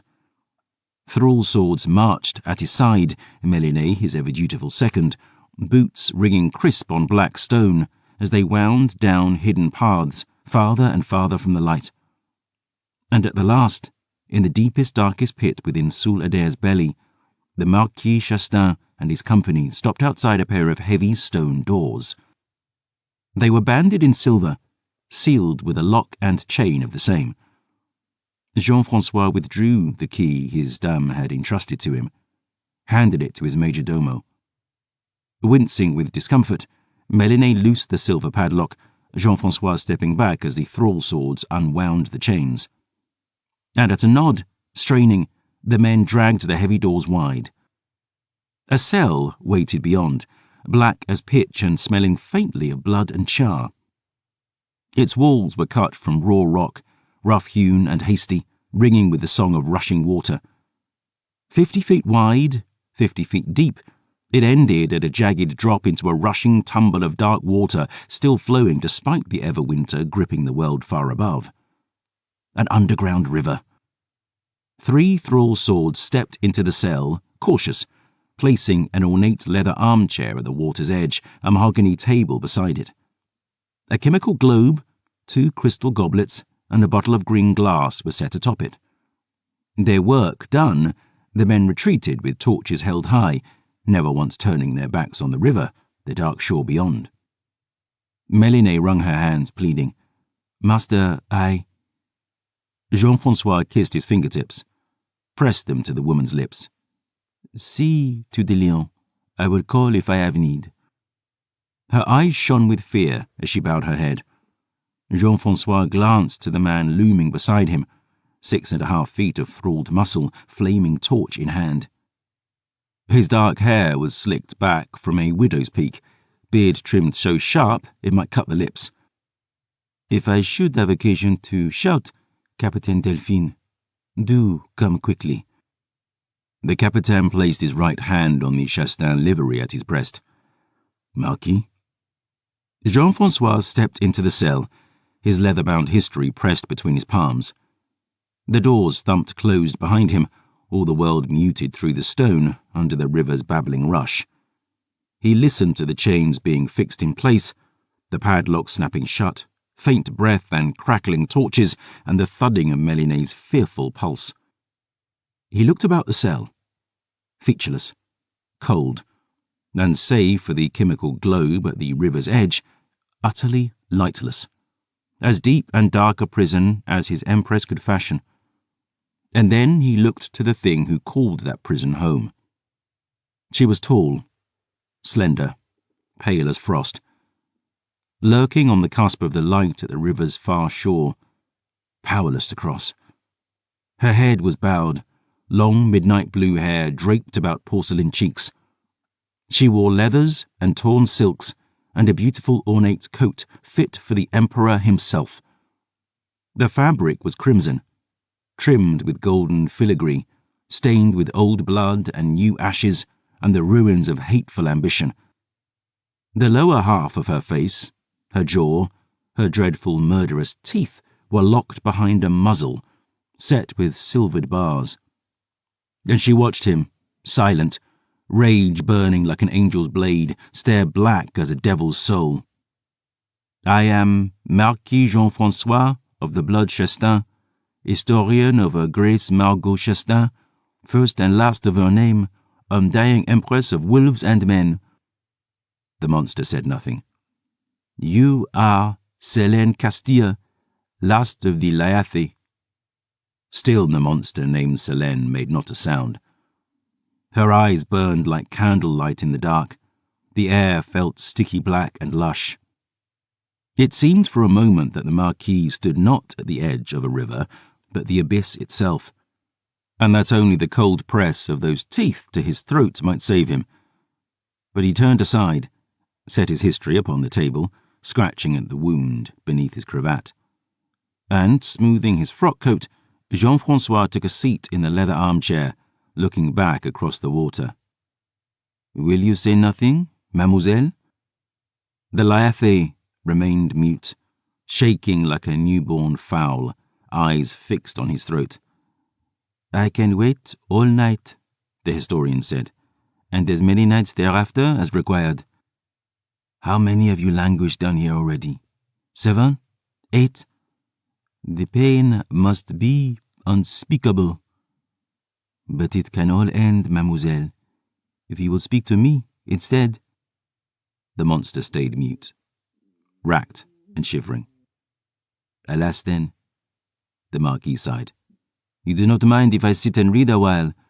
Your brother was quite forthcoming, and there is much to review. Jean-François crossed his legs and opened the tome in his lap. Sucking soft upon his bottom lip, he let his eyes roam the pages, bold dark script flowing, like the waters between them, drawing him back to the battle at Kernheim, the Gabriel. Jean-François felt a small thrill in his belly. Turning another page with a steady hand. He murmured, glancing up.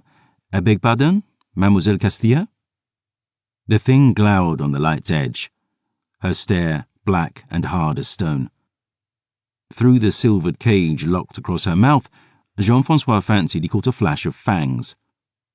My brother is speaking to you? The historian patted the tome in his lap. At some length?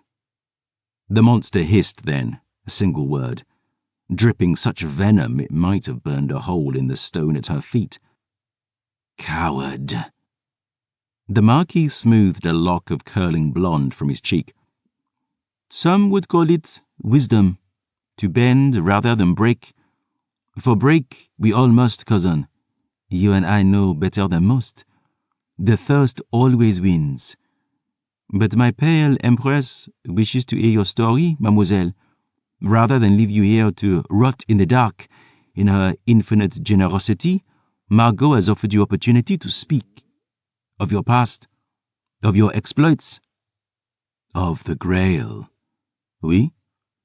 The historian smiled, chocolat eyes shining. And of the Grail? The monster hung her head, her voice soft as velvet. What has Gabriel told you? As much as he can for now. I am dearly hoping you might bridge some of his gaps. We last spoke of the battle at Kernheim, he and I. The terrors, the wolf mother. The vampire drummed his fingertips upon the page. Your betrayal. My betrayal.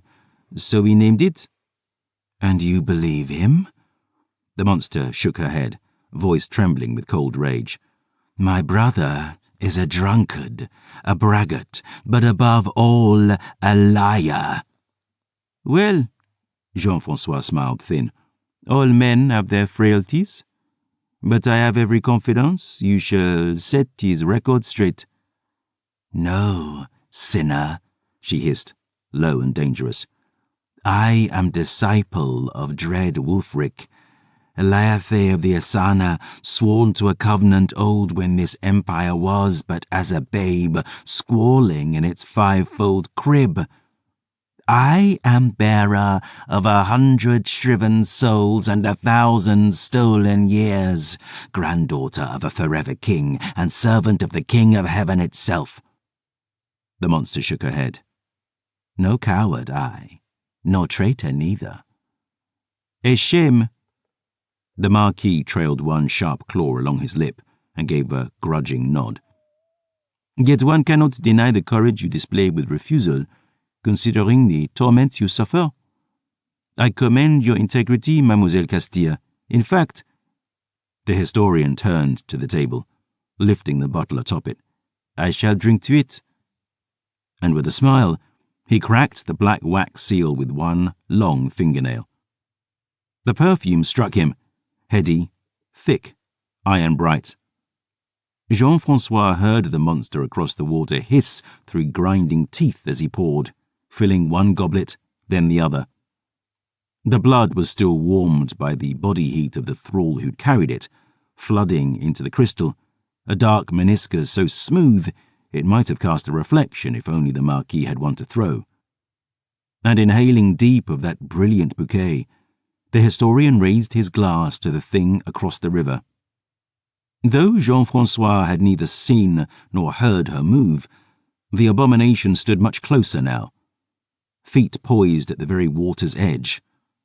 Her eyes were locked on the blood, claws biting bone deep into her palms.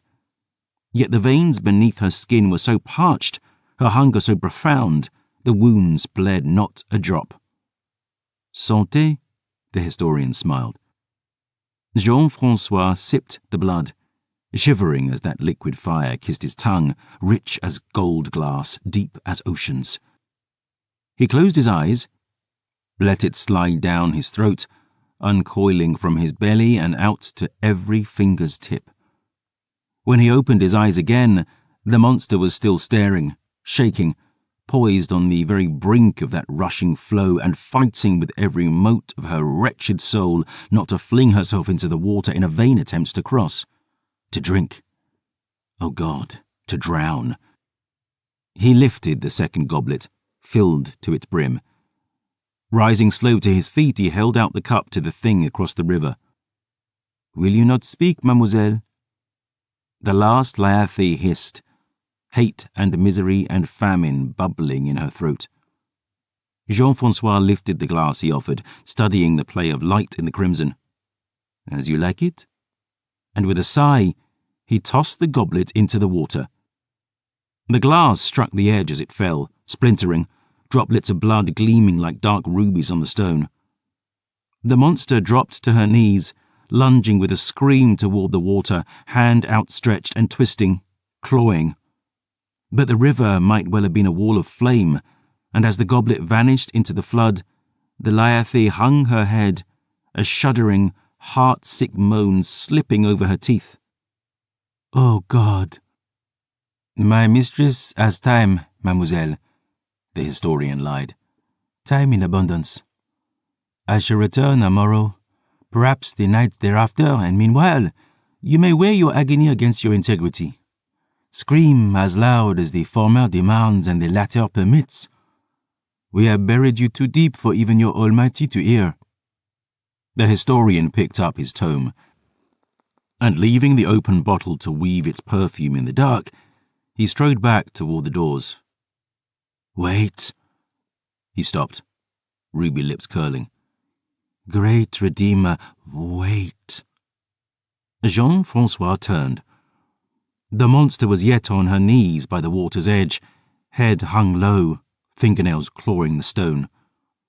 For all the stolen power in her veins, for all the horrors she had wrought, Selene Castilla seemed for a moment to only be that which she'd been, a maid from the Nordland provinces, a sister, a daughter, a girl. Give us the bottle, she begged, and we will give you what you want. Jean-Francois lifted his chin, glowering. Be this some ruse? No ruse, God help us. Something, between a growl and a sob, bubbled in her throat, and the historian realized the monster would be weeping, save that she'd not blood enough left inside her for tears. "Give us the bottle, sinner, and we will speak." Jean-Francois walked slow back to the table, heel-toe, and by the time he reached the water's edge, Selene was shuddering so badly it seemed she might simply fall apart. The historian had once gone 4 nights without sating his thirst, and he could only imagine the agony she now burned with. But still, to see her, this horror, this legend, so abased, filled him with something close to contempt. This is the thing I feared? He tossed the bottle across the water, 50 feet, glass glinting in the light. In her haste to snatch it, she almost dropped it, blood sluicing from its open throat and splashing upon her hands. Desperate, the monster pressed the bottle's lip against her silver muzzle and upended it, spilling the bounty into her waiting mouth. She drank without pause, starving, utterly wretched, reaching the bottom and moaning as the dregs dripped onto her tongue. And though her mouth was caged behind bars of purest silver, still she licked the blood from them, from her hands, tongue and fingers sizzling on the metal, wisps of black smoke rising into the air. Jean-Francois took his seat, glancing to his own goblet on the table beside him. From his coat, the historian produced a wooden case carved with 2 wolves, 2 moons. He drew a long quill from within, black as the stare of the thing that watched him, placing a small bottle upon the armrest of his chair. Dipping quill to ink, Jean-Francois looked up with dark and expectant eyes. Selene drew a deep breath, inhaling the scent of blood and silver. "Begin," the vampire said. Book 3. The Untamed. Crimson glade. Ah, just to speak its name lights a fire in the hearth of my old heart. Silvered saints and deathless fiends, blessed warriors and mindless corpses. So much blood, they say 13 years later, the snow is still stained red. And among it all, ink burning so bright it seemed all the fires of heaven blazed upon his skin. He stood triumphant, the Barrow King's blade naked and drenched in his hand. I was there, my friend, and to this day I dream of it. I have danced the places in between, supped nectar from twixt the thighs of the fey maids of Banir Eobid, trod the ever-road at the end of all things. And I tell you now, no horror nor wonder have I known so deep as the day Gabriel de Leon won the war in Osway, the day dread Toliev died. Danael Aregan, Soothsinger, The Last Song, a Memoir, 674 AE. Chapter 1. Little Mountain. Where shall we start? Selene asked, dragging one sharp fingernail along the stone. Shall we speak of my childhood in Lawson, of those sun-bright years before day's death found us, and my brother and I learned to loathe each other? Shall we pretend any of it matters? To discern the pattern in the threads, one must study the tapestry entire. Jean-Francois offered the most charming smile of his arsenal. And, as I told your brother, in my not inconsiderable experience, histories are best begun at their beginning.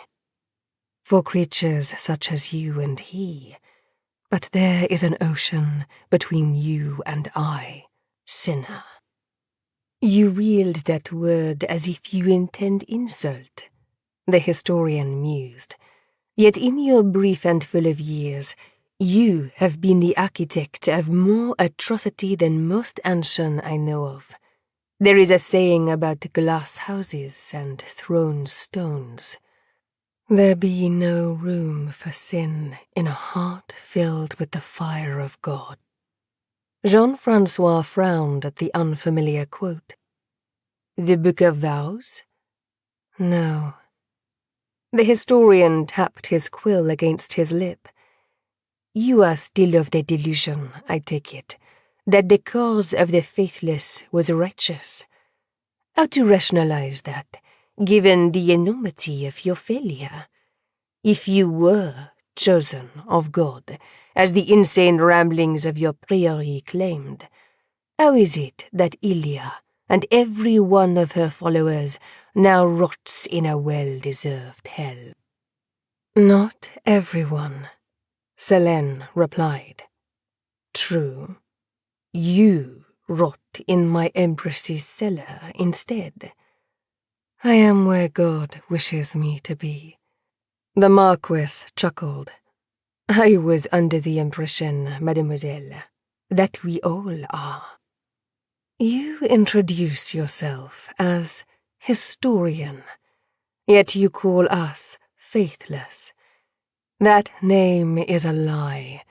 If you were worthy of the title you lay claim to, you would know that. I know that history is written by the victors, and the Essani were far from that. This war is not over yet. Forgive me. Jean-Francois smiled, motioning to the bare rock around them. The world must look very different on your knees. It does. That is why we pray there, little one. Jean-Francois's temper prickled at that. Little one. You are younger than I, girl. Girl? The prisoner tilted her head. Come here and call us that. The historian stared at the vampire across the water.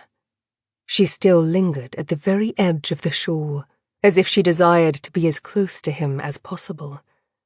Her gaze was locked on his, midnight blue hair framing the silvered cage on her jaw, her eyes as dark as his dame's, flooded to their edges, black and bottomless.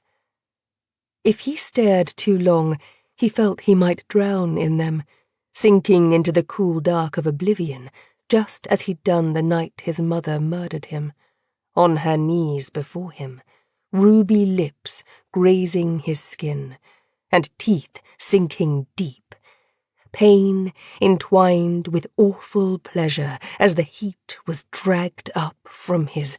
No. Stop. Stop, he hissed. Jean-Francois blinked. He realized he stood where once he'd sat. His boots were poised at the river's edge now, dark current tumbling just beyond his toes. No kith could cross running water save at bridges or by flying high above it. But had he taken one more step, he might have tumbled in, swept along in that flood as the flesh washed off his bones. And the terrible thing was, he'd wanted to, because she'd willed him to.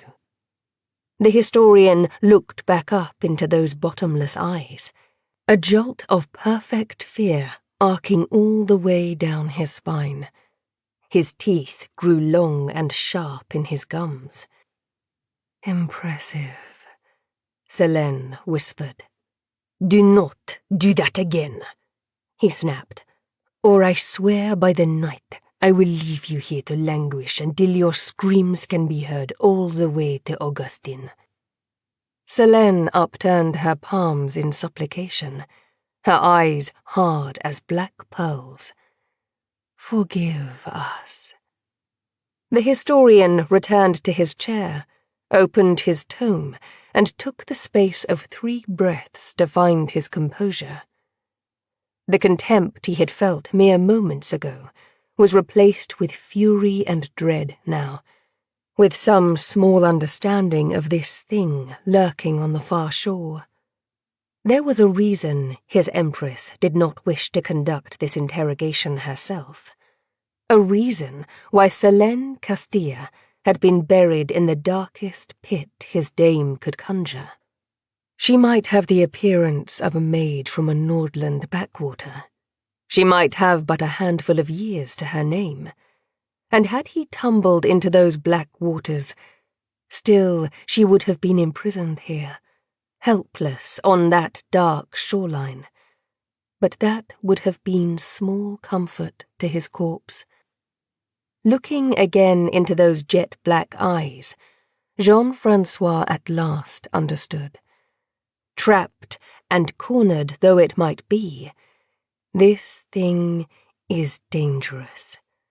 "What did my brother tell you of our childhood?" she asked. The historian licked at dry lips, sipping from the goblet of blood beside him. "You grew up in the Nordish provinces," he replied. "The youngest daughter of Raphael Castilla and Ariel de Lyon. He, a blacksmith, a cur, fond of his oars and liquor, and beating his children. She, the noble daughter of a baron, a lioness, who did her best to raise her children in the light of one faith." A chuckle rang behind that silver muzzle. "Is that what Gabriel told you?" Jean-Francois blinked. "You sing a different tune?" "My mother was no lioness, sinner. Ariel de Lyon was a prideful, cosseted brat. My father did what few men would have in marrying a woman heavy with a monster's child, and she repaid him with nothing but scorn. It was in Gabriel that Mamma placed the fullness of her faith, her time, her love. For the rest of us, she left scraps and named it a feast." The monster shook her head, dragging nails across the stone. "My father was no cur, either," she said. "He had a good heart, Raphael Castilla. Even as a child, I could see what it was doing to him, to be unwelcome in the bed he'd built with his own 2 hands. He was a big man, strong as an ox, yet ever he walked like he carried a weight upon his back. He drank too much, he strayed too far. No saint, my papa, but still he tried, and he never laid a hand on my mother, or my sister, or me. But he beat Gabriel like a disobedient stepchild." Selene nodded, eyes glittering in the dark. "Because he was one Chastain. My mother filled my brother's head with such rot he could not help himself, feeding the fire of his pride until it burned bright enough to blind him." The historian pursed his lips. "Your brother spoke quite a different tale." "Of course he did. No matter how oft he makes mention of them, Gabriel's greatest love has never been liquor, nor licentiousness. It is lying." Jean-Francois frowned, glancing toward the tower high above. "Let us speak plainly, little Marquis," Selene said, entwining fingers in her lap. "Your empress would kill us if she dared. She cares not where I came from, nor what we became. Margot Chastain desires Selene Castilla's story only insofar as it is also another's. La Demoiselle de Graal, the Red Hand of God. We were there the day the name Saint Dior was first sung to the heavens, and we heard what heaven sang in reply. So while histories are best begun at their beginning, and while my sweet brother enjoys little more than talking about himself, let us assume you are here at purpose other than the assuagement of my ego, and allow us to impart the tale your mistress actually wishes to hear. Selene leaned back, legs stretched out before her, palms flat to the stone. We assure you, you will learn all you need to know of us in the telling of it. The historian inclined his head, lifted his quill. As it please you, Mademoiselle Castilla. So, the monster lowered her chin, watching the historian through the dark haze of her lashes. Where did my beloved Gabriel leave you? The bridge at Kenheim, Jean-Francois replied. You had sought an ancient of the Essani among the peaks of the Nightstone, but found him dead by his own hand, and in turn been found by pursuers of 2 different courts of the blood. In an astonishing display of strength for a vampire her age, the Wolf Mother had done away with the terrors, but only you and Gabriel remained to defend Dior against the Divok, and you betrayed him. Betrayed, the monster sighed. Dear brother, dear liar. You deny you let him fall. We say only that a traitor has no right to bleat when he feels the knife in his own back, and that my brother let me fall long before we deigned to return the favor. You thought it wise to fight alone? I had been alone most of my life, sinner. Why would that night be any different? The hell I had seen, the places I had been, I knew what Selene Castilla was made of. And that was? The monster gazed into the rushing waters, those black eyes suddenly far away. My mother and I were in a fight once. Years after the sun failed, this was. A rough and tumble scrap of a girl I was back then, all skinned knees and scuffed knuckles. A fool might have called me a tomboy if he held no regard for his teeth. My 11th Saint's Day was coming, and I'd asked for a belt knife like Papa and the other men of Lawson carried. Mamma told me I was getting a new dress. We fought about it for weeks, but she'd not give an inch, insisting I must set aside childish fancy and learn what it was to be a woman. Grow up, she'd tell me. God's sakes, Selene, grow up. The monster looked down at her body, frozen forever at childhood's edge. In tears I sought Papa. I found him in his forge as ever, bent over the refuge of his anvil, and I asked how he could stand it, to live like that, to live with her. He thumbed the sweat from his brow and smiled. What is the name of our famille, daughter? Castilla, I replied. In Old Nordish it means castle. And are castles made of steel?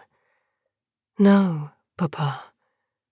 Are they made, then, of ice? Castles are stone, Papa. Good. And what are castles for? Princesses live in them, I scowled.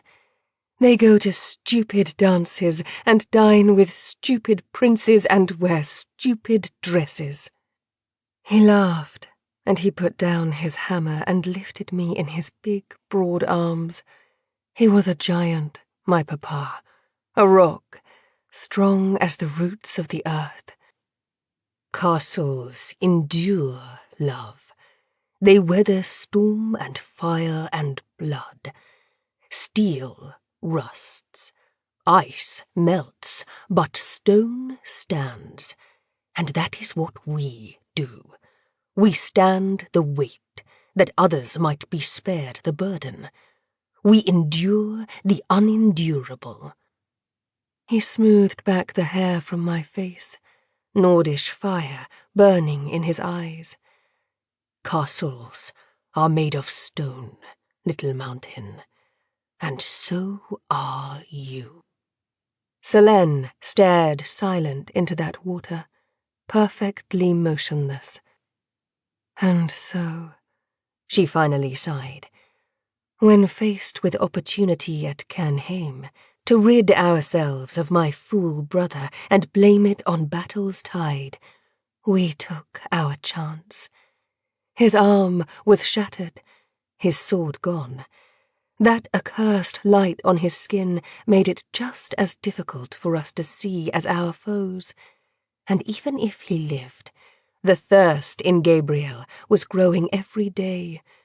It was only a matter of time before he fell into it. All things weighed. We were better off without him. Jean-Francois raised his quill, frowning.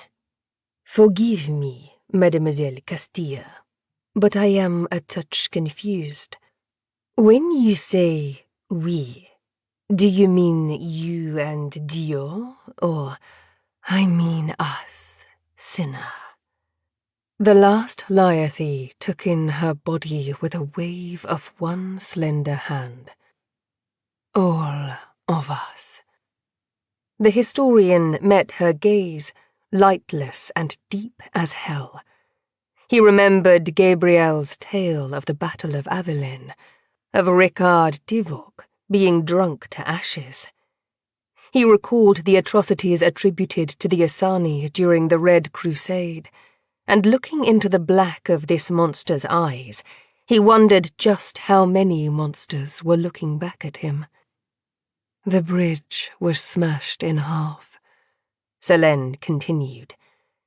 The remainder barely clinging to the cliff behind us.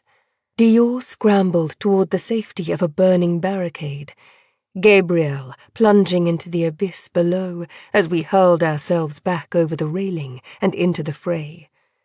And laying eyes upon the wolf-mother and headsman, drenched in animal gore, we flicked our wrist and willed our blood blade back into being. Sanguimancy, the historian murmured. The monster glanced up at that, a sly glint in her eyes. The gift of the faithful, mastery of the blood itself. Are you curious about its workings, sinner? She nodded to the bottle beside her. We'd give demonstration, if you'd be kind enough to fetch us another draught. The Marquis ignored those dark eyes fixed on his neck. The blade was made of your blood, then. Wearied as you were, there must not have been much left inside you. No, the monster replied. But while the wolf-mother's strength was fearsome, the flesh witch had already wounded her deep. And while we were wounded too, the fire of God burned yet in our heart. So we'd thought to quench our thirst presently. You and your brother do share some kinship, then, the historian mused. Meaning what? Arrogance seems to run in your famille. It should have worked.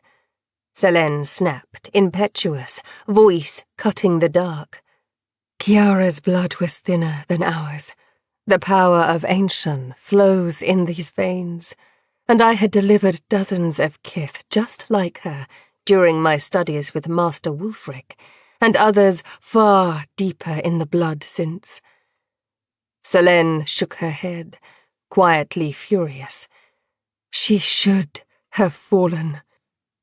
But, as deep as we stood, Chiara was somehow stronger, far, far stronger than she should have been. Our first blow opened her belly to breast, but her riposte almost smashed us off the bridge. The advantage in speed was ours, but God, the strength in her was unholy.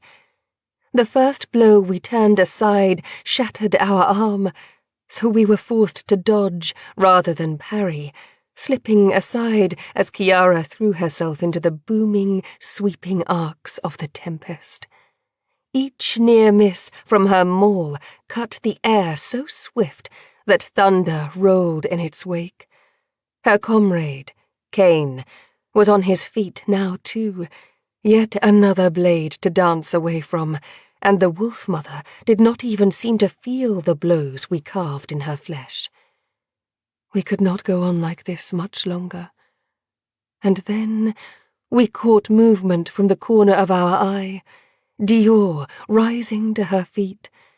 The girl was gasping, covered in stone dust, blood, ash. But ever dauntless, she drew the silver steel dagger from her sleeve and made ready to step into the fray. I was forced to admire her courage, even as we cursed her foolishness. A thin line is drawn between both, after all, and we wondered if this child would live long enough to learn the difference. "No!" we cried, holding up our hand. "Back, chérie, back!" The blink of an eye is enough to alter the course of history. A moment's distraction can mean the difference between life and death. We are creatures who walk between the rain, awake in the forevers between seconds. And as we felt Kiara's grip close around our outstretched arm, we knew in that second what an awful mistake we'd made. Selene Castilla shook her head, her voice grown soft and distant. There is a kind of dog in Osway called a kildam, a stag-hound. They are rare these nights. Expensive to keep, firstly, and there are no stags left to hunt after all. But the most valuable ones were the females with no toes. Do you know why, historian? Jean-Francois nodded. Kildam were famed for their ferocity. Breeders would have young females bite into a deer carcass, then haul them skyward and begin snipping their toes off. The more toes a female lost before she released her quarry, the more ferocious her offspring would prove, and the worthier she was judged to breed. Selene nodded. A good Ossian staghound will die before she releases her prey.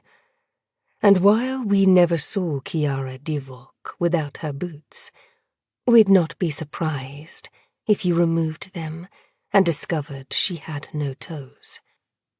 She slung us around like a bag of rocks, slamming us back and forth into the cracking flagstones, never once releasing her awful grip. Our arm broke in a half-dozen places. Our blade pierced her chest, her throat, but still she didn't let us go. It was our left arm she had us by, and we fought hard as we might. But dazed, skull cracked and racked with pain, we gasped as her fingers finally closed around our sword hand, too. Our mask had shattered as she whipped us into the rock, but no matter how we struggled, cursed, her strength was terrible. Impossible. Kiara met our eyes, blood drooling from her teeth as she growled. "This is for cousin Ricard, pretty one." And rearing back like a serpent, she slammed her forehead into our face. The blow was so terrible it tore our arms clean from their sockets, pulped our skull, sent us sailing back through the air like a blast from a cannon. We crashed into something hard and sharp, smelled something burning, heard someone screaming, so stunned we barely recognized our name. And it was then we realized the hardness and sharpness we'd crashed into was the last of our flaming barricades, that the voice we heard screaming was Dior's, and the thing we smelled burning was us. It was us. Selene looked down at her hand, flawless and pale. "Have you ever been set aflame, historian?" she asked softly. Jean-Francois didn't look up from his tome, his quill flowing smooth over the page. "A few misadventures with candles in the boudoir notwithstanding. No. It's awful," the monster replied, her voice suddenly tiny and frail. "It's as if the Almighty himself were reaching down from heaven to show you how small our kind actually are. All I have given you," he seems to say, "all I have made you, strong as 100 men, swift as 1,000 spears, timeless and deathless and fearless. All of it can be undone by the simplest of my gifts. The first I gave to my true children. The gift that kept them warm in the dark at the dawn of time and safe from evil like you. Never forget, the fire tells you. Never forget who he loves most." We barely had sense enough, strength enough, but as those awful flames tore up over our coat, our hair, our flesh, we summoned the very last of our power, and we felt our body tremble and our pieces fly apart. 1,000 tiny droplets bursting into flight, 1,000 tiny wings spiraling up into storming skies. The fire chased us like it had a will to end us, leaping from moth to moth, more of us consumed, ashes drifting earthward like snow. But a few tiny pieces of us escaped, twisting into the night, a blur of consciousness above the burning bridge, the triumphant wolf-mother, the cemetery that was Cairnheim.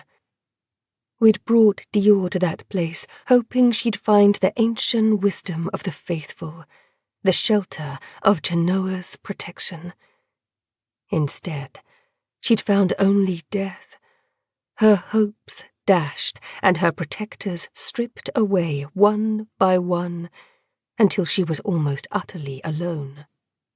The last Lyathe reclined on the cold stone, as if a queen on a velvet divan. Slipping her hands beneath her head, one knee crooked, she stared at the dark rock overhead. Again, Jean-Francois was struck with the brief notion she was but a maid, an innocent sprawled among the blooms in some flowering field, and talking of childish things to childish friends. But he understood something closer to truth now. "Forgive me, Mademoiselle Castille," he said. "But if you parted ways with the Grail at Cairnheim, then I fail to see what light you can shed on her story. Perhaps I would be better served returning to the Black Lion's company."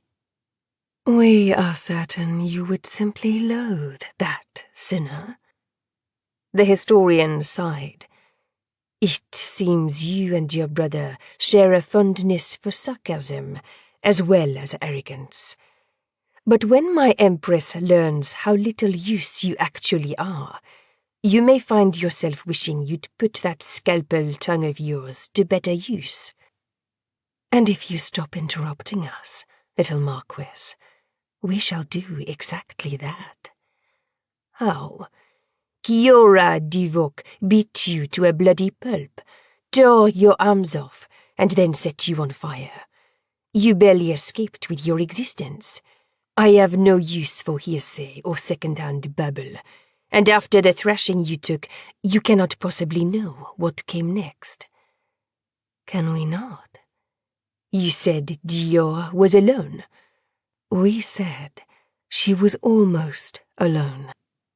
She was many things, Dior la Chance. Oft times a courageous girl, others a headstrong and terribly foolish girl. She could be a resourceful or cunning or ruthless girl, a hateful girl, a vengeful girl. But above all, sinner, Dior la Chance was always a fortunate girl. And while this seemed her darkest hour, while it seemed she had been left completely bereft, the Almighty had not abandoned her. For the first time since Jean-Francois had met her, the last Liathy laughed, hollow, cold, and utterly unnerving. Even if she did not know it at the time, that girl had one last trick up her sleeve. Chapter 2. Jaws of the Bear. A lone figure stood upon a broken bridge, empty heart and empty hands. She was shrouded in smoke, smudged in dried blood and caked with ashes. Wild embers spiraled upward toward the lightning's pulse above. Her nights had fallen all around her, and bloodied and torn though they were, Chiara and Cain Divock still stood. Dior edged backward, closer to the flaming barricade, blue eyes wide, ashen hair thick with gore and soot. She looked to the vampires before her, the fate awaiting her, and then over the railing beside her. That dark drop whispering, escape, sleep, peace. I am not that girl, she sighed. Cain Divock had been a cruel and brutish-looking young man before he died, and death had done nothing to soften his edges.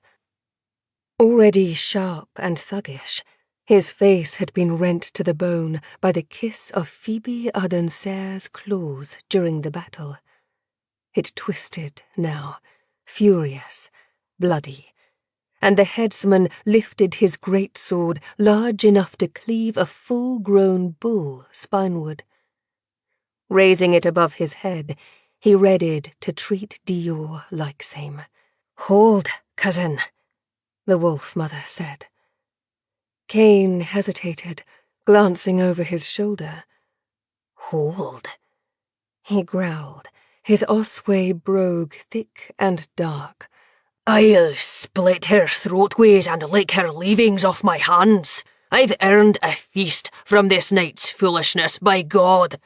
"Aye," Chiara replied, looking Dior over like wolf to lamb. "But nae this feast." "Who is this mouse to us?" Cain demanded. "We came for vengeance. We came for the lion." "Aye, but the voice came for her." Chiara met Dior's eyes stone hard. "Why?" The girl remained silent, fists clenched in her mismatched armor. "Answer," the wolf-mother demanded. "The whip, they call it, those children of Divock. The strength in their veins made manifest in their words. 'Tis no subtle art, like the push wielded by the Elon. There is no poetry to it, no glamour. It is a hammer blow, a battering ram at the gates of will, sending most folk to their knees. And while Cain was but a pup, incapable of wielding it, Chiara was Medea, her voice reverberating with a century's power, echoing on the stone at Dior's feet. "I don't know why the Voss want me," the Grail spat. Kiara peered over the railing into the gulf where the Princess of Forever had fallen. She was no elder, the Wolf Mother, but no fool either. Third born of Nikita, cunning enough to have risen to ascendancy in her priori's favour after the slaughter of Crimson Glade, and cruel enough to have remained there ever since. She stepped forward, quick as winter wind despite her size. Dior lifted her silver steel to her skin, but before she could anoint the blade, the Wolf Mother had her, one gloved hand around her wrist, the other her throat. Dior hissed, Kiara lifting her off the ground effortlessly, dangling her over the yawning drop. Dior struggled, curses choked between her teeth, but her strength was a child's fist against a mountainside. "Sleep now, little mouse," Kiara said. The vampire squeezed just enough to cut off the blood flow while sparing the bone. Dior's face purpled as consciousness faded. She'd fury enough to hawk up a mouthful of saliva, yet not enough breath to spit it, her defiance simply spattering on the Wolf Mother's vambrace. But as she struggled, one last burst of rage, that bloody spittle trembled, shivering, snaking a few more inches up the leather on Kiara's forearm, before finally freezing still. And limp as a boned fish, the holy grail of Saint-Michon slipped into darkness. Kiara was already reaching to the iron manacles at her belt, locking a pair about Dior's wrists, another her ankles. "If the Ironhearts have desire of her," she explained, "the Count will desire her too. Simple butchery be not the only way to his esteem, cousin. If you knew that, perhaps you'd stand higher in his favour." "Stand in his favour?" The headsman scoffed softly. "Ye mean kneel in his boudoir?" Slinging the girl onto her shoulders, Kiara tossed back the golden vial Kane had loaned her, meeting the younger Divok's flint eyes. "I didn't quite hear you over the wind then, cousin. It sounded like insult to my maker, your own blood uncle, and priori of your line. But surely not. Mind repeating it?" Kane made no reply, fixing the vial back around his neck with a sullen scowl, and the Wolf Mother turned to the mortal boy waiting at the bridge moorings. He was a pretty one, Nordish-born, cheekbones sharp as knives, and long hair thick and black as ink. He gazed at Kiara with unmasked adulation, flanked by his two big snowhounds. "Storm is worsening," she called. "Can you lead us back to the others in this?" "If you will it," he replied. "I'd lead you through the fires of hell and back." "No poetry tonight, boy. I didn't ask if you would. I asked if you could." The lad knelt in the snow beside his hounds. They were a fine pair, a shaggy dark grey male and a lighter female, both of that swift Nordish breed known as lancers. "Matteo and Elena led us here, mistress. They can lead us back." "Be about it, then, poet. And swift. Time tarries not, e'en for the timeless." The boy bobbed his head and led his hounds back up the hill. The headsman climbed aboard his thralled Susius, impatient to be gone, but the Wolf Mother turned back toward Cairnheim, studying its sword-sharp spires with narrowed eyes. Lifting her mighty war-maul off the stone, she ran her fingertips over that roaring bear's head, staring down into the gulf where my brother had fallen. Her eyes were still crimson from the blood she'd drunk, lips peeled back from her grin as she spat into the drop. Sleep well in hell, lion. And with the fate of every soul under heaven unknowingly slung over her shoulder, Kiara Divok turned and trudged toward her frightened horse. How do you know? The last Lyathy shifted her gaze from the rough-hewn ceiling to the historian across the river.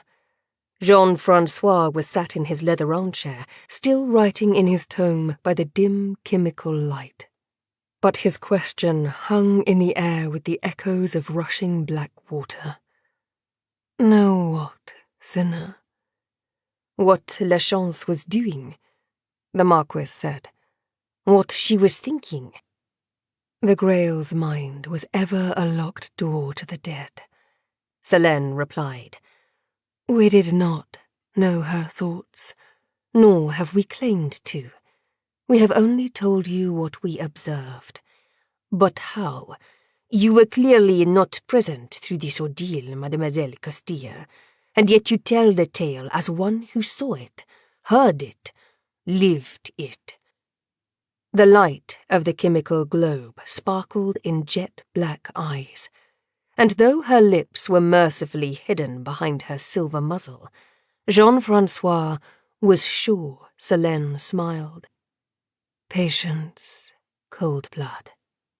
The last Lyathy shifted her gaze back to the ceiling and continued. It would take the Untamed 3 nights to reach their goal, but Dior woke near dawn on the first. Lifting her head in the dark, she found herself bound, gagged, and blindfolded, curled against something warm and shaggy as a muted storm raged all around her. She tried to speak, thrashing briefly before a pair of hands held her still. A gentle voice bid her, "Hold now, mademoiselle. You'll hurt the dogs." Her blindfold was loosened, and she discovered she was in a small hunter's cover, little more than a few strips of oiled canvas, providing shelter from the storm. The space would have been cramped with her alone, but she was squeezed in beside that knife-sharp mortal boy and both his dogs. Uncomfortable as it was, the space was warm at least. "Are you thirsty?" he asked. "Mistress said you could drink if you wished it." Dior was still muffled and manacled, and could do little but nod. The boy untied the leather gag from her mouth, lifted a waterskin to her lips. When she'd drunk her fill, Dior caught her breath, tossing hair from her eyes. Her voice was soft, cautious, not all the way frightened. "Merci, monsieur." The boy nodded, sipping what smelled like sharp, reeking liquor from a hip flask. "Where am I?" Dior asked. "Warm." The boy gestured to the shelter around them. "Safe." She scoffed, bitter and hard. "Where are the vampires?" The boy nodded out into the storm. "Sleeping." Dior peered around the shelter again, taking closer note of her surrounds. She'd been stripped of her mismatched armor, clad now in her golden waistcoat and heavy frockcoat, the dark grey damask spattered with blood and ash. They'd left her boots on, at least, and her lockpicks were still nestled snugly inside, but her hands were shackled behind her. She strained against her bonds, and one of the dogs licked her face with a big pink tongue. Dior winced at the reek of blood on its breath. "Elena likes you," the boy smiled. Wiping her sticky cheek against her lapel, Dior looked the lad over more careful. "I know you," she murmured. "I mean to say, I've seen you before." The boy's smile was darkly handsome, and he obviously knew it. "We span a jig together. After you waltzed with Capitaine Baptiste, you're a terrible dancer." Her skin prickled with goosebumps. You're from Awaken? Oui. The boy winced as he sipped from his flask again. I was the kennel boy there. My name is Joaquin Marin. We freed some of your people, Dior gasped, trying to sit up straighter. A pack of children from a wagon on the river. A girl named Mila and another named Isla, and you saw Isla a queen? The boy's eyes widened, and he pointed to his cheek. 2 beauty spots here, and oui, Dior cried. Just a fortnight back. Looking closer, Dior saw the boy's hip flask was embossed with the letters J and I. You're the beloved Isla spoke of, she breathed. You're her ever after. The boy smiled then, dark eyes sparkling. She called me that. She did. I know where she's headed. I can take you to her. Dior tried to roll over, proffering her bound wrists. Get me out of these damned things. I can... No, the boy replied simply. No? His smile was gone, his face drawn cold. My mistress forbade it. Your mistress? Dior blinked. You mean that godless leech? A change came over him then, storm swift, red and sudden fury in his eyes. Don't speak of her that way, he snapped, raising a finger in warning. She bid me keep you safe, and so I shall, but I'll not hear one crossed word about her, I vow it. Dior's eyes narrowed, her jaw clenched, for as he'd lifted his finger, Joaquin had revealed a strange scar atop his left hand. It was fresh, scabbed dark against his skin. An odd mark, geometrical, cut into his flesh and rubbed with ash to preserve the design.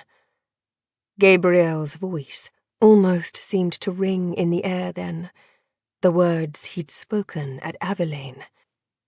Some join willingly, out of lust for power or darkness of heart.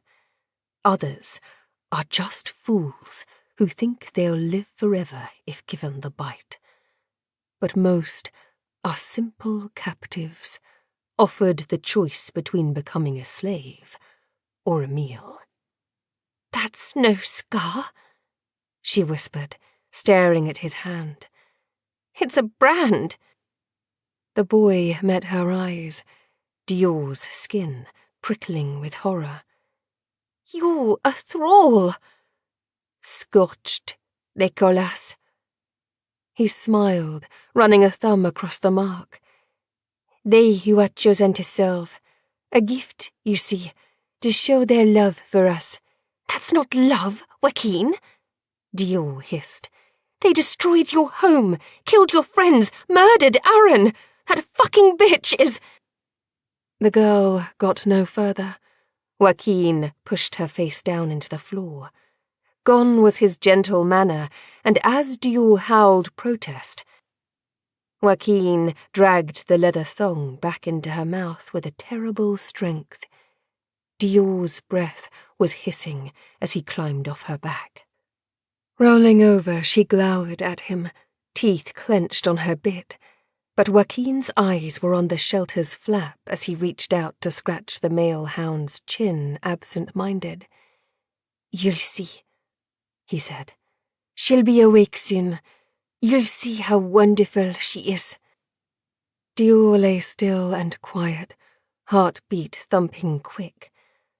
Joaquin said no more, and over the next few hours she snatched some fitful sleep, moaning as she dreamed. Eventually, she was woken as the boy slipped from the shelter, pulling herself up onto her elbows to peer out after him. Night was new fallen outside now, and under the sound of the roaring winter's deep winds, a crunching noise could be heard, as of a spade in fresh snow. The thrall was digging his masters from their beds. Dior was soon dragged out of the cover by a pair of hands, one pale and whole, the other skeletal, wrapped in ropes of new-grown flesh. Hauled up by the lapels, she found herself face to face with the one called Cain, his stare as hard and cold as the earth he'd slept in. His features were still scarred by Phoebe's claws, 4 rents torn brow to bloodless chin. He looked her over, hunger prowling back and forth behind those cruel flint eyes. Dior shivered, trying to pull away as he drew her closer, cold lips brushing her neck. "Ye smell good enough to eat." She could say nothing behind her gag, but her eyes still begged him. "I dare you." "Enough," came a growl. "Leave her be." Cain turned to Kiara, saddling the horses with a doting Joaquin. "She smells like... I smell her as well as ye, but the Voss think her a prize, and we've a long ride ahead. If you've a thirst, you can set it on that lack-wet shay at the end of it." "Shay's a right," Cain mumbled. "He's thick as pig shite," Kiara scoffed. "You wasted good blood thralling that fool. I scorched him for his sword arm, not his wits. He slew a dozen men at Avalane, and no few women besides." The Wolf-Mother scowled. "You'd best put a leash on that dog, cousin. We didn't drag our arses hundreds of miles from Osway for rape and slaughter. We came to Nordland for food, and a corpse feeds nobody but the worms. I've half a mind to throw that bastard into the wagons to replace the stock he ruined." Dior still hung in Cain's grip, his arm as unmoving as an iron bar as he replied, "They'll be yet more ruined by this delay. Nightstone took us weeks from our road. If we don't get back home with the cattle soon, they'll be frozen solid." Kiara scoffed, her smile like razor blades. "I just killed the Black Lion of Lorsan, cousin. The commander of the Crimson Glade, slayer of great Toliev himself, laid low by mine own hand. That's worth a few dead cows and nae bloody mistake. We saw him fall," the headsman pointed out, "not die. I wager the Contessa would be none too pleased to learn our arrival was delayed by a maybe, cousin. Nor that ye lost your vial scrapping with the lion on the mare and had to beg me mine to replace it." The Wolf-Mother stopped working, turned to regard the younger vampire. Boots crunching in the snow, she strode up to the headsman, tall enough to meet him eye to eye. "'Twould be a shame," she nodded, "if someone were to tell her that." The pair stared at each other, the grail dangling between them like a shank of meat between 2 snarling bears. The vampires were still as statues, eyes locked, bristling with monstrous threat. But after a breathless age, the younger Kith averted his stare. "Aye," he murmured. "A shame." The Wolf-Mother smiled a mouthful of knives, the headsman turning away. Dior could say nothing, teeth clenched tight on her bit, hands in fists. She was slung onto Kiara's pony, wretched and cramping as the vampires rode into the howling night. The weather was cold enough to freeze her blood, eyes closed tight as they trekked down the mountain, farther and farther from the site of Gabriel's fall. But if she mourned her brother, Dior did it quietly. It was near dawn, 3 nights after Gabriel had plunged off the bridge at Cairnheim, when the smell of wood smoke kissed the air. The male lancer, Matteo, barked, and a shout rang in answer in the dark. Dior lifted her head, peering through her mop of frozen hair as figures emerged in the gloom. Men in mail, long blades at their waists, bearded and burly. Behind them, she saw the silhouette of a hunter's hut, encrusted with shade spine. The men sank to their knees when they laid eyes on the wolf mother and the headsman, a tall, blue-eyed devil at their head. He'd ruddy red hair and a thick beard, dried gore beneath his fingernails, and the roaring bear of the blood Divok stitched on his battle-stained tabard. "Master Kane," he said, dipping his head. "My lady Kiara." "She," the headsman replied. "What news?" "We tracked those bairns down just as you commanded, master." The man kept his eyes lowered, though he stole one ice-blue glance at Dior. "Caught them on the west road. Lars and Quinn have already taken them south to meet Lady Soraya." "Splendid," Kiara replied, before Kane could answer, climbing from her saddle. "Tally, see to the horses. Jean, get the boy and this one fed." Lifting a spade from her saddle, she tossed it into the snow beside the red-headed man. "You may have the honour of digging our beds, Shay.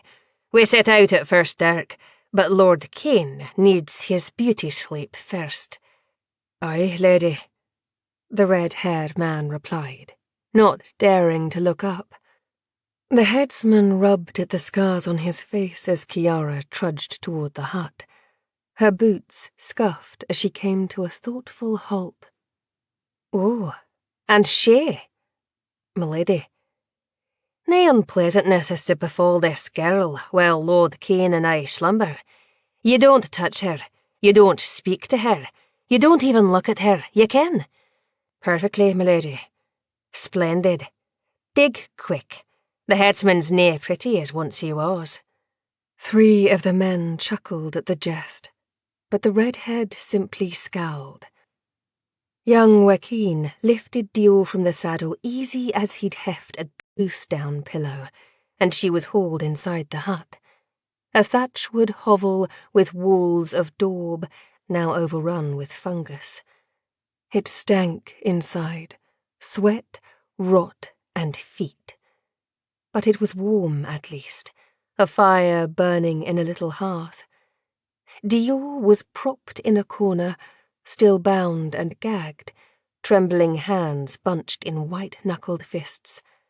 Her captors had given no clue where they were headed, or what her fate would be at road's end, but surely it must be a dark one. Joaquin stood near the fire, his hounds stretched out beside the flames. The other men came inside as they finished their duties, 5 in total. As they tugged off their gloves to warm themselves, Dior stared at the brands atop their left hands, carved by knife work and ash. There were 2 different symbols among them, one shared by Joaquin and the cook, Jean, and an older man inexplicably called Dogshank, and a second mark borne by Tally, the cock-eyed one who tended the horses. As he ducked inside and scuffed the snow from his greasy red hair, Dior saw the one named Shay also shared that second brand. 2 different marks, 2 different masters. "Who's the slip, fresh meat?" Tally asked, glancing Dior's way. "Some girl we found in the nightstone." Joaquin spoke softly, eyes downturned. He was younger and obviously new among this ragged band, lowest in their pecking order. "She was with the one that the mistress hunted, the Black Lion. They came to Avilaine together a month or so back. Capitaine Aaron knew them, I think." Tally sniffed. "What's she dressed like a boy for? We could undress her." Shay grinned with dirty teeth. "Find out."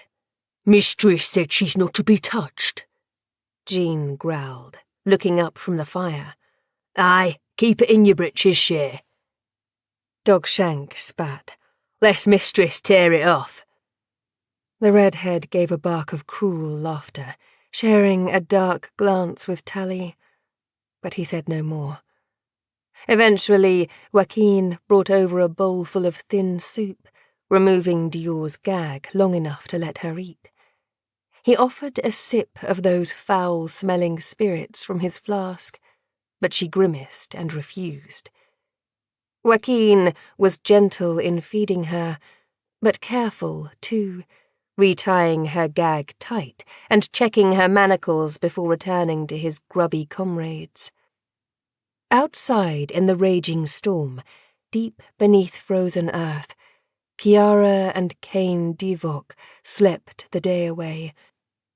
Legs curled beneath her, Dior began inching her fingers toward the lockpicks in her boot, eyes closed as if she slept, blue lips moving swift all the while. She was frightened enough to pray now, you see. They were wary, the 5 thralls. One ever sat watch, waking a comrade after a few hours to take turn on guard by the flames. But all the while, the Grail was at it, drawing the leather wallet from her boot and setting to work with her picks. She'd surely sweet-talked 1,000 locks in her time, but none that her life truly depended on. Sweat filmed her brow now, her fingers trembled, but near dusk the manacles gave way and her hands were free. Dior opened her eyes a sliver. The one named Dogshank was a watch, but he was nodding by the dying fire. All was silent now, save for the storm roaring outside the hovel and the snores rumbling within. She brought her hands out from behind her back, setting to work on her ankle irons. And after 20 tortured minutes, her legs were also loose. Stretching and wincing, she dragged that wretched gag out of her mouth. Slipping off her boots, she rose soundless as shadows, creeping on stocking-clad feet. As she lifted a backpack and waterskin, the floorboards creaked beneath her, and she froze still as stone. But the only one who stirred was Elena, the snowhound opening her eyes and wagging a hopeful tail. Dior pressed finger to lips, and the lancer raised one ear. And swift as winter wind, the holy grail of Saint-Michon slipped out the door. Dragging on her boots, she climbed onto the wolf-mother's soussier. The pony startled from sleep, nickering in annoyance. But with hands wrapped tight in the gelding's mane, the girl gave a swift kick, and he was running, hooves thundering on fresh snow. A cry of alarm rang out, but she was already gone, galloping through the rising dusk. She'd not have had any clue where she was headed, of course, only that she must away, charging downwind where the untamed might not smell her, and praying like a saint. She was city-born and bred, this girl, no true rider, clinging with nails and teeth and sheer bloody will to the soussier's back. But she was gutter-sharp, too, a child of broken locks and filched purses, and lies too many to count. Galloping into a stretch of corpsewood, she kicked her horse harder, and steeling herself, she leapt from the gelding's back into the arms of an old, twisted oak. The breath left her lungs as she and the tree collided, spit and frost and flecks of blood. But Old Man Oak caught her true, and she clung like grim death as her stolen soussier charged onward through the trees, tracks carved clear in his wake. Gritting her teeth, she leapt into the twisted crown of another tree nearby.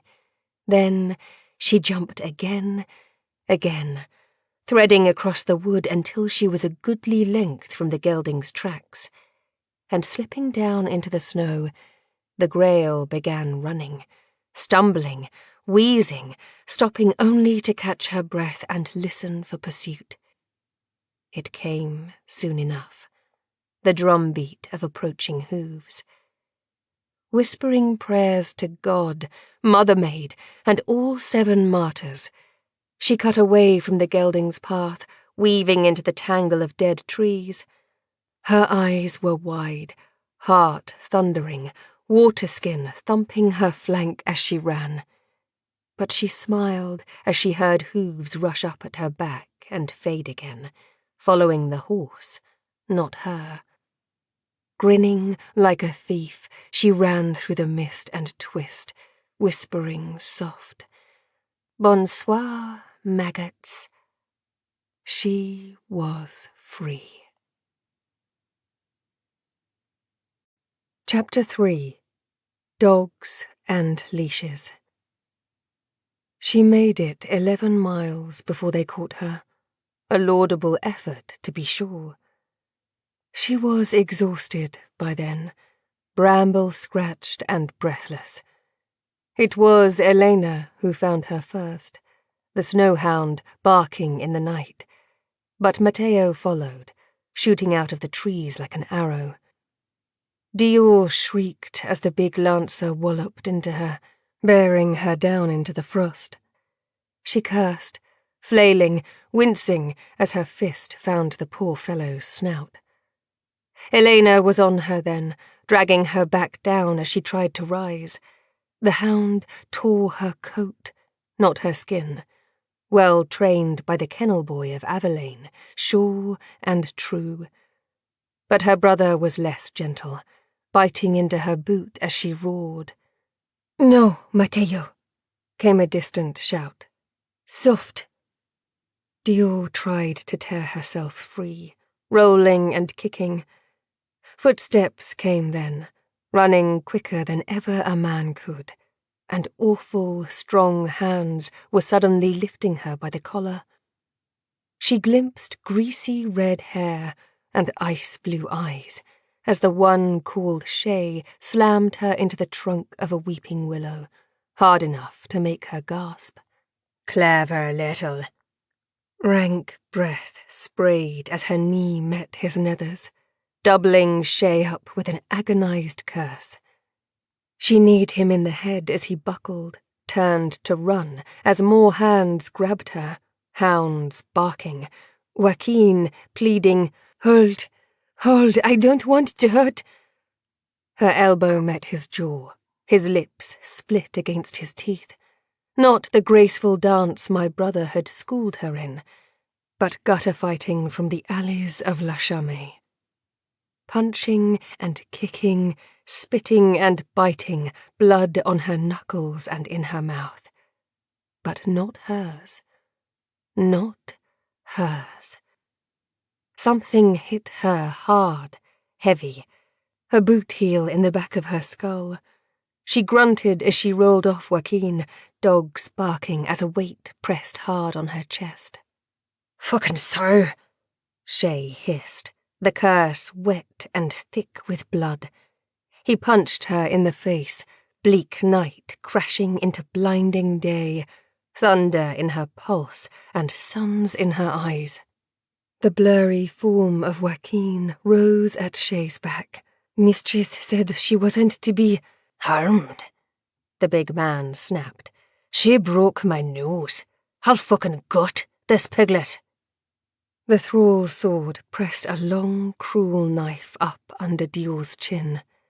"You hear me, you little rat, Quim? I'm going to carve you a new hole, then ponder which to fuck." A gob of bloody spittle struck him in the face, Dior hissing through red teeth. "Eat shit, you limp-dicked coward!"